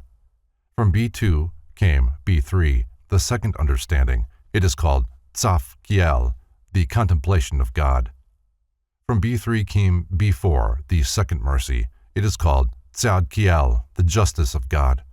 From B4 came B5, the second severity. It is called Samael, the severity of God. From B5 came B6, the second beauty. It is called Michael, like unto God. From B6 came B7, the second victory. It is called Haniel, the grace of God. From B7 came B8, the second glory. It is called Raphael, the divine physician. From B8 came B9, the second foundation. It is called Gabriel, the man-god. From B9 came B10, the second kingdom. It is called Sandalphon, the messiahs. From B10 came C1, the third crown, and the world of Yetzirah was established. The 10 archangels of Bria are conceived to be 10 great spiritual beings whose duty is to manifest the 10 powers of the great name of God existent in the Absoluthic world, which surrounds and interpenetrates the entire world of creation. All things manifesting in the lower worlds exist first in the intangible rings of the upper spheres, so that creation is, in truth, the process of making tangible the intangible by extending the intangible into various vibratory rates. The 10 globes of Briatic power, while themselves reflections, are mirrored downward into the third or Yetziratic world, where, still more limited in their expression, they become the spiritual and invisible zodiac, which is behind the visible band of constellations. In this third world, the 10 globes of the original Absoluthic world are greatly limited and dimmed, but they are still infinitely powerful in comparison with the state of substance in which man dwells. In the third world, C1 to C10, the globes become hierarchies of celestial creatures, called choirs of Yetzirah. Here again, all are included within the ring C1, the power which controls the Yetziratic world, and which includes within itself and controls the entire world, D. The order of the globes and the names of the hierarchies composing them are as follows.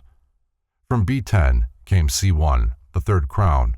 The hierarchy is the cherubim, Kaioth Ha Kadosh, the holy animals. From C1 came C2, the third wisdom. The hierarchy is the cherubim, Orphanum, the wheels. From C2 came C3, the third understanding. The hierarchy is the thrones, Aralim, the mighty ones. From C3 came C4, the third mercy. The hierarchy is the dominations, Chasmalim, the brilliant ones.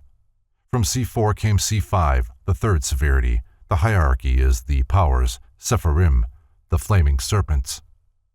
From C5 came C6, the third beauty. The hierarchy is the virtues, Melachim, the kings. From C6 came C7, the third victory. The hierarchy is the principalities, Elohim, the gods. From C7 came C8, the third glory.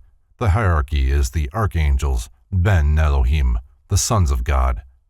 From C8 came C9, the third foundation. The hierarchy is the angels, cherubim, the scat of the sons. From C9 came C10, the third kingdom. The hierarchy is humanity, the Ishim, the souls of just men. From C10 came D1, the fourth crown, and the world of Asiya was established. From the Yetziratic world, the light of the 10 spheres is reflected into the world of Asiya, the lowest of the 4. The 10 globes of the original Absoluthic world here take upon themselves forms of physical matter, and the sidereal system is the result. The world of Asiya, or the elemental world of substance, is the one into which humanity descended at the time of Adam's fall. The Garden of Eden is the 3 upper worlds, and for his sins man was forced into the sphere of substance, and assumed coats of skin, or bodies. All of the spiritual forces of the upper worlds, A, B, C, when they strike against the elements of the lower world, D, are distorted and perverted, resulting in the creation of hierarchies of demons to correspond with the good spirits in each of the higher worlds. In all the ancient mysteries, matter was regarded as the source of all evil and spirit the source of all good, for matter inhibits and limits, so often clogging the inner perceptions that man is unable to recognize his own divine potentialities. Since matter thus prevents humanity from claiming its birthright, it is called the adversary, the power of evil. The fourth world, D, is the world of solar systems, comprising not only the one of which the Earth is a part, but all the solar systems in the universe. The plan of divine activity. According to the Kabbalists, the life of the Supreme Creator permeates all substance, all space, and all time, but for diagrammatic purposes, the supreme, all-inclusive life is limited by Circle 3, which may be called the boundary line of divine existence. The divine life permeating the area bounded by Circle 3 is focused at Point 1, which thus becomes the personification of the impersonal life and is termed the first crown. The creative forces pouring through Point 1 come into manifestation as the objective universe in the intermediate space, Circle 2. Opinions differ as to the arrangement of the globes of this last world, D1 to D10 inclusive. The ruler of the fourth world is D1, called by some the fiery heaven, by others the primum mobile, or the first motion. From this whirling fire emanates the material starry zodiac, D2, in contradistinction to the invisible spiritual zodiac of the Yetziratic world. From the zodiac, D2, are differentiated the spheres of the planets in concatenate order. The 10 spheres of the world of Asiya are as follows. From C10 came D1, the fourth crown, Rashita Galagalum, the primum mobile, the fiery mist which is the beginning of the material universe. From D1 came D2, the fourth wisdom, Masloth, the zodiac, the firmament of the fixed stars. From D2 came D3, the fourth understanding, Shabbatai, the sphere of Saturn. From D3 came D4, the fourth mercy, Zedeg, the sphere of Jupiter. From D4 came D5, the fourth severity, Madim, the sphere of Mars. From D5 came D6, the fourth beauty, Shemesh, the sphere of the sun. From D6 came D7, the fourth victory, Noga, the sphere of Venus. From D7 came D8, the fourth glory, Kokab, the sphere of Mercury.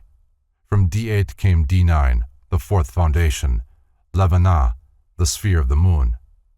From D9 came D10, the fourth kingdom, Cholom Yosodoth, the sphere of the four elements.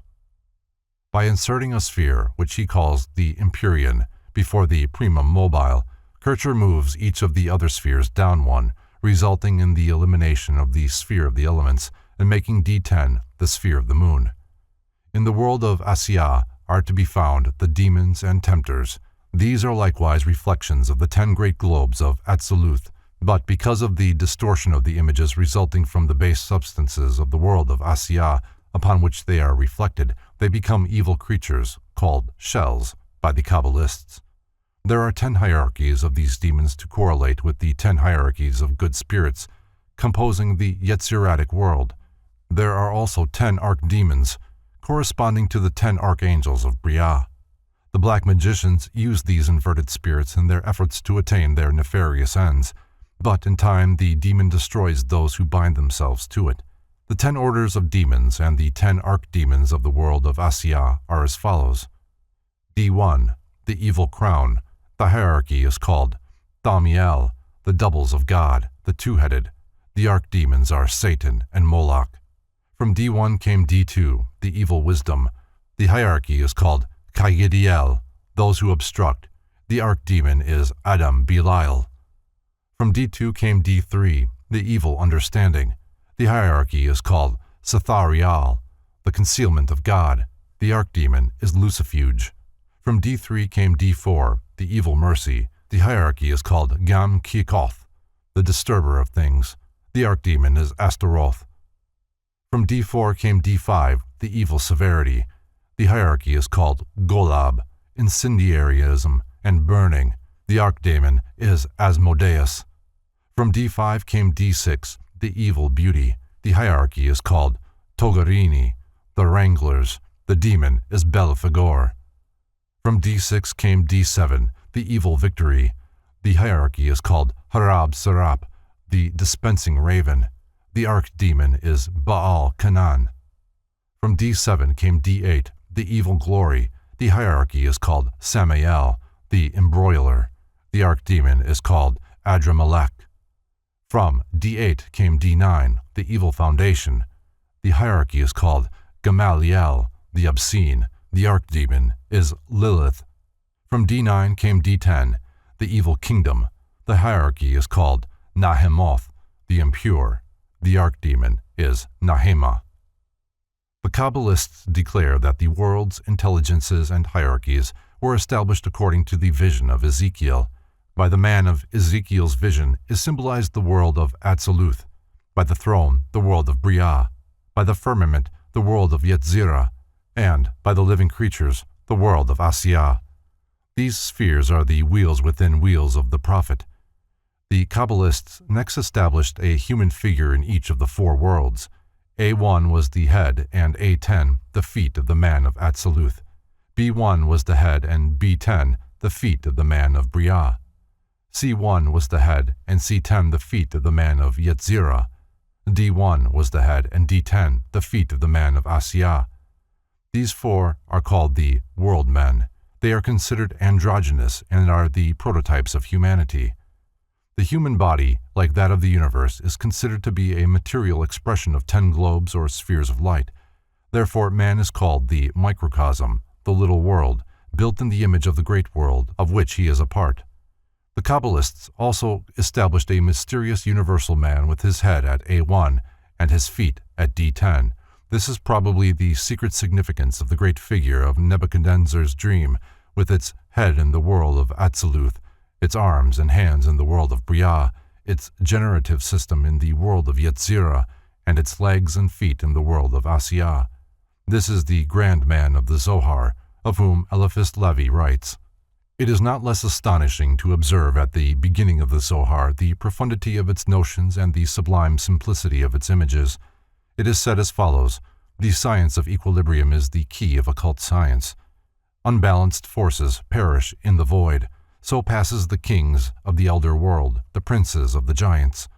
They have fallen like trees without roots, and their place is found no more. Through the conflict of unbalanced forces, the devastated earth was void and formless until the Spirit of God made for itself a place in heaven and reduced the mass of waters. All the aspirations of nature were directed then towards unity of form, towards the living synthesis, if equilibrated forces, the face of God, crowned with light, rose over the vast sea and was reflected in the waters thereof. His 2 eyes were manifested, radiating with splendor, darting 2 beams of light which crossed with those of the reflection. The brow of God and his eyes formed a triangle in heaven, and its reflection formed a second triangle in the waters. So was revealed the number 6, being that of universal creation. The text, which would be unintelligible in a literal version, is translated here by way of interpretation. The author makes it plain that the human form which he ascribes to deity is only an image of his meaning, and that God is beyond expression by human thought or representation, by any figure. Pascal said that God is a circle, of which the center is everywhere and the circumference nowhere. But how is one to imagine a circle apart from its circumference? The Zohar adopts the antithesis of this paradoxical image, and in respect of the circle of Pascal, would say rather that the circumference is everywhere, while that which is nowhere is the center. It is, however, to a balance and not to a circle that it compares the universal equilibrium of things. It affirms that equilibrium is everywhere, and so also is the central point where the balance hangs in suspension. We find that the Zohar is thus more forcible and more profound than Pascal. The Zohar is a genesis of light. The Sefer Yetzirah is a ladder of truth. Therein are expounded the 32 absolute symbols of speech, being numbers and letters. Each letter produces a number, an idea, and a form, so that mathematics are applicable to forms and ideas, even as to numbers, in virtue of an exact proportion and a perfect correspondence. By the science of the Sefer Yetzirah, the human mind is rooted in truth and in reason. It accounts for all progress possible to intelligence by means of the evolution of numbers. Thus does the Zohar represent absolute truth, while the Sefer Yetzirah furnishes the method of its acquisition, its discernment and application. History of magic. By placing man himself at the point D10, his true constitution is revealed. He exists upon 4 worlds, only one of which is visible. It is then made evident that his parts and members upon the material plane are, by analogy, hierarchies and intelligences in the higher worlds. Here, again, the law of interpretation is evidenced. Although within man is the entire universe, the 43 spheres interpenetrating D10, he is ignorant of its existence because he cannot exercise control over that which is superior to or greater than himself. Nevertheless, all these higher spheres exercise control over him, as his functions and activities demonstrate. If they did not, he would be an inert mass of substance. Death is merely the result of deflecting the life impulses of the higher rings away from the lower body. The control of the transubstantial rings over their own material reflection is called life, and the spirit of man is, in reality, a name given to this great host of intelligences, which are focused upon substance through a point called the ego, established in the midst of themselves. X1 is the outside boundary of the human auric egg, and the entire diagram becomes a cross-section of the constitution of man, or a cross-section of the cosmic constitution, if correlated with the universe. By the secret culture of the Kabbalistic school, man is taught how to climb the rings, or unfold his consciousness, until at last he returns to Ein Sof. The process by which this is accomplished is called the 50 Gates of Light.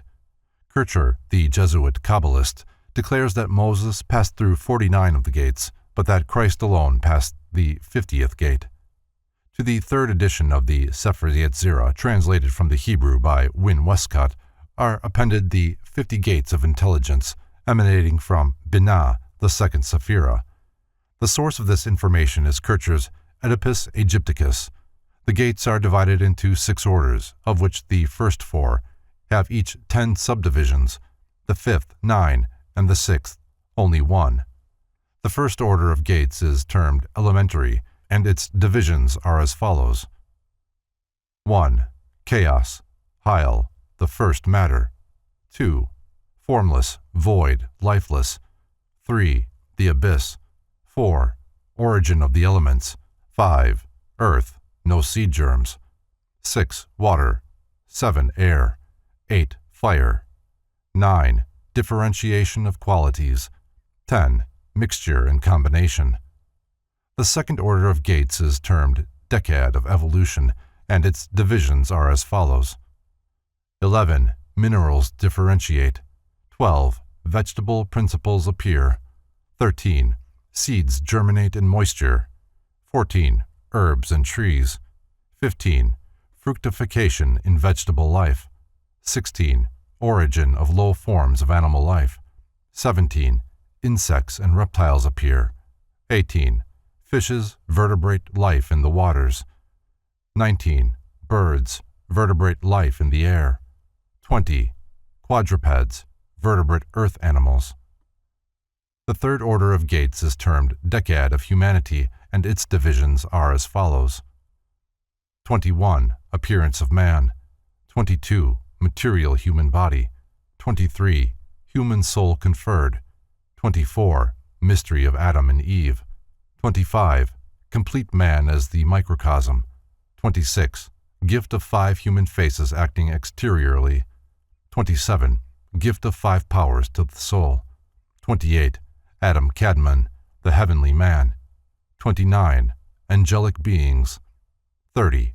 Man in the image of God. The fourth order of gates is termed World of Spheres, and its divisions are as follows. 31. The heaven of the moon. 32. The heaven of Mercury. 33. The heaven of Venus. 34. The heaven of the sun. 35. The heaven of Mars. 36. The heaven of Jupiter. 37. The heaven of Saturn. 38. The firmament. 39. The primum mobile. 40. The Empyrean heaven. The fifth order of gates is termed the angelic world, and its divisions are as follows. 41. Ishim, sons of fire. 42. Orphanum, cherubim. 43. Aralim, thrones. 44. Kashmalim, dominions.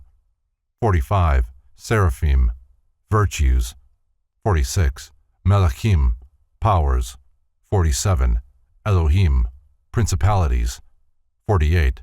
Ben Elohim, angels. 49. Cherubim, archangels. The order of the angels is a matter of controversy, the arrangement above differing from that accepted in other sections of this volume. The rabbins disagree fundamentally as to the proper sequence of the angelic names. The sixth order is termed the archetype, and consists of but one gate. 50. God, Ein Sof, he whom no mortal eye hath seen. The 50th gate leads from creation into the creative principle, and he who passes through it returns into the unlimited and undifferentiated condition of all. The 50 gates reveal a certain evolutionary process, and it was declared by the rabbins that he who would attain to the highest degree of understanding must pass sequentially through all of these orders of life, each of which constituted a gate in that the spirit, passing from the lower to the higher, found in each more responsive organism new avenues of self-expression. The Tree of the Sephiroth. The Tree of the Sephiroth may be considered an invaluable compendium of the secret philosophy which originally was the spirit and soul of Hasidism. The Kabbalah is the priceless heritage of Israel, but each year those who comprehend its true principles become fewer in number. The Jew of today, if he lacks a realization of the profundity of his people's doctrines, is usually permeated with that most dangerous form of ignorance, modernism, and is prone to regard the Kabbalah either as an evil to be shunned like the plague, or as a ridiculous superstition which has survived the black magic of the Dark Ages. Yet without the key which the Kabbalah supplies, the spiritual mysteries of both the Old and the New Testament must remain unsolved by Jew and Gentile alike. The Sephirothic Tree consists of 10 globes of luminous splendor arranged in 3 vertical columns and connected by 22 channels or paths. The 10 globes are called the Sephiroth, and to them are assigned the numbers 1 to 10. The 3 columns are called mercy on the right, severity on the left, and between them mildness as the reconciling power. The columns may also be said to represent wisdom, strength, and beauty, which form the triune support of the universe, for it is written that the foundation of all things is 3. The 22 channels are the letters of the Hebrew alphabet, and to them are assigned the major trumps of the tarot deck of symbolic cards. Eliphas Levi declared that by arranging the tarot cards according to a definite order, man could discover all that is knowable concerning his God, his universe, and himself.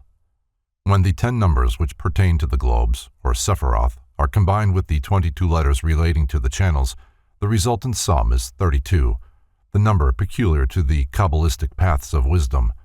These paths, occasionally referred to as the 32 teeth in the mouth of the vast countenance, or as the 32 nerves that branch out from the divine brain, are analogous to the first 32 degrees of Freemasonry, which elevate the candidate to the dignity of a prince of the royal secret. Kabbalists also consider it extremely significant that in the original Hebrew scriptures the name of God should occur 32 times in the first chapter of Genesis. In the English translations of the Bible, the name appears 33 times. In the mystic analysis of the human body, according to the rabbins, 32 spinal segments lead upward to the temple of wisdom, the skull. The 4 Kabbalistic trees described in the preceding chapter were combined by later Jewish scholars into one all-inclusive diagram and termed by them not only the Sephirothic but also the archetypal or heavenly atom. According to some authorities, it is this heavenly atom, and not a terrestrial man, whose creation is described in the opening chapters of Genesis. Out of the substances of this divine man, the universe was formed. In him it remains and will continue even after dissolution shall resolve the spheres back into their own primitive substance. The deity is never conceived of as actually contained in these Sephiroth, which are purely hypothetical vessels employed to define the limits of the creative essence. Adolf Frank rather likens the Sephiroth to vari-colored, transparent glass bowls filled with pure light, which apparently assumes the color of its containers, but whose essential nature remains ever unchanged and unchangeable. The 10 Sephiroth, composing the body of the prototypic atom, the numbers related to them, and the parts of the universe to which they correspond, are as follows. It must continually be emphasized that the Sephiroth and the properties assigned to them, like the tetractys of the Pythagoreans, are merely symbols of the cosmic system with its multitude of parts. The truer and fuller meaning of these emblems may not be revealed by writing or by word of mouth, but must be divined as the result of study and meditation. In the Sefer HaZohar, it is written that there is a garment, the written doctrine which every man may see. Those with understanding do not look upon the garment, but at the body beneath it, the intellectual and philosophical code. The wisest of all, however, the servants of the heavenly King, look at nothing save the soul, the spiritual doctrine, which is the eternal and ever-springing root of the law. Of this great truth, Eliphas Levi also writes declaring that none can gain entrance to the secret house of wisdom unless he wear the voluminous cape of Apollonius of Tyana and carry in his hand the lamp of Hermes. The cape signifies the qualities of self-possession and self-reliance, which must envelop the seeker as a cloak of strength, while the ever-burning lamp of the sage represents the illumined mind and perfectly balanced intellect, without which the mystery of the ages can never be solved. The Sephirothic Tree is sometimes depicted as a human body, thus more definitely establishing the true identity of the first, or heavenly man, Adam Kadmon, the idea of the universe. The 10 divine globes, or Sephiroth, are then considered as analogous to the 10 sacred members and organs of the protogonos, according to the following arrangement. Kether is the crown of the prototypic head and perhaps refers to the pineal gland. Chokhmah and Binah are the right and left hemispheres respectively of the great brain. Chesed and Gebura, or Pekad, are the right and left arms respectively, signifying the active creative members of the grand man. Tifereth is the heart, or according to some, the entire viscera. Netzah and Hod are the right and left legs respectively, or the supports of the world. Jesod is the generative system, or the foundation of form, and Melkuth represents the 2 feet, or the base of being. Occasionally, Jesod is considered as the male and Melkuth as the female generative power. The grand man thus conceived is the gigantic image of Nebuchadnezzar's dream, with head of gold, arms and chest of silver, body of brass, legs of iron, and feet of clay. The medieval Kabbalists also assigned one of the 10 commandments and a 10th part of the Lord's Prayer in sequential order to each of the 10 Sephiroth. Concerning the emanations from Kether, which established themselves as 3 triads of creative powers, termed in the Sefer HaZohar 3 heads, each with 3 faces, H.P. Blavatsky writes, "This Kether was the first Sephiroth, containing in herself the other 9 Sephiroth, or intelligences. In their totality and unity, they represent the archetypal man, Adam Kadmon, who, in his individuality or unity, is yet dual or bisexual, the Greek didymos, for he is the prototype of all humanity. Thus we obtain 3 trinities, each contained in a head.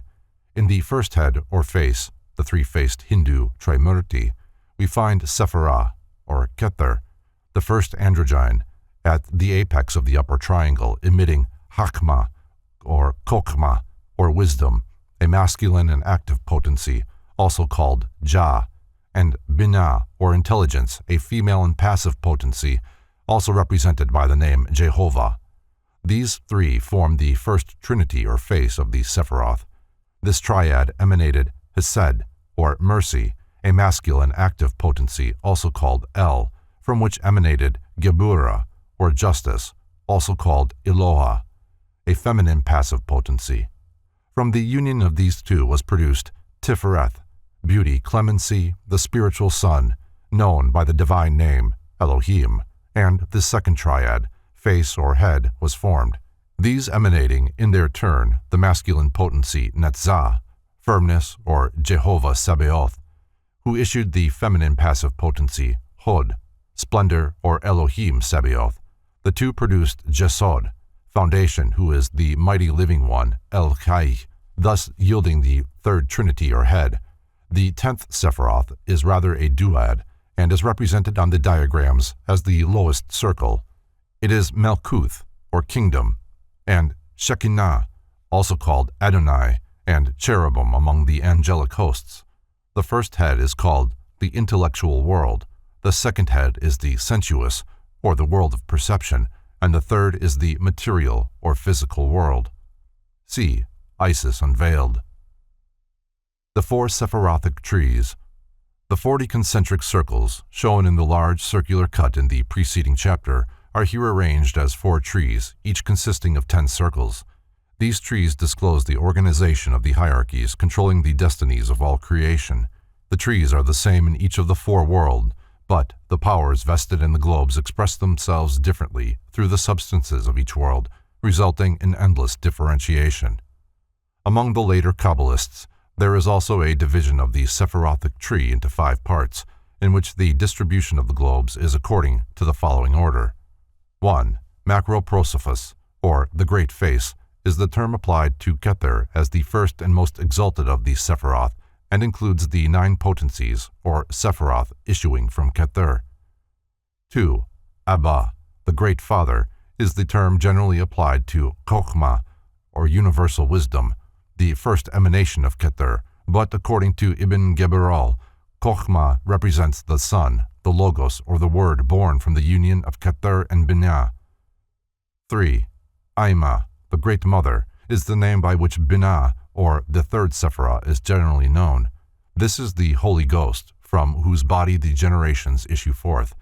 Being the third person of the creative triad, it corresponds to Jehovah, the Demiurgus. 4. Microprosophos, or the Lesser Face, is composed of the 6 Sephiroth, Chesed, Geburah, Tiferet, Netzah, Hod, and Jesod. The Microprosophos is commonly called the Lesser Atom, or Zair Anpin, whereas the Macroprosophos, or Superior Atom, is Arik Anpin. The Lesser Face is properly symbolized by the 6-pointed star or interlaced triangles of Zion, and also by the 6 faces of the cube. It represents the directions north, east, south, west, up, and down, and also the first 6 days of creation.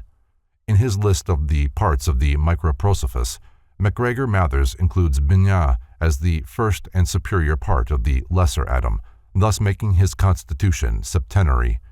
If Microprosophos can be considered as sexpartite, then his globes, or Sephiroth, are analogous to the 6 days of creation, and the 10th globe, Malkuth, to the Sabbath of rest. 5. The bride of Microprosophos is Malkuth, the epitome of the Sephiroth, its quaternary constitution being composed of blendings of the 4 elements. This is the divine Eve that is taken out of the side of Microprosophos and combines the potencies of the entire Kabbalistic tree in one sphere, which may be termed man. A table of Sephirothic correspondences, from Flood's Collectio Operum. The above diagram has been specially translated from the Latin as being of unique value to students of Kabbalism, and also as an example of Robert Flood's unusual ability in assembling tables of correspondences. Robert Flood ranks among the most eminent Rosicrucians and Freemasons. In fact, he has often been called the first English Rosicrucian. He has written several valuable documents directly bearing upon the Rosicrucian enigma. It is significant that the most important of his works should be published at the same time as those of Bacon, Shakespeare, and the first Rosicrucian authors. According to the mysteries of the Sephiroth, the order of the creation, or the divine lightning flash which zigzags through the 4 worlds according to the order of the divine emanations, is thus described. From Ein Sof, the nothing and all, the eternal and unconditioned potency, issues Macroprosophos, the long face, of whom it is written, "Within his skull exist daily 13,000 myriads of worlds, which draw their existence from him and by him are upheld." See the Greater Holy Assembly. Macroprosophos, the directionalized will of Ein Sof, corresponding to Keter, the crown of the Sephiroth, gives birth out of himself to the 9 lesser spheres, of which he is the sum and the overbrooding cause. The 22 letters of the Hebrew alphabet, by the various combinations of which the laws of the universe are established, constitute the scepter of Macroprosophos, which he wields from his flaming throne in the Atsaluthic world. From this eternal and ancient androgyne, Keter, come forth from Chokhmah, the Great Father, and Binah, the Great Mother. These 2 are usually referred to as Abba and Aima, respectively, the first male and the first female, the prototypes of sex. These correspond to the first 2 letters of the sacred name, Jehovah. The father is the I, and the mother is the H. Abba and Aima symbolize the creative activities of the universe and are established in the creative world of Briah. In the Sefer HaZohar it is written, "And therefore are all things established in the equality of male and female, for were it not so, how could they subsist? This beginning is the father of all things, the father of all fathers, and both are mutually bound together, and the one path shineth into the other, Chokhmah, wisdom, as the father, Binah, understanding, as the mother." There is a difference of opinion concerning certain of the relationships of the parts of the first triad. Some Kabbalists, including Ibn Gebirol, consider Kether as the father, Binah as the mother, and Kokma as the son. In this later arrangement, wisdom, which is the attribute of the sun, becomes the creator of the lower spheres. The symbol of Binah is the dove, a proper emblem for the brooding maternal instinct of the universal mother. Because of the close similarity of their creative triad to the Christian Trinity, the later Kabbalists rearranged the first Sephiroth and added a mysterious point called Da'ath, a hypothetical 11th Sephirah. This is located where the horizontal line connecting Kokma and Binah crosses the vertical line, joining Kether and Tifereth. While Da'ath is not mentioned by the first Kabbalists, it is a highly important element, and its addition to the Sephirothic Tree was not made without full realization of the significance of such action. If Kokma be considered the active, intelligent energy of Kether, and Binah the receptive capacity of Kether, then Da'ath becomes the thought, which, created by Kokma, flows into Binah. The postulation of Da'ath clarifies the problem of the creative trinity, for here it is diagrammatically represented as consisting of Kokma, the father, Binah, the mother or Holy Ghost, and Da'ath, the word by which the worlds were established. Isaac Meyer discounts the importance of Da'ath, declaring it a subterfuge to conceal the fact that Kether, and not Kokma, is the true father of the creative triad. He makes no attempt to give a satisfactory explanation for the symbolism of this hypothetical Sephirah. The Sephirothic Tree of the later Kabbalists, translated from Kircher's Oedipus Egypticus. Having demonstrated that the Kabbalists divided the universe into 4 worlds, each consisting of 10 spheres, it is necessary to consider next how the 10 spheres of each world were arranged into what is called the Sephirothic Tree. This tree is composed of 10 circles, representing the numbers 1 to 20 and connected together by 22 canals, the 22 letters of the Hebrew alphabet. The 10 numbers plus the 22 letters result in the occult number 32, which, according to the Mishnah, signifies the 32 paths of wisdom. Letters and numbers, according to the Kabbalists, are the keys to all knowledge, for by a secret system of arranging them, the mysteries of creation are revealed. For this reason they are called the paths of wisdom. This occult fact is carefully concealed in the 32nd degree of Freemasonry. There are 4 trees, one in each of the 4 worlds established in the preceding chapter. The first is in the Atzilutic world, the 10 circles being the 10 globes of light established in the midst of Ein Sof.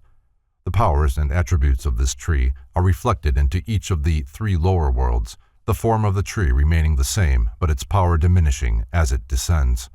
To further complicate their doctrine, the Kabbalists created another tree, which was a composite of all 4 of the world trees, but consisted of only 10 globes. In this single tree were condensed all the arcana previously scattered through the voluminous archives of Kabbalistic literature. According to the original conception, from the union of the Divine Father and the Divine Mother is produced Microprosophus, the short face, or the lesser countenance, which is established in the Yetziratic world of formation and corresponds to the letter V in the Great Name. The 6 powers of Microprosophus flow from and are contained in their own source, which is Binah, the mother of the lesser atom. These constitute the spheres of the sacred planets. Their name is Elohim, and they move upon the face of the deep. The 10th Sephirah, Malkuth, the kingdom, is described as the bride of the lesser atom, created back-to-back with her Lord, and to it is assigned the final, H, the last letter of the sacred name. The dwelling place of Malkuth is in the 4th world, Asiya, and it is composed of all the superior powers reflected into the elements of the terrestrial sphere. Thus it will be seen that the Kabbalistic tree extends through 4 worlds, with its branches in matter and its roots in the Ancient of Ancients, Macroprosophus. 3 vertical columns support the universal system as typified by the Sephirothic tree. The central pillar has its foundation in Kether, the eternal one. It passes downward through the hypothetical Sephirah, Da'ath, and then through the Tifereth and Jesad, with its lower end resting upon the firm foundation of Malkuth, the last of the globes. The true import of the central pillar is equilibrium. It demonstrates how the deity always manifests by emanating poles of expression from the midst of itself, but remaining free from the illusion of polarity. If the numbers of the 4 Sephiroth connected by this column be added together, 1 plus 6 plus 9 plus 10, the sum is 26, the number of Jehovah. See chapter on Pythagorean Mathematics. The column on the right, which is called Yachin, has its foundation on Chokhmah, the outpouring wisdom of God. The 3 globes suspended from it are all masculine potencies. The column at the left is called Boaz. The 3 globes upon it are feminine and receptive potencies, for it is founded in understanding, a receptive and maternal potency. Wisdom, it will be noted, is considered as radiant or outpouring, and understanding as receptive or something which is filled by the flowing of wisdom. The 3 pillars are ultimately united in Malkuth, in which all the powers of the superior worlds are manifested. The 4 globes upon the central column reveal the function of the creative power in the various worlds. In the first world, the creative power is will, the one divine cause.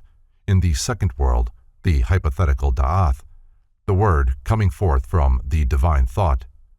In the third world, Tifereth, the sun or focal point between God and nature. In the fourth world, it is twofold, being the positive and negative poles of the reproductive system, of which Jesod is the male and Malkuth the female. In Kircher's Sephirothic Tree, it should be especially noted that the ornaments of the tabernacle appear in the various parts of the diagram. These indicate a direct relationship between the sacred house of God and the universe, a relationship which must always be considered as existing between the deity through whose activity the world is produced and the world itself, which must be the house or vehicle of that deity. Could the modern scientific world but sense the true profundity of these philosophical deductions of the ancients, it would realize that those who fabricated the structure of the Kabbalah possessed a knowledge of the celestial plan comparable in every respect with that of the modern savant. The Tetragrammaton, or the 4-lettered name of God, written thus, is pronounced Jehovah. The first letter is Yod, the germ, the life, the flame, the cause, the one and the most fundamental of the Jewish phallic emblems. Its numerical value is 10, and it is to be considered as the one containing the 10. In the Kabbalah, it is declared that the Yod is in reality 3 Yods, of which the first is the beginning, the second is the center, and the third is the end. Its throne is the Sephirah Chokhmah, according to Ibn Geberal, Kether, from which it goes forth to impregnate Binya, which is the first Hey. The result of this union is Tifereth, which is the vow, whose power is 6 and which symbolizes the 6 members of the lesser atom. The final Hey is Malkuth, the inferior mother, partaking in part of the potencies of the divine mother, the first Hey. By placing the 4 letters of the Tetragrammaton in a vertical column, a figure closely resembling the human body is produced, with Yod for the head, the first Hey for the arms and shoulders, Vav for the trunk of the body, and the final Hey for the hips and legs. If the Hebrew letters be exchanged for their English equivalents, the form is not materially changed or the analogy altered. It is also extremely significant that by inserting the letter Shin in the middle of the name Jehovah, the word Jehoshua, or Jesus, is formed thus. In the Kabbalistic mysteries, according to Eliphas Levi, the name Jehovah is occasionally written by connecting together 24 dots, the 24 powers before the throne, and it is believed that the name of the power of evil is the sign of Jehovah reversed or inverted. See Transcendental Magic. Of the great word, Albert Pike writes, "The true word of a Mason is to be found in the concealed and profound meaning of the ineffable name of deity, communicated by God to Moses, and which meaning was long lost by the very precautions taken to conceal it. The true pronunciation of that name was in truth a secret, in which, however, was involved the far more profound secret of its meaning. In that meaning is included all the truth that can be known by us in regard to the nature of God." See Morals and Dogma. The Sephiroth in the form of the solar system, from Maurice's Indian Antiquities. Thomas Maurice reproduces the above engraving, which is modification of the elaborate tree on the preceding page. The Sephiroth are here superimposed, decreasing in size as they decrease in power and dignity. Thus, the crown is the greatest and the all-inclusive, and the kingdom, which represents the physical universe, is the smallest and of least importance. Kabbalistic Keys to the Creation of Man. Henry Stephen, in A World of Wonders, published in 1607, mentions a monk of St. Anthony who declared that while in Jerusalem, the patriarch of that city had shown him not only one of the ribs of the Word made flesh, and some rays from the Star of Bethlehem, but also the snout of a seraph, a fingernail of a cherub, the horns of Moses, and a casket containing the breath of Christ. To a people believing implicitly in a seraph sufficiently tangible to have its proboscis preserved, the more profound issues of Judaistic philosophy must necessarily be incomprehensible, nor is it difficult to imagine the reaction taking place in the mind of some ancient sage should he hear that a cherub, which, according to St. Augustine, signifies the evangelists, according to Philo Judaeus, the outermost circumference of the entire heavens, and according to several of the church fathers, the wisdom of God, had sprouted fingernails. The hopeless confusion of divine principles with the allegorical figures created to represent them to the limited faculties of the uninitiated has resulted in the most atrocious misconceptions of spiritual truths. Concepts well nigh as preposterous as these, however, still stand as adamantine barriers to a true understanding of Old and New Testament symbolism, for until man disentangles his reasoning powers from the web of venerated absurdities in which his mind has lain ensnared for centuries, how can truth ever be discovered?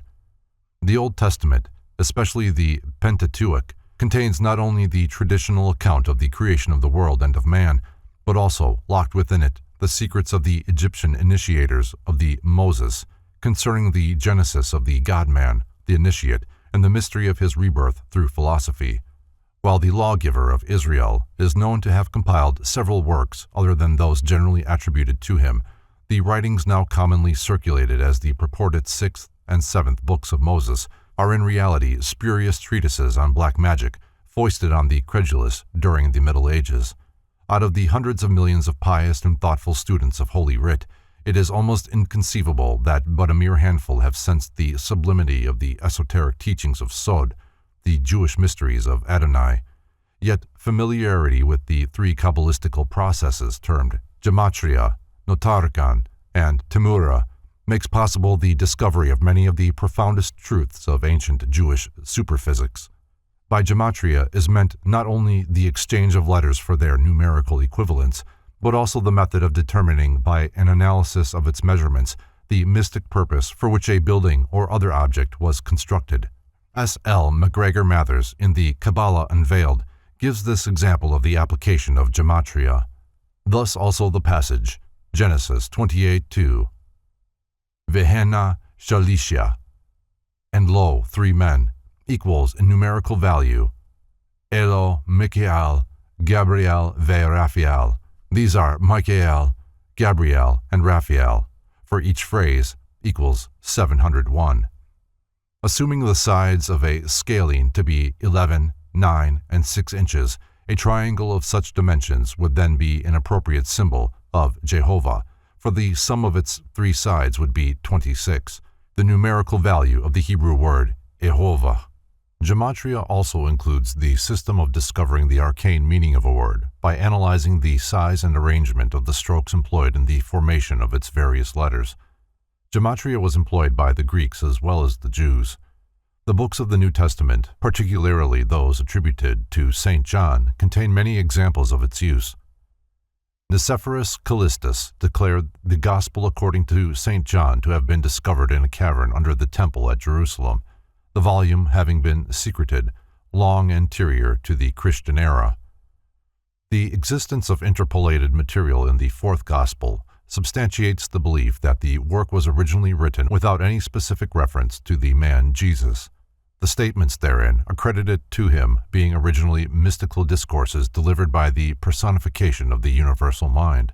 The remaining Johannine writings, the epistles and the apocalypse, are enshrouded by a similar veil of mystery.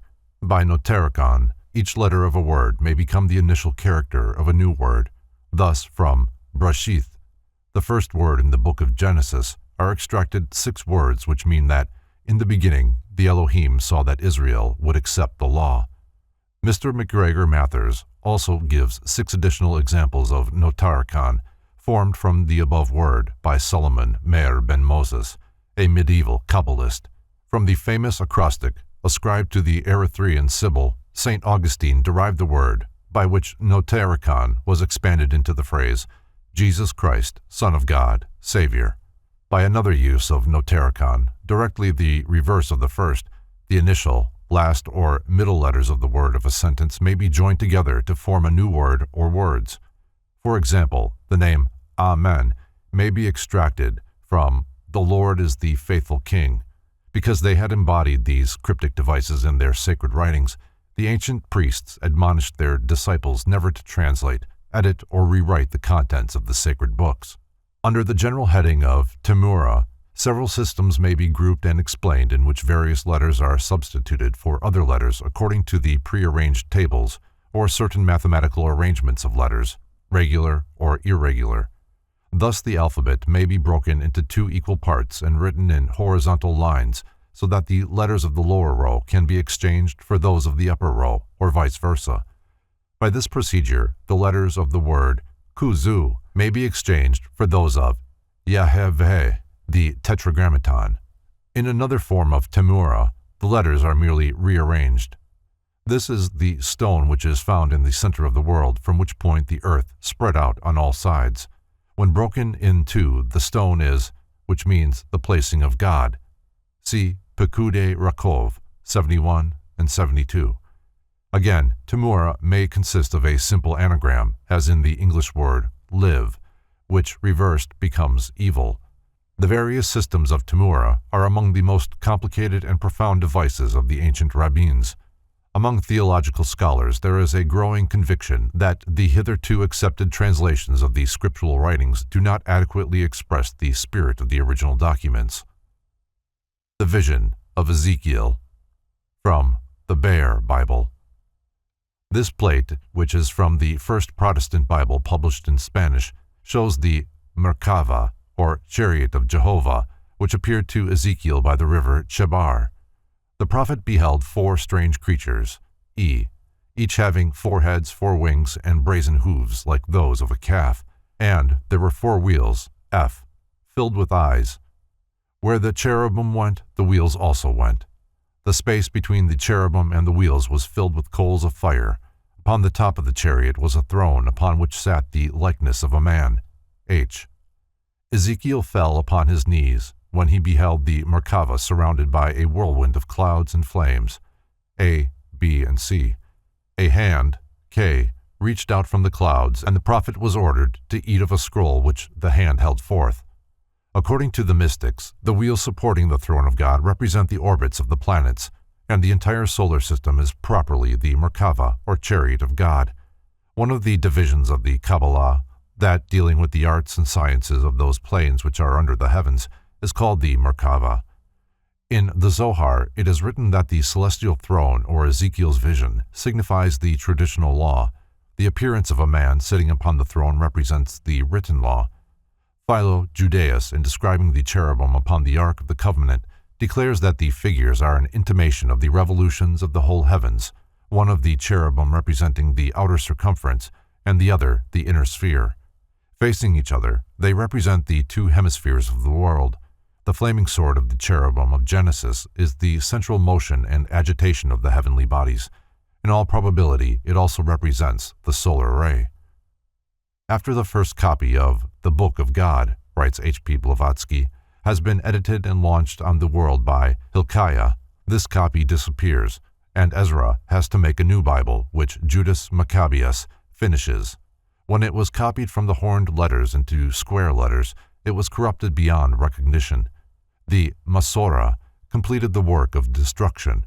Finally, we have a text not 900 years old, abounding with omissions, interpolations, and premeditated perversions.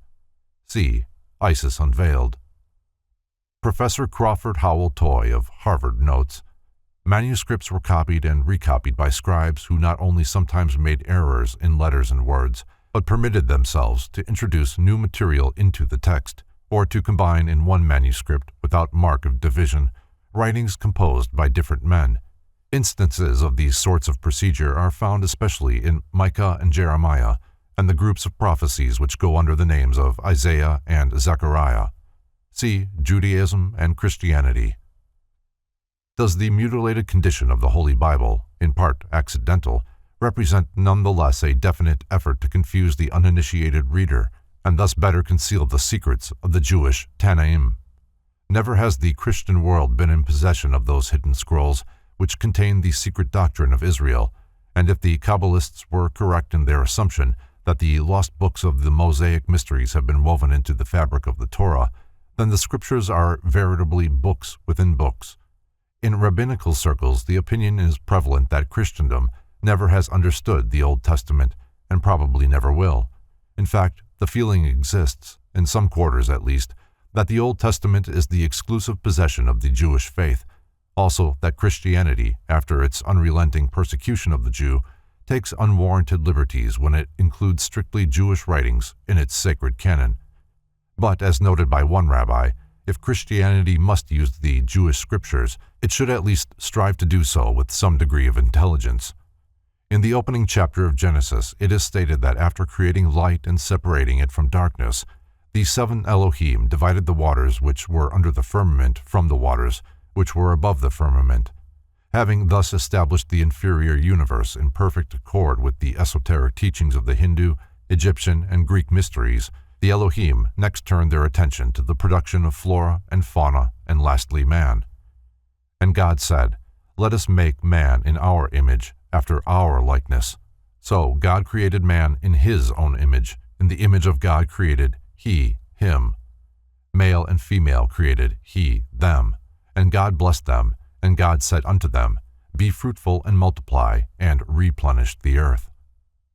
Consider in thoughtful silence the startling use of pronouns in the above extract from the most perfect example of English literature.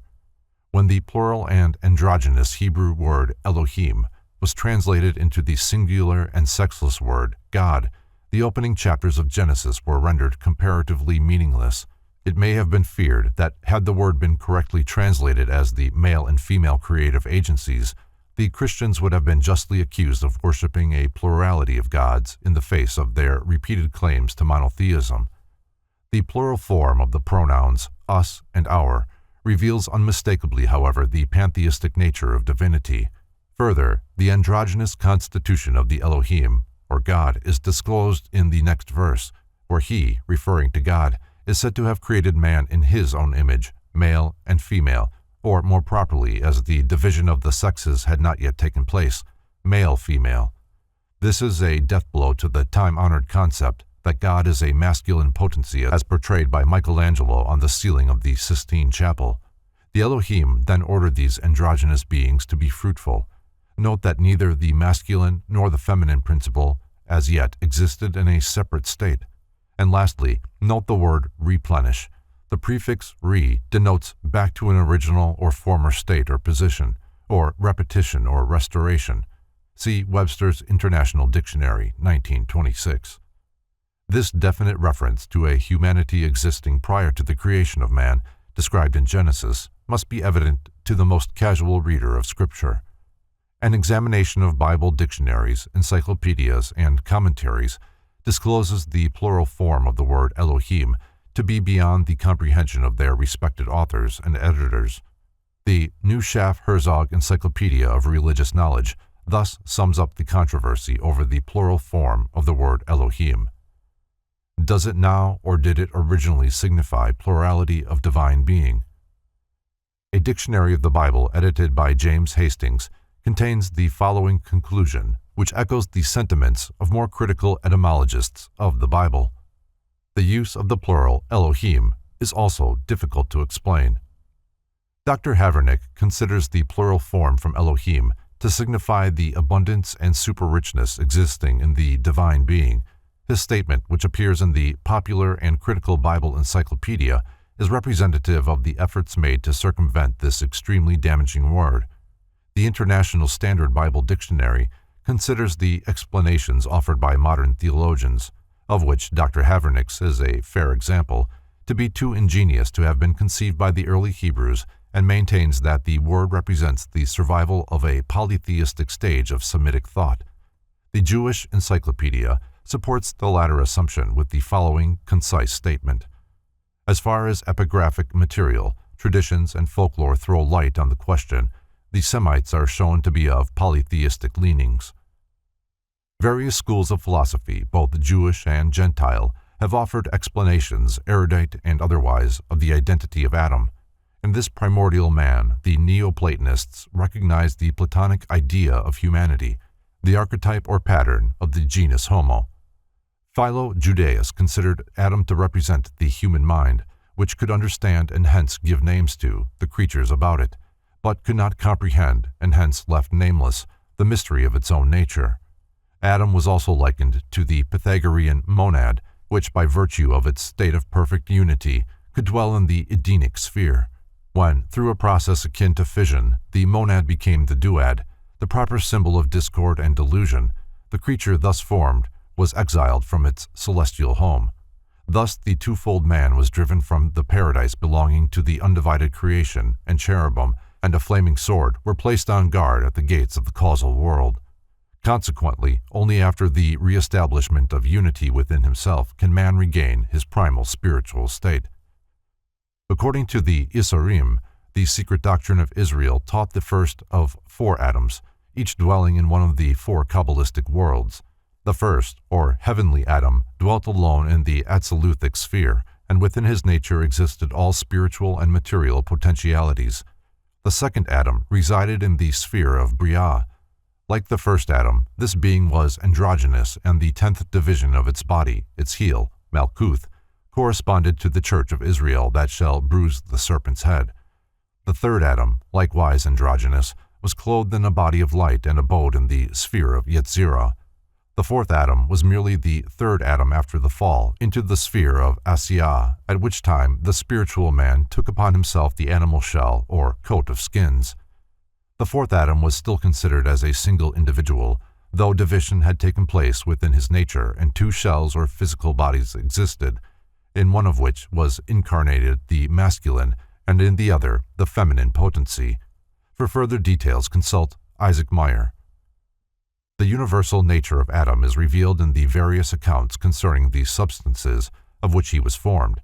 It was originally ordained that the dirt to be used in fashioning him was to be derived from the 7 worlds. As these planes, however, refused to give of their substances, the Creator wrenched from them by force the elements to be employed in the Adamic constitution. St. Augustine discovered a notaricon in the name of Adam. He showed that the 4 letters, A-D-A-M, are the first letters of the 4 words, Anatole, Dissis, Arctos, Mesebria, the Greek names for the 4 corners of the world. The same author also sees in Adam a prototype of Christ, for he writes, Adam sleeps that Eve may be formed. Christ dies that the church may be formed. While Adam sleeps, Eve is formed from his side. When Christ is dead, his side is smitten with a spear, that there flow forth sacraments to form the church. Adam himself was the figure of him that was to come. In his recent work, Judaism, George Foot Moore thus describes the proportions of the Adamic man. He was a huge mass that filled the whole world to all the points of the compass. The dust of which his body was formed was gathered from every part of the world, or from the site of the future altar. Of greater interest is the notion that man was created androgynous, because it is probably a bit of foreign lore adapted to the first pair in Genesis. Samuel Bar Naaman, 3rd century, said, When God created Adam, he created him facing both ways. Then he sawed him in 2 and made 2 backs, 1 for each figure. The Zohar holds the concept of 2 Adams, the first a divine being who, stepping forth from the highest original darkness, created the second or earthly Adam in his own image. The higher or celestial man was the causal sphere, with its divine potencies and potentialities considered as a gigantic personality, its members, according to the Gnostics, being the basic elements of existence.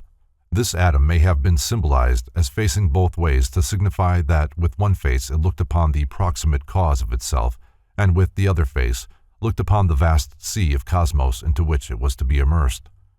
Philosophically, Adam may be regarded as representative of the full spiritual nature of man, androgynous and nor subject to decay. Of this fuller nature the mortal man has little comprehension. Just as spirit contains matter within itself and is both the source and ultimate of the state of denominated matter, so Eve represents the lower or mortal portion that is taken out of or has temporal existence in the greater and fuller spiritual creation. Being representative of the inferior part of the individual, Eve is the temptress who, conspiring with the serpent of mortal knowledge, caused Adam to sink into a trance-like condition in which he was unconscious of his own higher self. When Adam seemingly awoke, he actually sank into sleep, for he no longer was in the spirit but in the body. Division having taken place within him, the true Adam rested in paradise while his lesser part incarnated in a material organism, Eve, and wandered in the darkness of mortal existence. The followers of Mohammed apparently sensed more accurately than the uninitiated of other sects the true mystic import of paradise, for they realized that prior to his fall the dwelling place of man was not in a physical garden in any particular part of the earth, but rather in a higher sphere, the angelic world, watered by 4 mystical streams of life. After his banishment from paradise, Adam alighted on the island of Ceylon, and this spot is sacred to certain Hindu sects who recognize the old island of Lanka, once presumably connected with the mainland by a bridge, as the actual site of the Garden of Eden from which the human race migrated. According to the Arabian Nights, Sir Richard Burton's translation, Adam's footprint may still be seen on the top of a Ceylonese mountain.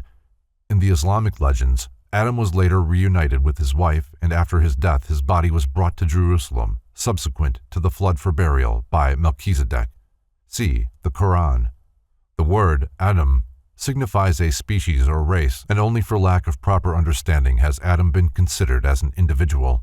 As the macrocosm, Adam is the gigantic androgyne, even the demiurgus. As the microcosm, he is the chief production of the demiurgus, and within the nature of the microcosm, the demiurgus established all the qualities and powers which he himself possessed. The demiurgus, however, did not possess immortality, and therefore could not bestow it upon Adam. According to legend, the demiurgus strove to keep man from learning the incompleteness of his maker. The Adamic man consequently partook of the qualities and characteristics of the angels, who were the ministers of the demiurgus. It was affirmed by the Gnostic Christians that the redemption of humanity was assured through the descent of Nous, or universal mind, who was a great spiritual being superior to the demiurgus, and who, entering into the constitution of man, conferred conscious immortality upon the demiurgic fabrications. That phallic symbolism occupies an important place in early Jewish mysticism is indisputable. Hargrave Jennings sees in the figure of Adam a type of the lingam of Shiva, which was a stone representative of the creative power of the world generator.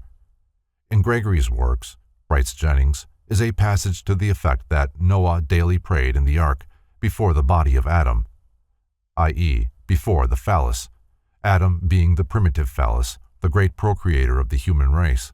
It may possibly seem strange, he says, that this orison should be daily said before the body of Adam, but it is a most confessed tradition among the Eastern men that Adam was commanded by God that his dead body should be kept above ground till a fullness of time should come to commit it, the middle of the earth, by a priest of the Most High God.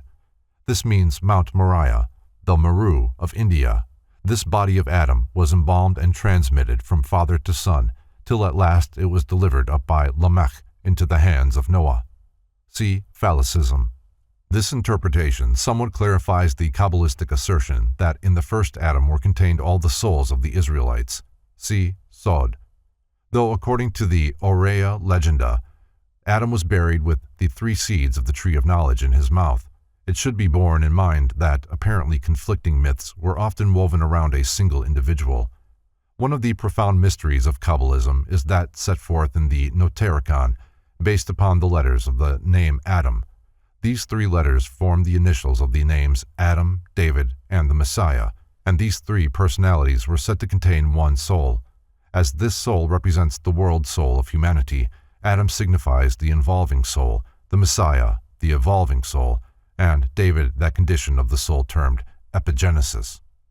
In common with certain philosophic institutions of Asia, the Jewish mysteries contained a strange doctrine concerning the shadows of the gods. Gazing down into the abyss, the Elohim beheld their own shadows, and from these shadows patterned the inferior creation.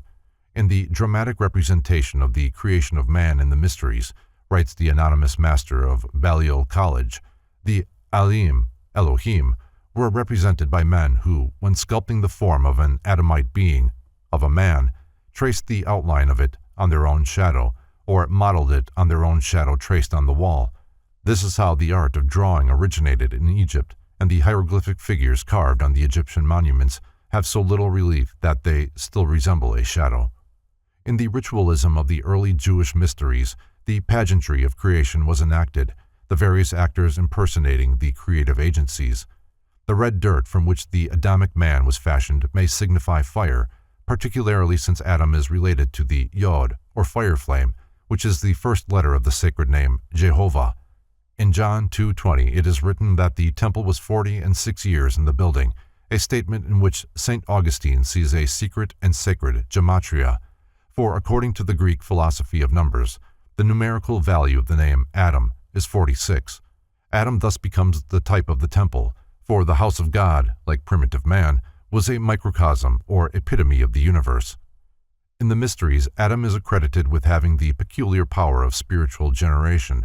Instead of reproducing his kind by the physical generative processes, he caused to issue from himself, or, more correctly, to be reflected upon substance, a shadow of himself.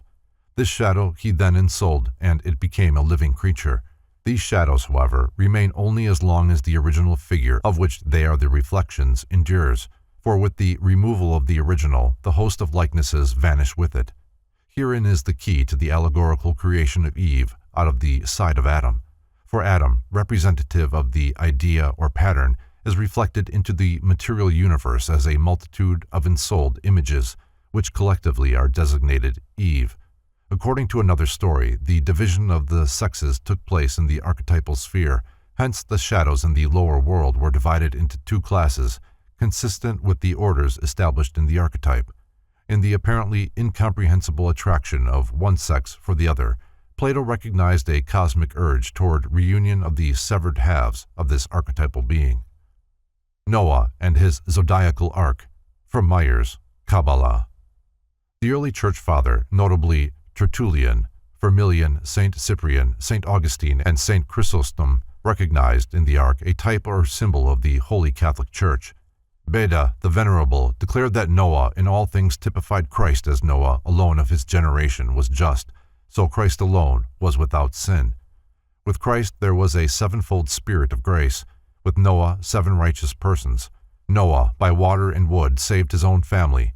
Christ by baptism and the cross saves Christians. The ark was built of wood that did not decay. The church is composed of men who will live forever, for this ark means the church which floats upon the waves of the world. The diagram shown above is also reproduced in The Rosicrucians by Hargrave Jennings. This author adds to the original diagram appearing in Antiquitatem Judicarum Libri 9, the signs of the zodiac, placing Aries at the head and continuing in sequential order to Leo, which occupies the 5th cross-section of the ark. Jennings assigns the panel containing the door to the undivided constellation of Virgo, Libra, Scorpio, which is continued into the first subdivision of the 2nd section, and the remaining 4 crest sections to the constellations of Sagittarius to Pisces inclusive. A study of the plate discloses the ark to be divided into 11 main sections, and along the base and roof of each section are shown 3 subdivisions, thus making in all the sacred number 33. Occupying the position corresponding to the generative system of the human body will also be noted the cross upon the door of the central section. 2 openings are shown in the ark. One, the main door representing the orifice through which the animal lives descend into physical existence. The other, a small window proximate to the crown of the head through which the spirit gains liberty according to the ancient rites. When the androgenic Scorpio-Virgo was separated and the balance or harmony made from the Scorpio and placed between Scorpio, i.e. male, and Virgo, i.e. female, then appeared the 32 constellations or signs as we now have them. The ark is 3 stories high, perhaps to symbolize heaven, man, earth. In the figure of the man, notice the parting of the hair in the middle of the forehead and the arrangement of the beard, whiskers, mustache, and the hair on the back of the neck and shoulders. See The Kabbalah by Isaac Meyer. Exactly what is to be inferred by the division of the sexes, as symbolically described in Genesis, is a much debated question. That man was primarily androgynous is quite universally conceded, and it is a reasonable presumption that he will ultimately regain this bisexual state. As to the manner in which this will be accomplished, two opinions are advanced. One school of thought affirms that the human soul was actually divided into two parts, male and female, and that man remains an unperfected creature until these parts are reunited through the emotion which man calls love. From this concept has grown the much-abused doctrine of soulmates, who must quest through the ages until the complementary part of each severed soul is discovered. The modern concept of marriage is to a certain degree founded upon this ideal. According to the other school, the so-called division of the sexes resulted from suppression of one pole of the androgynous being in order that the vital energies manifesting through it might be diverted to development of the rational faculties. From this point of view, man is still actually androgynous and spiritually complete, but in the material world, the feminine part of man's nature and the masculine part of woman's nature are quiescent. Through spiritual unfoldment and knowledge imparted by the mysteries, however, the latent element in each nature is gradually brought into activity, and ultimately, the human being thus regains sexual equilibrium. By this theory, woman is elevated from the position of being man's errant part to one of complete equality. From this point of view, marriage is regarded as a companionship in which two complete individualities manifesting opposite polarities are brought into association, that each may thereby awaken the qualities latent in the other, and thus assist in the attainment of individual completeness.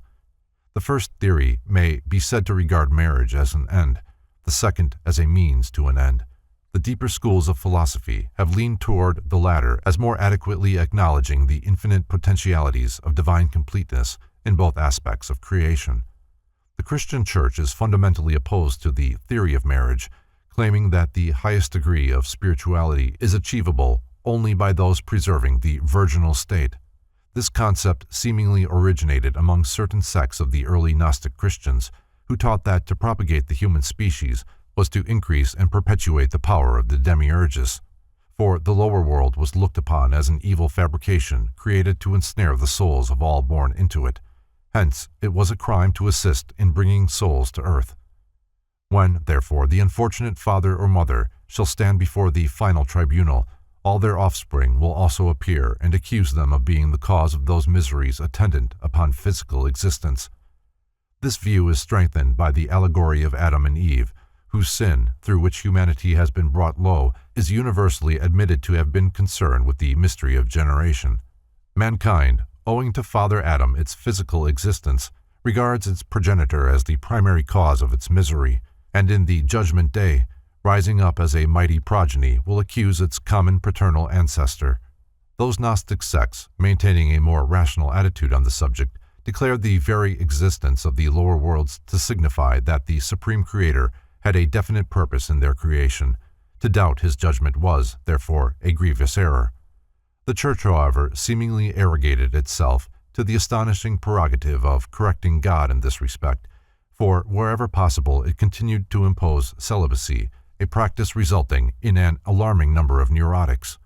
In the mysteries, celibacy is reserved for those who have reached a certain degree of spiritual unfoldment.